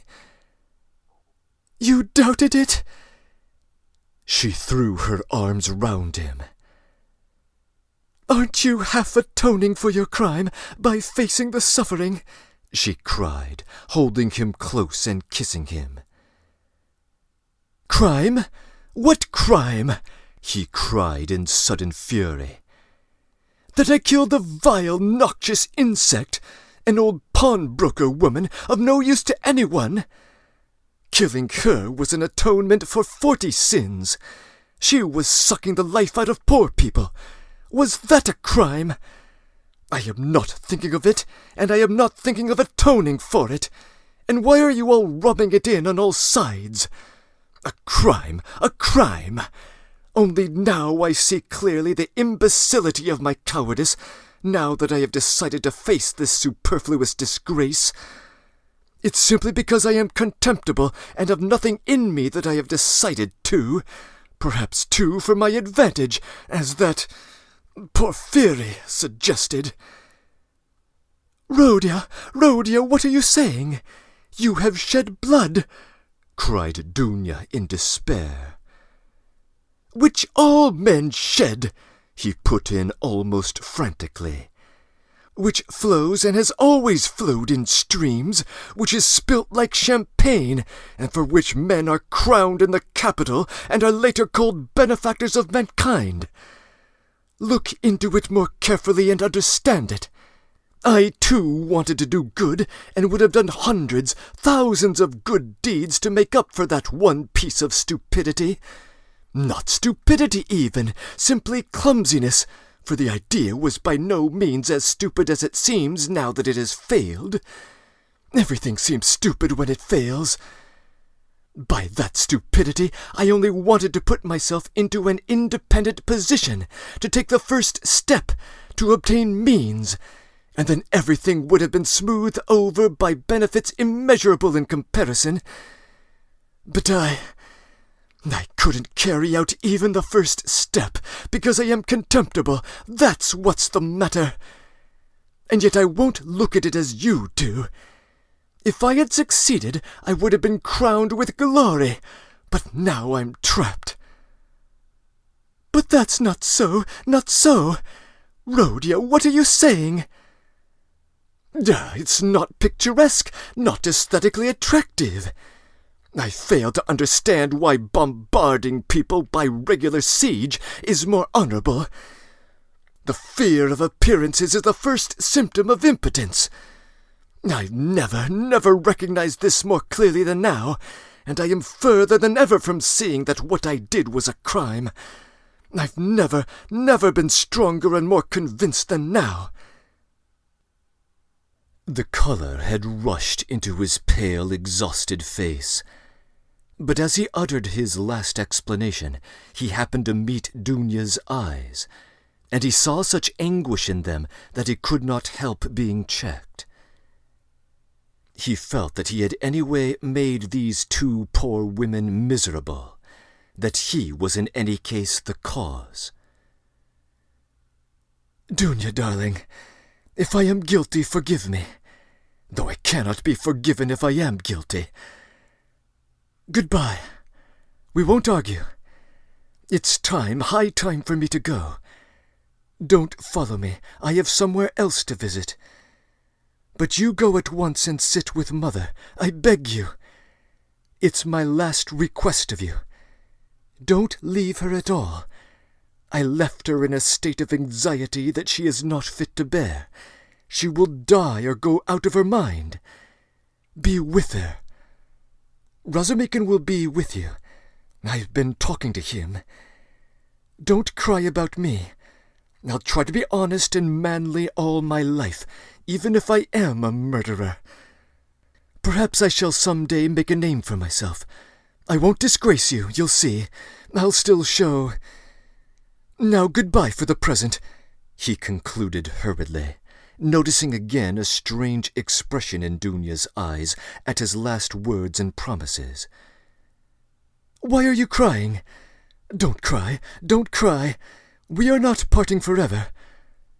Ah, yes, wait a minute, I'd forgotten. He went to the table, took up a thick, dusty book, opened it, and took from between the pages a little watercolor portrait on ivory. It was the portrait of his landlady's daughter, who had died of fever, that strange girl who had wanted to be a nun. For a minute he gazed at the delicate, expressive face of his fiancée, kissed the portrait, and gave it to Dunya. "I used to talk a great deal about it to her, only to her," he said thoughtfully. "To her heart I confided much of what has since been so hideously realized." "Don't be uneasy," he returned to Dunya. "She was as much opposed to it as you, and I am glad that she has gone. The great point is that everything now is going to be different, is going to be broken in two," he cried, suddenly returning to his dejection. "Everything, everything! And am I prepared for it? Do I want it myself? They say it is necessary for me to suffer. What's the object of these senseless sufferings? Shall I know any better what they are for when I am crushed by hardships and idiocy, as weak as an old man after 20 years' penal servitude? And what shall I have to live for then? Why am I consenting to that life now? Oh, I knew I was contemptible when I stood looking at the Neva at daybreak today." At last they both went out. It was hard for Dunya, but she loved him. She walked away, but after going 50 paces she turned round to look at him again. He was still in sight. At the corner he too turned, and for the last time their eyes met. But noticing that she was looking at him, he motioned her away with impatience and even vexation, and turned the corner abruptly. "I am wicked, I see that," he thought to himself, feeling ashamed a moment later of his angry gesture to Dunya. "But why are they so fond of me if I don't deserve it? Oh, if only I were alone and no one loved me, and I too had never loved anyone, none of this would have happened. But I wonder, shall I in those 15 or 20 years grow so meek that I shall humble myself before people and whimper at every word that I am a criminal? Yes, that's it, that's what they are sending me there for, that's what they want. Look at them running to and fro about the streets, every one of them a scoundrel and a criminal at heart, and, worse still, an idiot. But try to get me off, and they'd be wild with righteous indignation. Oh, how I hate them all!" He started imagining the process which would accomplish it, that he could be humbled before all of them, indiscriminately, humbled by conviction. And yet, why not? It must be so. Would not 20 years of continual servitude crush him utterly? Water wears out a stone. And why should he live after that? Why should he go now, when he knew that it would be so? It was the 100th time, perhaps, that he had asked himself that question since the previous evening. But still he went.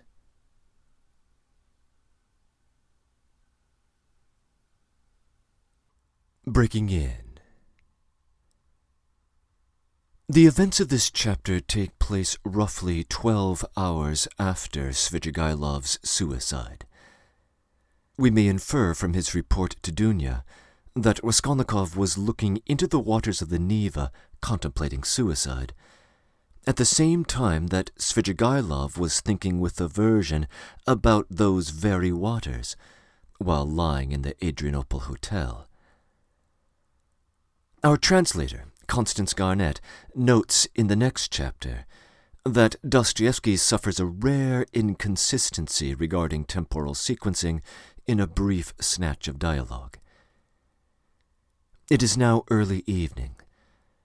A momentary lapse in the next chapter will lose sight of this fact, but it happens so swiftly and unobtrusively as not to require further comment. When briefly defending his theory to Dunya in this chapter, Raskolnikov claims that men who have shed blood would later be crowned in the capital and declared public benefactors. This is a reference to Roman generals, who would thank the gods for their often brutal military victories. This is yet another historical example to add to his prior collection, which previously included Napoleon, Muhammad, Solon, and Lycurgus. Raskolnikov's movement of thought both during and after his interview with Dunya deserves careful observation and provides one more expression of the basic thematic axis of the novel. Naturally, I'll say more about this feature in my final remarks. End of comments.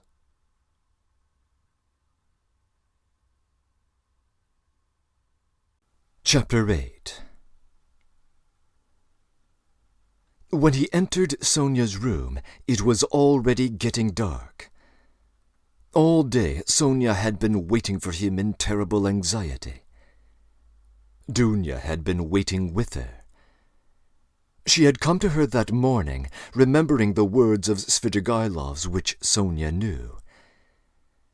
We will not describe the conversation and the tears of the two girls, and how friendly they became.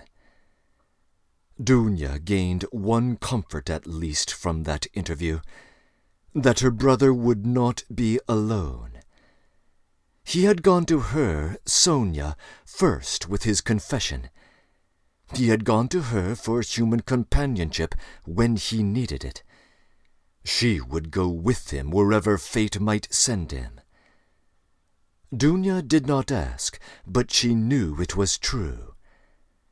She looked at Sonia almost with reverence, and at first almost embarrassed her by it. Sonia was almost on the point of tears. She felt herself, on the contrary, hardly worthy to look at Dunya. Dunya's gracious image when she had bowed to her so attentively and respectfully at their first meeting in Raskolnikov's room had remained in her mind as one of the most beautiful visions of her life. Dunya at last became impatient and, leaving Sonia, went to her brother's room to wait for him there. She kept thinking that he would come there first. When she had gone, Sonia began to be tortured by her dread that he would commit suicide, and Dunya feared it too. But they had spent the day trying to persuade each other that that could not happen, and both were less anxious while they were together. As soon as they parted, each thought of nothing else. Sonia remembered how Svidrigailov had said to her the day before that Raskolnikov had two alternatives, Siberia or... Besides, she knew his vanity, his pride, and his lack of faith. Is it possible that he has nothing but cowardice and fear of death to make him live? She thought at last in despair. Meanwhile, the sun was setting. Sonia was standing in dejection, looking intently out of the window, but from it she could see nothing but the unwhitewashed blank wall of the next house. At last, when she began to feel sure that he was dead, he walked into the room. She gave a cry of joy, but looking carefully into his face, she turned pale. "Yes," said Raskolnikov, smiling. "I have come for your cross, Sonia. It was you who told me to go to the crossroads. Why is it you are frightened now it's come to that?" She gazed at him astonished. His tone seemed strange to her. A cold shiver ran over her, but in a moment she guessed that the tone and the words were a mask. He spoke to her, looking away, as though to avoid meeting her eyes. "You see, Sonia, I've decided that it will be better so. There is one fact, but it's a long story and there's no need to discuss it. But do you know what angers me? It annoys me that all those stupid, brutish faces will be gaping at me directly, pestering me with their stupid questions, which I shall have to answer. They'll point their fingers at me. You know I am not going to Porfiry. I am sick of him. I'd rather go to my friend, the explosive lieutenant. How I shall surprise him! What a sensation I shall make! But I must be cooler. I've become too irritable recently. You know, I was nearly shaking my fist at my sister just now because she turned to take a last look at me. It's a brutal state to be in. What am I coming to? Well, where are the crosses? He seemed hardly to know what he was doing. He could not stay still or concentrate on anything. His ideas seemed to gallop after one another. He talked incoherently. His hands trembled slightly. Without a word, Sonia took out of the drawer 2 crosses, one of cypress wood and one of copper. She made the sign of the cross over herself and over him, and put the wooden cross on his neck. "It's a symbol of my taking up the cross," he laughed, "as though I had not suffered much until now. The wooden cross, that is the peasant one. The copper one, that is Lizaveta's.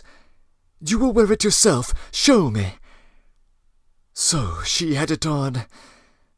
At that moment, I remember 2 things like these too, a silver one and a little icon. I threw them back on the old woman's neck. Those would be appropriate now, really. Those are what I ought to put on now. But I'm talking nonsense and forgetting what matters. I'm forgetful somehow.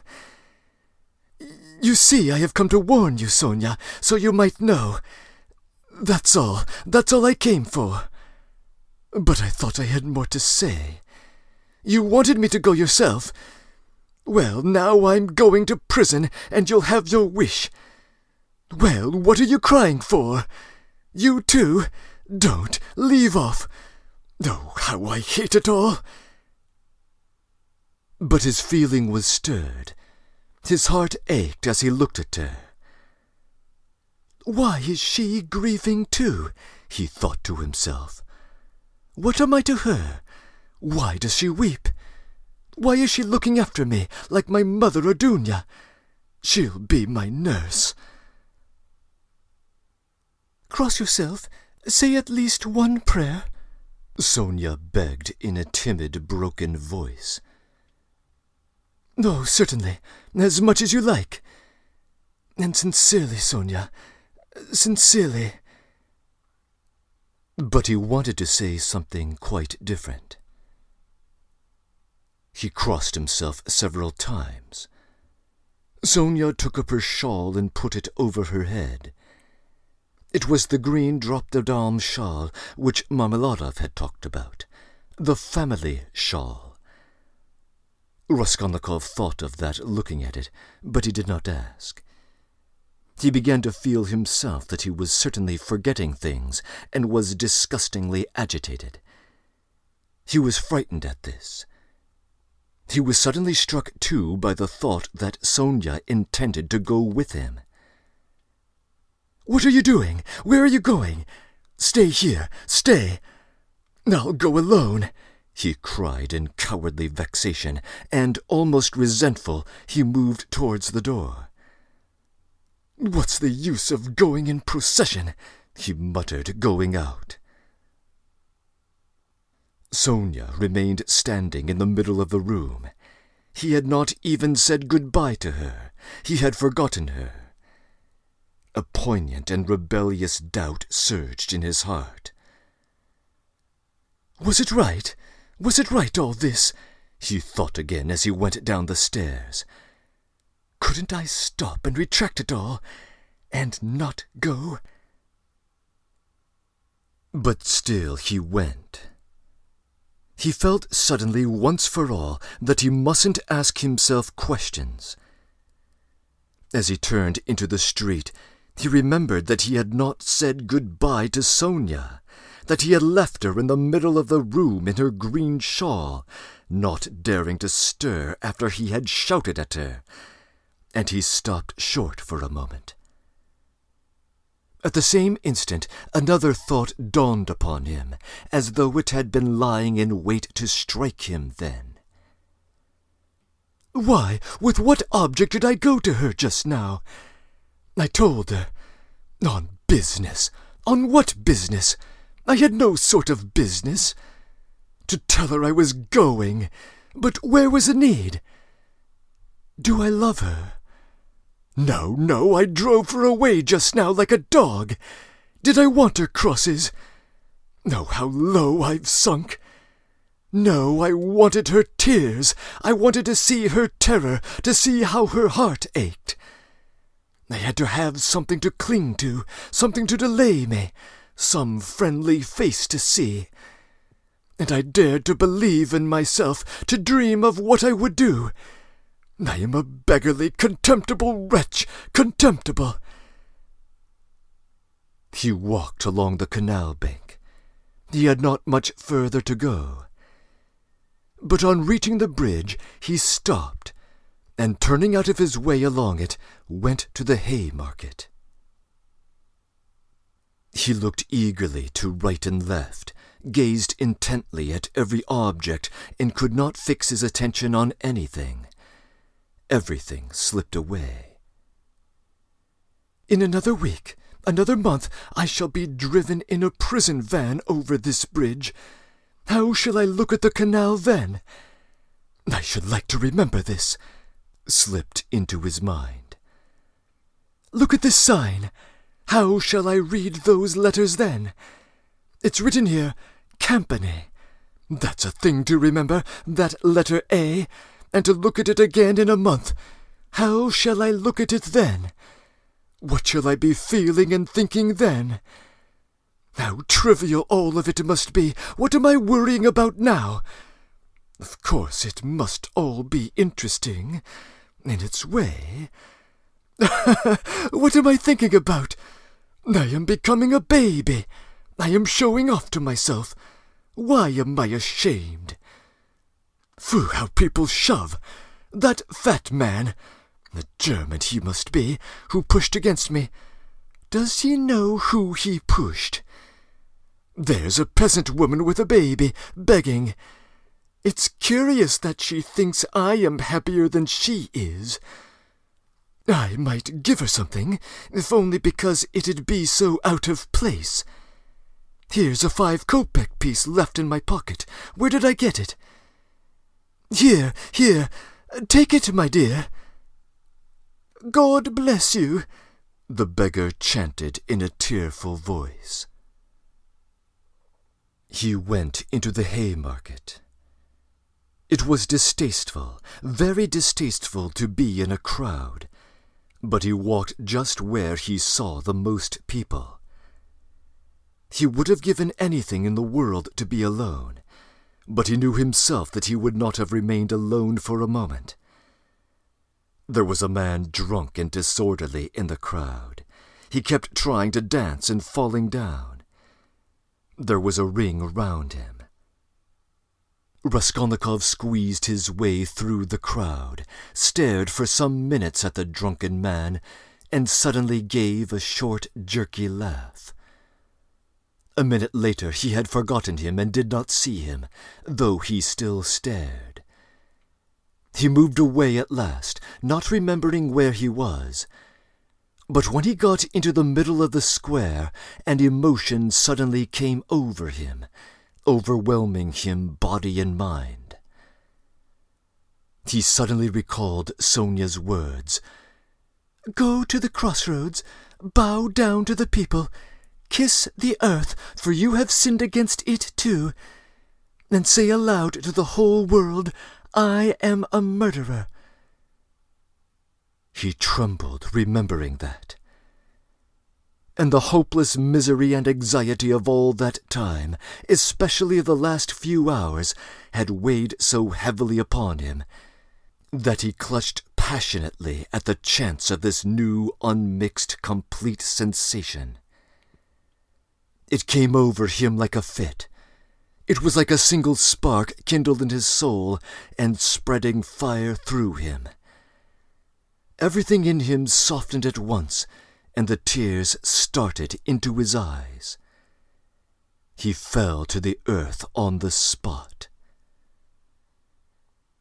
He knelt down in the middle of the square, bowed down to the earth, and kissed that filthy earth with bliss and rapture. He got up and bowed down a second time. "He's smashed," a youth near him observed. There was a roar of laughter. "He's going to Jerusalem, brothers, and saying goodbye to his children and his country. He's bowing down to the whole world and kissing the great city of St. Petersburg and its pavement," added a workman who was a little drunk. "Quite a young man, too," observed a third. "And a gentleman," someone observed soberly. "There's no knowing who's a gentleman and who isn't nowadays." These exclamations and remarks checked Raskolnikov, and the words, "I am a murderer," which were perhaps on the point of dropping from his lips, died away. He bore these remarks quietly, however, and without looking round, he turned down a street leading to the police office. He had a glimpse of something on the way which did not surprise him. He had felt that it must be so. The second time he bowed down in the Haymarket, he saw Sonia standing 50 paces from him on the left. She was hiding from him behind one of the wooden shanties in the marketplace. She had followed him then on his painful way. Raskolnikov at that moment felt, and knew once for all, that Sonia was with him forever, and would follow him to the ends of the earth, wherever fate might take him. It wrung his heart, but he was just reaching the fatal place. He went into the yard fairly resolutely. He had to go up to the 3rd floor. "I shall be some time going up," he thought. He felt as though the fateful moment was still far away, as though he had plenty of time left for consideration. Again the same rubbish, the same eggshells lying about on the spiral staircase. Again the open doors of the apartments. Again the same kitchens and the same fumes and stench coming from them. Raskolnikov had not been here since that day. His legs were numb and gave way under him, but still they moved forward. He stopped for a moment to take a breath, to collect himself, in order to go in like a man. "But why? What for?" he wondered, reflecting. "If I must drink the cup, what difference does it make? The more revolting the better." He imagined for an instant the figure of the explosive lieutenant, Ilya Petrovitch. Was he actually going to him? Couldn't he go to someone else? To Nicodim Fomitch? Couldn't he turn back and go straight to Nicodim Fomitch's rooms? At least then it would be done privately. No, no, to the explosive lieutenant. If he must drink it off at once. Turning cold and hardly conscious, he opened the door of the office. There were very few people in it this time. Just a house porter and a peasant. The doorkeeper did not even peep out from behind his screen. Raskolnikov walked into the next room. "Perhaps even now I don't have to speak," passed through his mind. Some sort of clerk who was not in uniform was settling himself at a bureau to write. In a corner, another clerk was seating himself. Zametov wasn't there, nor, of course, Nicodim Fomitch. "No one in?" Raskolnikov asked, addressing the person at the bureau. "What do you want?" "Ah, not a sound was heard, not a sight was seen, but I sense the Russian. How does it go in the fairy tale? I've forgotten. At your service, a familiar voice cried suddenly. Raskolnikov shuddered. The explosive lieutenant stood before him. He had just come in from the third room. "It's the hand of fate," thought Raskolnikov. "Why is he here?" "You've come to see us. What about?" cried Ilya Petrovich. He was obviously in an extremely good mood, and perhaps a little exhilarated. "If it's on business, you are rather early. I'm only here by chance. However, I'll do what I can. I must admit, What is it? Excuse me." "Raskolnikov." "Of course, Raskolnikov. You didn't imagine I'd forgotten. Don't think I am like that. Rodionovich. That's it, isn't it?" "Rodion Romanovich." Yes, of course, Rodion Romanovich. I was just getting at it. I made many inquiries about you. I assure you I've been genuinely grieved since I behaved like that. It was explained to me afterwards that you were a literary man, and a learned one too, and so to say the first steps. Mercy on us! What literary or scientific man does not begin his career with some originality of conduct? My wife and I have the greatest respect for literature. In my wife it's a genuine passion. Literature and art. If only a man is a gentleman, all the rest can be gained by talents, learning, good sense, genius. As for a hat, well, what does a hat matter? I can buy a hat as easily as I can a bun, but what's under the hat, what the hat covers, I can't buy that. I was even meaning to come and apologize to you, but thought maybe you'd... But I am forgetting to ask you, is there anything you want really? I hear your family have come." "Yes, my mother and sister." "I've even had the honor and happiness of meeting your sister, a highly cultivated and charming person. I confess I was very sorry I got so hot and bothered with you. There it is. But as for my looking suspiciously at your fainting fit, that's been cleared up splendidly. Bigotry and fanaticism. I understand your indignation. Perhaps you're changing your lodging because your family's arrived?" "No, I only looked in. I came to ask. I thought that I might find Zamatov here." "Oh, yes, of course you've made friends, I heard. Well, no, Zamatov is not here. Yes, we've lost Zamatov. He's not been here since yesterday. He quarrelled with everyone when he left in the rudest way. He's a feather-headed youngster, that's all. You might have expected something from him, but there, you know what they are, our brilliant young men. He wanted to go in for some examination, but it's only to talk and boast about it. It'll go no further than that. Of course, it's a very different matter with you or Mr. Razumikin there, your friend. Your career is an intellectual one, and you won't be deterred by failure. For you, one may say, all the attractions of life nihil est. You are an ascetic, a monk, a hermit. A book, a pen behind your ear, a learned researcher, that's where your spirit soars. I am the same way myself. Have you read Livingstone's Travels?" "No." "No, I have. There are a great many nihilists about nowadays, you know, though it's nothing to be surprised at. What sort of days are they, I ask you? But we thought... You are not a nihilist, of course. Answer me openly. "No." "Believe me, you can speak as openly to me as you would to yourself. Official duty is one thing, but you are thinking I meant to say friendship is quite another. No, you're wrong. It's not friendship, but the feeling of a man and a citizen, the feeling of humanity and of love for the Almighty. I may be an official, but I am always bound to feel myself a man and a citizen. You were asking about Zametov.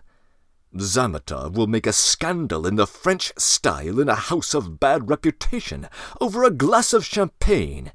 That's all your Zametov is good for. Well, I'm perhaps, so to speak, burning with devotion and lofty feelings. And besides, I have rank, consequence, a post. I am married and have children. I fulfill the duties of a man and a citizen. But who is he, may I ask? I appeal to you as a man ennobled by education. Then these midwives, too, have become extraordinarily numerous. Raskolnikov raised his eyebrows inquiringly. The words of Ilya Petrovitch, who had obviously just been out for dinner, were for the most part a stream of empty sounds for him. But some of them he understood. He looked at him inquiringly, not knowing how it would end. I mean those crop-headed wenches, the talkative Ilya Petrovitch continued. Midwives is my name for them. I think it's a very satisfactory one. They go to the academy, study anatomy. If I fall ill, should I send for a young lady to treat me? What do you say? Ilya Petrovitch laughed, quite pleased with his own wit. It's a ravenous passion for education. But once you're educated, that's enough. Why abuse it? Why insult honorable people like that scoundrel Zametov does? Why did he insult me, I ask you? Look at these suicides, too. How common they are. You can't imagine. People spend their last kopeck and kill themselves, boys and girls and old people. Only this morning we heard about a gentleman who had just come to town. Nil Pavlich, I say, what was the name of that man who shot himself? Svidrigailov, someone answered from the other room with drowsy listlessness. Raskolnikov started. Svidrigailov! Svidrigailov has shot himself! He cried. What, do you know Svidrigailov? Yes, I knew him. He hadn't been here long. Yes, that's true. He had lost his wife, was a man of reckless habits, and all of a sudden shot himself, and in such a shocking way. He left in his notebook a few words, that he died in full possession of his faculties, and that no one is to blame for his death. He had money, they say. How did you come to know him? I was acquainted. My sister was a governess in his family. Bah, then no doubt you can tell us something about him. You had no suspicion? I saw him yesterday. He was drinking wine. I knew nothing. Raskolnikov felt as though something had fallen on him and was stifling him. You've turned pale again. It's so stuffy here. Yes, I must go, muttered Raskolnikov. Excuse me for troubling you. No, not at all, as often as you like. It's a pleasure to see you, and I am glad to say so. Ilya Petrovitch held out his hand. I came to see Zametov. I understand. It is a pleasure to see you. I am very glad. Goodbye. Raskolnikov smiled. He went out. He reeled. He was overcome with a dizziness and did not know what he was doing.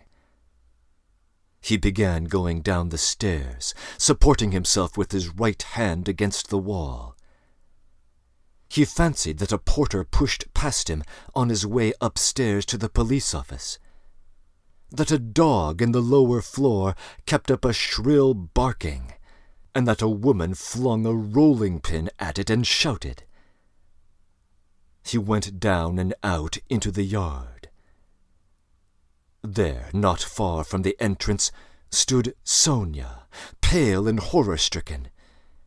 She looked wildly at him. He stood still before her. There was a look of poignant agony, of despair in her face. She clasped her hands. His lips were contorted into an ugly, meaningless smile. He stood still a minute, grinned, and went back to the police office.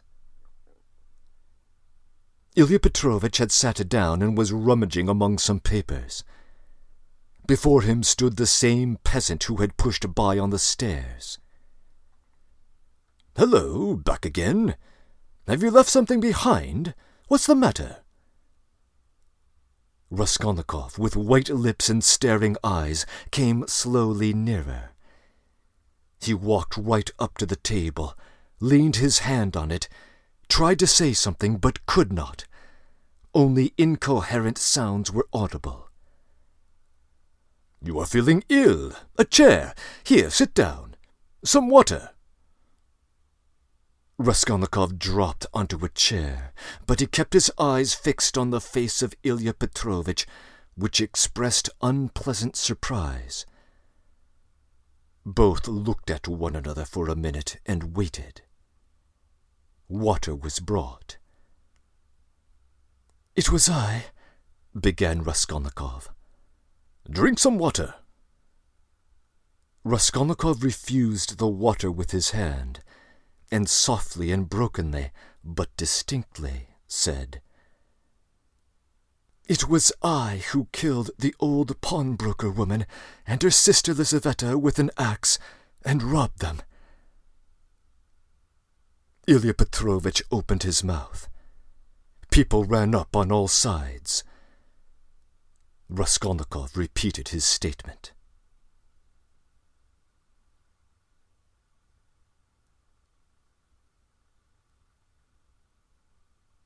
Breaking in.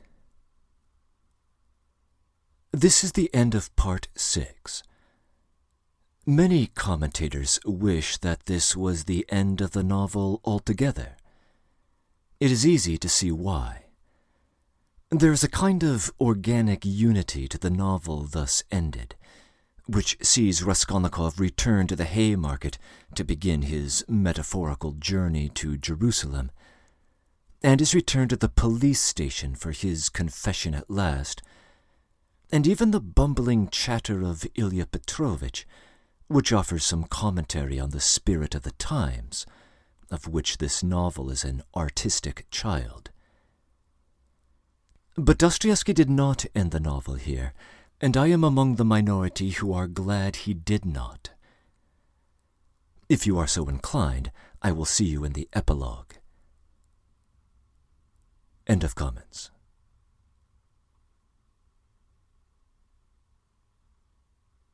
Epilogue. Chapter 1. Siberia. On the banks of a broad, solitary river stands a town, one of the administrative centers of Russia. In the town there is a fortress, and in the fortress there is a prison. In the prison, the second-class convict Rodion Raskolnikov has been confined for 9 months. Almost a year and a half has passed since his crime. There had been little difficulty about his trial. The criminal adhered exactly, firmly, and clearly to his statement. He did not confuse or misrepresent the facts, or soften them in his own interest, or omit the smallest detail.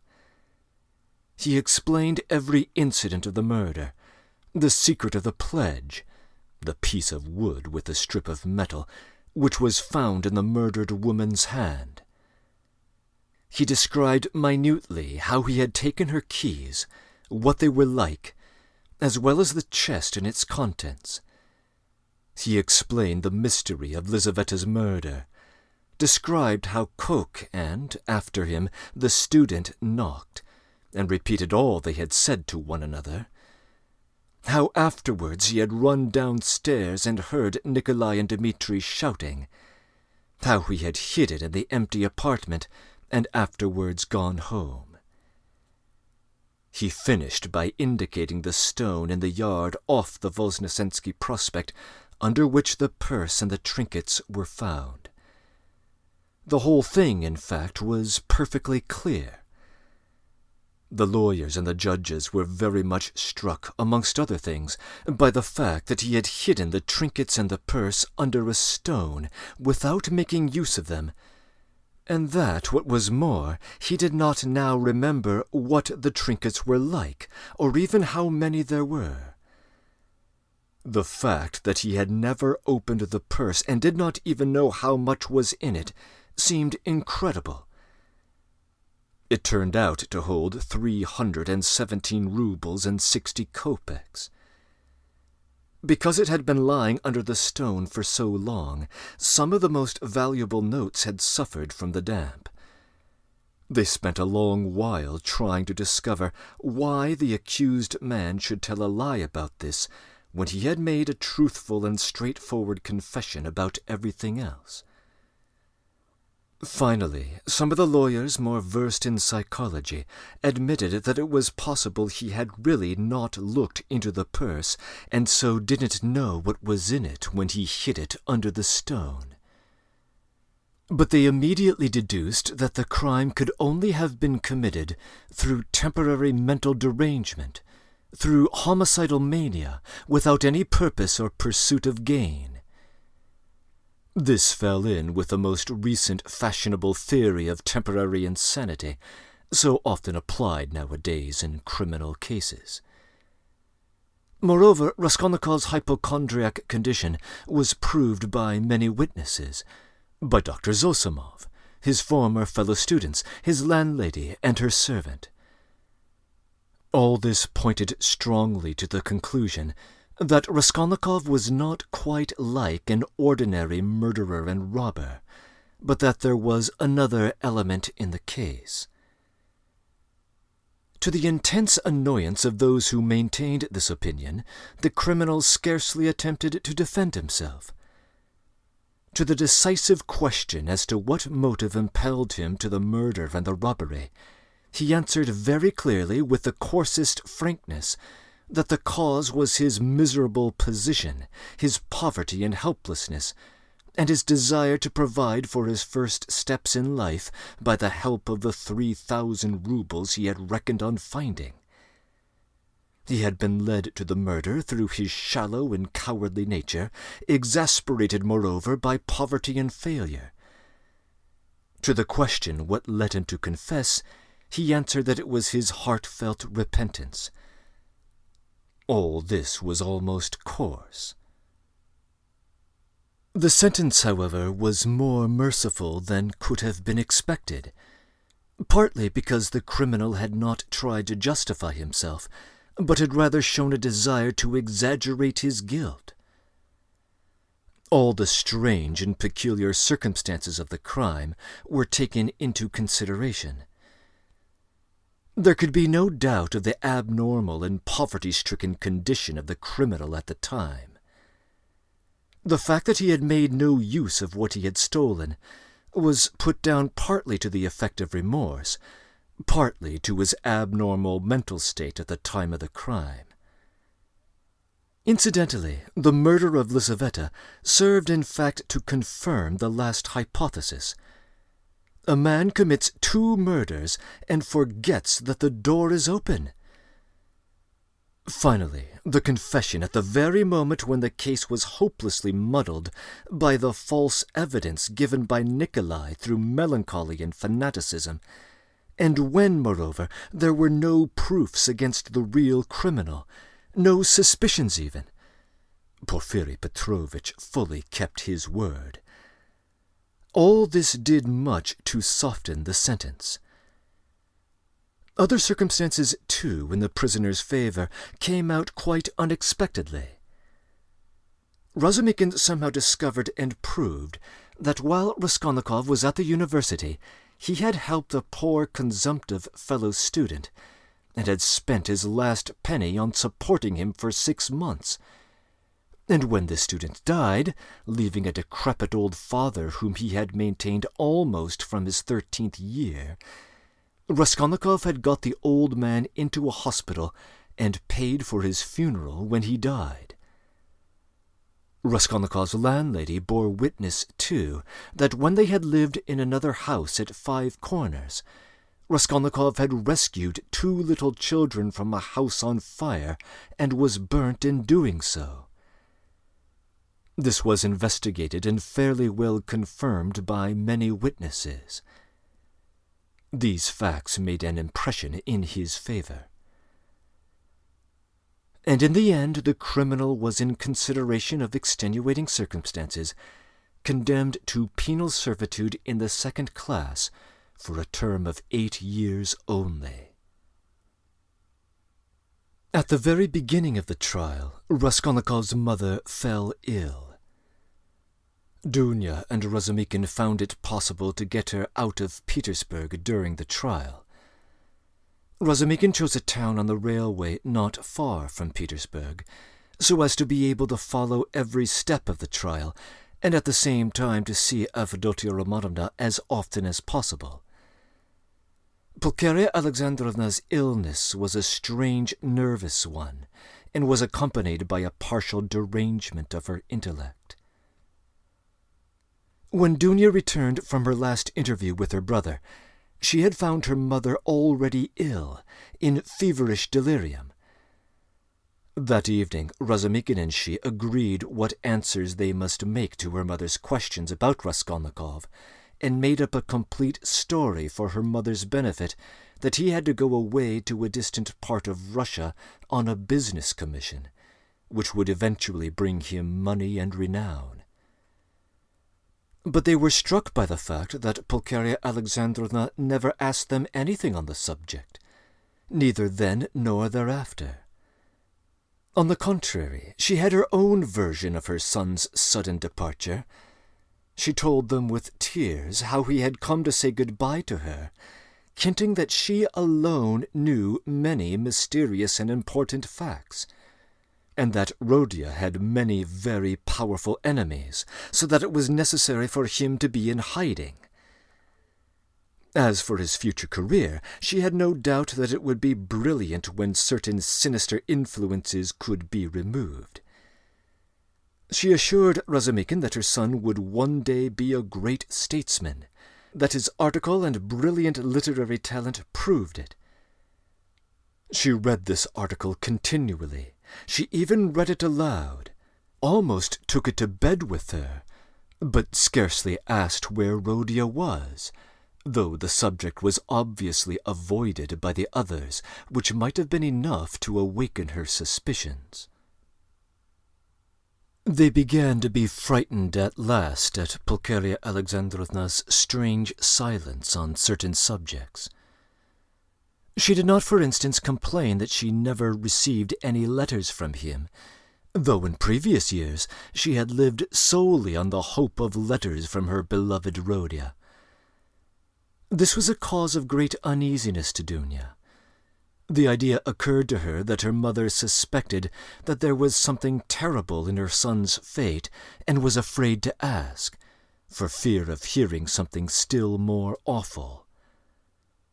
In any case, Dunya saw clearly that her mother was not in full possession of her faculties.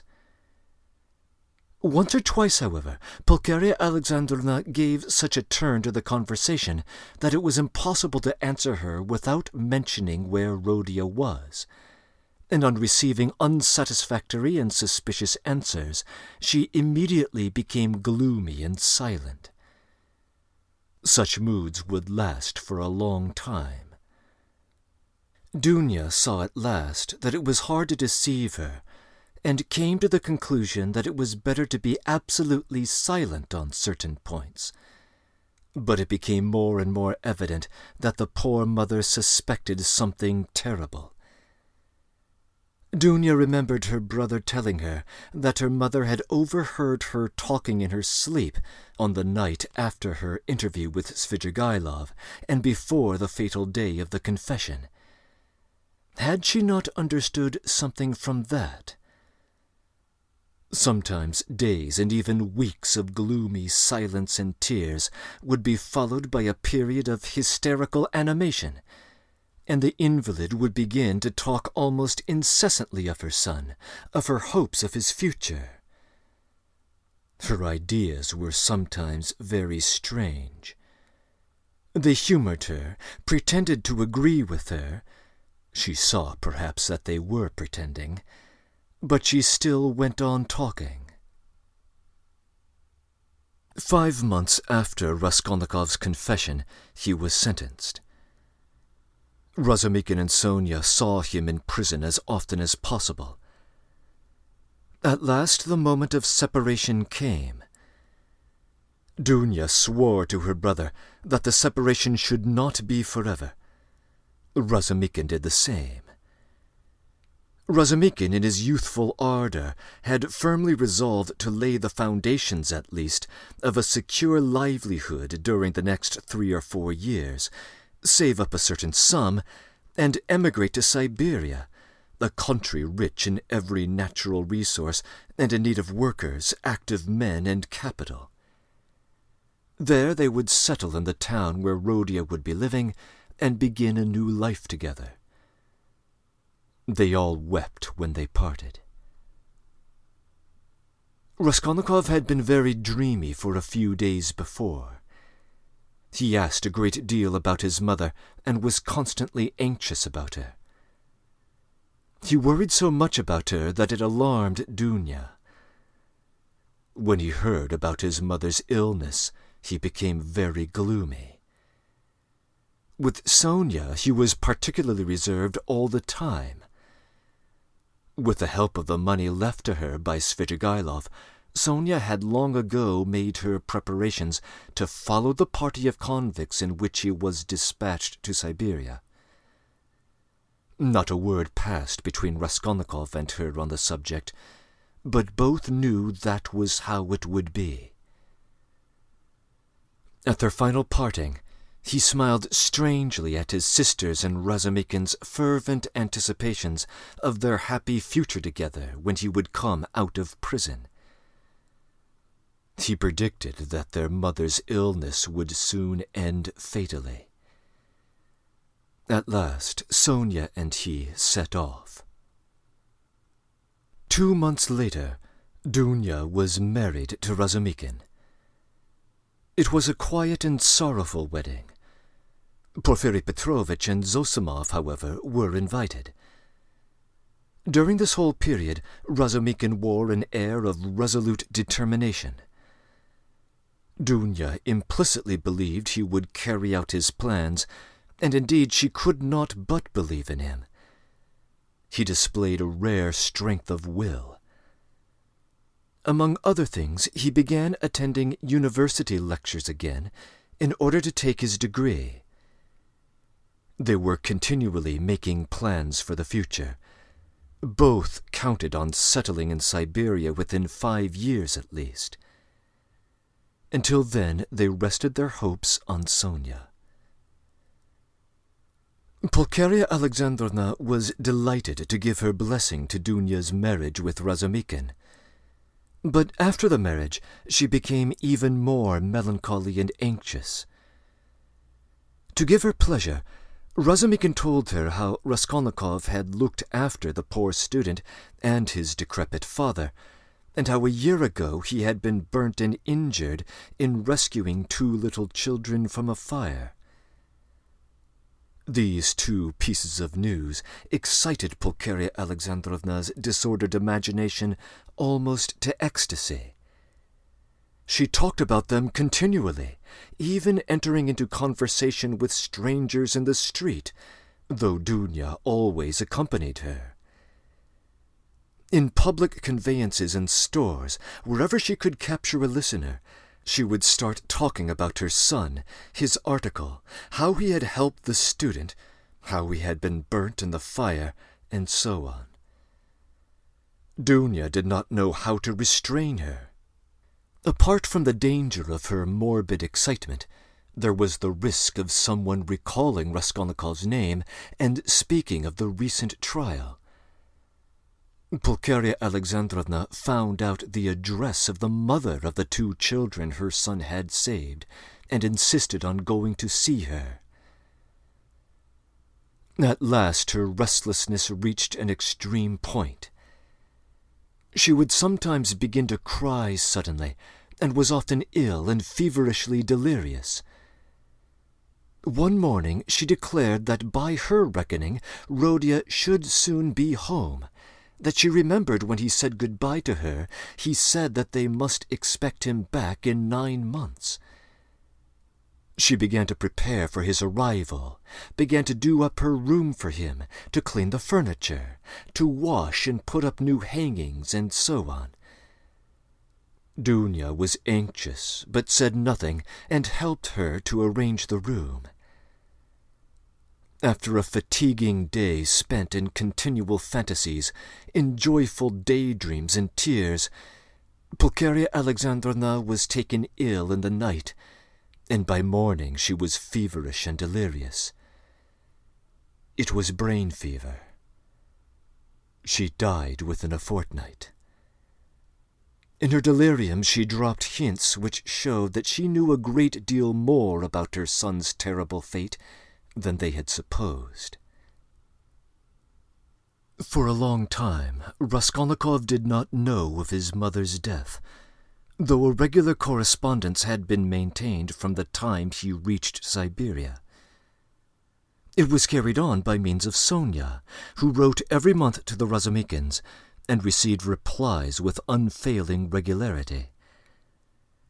At first they found Sonia's letters dry and unsatisfactory, but later on they came to the conclusion that the letters could not be better, since from these letters they received a complete picture of their unfortunate brother's life. Sonia's letters were full of the most matter-of-fact detail, the simplest and clearest description of all Raskolnikov's surroundings as a convict. There was no word of her own hopes, no predictions for the future, no description of her feelings. Instead of any attempt to interpret his state of mind and inner life, she gave the simple facts. That is, his own words, an exact account of his health, what he asked for at their interviews, what commission he gave her, and so on. All these facts she gave with extraordinary minuteness. The picture of their unhappy brother stood out at last with great clarity and precision. There could be no mistake, because nothing was given but facts. But Dunya and her husband could derive little comfort from the news, especially at first. Sonia wrote that he was constantly sullen and unready to talk, that he scarcely seemed interested in the news she gave him from their letters, that he sometimes asked after his mother, and that when, seeing that he had guessed the truth, she told him at last of her death, she was surprised to find that he did not seem greatly affected by it, not externally at any rate.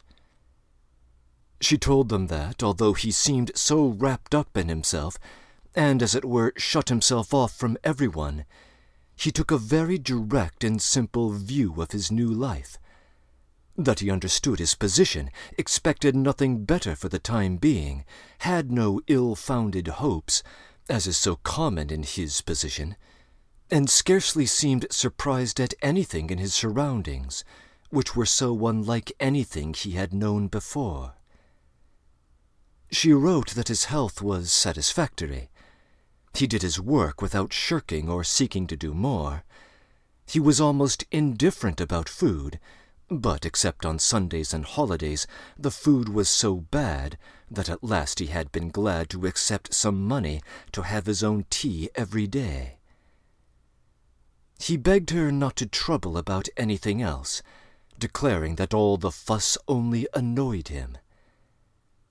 Sonia wrote further that in prison he shared the same room with the rest, that she had not seen the inside of their barracks, but concluded that they were crowded, miserable, and unhealthy, that he slept on a plank bed with a rug under him, and was unwilling to make any other arrangement, but that he lived so poorly and roughly, not from any intention or plan, but simply from inattention and indifference.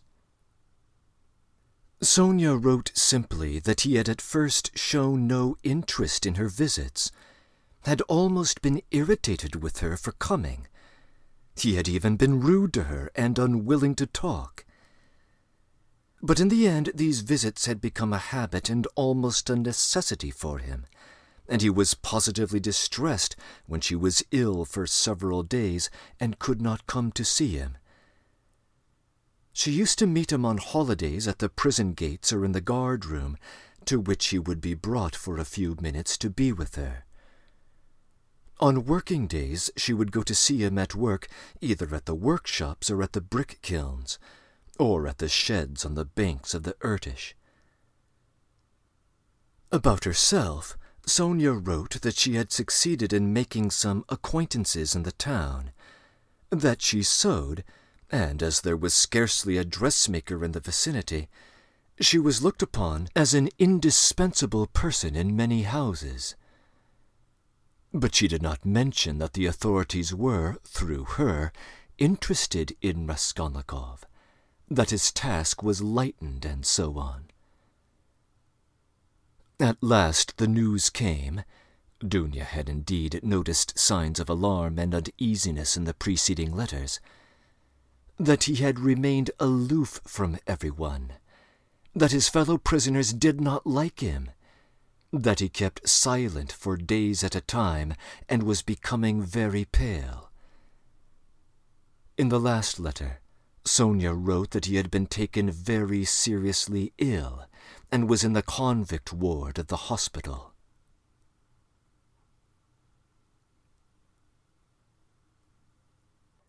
Breaking in. Readers may have been struck in the final chapter of Part 6 by how well Raskolnikov was received at the police station, and how easily he could move both in and out of the office at his leisure. This chapter offers us a reminder of why that was. Porfiry Petrovitch had told Raskolnikov in Part 6, Chapter 2, that he would allow the young man to confess under the best of possible circumstances, during a time when the authorities had no suspicion of him, in order to lighten the sentence.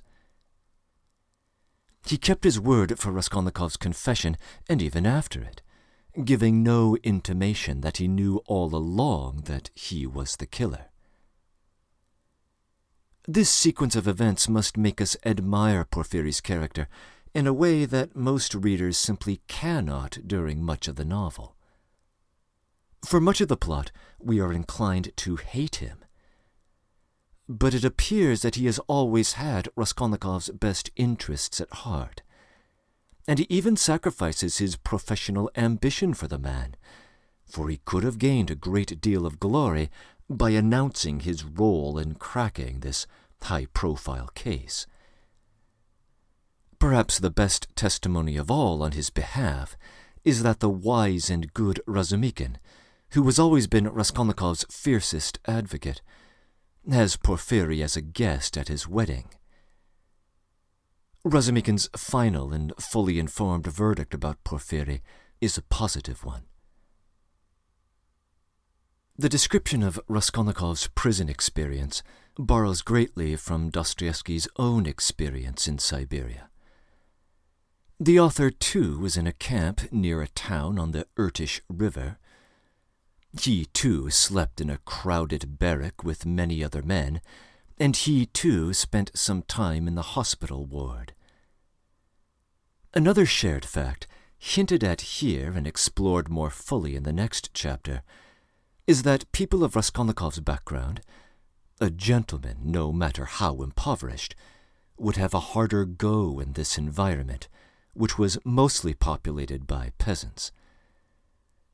Curiously, though, this rough and violent crowd would be more fiercely religious on average than the gentleman convicts, an observation of Dostoevsky's own experience. End of comments.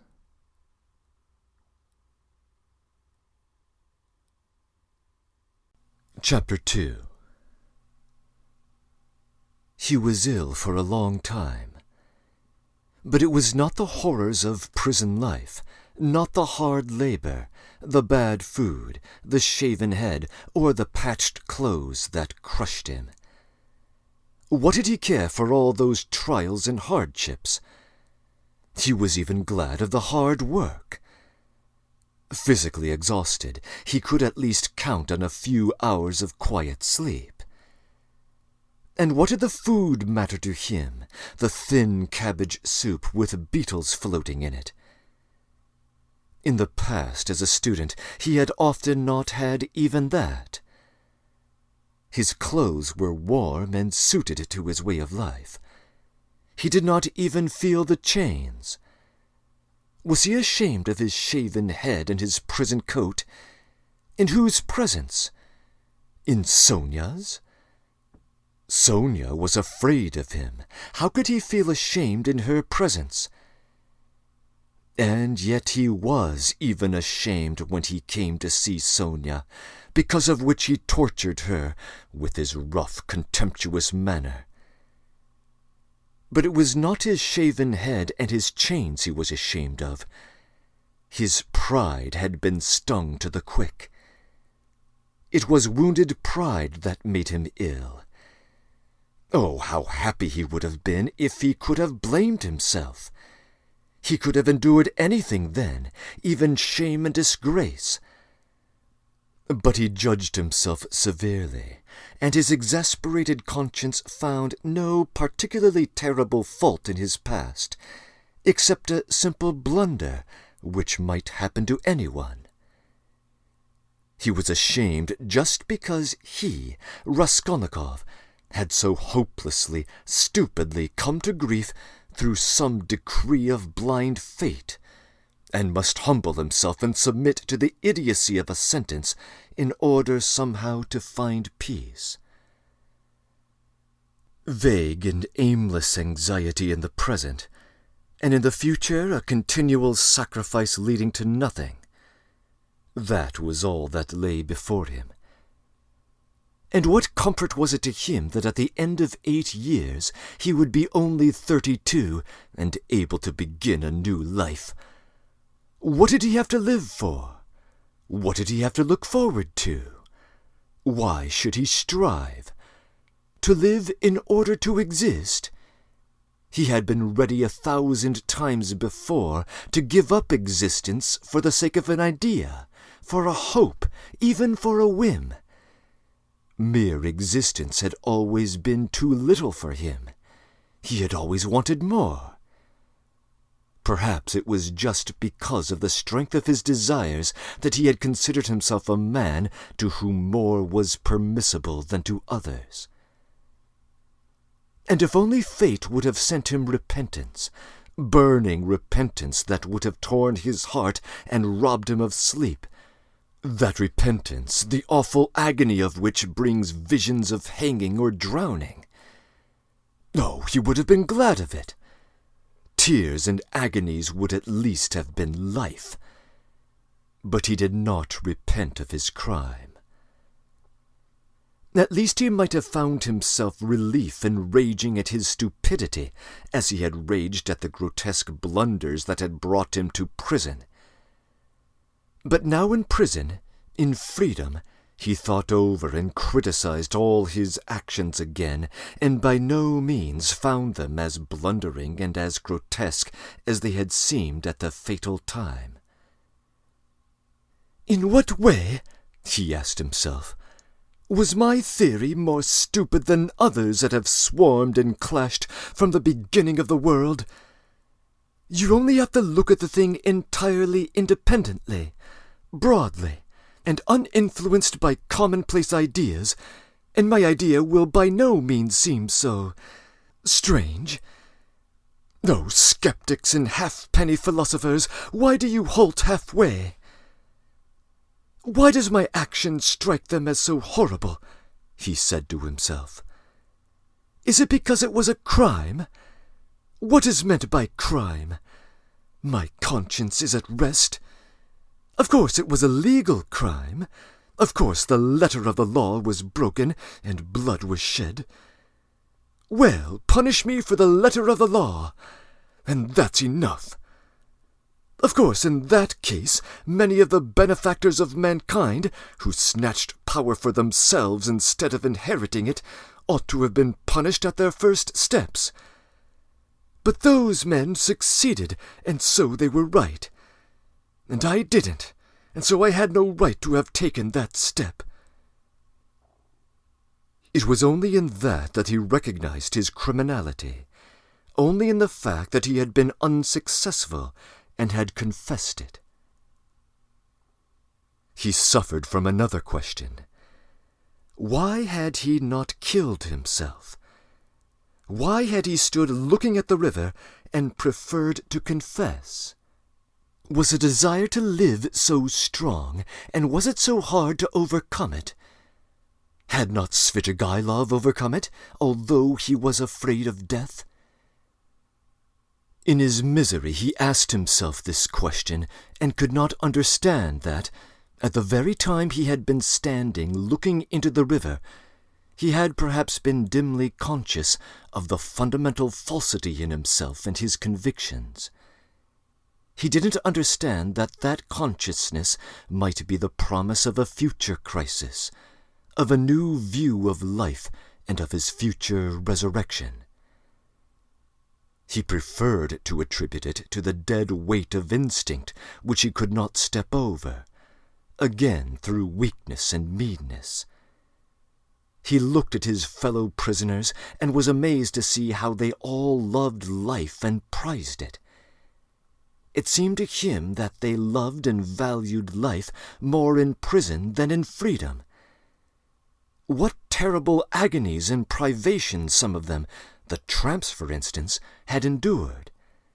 Could they care so much for a ray of sunshine, for the primeval forest, the cold spring hidden away in some unseen spot, which the tramp had marked 3 years before and longed to see again, as he might to see his sweetheart, dreaming of the green grass round it and the birds singing in the bush? As he went on, he saw even more inexplicable examples. In prison, of course, there was a great deal he did not see and did not want to see. He lived, as it were, with downcast eyes. It was loathsome and unbearable for him to look. But in the end there was much that surprised him, and he began, as it were involuntarily, to notice much that he had not suspected before. What surprised him most of all was the terrible, impossible gulf that lay between him and all the rest of them. They seemed to be a different species, and he looked at them and they at him with distrust and hostility. He recognized and understood the reasons for his isolation, but he would never have admitted until then that those reasons were so deep and strong. There were some Polish exiles, political prisoners among them. They simply looked down upon everyone else and treated them like ignorant fools.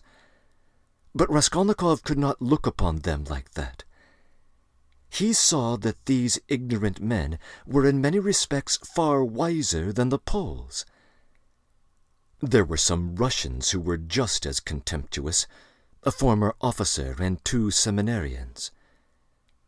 Raskolnikov saw their mistake as clearly. He was disliked and avoided by everyone. They finally even began to hate him. Why, he could not tell. Men who had been guilty of far greater offenses despised and laughed at his crime. "You're a gentleman," they used to say. "You shouldn't hack about with an axe. That's not a gentleman's work."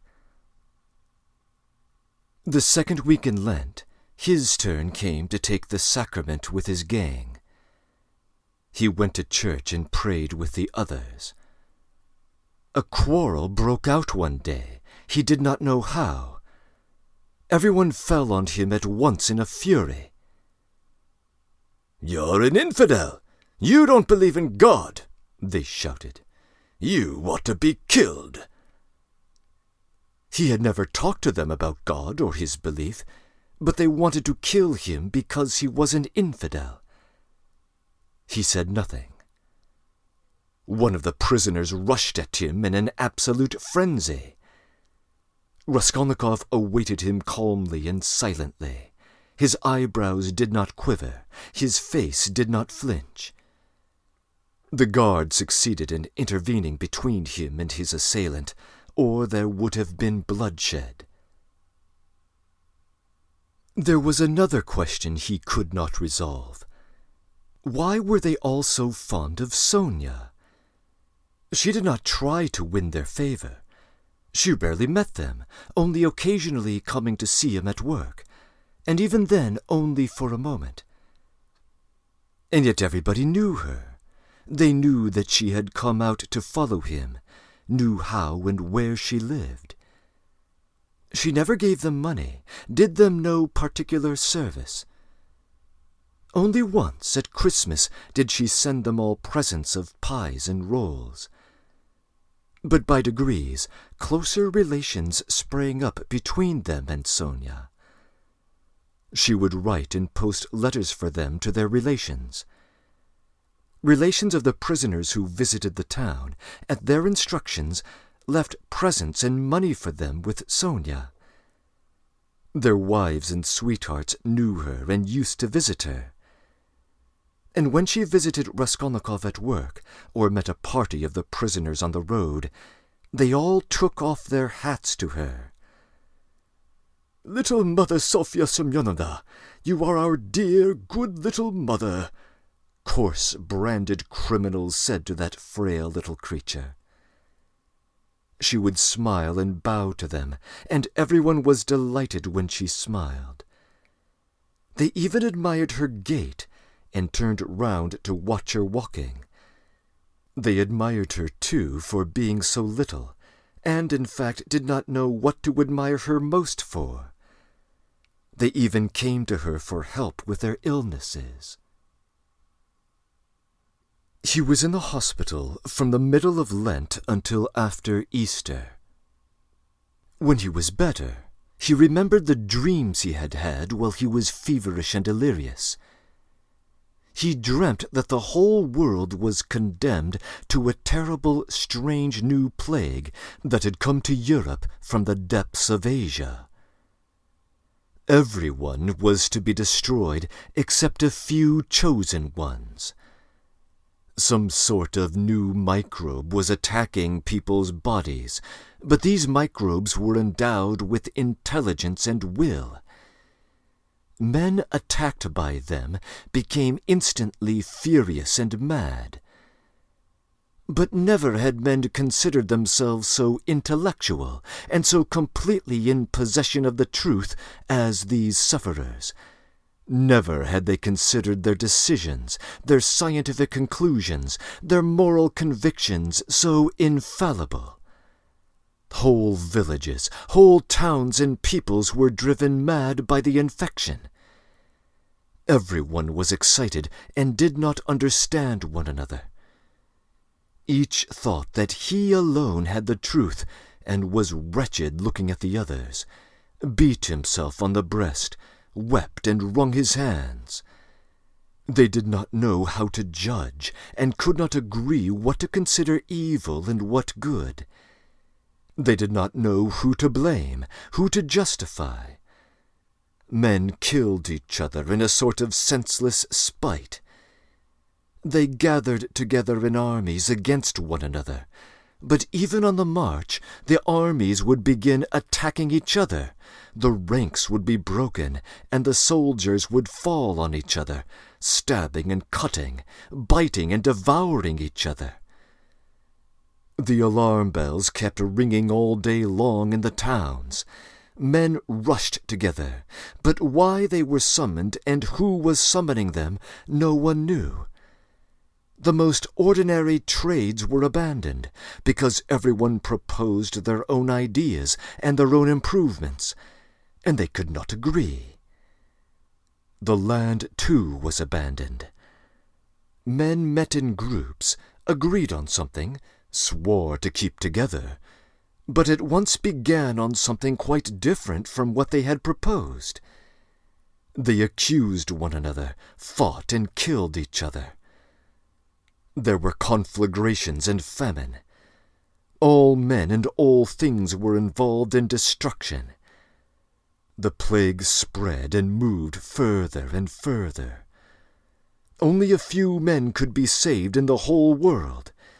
They were a pure, chosen people, determined to found a new race and a new life, to renew and purify the earth. But no one had seen these men. No one had heard their words and their voices. Raskolnikov was worried that this senseless dream haunted his memory so miserably, that the impression of this feverish delirium persisted so long. The second week after Easter had come. There were warm, bright spring days.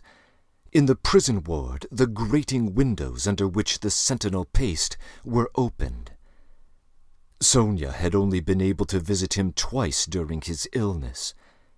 Each time she had to obtain permission, and it was difficult. But she often used to come to the hospital yard, especially in the evening, sometimes only to stand a minute and look up at the windows of the ward. One evening, when he was almost well again, Raskolnikov fell asleep.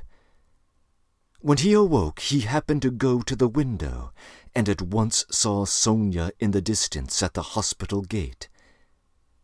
She seemed to be waiting for someone. Something almost stabbed his heart at that moment. He shuddered and moved away from the window. The next day Sonia did not come, nor the day after. He noticed that he was expecting her uneasily. At last he was discharged.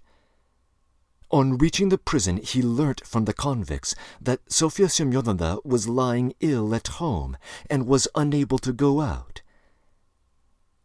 He was very uneasy and sent a message to inquire after her. He soon learnt that her illness was not dangerous.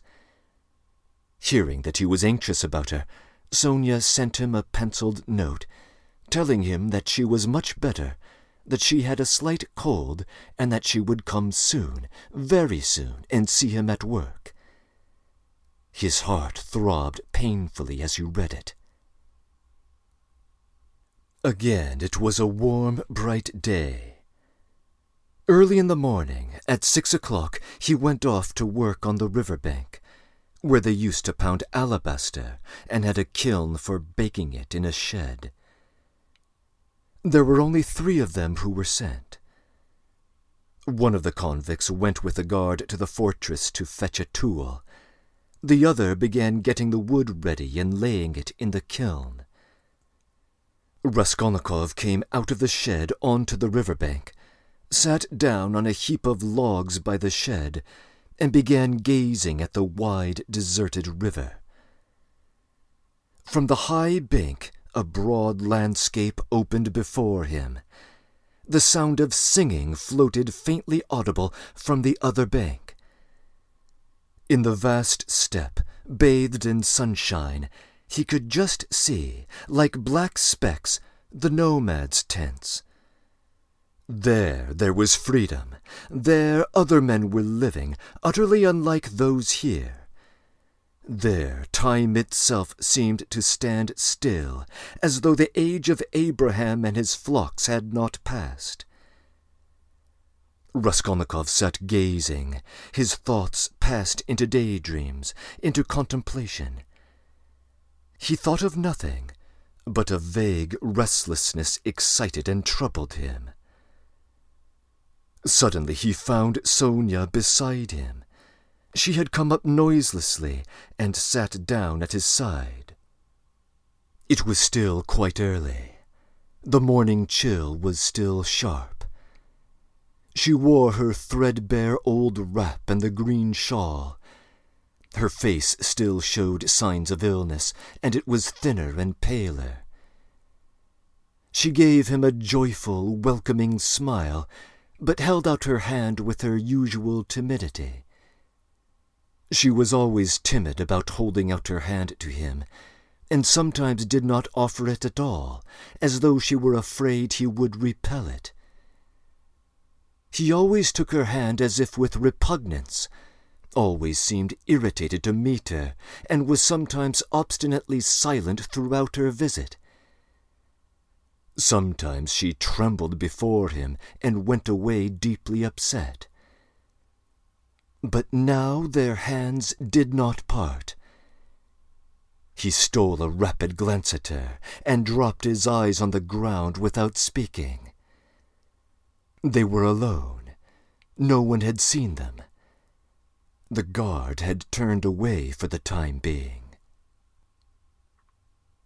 How it happened, he did not know. But all at once something seemed to seize him and fling him at her feet.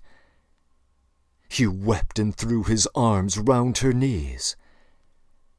At first instant she was terribly frightened, and she turned pale. She jumped up and looked at him, trembling. But at the same moment she understood, and a light of infinite happiness came into her eyes. She knew and had no doubt that he loved her above everything else, and that at last the moment had come. They wanted to speak, but could not. Tears stood in their eyes. They were both pale and thin, but those sick, pale faces were bright with the dawn of a new future, of a full resurrection into a new life. They were renewed by love. The heart of each held infinite sources of life for the heart of the other. They resolved to wait and be patient. They had another 7 years to wait, and what terrible suffering and what infinite happiness before them. But he had risen again, and he knew it and felt it in his whole being, while she lived through him alone. On the evening of the same day, when the barracks were locked, Raskolnikov lay on his plank bed and thought of her. He had even imagined that day that all the convicts who had been his enemies looked at him differently. He had even started talking to them, and they answered him in a friendly way. He remembered that now, and thought it was bound to be so. Wasn't everything now bound to be changed? He thought of her. He remembered how continually he had tormented her and wounded her heart. He remembered her pale, thin little face. But these recollections scarcely troubled him now. He knew with what infinite love he would now repay all her sufferings. And what were all the agonies of the past? Everything, even his crime, his sentence and imprisonment, seemed to him now in the first rush of feeling an external, strange fact with which he had no concern. But he could not think of anything for long that evening, and he could not have analyzed anything consciously. He was simply feeling. Life had stepped into the place of theory, and something quite different would work itself out in his mind. Under his pillow lay the New Testament. He took it up mechanically. The book belonged to Sonia. It was the one from which she had read the raising of Lazarus to him. At first he was afraid that she would worry him about religion, would talk about the gospel and pester him with books. But to his great surprise, she had not once approached the subject, and had not even offered him the Testament. He had asked her for it himself not long before his illness, and she brought him the book without a word. Until now he had not opened it. He did not open it now, but one thought passed through his mind. Can her convictions not be mine now? Her feelings, her aspirations at least? She, too, had been greatly agitated that day, and at night she was taken ill again. But she was so happy, and so unexpectedly happy, that she was almost frightened of her happiness. 7 years, only 7 years! At the beginning of their happiness, at some moments they were both ready to look on those 7 years as though they were 7 days. She did not know that the new life would not be given him for nothing, that he would have to pay dearly for it, that it would cost him great striving, great suffering. But that is the beginning of a new story, the story of the gradual renewal of a man, the story of his gradual regeneration, of his transition from one world into another, of his initiation into a new, unknown life. That might be the subject of a new story, but our present story is over.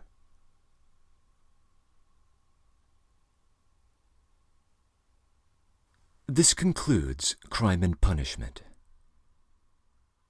I will be appending one final installment to this sequence with some concluding thoughts on the novel. You are welcome to join me there. Otherwise, thank you for listening, and I hope you enjoyed this Let's Read experience.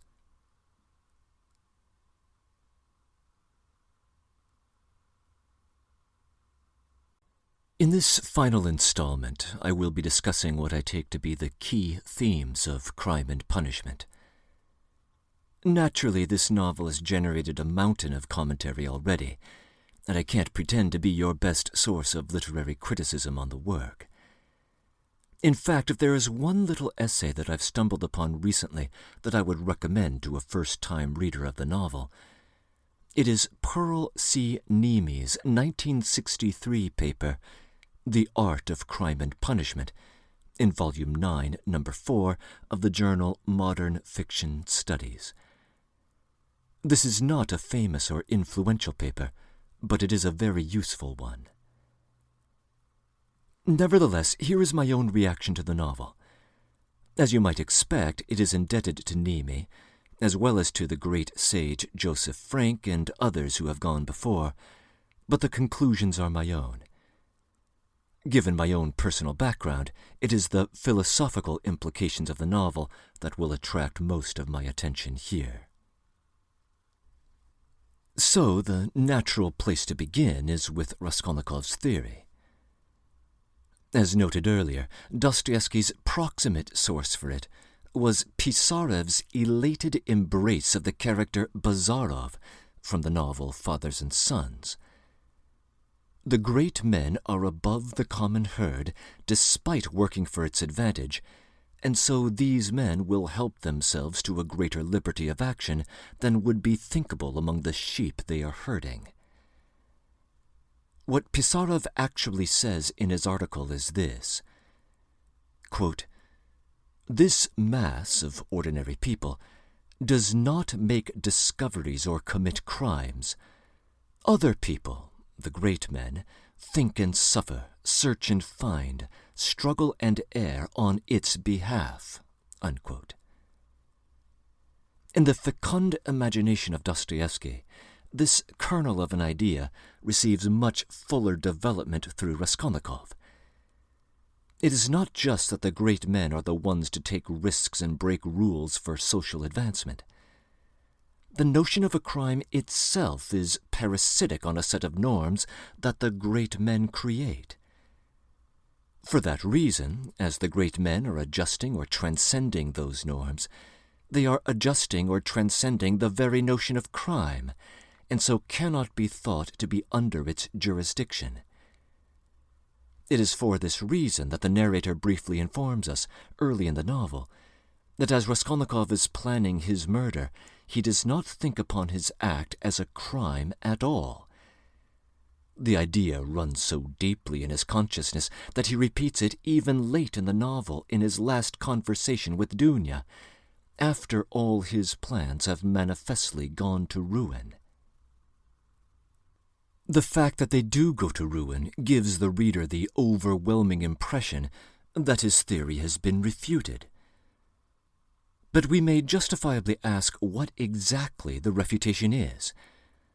Razumikin reacts with incredulous disgust upon first hearing it in Part 3, Chapter 5, and Porfiry Petrovich finds clever ways of ridiculing it in the same chapter. But disgust and ridicule are not the same thing as refutation. During the famous confession scene of Part 5, Chapter 4, Sonia flatly denies the implications of the theory, that anyone could have the right to shed blood, with no discursive engagement with it whatsoever. But denial is not the same thing as refutation. Svidrigailov, in his last interview with Raskolnikov, taunts him with the idea that he made a little mistake in his theory, but never identifies what the mistake is. Again, a taunt is not the same thing as a refutation. So what exactly is the error? In the novel proper, two interrelated formal problems with the theory might immediately present themselves, both of which are eventually discovered by Raskolnikov's train of thought. The more fundamental problem concerns the way in which the theory is expressed. The great man, Raskolnikov insists when first explicitly discussing his theory, can, quote, find within himself, in his conscience, a sanction for wading through blood, unquote. But what is this conscience of the great man who is not subject to the notion of transgression? For such a one, why should there be any need for a conscience at all? The second formal problem follows naturally from the first. The idea of transcending moral norms is at odds with the utilitarian motive that is also summoned for a justification of the murder. He wishes to kill a worse-than-useless member of the community in order to benefit a broader swath of humanity. But if this really is the motive of the killer, then he hasn't transcended the moral world. He has simply replaced one set of moral guidelines for another. Both of these problems inspire the self-laceration in Part 3, Chapter 6 and elsewhere, as Raskolnikov wrestles with the clear fact that, had he really been a Napoleon, he wouldn't have been lying in bed with questions about whether he had the right to kill, and he wouldn't have been seeking out utilitarian justifications for his action. He would have simply killed with no compunction whatsoever. Fair enough. But these problems have more to do with Raskolnikov than with his theory, and formal problems have a way of being ironed out by the savvy philosopher. Perhaps the main idea could be expressed without any talk of conscience or utilitarian motives. Perhaps it may simply be identified as the idea that morality exists within some social scheme, and the great men, as generators of such schemes, are not properly evaluable in terms of them.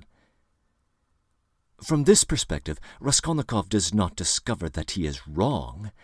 What he discovers is that he is not himself a great man. Indeed, this is his considered intellectual opinion as late as the second page of the last chapter of the epilogue.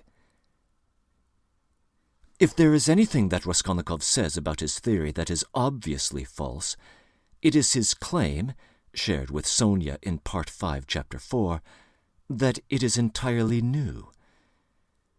It is no such thing, as it is at least as old as Thrasymachus and the sophistic movement of the 5th century BCE, and we see echoes of it throughout philosophical and literary history. Still, it would be shocking to Christian society to see it so bluntly and plainly expressed, and it would be an inevitable flashpoint in the European growing pains of the 19th and 20th centuries.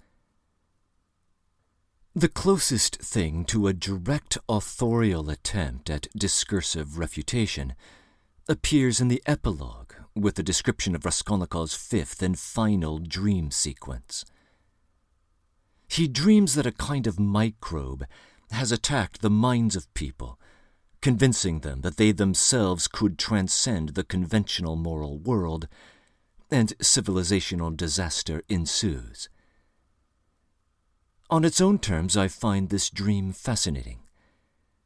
As I am recording these comments in May of 2024, the narration of the breakdown of society carries a kind of haunting urgency that I did not feel decades ago when encountering it for the first time. Those who are familiar with Dostoevsky's later work may also take special interest in this narrative as a rough draft of what would later be part of his short story, The Dream of a Ridiculous Man. Nevertheless, as an attempt at a direct refutation of Raskolnikov, surely it fails. His theory doesn't suggest that everyone could be an extraordinary man, and it is perfectly consistent with the obvious recognition that any society where the masses try to take on that role would fall apart. The real lesson of the dream is that there is a great pragmatic problem with the theory, that publicizing it would make the ordinary take themselves to be extraordinary. That is as much of a concession as Raskolnikov's discursive thought will tolerate, that he is one of those unfortunates who mistakenly took himself to be extraordinary. Again, this is not a refutation of his idea's propositional content. Indeed, how could his theory be false? After all, moral norms take place in society. Societies will sometimes undergo revolutionary reform. Those radical reforms, disruptive as they are to the prior social order, could rarely take place without violence, and the moral order that emerges from the new settled state of things will surely be the product of the victors who established that society. Thus they have the statues in their honor, retrospectively recognized as right by the very rules they generate. The idea has enough salience that, in the generation following Dostoevsky's own, an eccentric German philologist by the name of Friedrich Nietzsche would take it up. Nietzsche had read Dostoevsky, but there is no indication that he had read Crime and Punishment in particular before the publication of his most famous contributions to metaethics in Genealogy of Morals and Beyond Good and Evil. Nevertheless, independent, careful study of the development of words and the conceptual schemes they map onto had convinced Nietzsche that moral systems are highly malleable. And in Thus Spake Zarathustra, he introduces a concept of an Übermensch, or Superman, as an ideal goal, an extraordinary figure who transcends Christian life-denying restrictions and guardrails in an environment where God is dead, even if the masses have failed to recognize as much. And this genealogy of morals has its analogue in the genealogy of science. Raskolnikov himself mentions both Newton and Kepler when introducing his theory. The revolutions they brought about were scientific, not moral. Almost a century after the publication of Crime and Punishment, a historian of science named Thomas Kuhn published the first edition of The Structure of Scientific Revolutions, which argued that various scientific paradigms are incommensurable with each other. Normal scientific activities occur within the guardrails of some paradigm, not outside of it, and the ordinary researcher will operate according to its rules. But once in a blue moon, an extraordinary man, a Newton or an Einstein, will present a radical new way of thinking of things, upsetting the apple cart, perhaps even acquiring scorn in his own age. The new ideas take hold, however, and when they do, they demarcate a new set of rules for doing science, against a new set of background assumptions. and the next generation of students who matriculate to the local university are taught out of textbooks where the spirit of these great men of science dominate its every page. The most radical element of Kuhn's thought is that there is no straightforward way of evaluating one scientific paradigm against another, because the language of one paradigm could not be translated fully into the language of another. The conceptual schemes are incommensurable. If you were to wind your way through every chapter of his book, you will discover that the term truth appears only twice in it, and each time within quotation marks, as Kuhn can present only a tepid account of scientific progress. Greatness has more to do with capturing the attention and guiding the activities of a scientific community than it does with some inexorable march toward the truth. Thus, an alternative title for Kuhn's work might be Beyond Truth and Falsity. Nevertheless, despite all this, any scientific paradigm must in the end collide with the world beyond it, a world which it is attempting to describe. And in the final analysis, man is not the measure of all things. Not even an Einstein can be, as recalcitrant Mother Nature operates beyond the reach of any scientific conceptual network. And if scientific paradigms must have their collision with the physical nature beyond them, so too must moral paradigms encounter a psychological or spiritual nature beyond them. That is what the novel is about. Raskolnikov encounters a spiritual world that is beyond the reach of his articulate knowledge. To reveal this world, it will not be enough to discuss it. It cannot be satisfactorily told. It must be shown. That is what Dostoevsky is up to. And what is this human, psychological, or spiritual nature? Raskolnikov himself is our exemplar of it.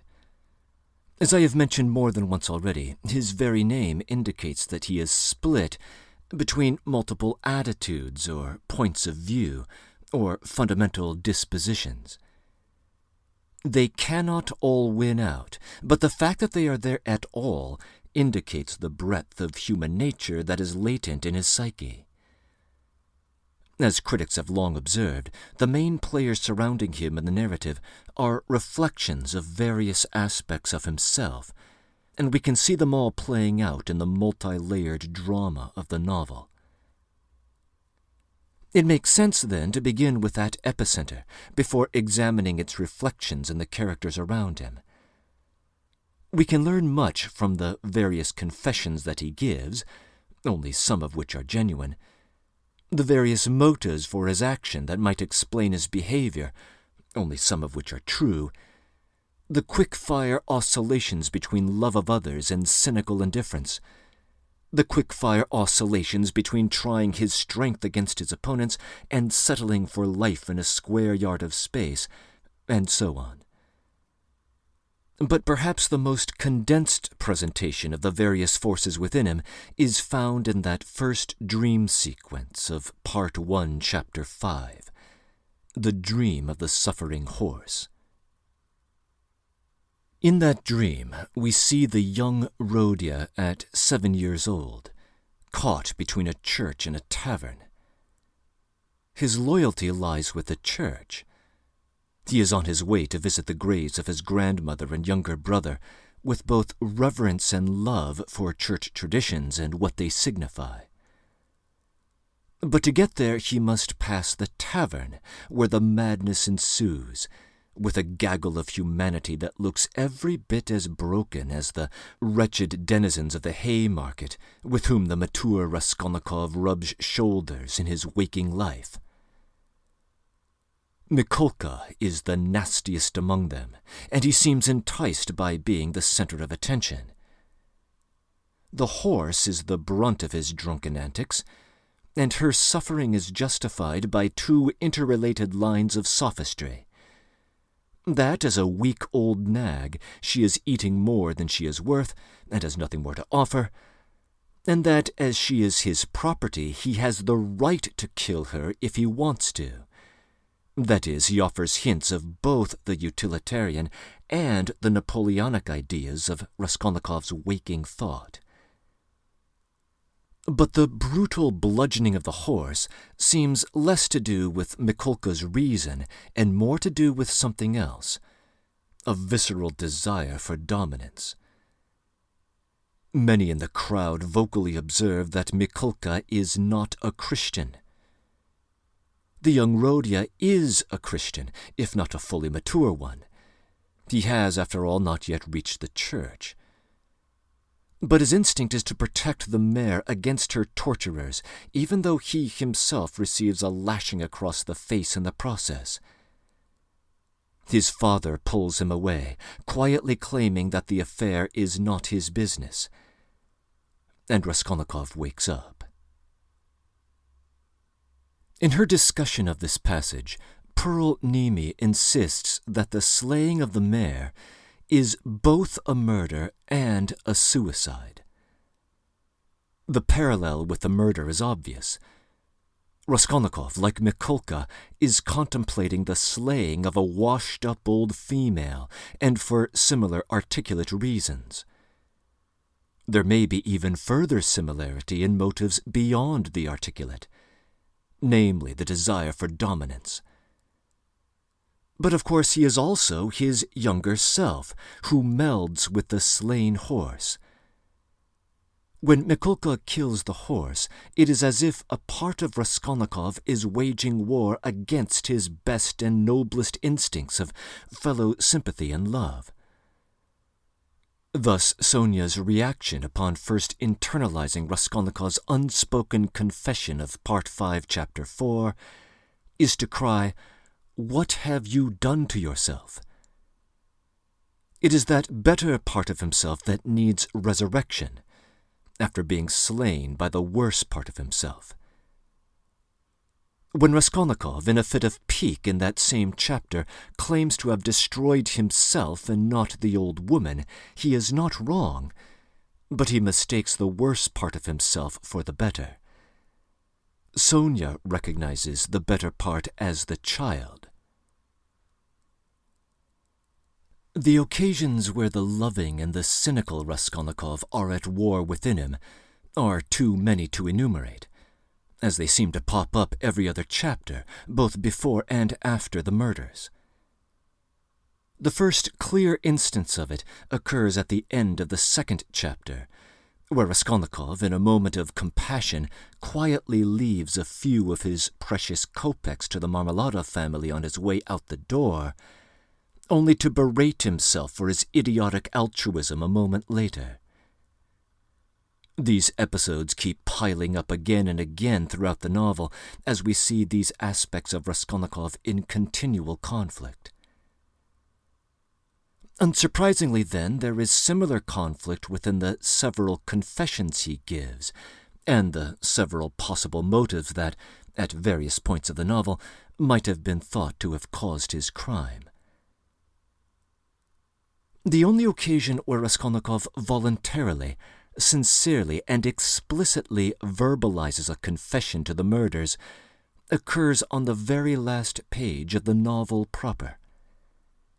The next closest thing comes in the second interview with Sonia, but in that chapter Raskolnikov cannot get the words out and forces her to guess the truth. I identify a voluntary but entirely unspoken confession in the silent exchange between him and Razumikin in Part 4, Chapter 3, even if Razumikin refuses to accept the truth of the murders until the end of the novel. The purpose of that confession, though, is entirely directed at the well-being of his mother and sister. His aim at that moment is to give them into the care of a friend he can trust. And indeed, his genuine love for his family is one of the possible motives for the murder that the reader has to consider, as early as the 3rd chapter of the novel. But the idea that he could murder out of love for individual persons seems entirely incongruous. It might be more believable if he could attach the murder to a moral system which muted the significance of individual persons. That is, of course, the utilitarian system. To be a utilitarian, it is enough to have great love for mankind. One needn't have any love at all for one's fellow man. That is the unholy combination of attitudes that Ivan famously confesses to his brother Alyosha in The Brothers Karamazov. And there are times when Raskolnikov seems capable of it himself. Indeed, there seems to be something morally narcissistic about the willingness to sacrifice for mankind when mankind is taken as an abstraction. There are at least 2 occasions in the novel where Raskolnikov seems positively enamored of his own ideals. On one, he is winding up his discussion of his theory with Porfiry Petrovitch and claims that, quote, "Pain and suffering are always inevitable for a large intelligence and a deep heart. The really great men must, I think, have great sadness on earth." Unquote. The text states that Raskolnikov says this bit, quote, "dreamily, not in the tone of the conversation," unquote. That same adverb is applied to the way he describes his deceased fiancée to his family in Part 3, Chapter 3. He says there that, as a kind of spring delirium, he would have liked his ugly bride to be even more if she had been lame or a hunchback. And again, he says this while smiling dreamily. The mysterious courting of the landlady's daughter is hard to fathom, unless it is conjoined with a kind of deep infatuation with the ideal of self-sacrifice, and not so much for an individual, but for humanity as an abstraction. This interpretation gets further confirmation when we consider a later episode of the same sort with the character Stavrogin from The Possessed.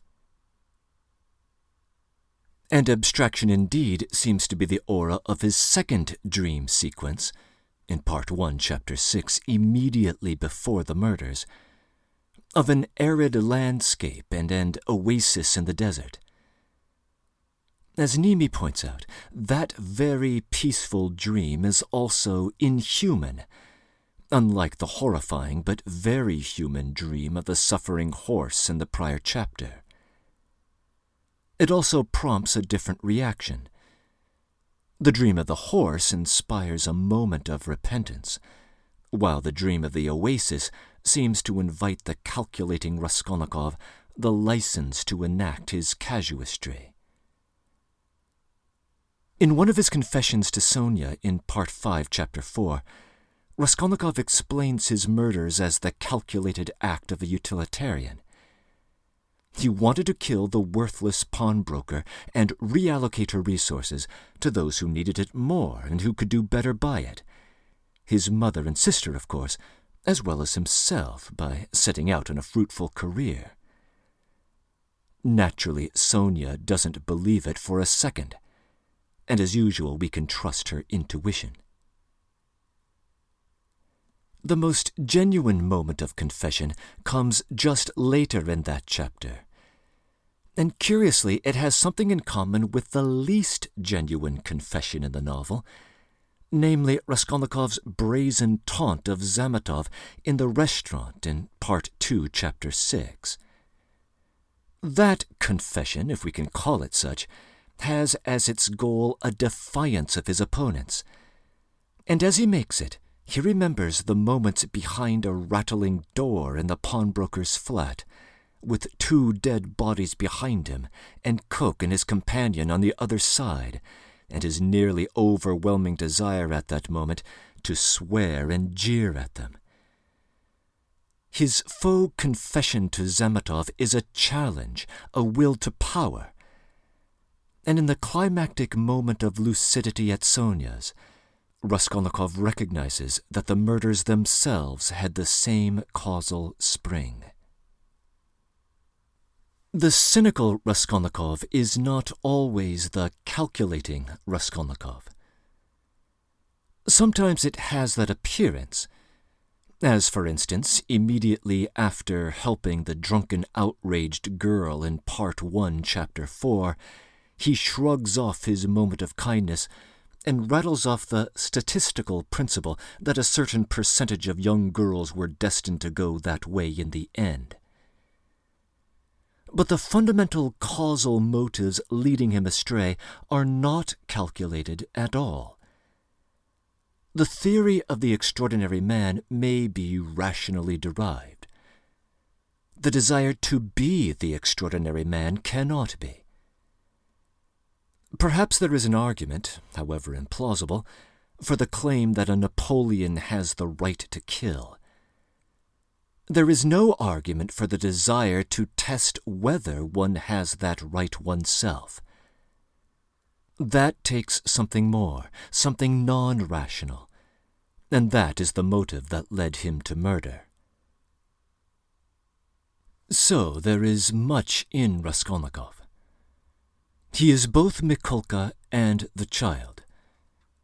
And as we look closer, we see a genuine love for his family and even the strangers he meets, a sort of moral egoism and a desire for sacrifice for ideals, a cynical recognition of and indifference to the cause and effect relation of the seedy world he inhabits, and a deep-seated desire to prove his strength against the occupants of it. All this is reflected in the relations he has with the other major characters of the drama, beginning first and foremost with his mother. Pulcheria Alexandrovna is the place to begin, because she is the mother of the child. Her involvement in rearing him with religious conviction is made plain through her letter in Part 1, Chapter 3. She signs off with wistful memories of those earlier years, and she expresses her apprehension that her son may be touched by the new spirit of infidelity that is taking over elite culture. She is not wrong, but she is also weak, one of the weakest characters on the stage, enabling Luzhin's opportunistic and cynical courting of Dunya, and always looking to others for guidance. Just as she is weak, so is the Church's hold on the younger generation, and so is the original childlike faith within the mature Raskolnikov. Some commentators hold that Crime and Punishment has a matricidal undercurrent that is almost as pronounced as the patricidal theme of Brothers Karamazov. If the assault on the horse is both murder and suicide, then the suicidal element, the killing of the mere child, is also the killing of the mother of the child, the nurturer of the Christian faith. And so it goes. The final parting between mother and son in Part 6, Chapter 7 ends in prayer and weeping, in an attempt to reforge that simple childlike bond of faith. But it is too late to save the mother, who, despite attempts at concealment from Dunya and Razumikin, has probably divined something close to the truth about her son, and who dies in the epilogue. When Raskolnikov hears the news in Siberia, he shows no external sign of being affected by it, almost as if he had known all along that he had killed his mother. The theme extends beyond Pulcheria Alexandrovna. In the dream, it is an old female horse who is bludgeoned by Mikolka. The primary target of Raskolnikov's crime is a pawnbroker named Alyona Ivanovna, but who is routinely referred to throughout the text as the old woman. Shortly after the murders, in the third dream sequence of Part 2, Chapter 2, Raskolnikov hears the brutalizing of the landlady on the stairs, the woman who very nearly became his mother-in-law. And as I tentatively suggested earlier, he may just be implicated in the death of the woman who would have become his stepmother-in-law, for he detained Sonia at her apartment during Katerina Ivanovna's moment of need on the streets of Petersburg. Resurrection for Raskolnikov involves rediscovering the child of faith.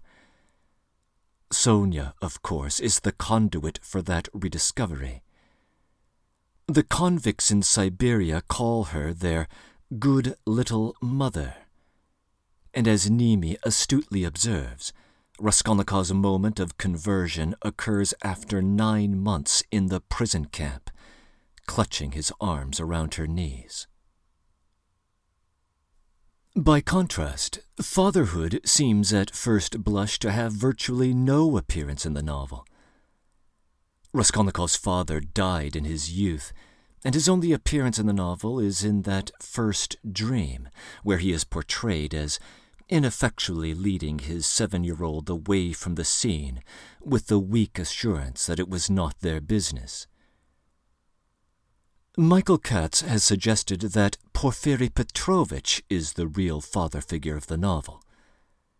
He is an older bachelor without children. Raskolnikov is a younger man without a father. Porfiry Petrovich is employed in the very profession that Raskolnikov had originally been studying to break into. Both are interested in the psychology of crime. Both know how to play the game of the criminal justice system, but Porfiry plays it better. Indeed, during their second interview in Part 4, Chapter 5, at the police station, Porfiry somewhat tauntingly suggests that he himself is rather like the Napoleon of Raskolnikov's theory. Porfiry is exasperating and at times may even seem sadistic. But once the curtain falls, we may look back and reevaluate what he was aiming at the whole time. One's initial assumption is that all he wanted was a confession in order to settle the case. Had the novel taken place a decade earlier, he wouldn't have needed a confession and probably would have been able to move on his suspicions alone. But probably the legal reforms of Alexander II would have raised the standard of evidence so that a confession would have been needed in a tricky case to settle the affair and to advance the investigator's career. But clearly career advancement is not his main aim, as is established by Part 6 and the epilogue. He allows Raskolnikov to confess under the very best of possible conditions, and winds up taking no credit for the case whatsoever. Thus we can take him seriously when he offers advice to Raskolnikov in Part 6, Chapter 2. Advice that looks very much like what Sonia gives. It appears that the welfare and regeneration of Raskolnikov really are his top aim, even if it takes some fatherly discipline. This, I think, is the best explanation for that strange, apparent non sequitur about Lazarus at the end of that first interview in Part 3, Chapter 5. Porfiry appears to be seeing the chess match several moves ahead and is hoping for and preparing the way for the resurrection of Raskolnikov. If Raskolnikov has a mother and a kind of father figure, he also has a sister and a kind of brother figure. And here the doubling between characters gets to be a bit more obvious. Dunya looks like her brother and has the same proud and defiant air. They can each read the other very well. He knows exactly what she is up to with Luzhin through those unwitting hints left him in the letter from his mother. She immediately knows that he is hiding something when he rattles off an apology to his family in Part 3, Chapter 3, as if repeating a lesson. In that same chapter, she seems to know more than anyone what is going on with Raskolnikov's courting of the landlady's daughter.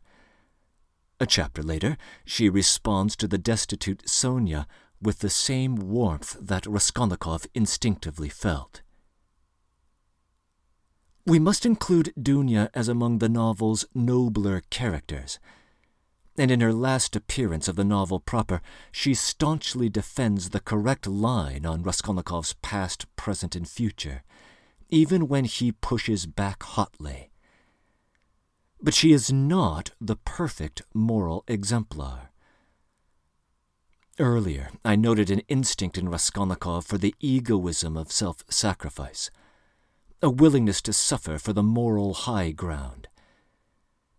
Sometimes this instinct is difficult to disentangle from the will to power, as evidenced by Raskolnikov's suggestion after the reading of Lazarus that he and Sonia run off together and suffer in defiance of the world.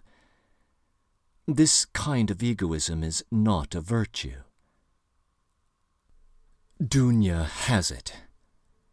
Svidrigailov sees it in her and, as he reveals in Part 6, Chapter 4, is enraptured by it.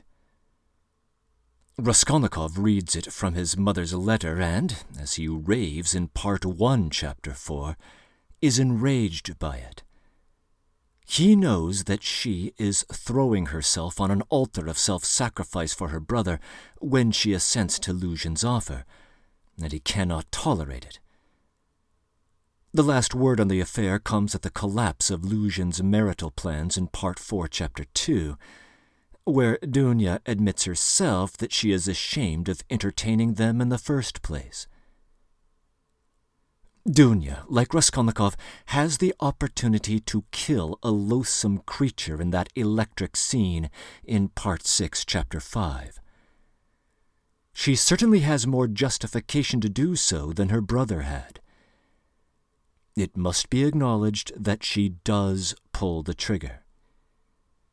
But in the end, she flings away the revolver. There may be more to that gesture than I wish to comment on here.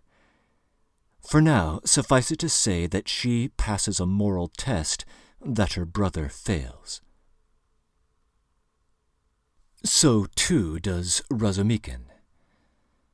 One of his critical roles is to serve as a refutation of the claim that Raskolnikov kills out of poverty.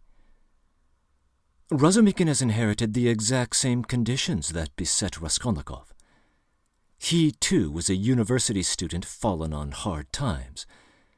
But his reaction to them is diametrically opposed to Raskolnikov's, as he takes on a Spartan but highly productive and energetic existence. Poverty, Dostoevsky is telling us, is not sufficient for criminality. Raskolnikov could have chosen the path of Razumikhin instead. As noted in prior comments, the name Razumikhin uses the root word razum, which means something like reason or intelligence. He is the voice of reason throughout the novel, and when he declaims on some social subject or other, we can guess that he is coming closest to Dostoevsky's own view. Historically, Razumikhin was written as a kind of response to a minor character from Chernyshevsky's 1863 novel, What Is to Be Done, named Rakhmetov.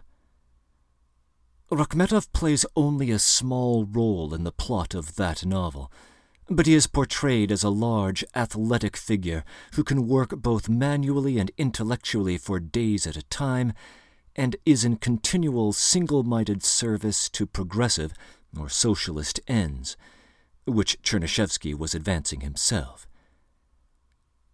Razumikhin, of course, is similarly physically and intellectually capable, similarly untiring in his labors, but his orientation is decidedly against the socialist one, as he makes explicit in Part 3, Chapter 5, denouncing the deterministic, reductionistic model the socialists operate under.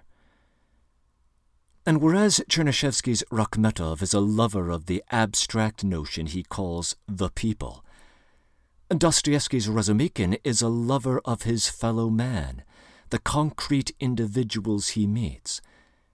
Caring for Raskolnikov almost like a mother, and advocating passionately for the legal fortunes of the painter Nikolai. There is another direct point of contrast. Chernyshevsky's Rakhmetov spurns romance in favor of single-minded pursuit of his political goals. Dostoevsky's Razumikin is transparently in love with Dunya and makes a new life with her and her mother. Again, we see a message in favor of the life-affirming motive of love for individuals over the life-denying pursuit of socialistic goals for aggregates of people. As we have already seen, Raskolnikov feels both of these impulses himself. The only out-and-out socialist in the novel is Lebeziatnikov, and he is closer to an imp than a larger-than-life Rakhmetov. I confess that from my interactions with students, I find Lebeziatnikov to be far more believable than Chernyshevsky's creation, although of course Dostoevsky's ideological opponents would not appreciate the portrayal. Yet in the end, the portrayal is not at all unkind. Lebeziatnikov is a noble soul with the ideas of a child. There is something almost paternal about the way Dostoevsky handles him, and he seems to take on that tone throughout the novel toward the entire younger generation. Our author is not Ilya Petrovich, the assistant superintendent of police, who chronically grumbles about young people. Dostoevsky doesn't disagree with Ilya Petrovich's observations, but he seems to be adopting a different attitude toward the youth of his day. Razumikin, the novel's voice of reason, perhaps comes closest to expressing Dostoevsky's own view on the young generation in Part 2, Chapter 5, in a heated exchange with Luzhin in Raskolnikov's room. The generation, he says, lacks practicality, has some good ideas but in a childish form, and all their worthwhile progressivism is easily subverted by self-interested charlatans. Lebeziatnikov may be a personification of this characterization, but we see several other young intellectuals on Dostoevsky's stage, and they are each his own person. Zosimov, Zamatov, Razumikin, and, of course, Raskolnikov himself. Raskolnikov is the Raznochinets in full development. Svidrigailov, in his final interview with his younger double, has a snide comment about this class. Quote, "The educated young people shut out from activity waste themselves in impossible dreams and visions and are crippled by theories." Unquote. Porfiry Petrovich, for his part, seems fascinated by the enthusiasm of the youth, but observes that it can easily go awry. As noted earlier, I take his final paternal words to Raskolnikov to be an authorial plea to the entire young generation of his day, to find faith and to embrace life rather than to disdain it. The worst take on the young generation, of course, comes from Luzhin, and despite attempting to curry favor with its members, he is routinely rebuffed by every young man he comes into contact with. Zosimov, Razumikin, Raskolnikov, and even his supposed protégé, Lebeziatnikov. Judged in and of himself, I find Luzhin to be one of the least interesting characters in the novel, despite his central role to one of its plot arcs. Luzhin and Svidrigailov each seems to have some root in the villain of the prior novel, Insulted and Injured, the devious and sometimes melodramatically evil Prince Valkovsky. But it seems to me as if Dostoevsky split that earlier character in half, with the hauntingly nihilistic libertinism going to Svidrigailov and the stagey, cartoonish villainy going to Luzhin. He is not portrayed poorly by the author. Luzhin is simply a base soul with very little in him. Nevertheless, he performs an important thematic function in the text. He offers a blunt reflection of the utilitarian element of Raskolnikov's thought. Like Lebeziatnikov, Luzhin makes the 1860s radicals seem ridiculous. And when, in Part 2, Chapter 5, Raskolnikov is confronted with his own ideas presented to him in the person of this obvious poser, it presents something of a shock to him. Raskolnikov is the one who explicitly observes to Luzhin's face that the utilitarian principle might serve as a license for murder. And a moment afterward, the narrator tells us that he, quote, lay with a white face and twitching upper lip, breathing painfully, unquote. Arguably, he also reflects Raskolnikov's will to power, and again in the most nakedly base way possible. The core element of his infatuation with Dunya is his goal to play the role of totalitarian hero over her. He is enticed by her poverty and wants to be the one to whom she is slavishly indebted. Raskolnikov can see this immediately from his mother's letter in the early stages of the novel, before finally bringing it out into the open in Part 4, and again in Luzhin's ultimate annihilation in Part 5. Luzhin is another would-be Napoleon of sorts, although not one who transcends the moral world, but one who manipulates conventional mores for personal gain. If there is a consummate Napoleon in the novel, it is Svidrigailov, although perhaps another historical association for him would be Peter the Great. Just before his appearance on the stage in Part 3, Chapter 6, as Raskolnikov is making the clear realization that he could never be a Napoleon himself, he claims that, quote, such people, it seems, are not made of flesh, but of bronze, unquote. The suggestion that Svidrigailov is a man of bronze is signaled again in the final night of his life, when he hears a cannon in the distance at the moment the Neva is flooding. As noted earlier, that is a literary allusion to Pushkin's poem, The Bronze Horseman, which in turn is connected to the domineering spirit of Peter the Great, whose massive social reforms, including his establishment of the very city of Petersburg, cruelly bulldozed over the lives of the Russian people.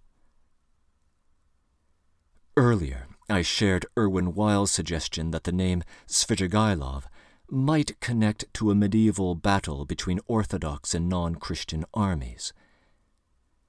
Niemi finds other significance in the name's similarity to the morphemes Zver and Itzverg, which mean beast and monster, respectively. There may have been further inspiration for Svidrigailov from Dostoevsky's experience in the Siberian prison camp.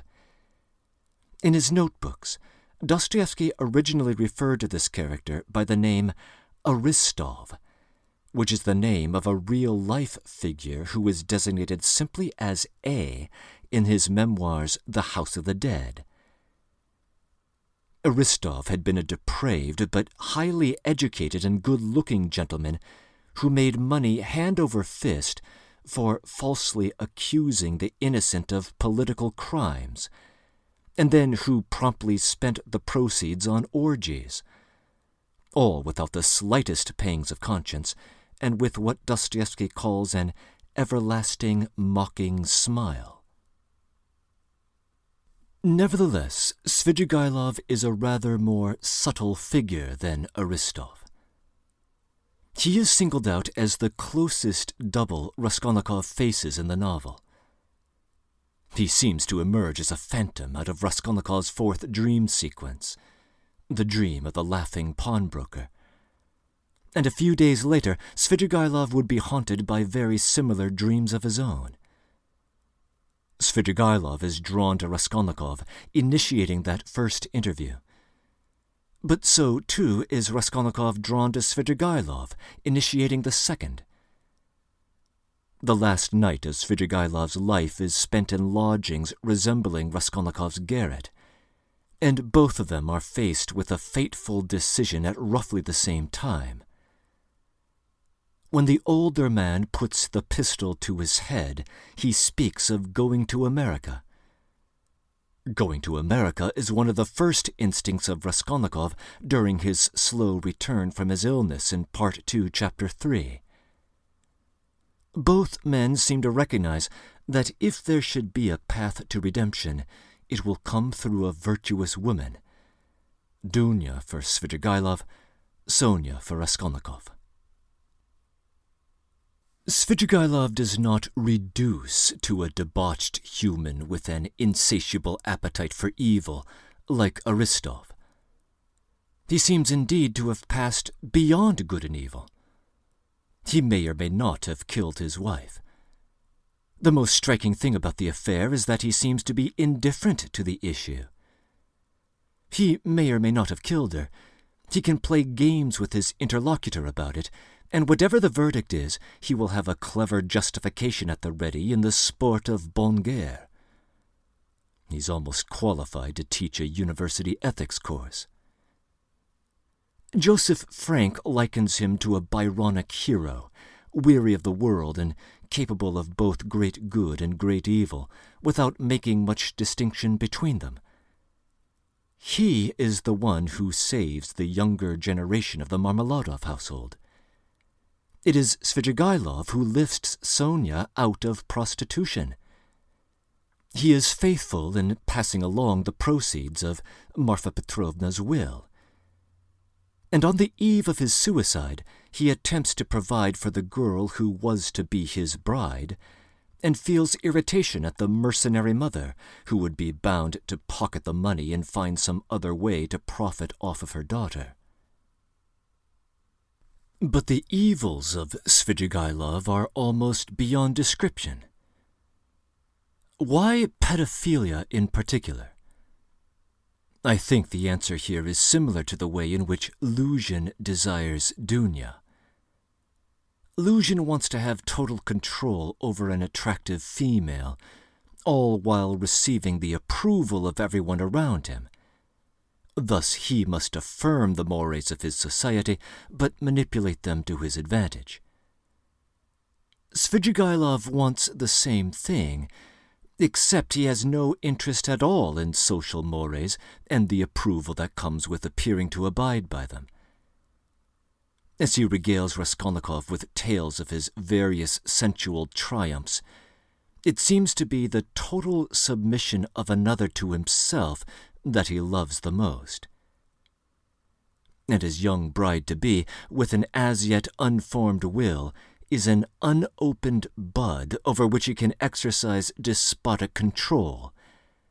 And that sense of control, more than the actual sexual act, is what seems to arouse him more than anything. For Raskolnikov, willingness to murder is the ultimate act of transgression by which a Napoleon is defined. For Svidrigailov, while murder is not beyond him, something else is the ultimate demonstration of power. And yet in the end he is wise enough to understand the hopelessness of his condition. He is transparent with Raskolnikov about the underlying foundation of his dissolute living. Quote, "Everyone thinks of himself, and he lives most gaily who knows best how to deceive himself." Unquote. But by the time he arrives in Petersburg, he appears to be running out of self-deception, and none of it at all survives his final rejection by Dunya. The appearance of ghosts and phantoms in the novel has a flavor typical of the author. There is always a naturalistic explanation at the ready, and they tend to blend with the character's subconscious or delirium, or tortured psychic state. I can think of 4 characters who experience what we might call ghost sightings, broadly construed. And the frequency and potency of the episodes seems to be correlated with the degree of guilt each character takes on. Svidrigailov, of course, leads the way, but Raskolnikov is not far behind when we consider his dreams and even the phantom-like experiences of his waking life. Pulcheria Alexandrovna has a ghost sighting of Marfa Petrovna, who shakes her head at her disapprovingly in her dream, as indeed Madame Raskolnikova is partially blameworthy for her daughter's difficult social situation. Even the pure Sonia has a brief ghost sighting, so quick and subtle that we can easily miss it, when she confesses in Part 4, Chapter 5, that she seems to have seen her deceased father on the streets of Petersburg. But the most pronounced ghost sightings produce a sort of parallelism between Raskolnikov and Svidrigailov. Raskolnikov is beset by 3 such sightings in one chapter, Part 3, Chapter 6. The accusing workman, the laughing pawnbroker, and then Svidrigailov's own phantom-like arrival. Raskolnikov's dream of the laughing pawnbroker, the 4th of his 5 dream sequences, is the rough parallel of Svidrigailov's dream of the licentious 5-year-old, the last of his dreams in Part 6, Chapter 6. Each dream expresses a kind of triumph of the victim over the victimizer. In each case, the victim has already succumbed to the dreamer's sin in the waking world, but the sinner cannot escape the result in the moral world. Svidrigailov's dream also shows a kind of negative trajectory from which he cannot escape. The dream of the 5-year-old begins with his attempt to assist a girl who is isolated and frightened, and ends in pedophilial horror. The man is capable of both good and evil, but is incapable of escaping the evil. Raskolnikov is caught in a similar trap. The younger man makes 4 trips to the pawnbroker's flat, all in the first 3 parts of the novel, and with an increasing sense of disorder with each trip.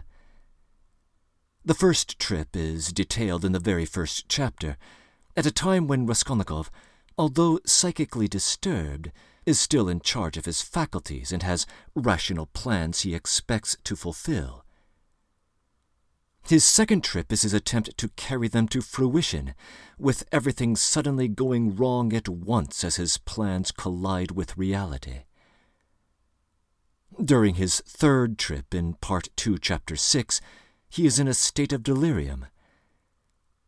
His final trip in Part 3, Chapter 6 is a nightmare of his subconscious.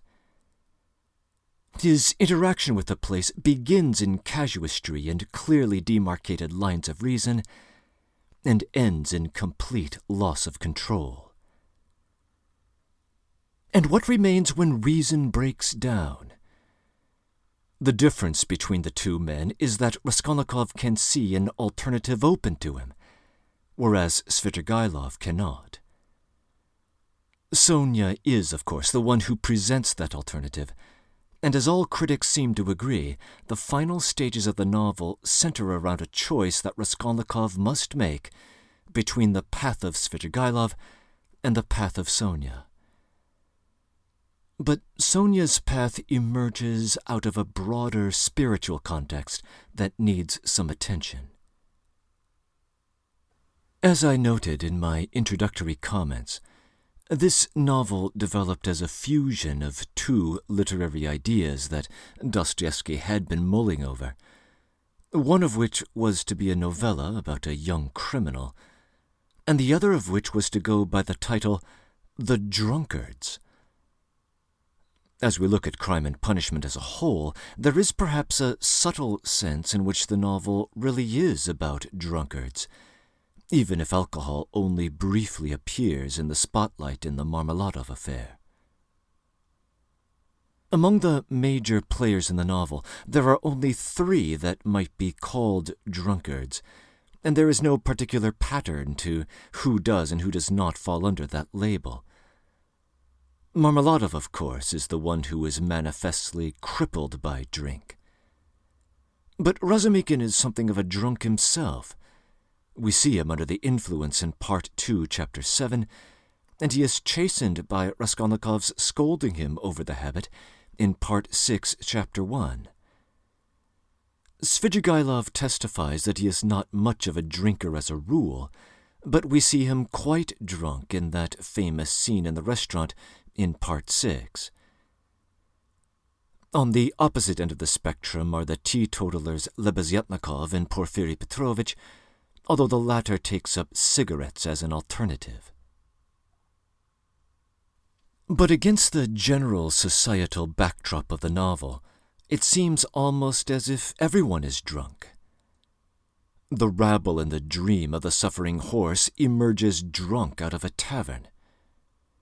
The rabble at the Marmeladovs in Part 5 gets drunk at a funeral lunch.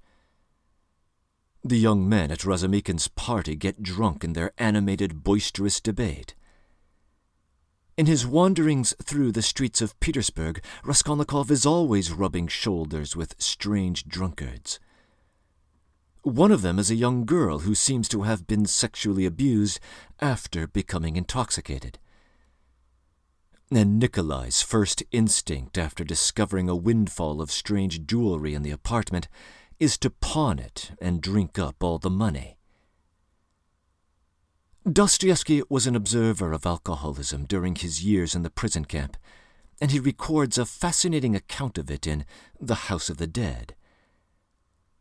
As he presents it, convicts would scrape and save for months or even years at a time in order to have just one night of ostentatious drinking and revelry, after which the whole process would start up again. It is as if drink is the very stuff that Svidrigailov is after. The opportunity to deceive oneself and live gaily as a result. If I may theologize the role of drink in the novel, drunkenness seems almost to serve as a symbol of original sin. Mankind in general, unfulfilled on its own terms, is under its curse and must pay for it. Marmeladov seems explicitly to consider himself one of the wretched sinners of the Gospel stories and looks hopefully towards an eschaton of divine grace. And when his enraged wife pulls his hair at having drunk up the family's much-needed cash, he tells Raskolnikov that he finds enjoyment in the suffering. Suffering for sin is indeed an overwhelming theme in this novel. Perhaps the notion is not straightforward for Western readers, in part because we think of responsibility in individualistic terms and of suffering in criminal contexts as mapping onto retributive notions of justice. The severity of punishment, we think, must match the severity of the crime for which an individual agent is responsible. This kind of talk finds its way into the novel itself. For instance, in Part 3, Chapter 5, as Razumikin and Porfiry Petrovich engage the issue of whether any human agent can really be responsible for anything, given the environmental pressures placed upon him. But the kind of suffering for sin that takes center stage in the novel should not be cast in retributive terms. The purest example of this kind of suffering is not Marmeladov's. Perhaps Marmeladov's suffering under his wife's hand is a sort of egoistic self-laceration. A purer example would come from the painter Nikolai, who knows that he is legally innocent of the crime of murder, but wishes to suffer for it anyway. But why, if he did not commit the crime?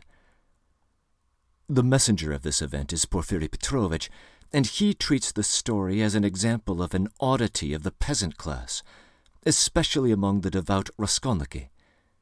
Quote, "Do you know, Rodion Romanovich, the force of the word suffering among some of these people? It's not a question of suffering for someone's benefit, but simply, one must suffer." Unquote. Octavian Gabor argues that two conceptions of responsibility exist in the novel. A retributivist one that concerns the conventional notions of blameworthiness and praiseworthiness, and something radically different, a desire to assume responsibility for the broken world around one, quite apart from how that brokenness maps onto one's own actions. The taking on of suffering, what Nikolai is after, appears to be connected to that latter notion.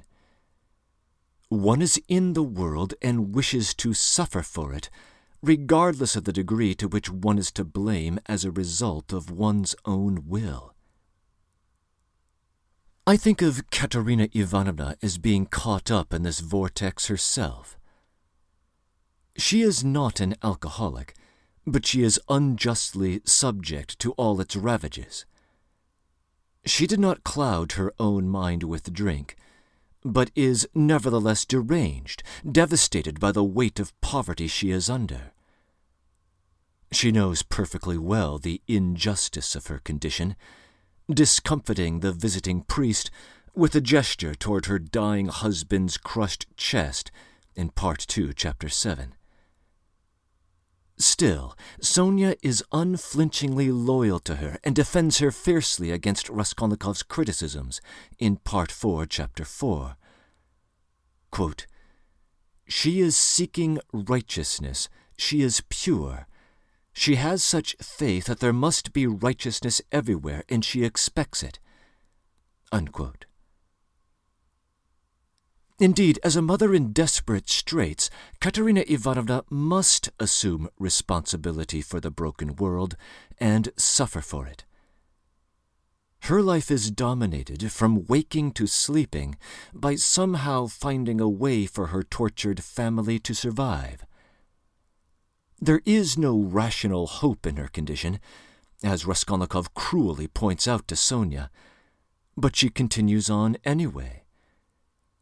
And while I find her to be an irritant every time she is on the stage, how can we not, in the final analysis, share Sonia's estimation of her?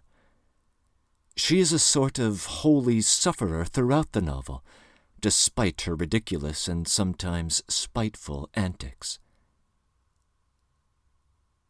The great holy sufferer, however, is, of course, Sonia herself.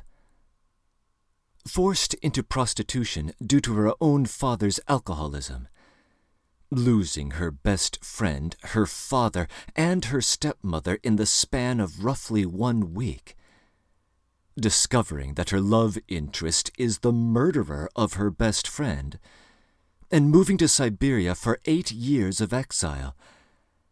All this is an extraordinary burden for any one person to bear. Her spiritual shoulders are far broader than her physical ones, and in one sense she is the strongest character in the novel.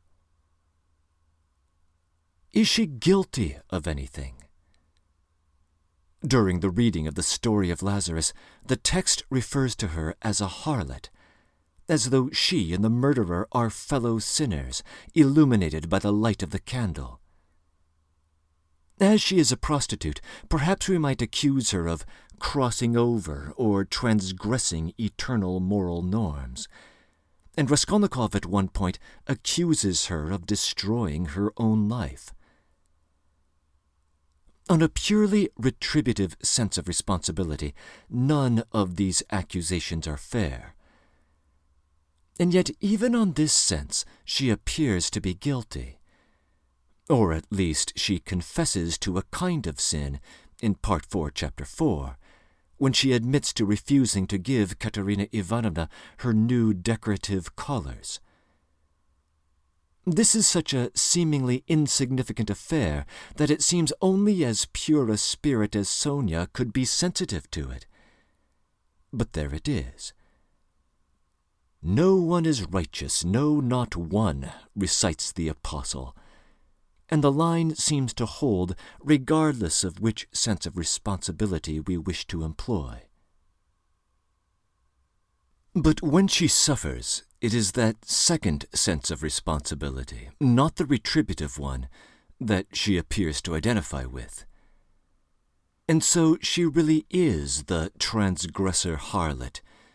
She too has stepped over and must accept her punishment. And she does so naturally, inviting Raskolnikov to do the same.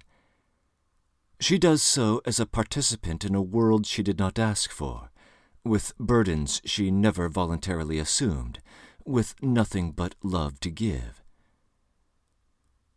None of this is the deliverance of reason, and perhaps it may seem offensive to reason. Raskolnikov seems to be both attracted to and revolted by it.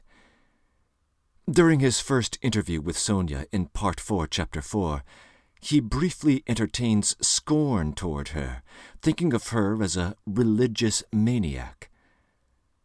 Another translation might have read, holy fool. Yet in the same chapter, it is Raskolnikov who requests the reading of Lazarus from the Gospel of John. This ambivalence between the sanctity and apparent foolishness of religious belief seems to pervade the novel, and perhaps Dostoevsky's mature work in general. The moments of greatest spiritual significance seem always to be juxtaposed against and subjected to intense, profane ridicule. So, as her father lies dying in Part 2, Chapter 7, Sonia arrives at the flat for his final moments of life, the purest soul of everyone in that mad gathering, but decked out in the cheap, gaudy gutter finery of her profession. The funeral lunch gathered for the man's memory in Part 5 descends into drunken and bitter chaos. When Marmeladov gives his oration in the tavern in Part 1, Chapter 2, his intense and quite sincere expression of the gospel he yearns for is greeted with jeers and derision. So, too, is Raskolnikov's fateful walk to the crossroads and kissing of the earth in Part 6, Chapter 8.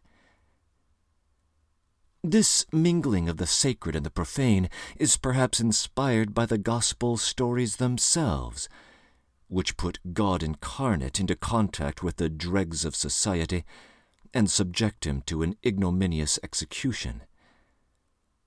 And the gospel message is very much in the spotlight here. As noted in earlier comments, I think one of the best places to see the drama of the gospel unfold is in Part 5, Chapter 4, the climactic confession scene to Sonia, and largely by encountering its antithesis. The gospel message enjoins us to love and to forgive our enemies, including those who have injured us. For Sonia, this comes naturally. Her forgiveness of Raskolnikov, the killer of her friend, is immediate and instinctual. Not so for Raskolnikov. Even after revealing his crime, he claims at one point to have killed only a useless louse, as though the pawnbroker, because of her great vice, is outside the orbit of the moral community. Moments later, he discovers and reveals his true motive, his discovery that, quote, power is only entrusted to the person who dares to bend down and pick it up, unquote. And why is power so important to him? It seems to have something to do with being better than his fellow man. He refuses to go and confess immediately, because that would involve debasing himself in the eyes of people he refuses to concede are his betters, morally or otherwise. Indeed, shortly before leaving, he decides to make a new fight of it against the authorities, on the grounds that, by doing so, he can demonstrate that he himself is a man and not a louse, employing the same term he used for the pawnbroker, whom he judged to be not worthy of life. And the very fact that he is there making confession to Sonia at all irks him mightily, as though it is a sign of weakness. The gospel against which Raskolnikov rebels is the idea that, in the final analysis, he is no better than his fellow man, and thus has no grounds for the power he wishes to wield. No one does have those grounds. You don't flourish as a man through an exercise of dominance. You do so by loving others. We know through many lines of evidence in the novel that Raskolnikov has the capacity for love within him. But we also know that its antithesis, the will to power, is within him. Indeed, the same outlines of the conversation with Sonia are reproduced in his last encounter with Dunya in Part 6, Chapter 7. The great choice before him is whether to accept Sonia's gospel or to grasp power in the manner of a Svidrigailov. If he is to choose the gospel, he will suffer, for he will have to die to his own self. That seems to be the punishment the title is speaking of, and we see its development throughout, all the way to the 2nd chapter of the epilogue. And is his choice a free one?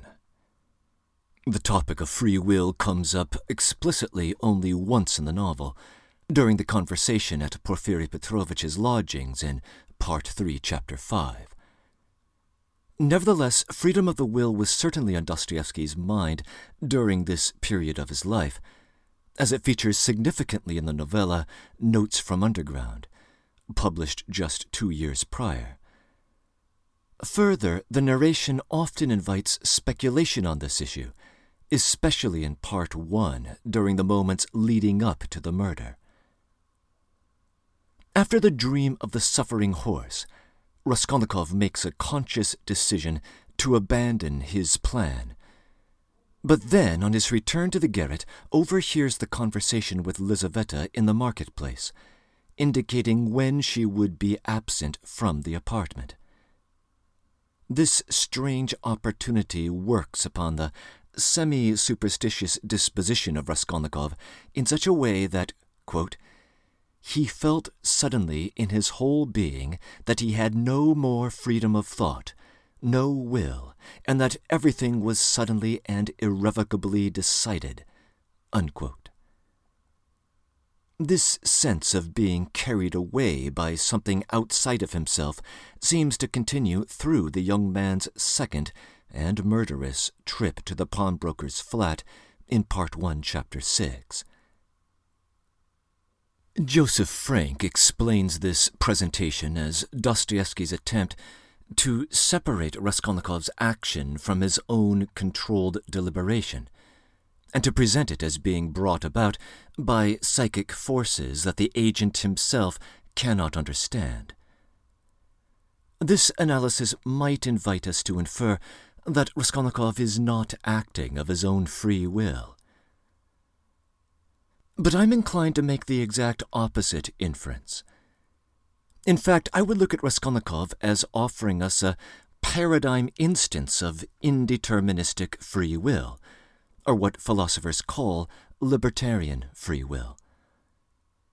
Robert Caine, one of the leading libertarians of the 20th century, analyzes this kind of free will as an instance where the agent is of two minds, torn in opposite directions, with desires to go in each of those opposite ways. Whichever way he goes, he will be accomplishing his purpose and fully responsible for the action. I can think of no better exemplar from classic literature of this kind of situation than the ones encountered by Raskolnikov, whose very name indicates the psychic indeterminacy in question. One signal of that indeterminacy is provided by the structural parallelism between the front end and the back end of the plot. After mounting the stairs to the pawnbroker's flat and standing outside her door, he entertains the fleeting question, "Should I leave?" After mounting the stairs to the police station and standing before the clerk, he considers the fleeting thought, perhaps even now I don't have to speak. It seems as though Dostoevsky is presenting branch lines off of the decisions to murder and to confess, even immediately before the actions in question. But for my money, the most significant decision point in the history of each action occurs much earlier. The trajectory toward murder was established at the moment, at the beginning of Part 1, Chapter 5, that he decides not to go to see Razumikin. The trajectory toward confession is established when he goes to Sonia in Part 4, Chapter 4, and in Part 5, Chapter 4, despite his very misgivings in the process of doing so. Much is set in motion when we choose whether or not we will commune with others. And this leads us at long last back to our original question. What exactly is the refutation of Raskolnikov's theory? What is the collision with spiritual or psychic reality against which it can be evaluated? The answer seems to be that the extraordinary man, or he who wishes to become extraordinary, by setting himself over and above the common herd, alienates himself from loving other human individuals, which is the only conduit through which meaning can be achieved. This is not the stuff of theory, but the stuff of life, which is what Raskolnikov rediscovers on the banks of the Irtish in the 2nd chapter of the Epilogue, in a scene as timeless as Abraham. Is this verdict fairly reached?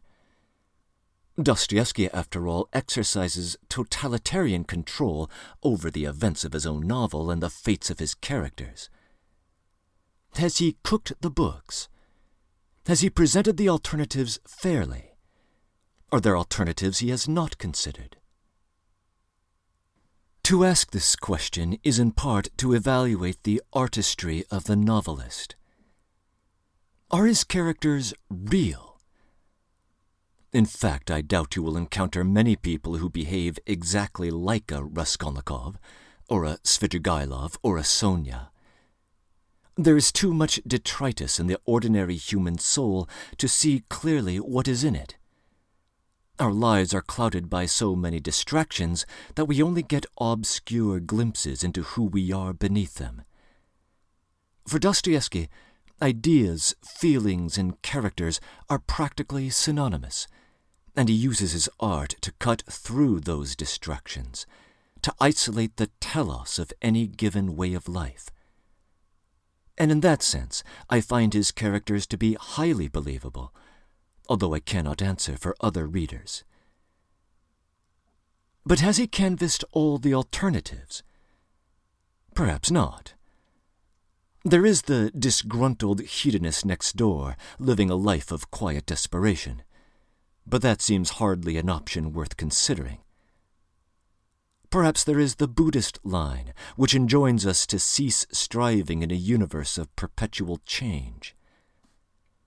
In the West, the 20th century gave us the atheistic existentialism of a Sartre or a Camus. But I would encourage standing up Camus' character Meursault from his novel The Stranger against Svidrigailov. Is there a real difference between them? Camus will assure us that there is, although I have my doubts. Perhaps Dostoevsky encountered another alternative in his own life. In the prison camp, he met a notorious bandit named Orlov, who was endowed with extraordinary strength of will and seemed to have transcended all moral scruples whatsoever.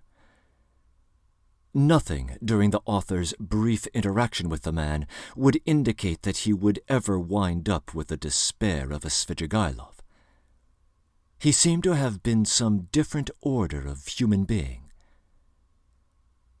It was Nietzsche who would read that passage of The House of the Dead and become animated over it, and he surely saw in it an instance of his famous Übermensch. We never do get to see Orlov's full life story, and so we cannot know whether he could complete it as a higher order of Svidrigailov, a fully satisfied Napoleon. But we do know more of Nietzsche's biography, and as we look at it, we may think that it is Dostoevsky's theme of love, not the Nietzschean will to power, which is hauntingly triumphant. A widespread tale exists according to which, in January of 1889, at the age of 44, Nietzsche witnessed the abusive whipping of a horse by his driver in Turin. The story goes that the philosopher rushed to defend the horse against the abuse, almost like the young Rhodia of that famous dream sequence. Thus began his descent into madness, from which he never recovered. The story is so poetic in its symbolism that we might wonder whether it can possibly be true. Like many legends, it may exist in that gray space between fact and fiction. Still, like Dostoevsky's own fiction, it is resonant with suggestive power. The alienation from one's fellow beings surely cannot satisfy for long. If the choice is between the greatness of a Napoleon and the goodness of a Sonia, it seems that goodness is the far better thing. There is nothing admirable about being beyond it. Such is Raskolnikov's eventual discovery. As he was staring into the waters of the Neva on the eve of his confession, deciding what course his life would take, or whether it should continue at all, readers might have been tempted to take consolation in the fact that they do not encounter such a harrowing choice. But I suspect that they are wrong. I suspect that we all face just such a choice concerning the orientation of our lives. Or so it seems to me. But perhaps these remarks are wrong-headed or incomplete. If you would like to improve upon them, I invite you to do so in the comments section below. In the future, after a break, I expect to take on other Let's Read projects, with the adolescent being the likeliest next target. But the current Let's Read is at an end. I thank you for listening, and I hope you enjoyed the experience.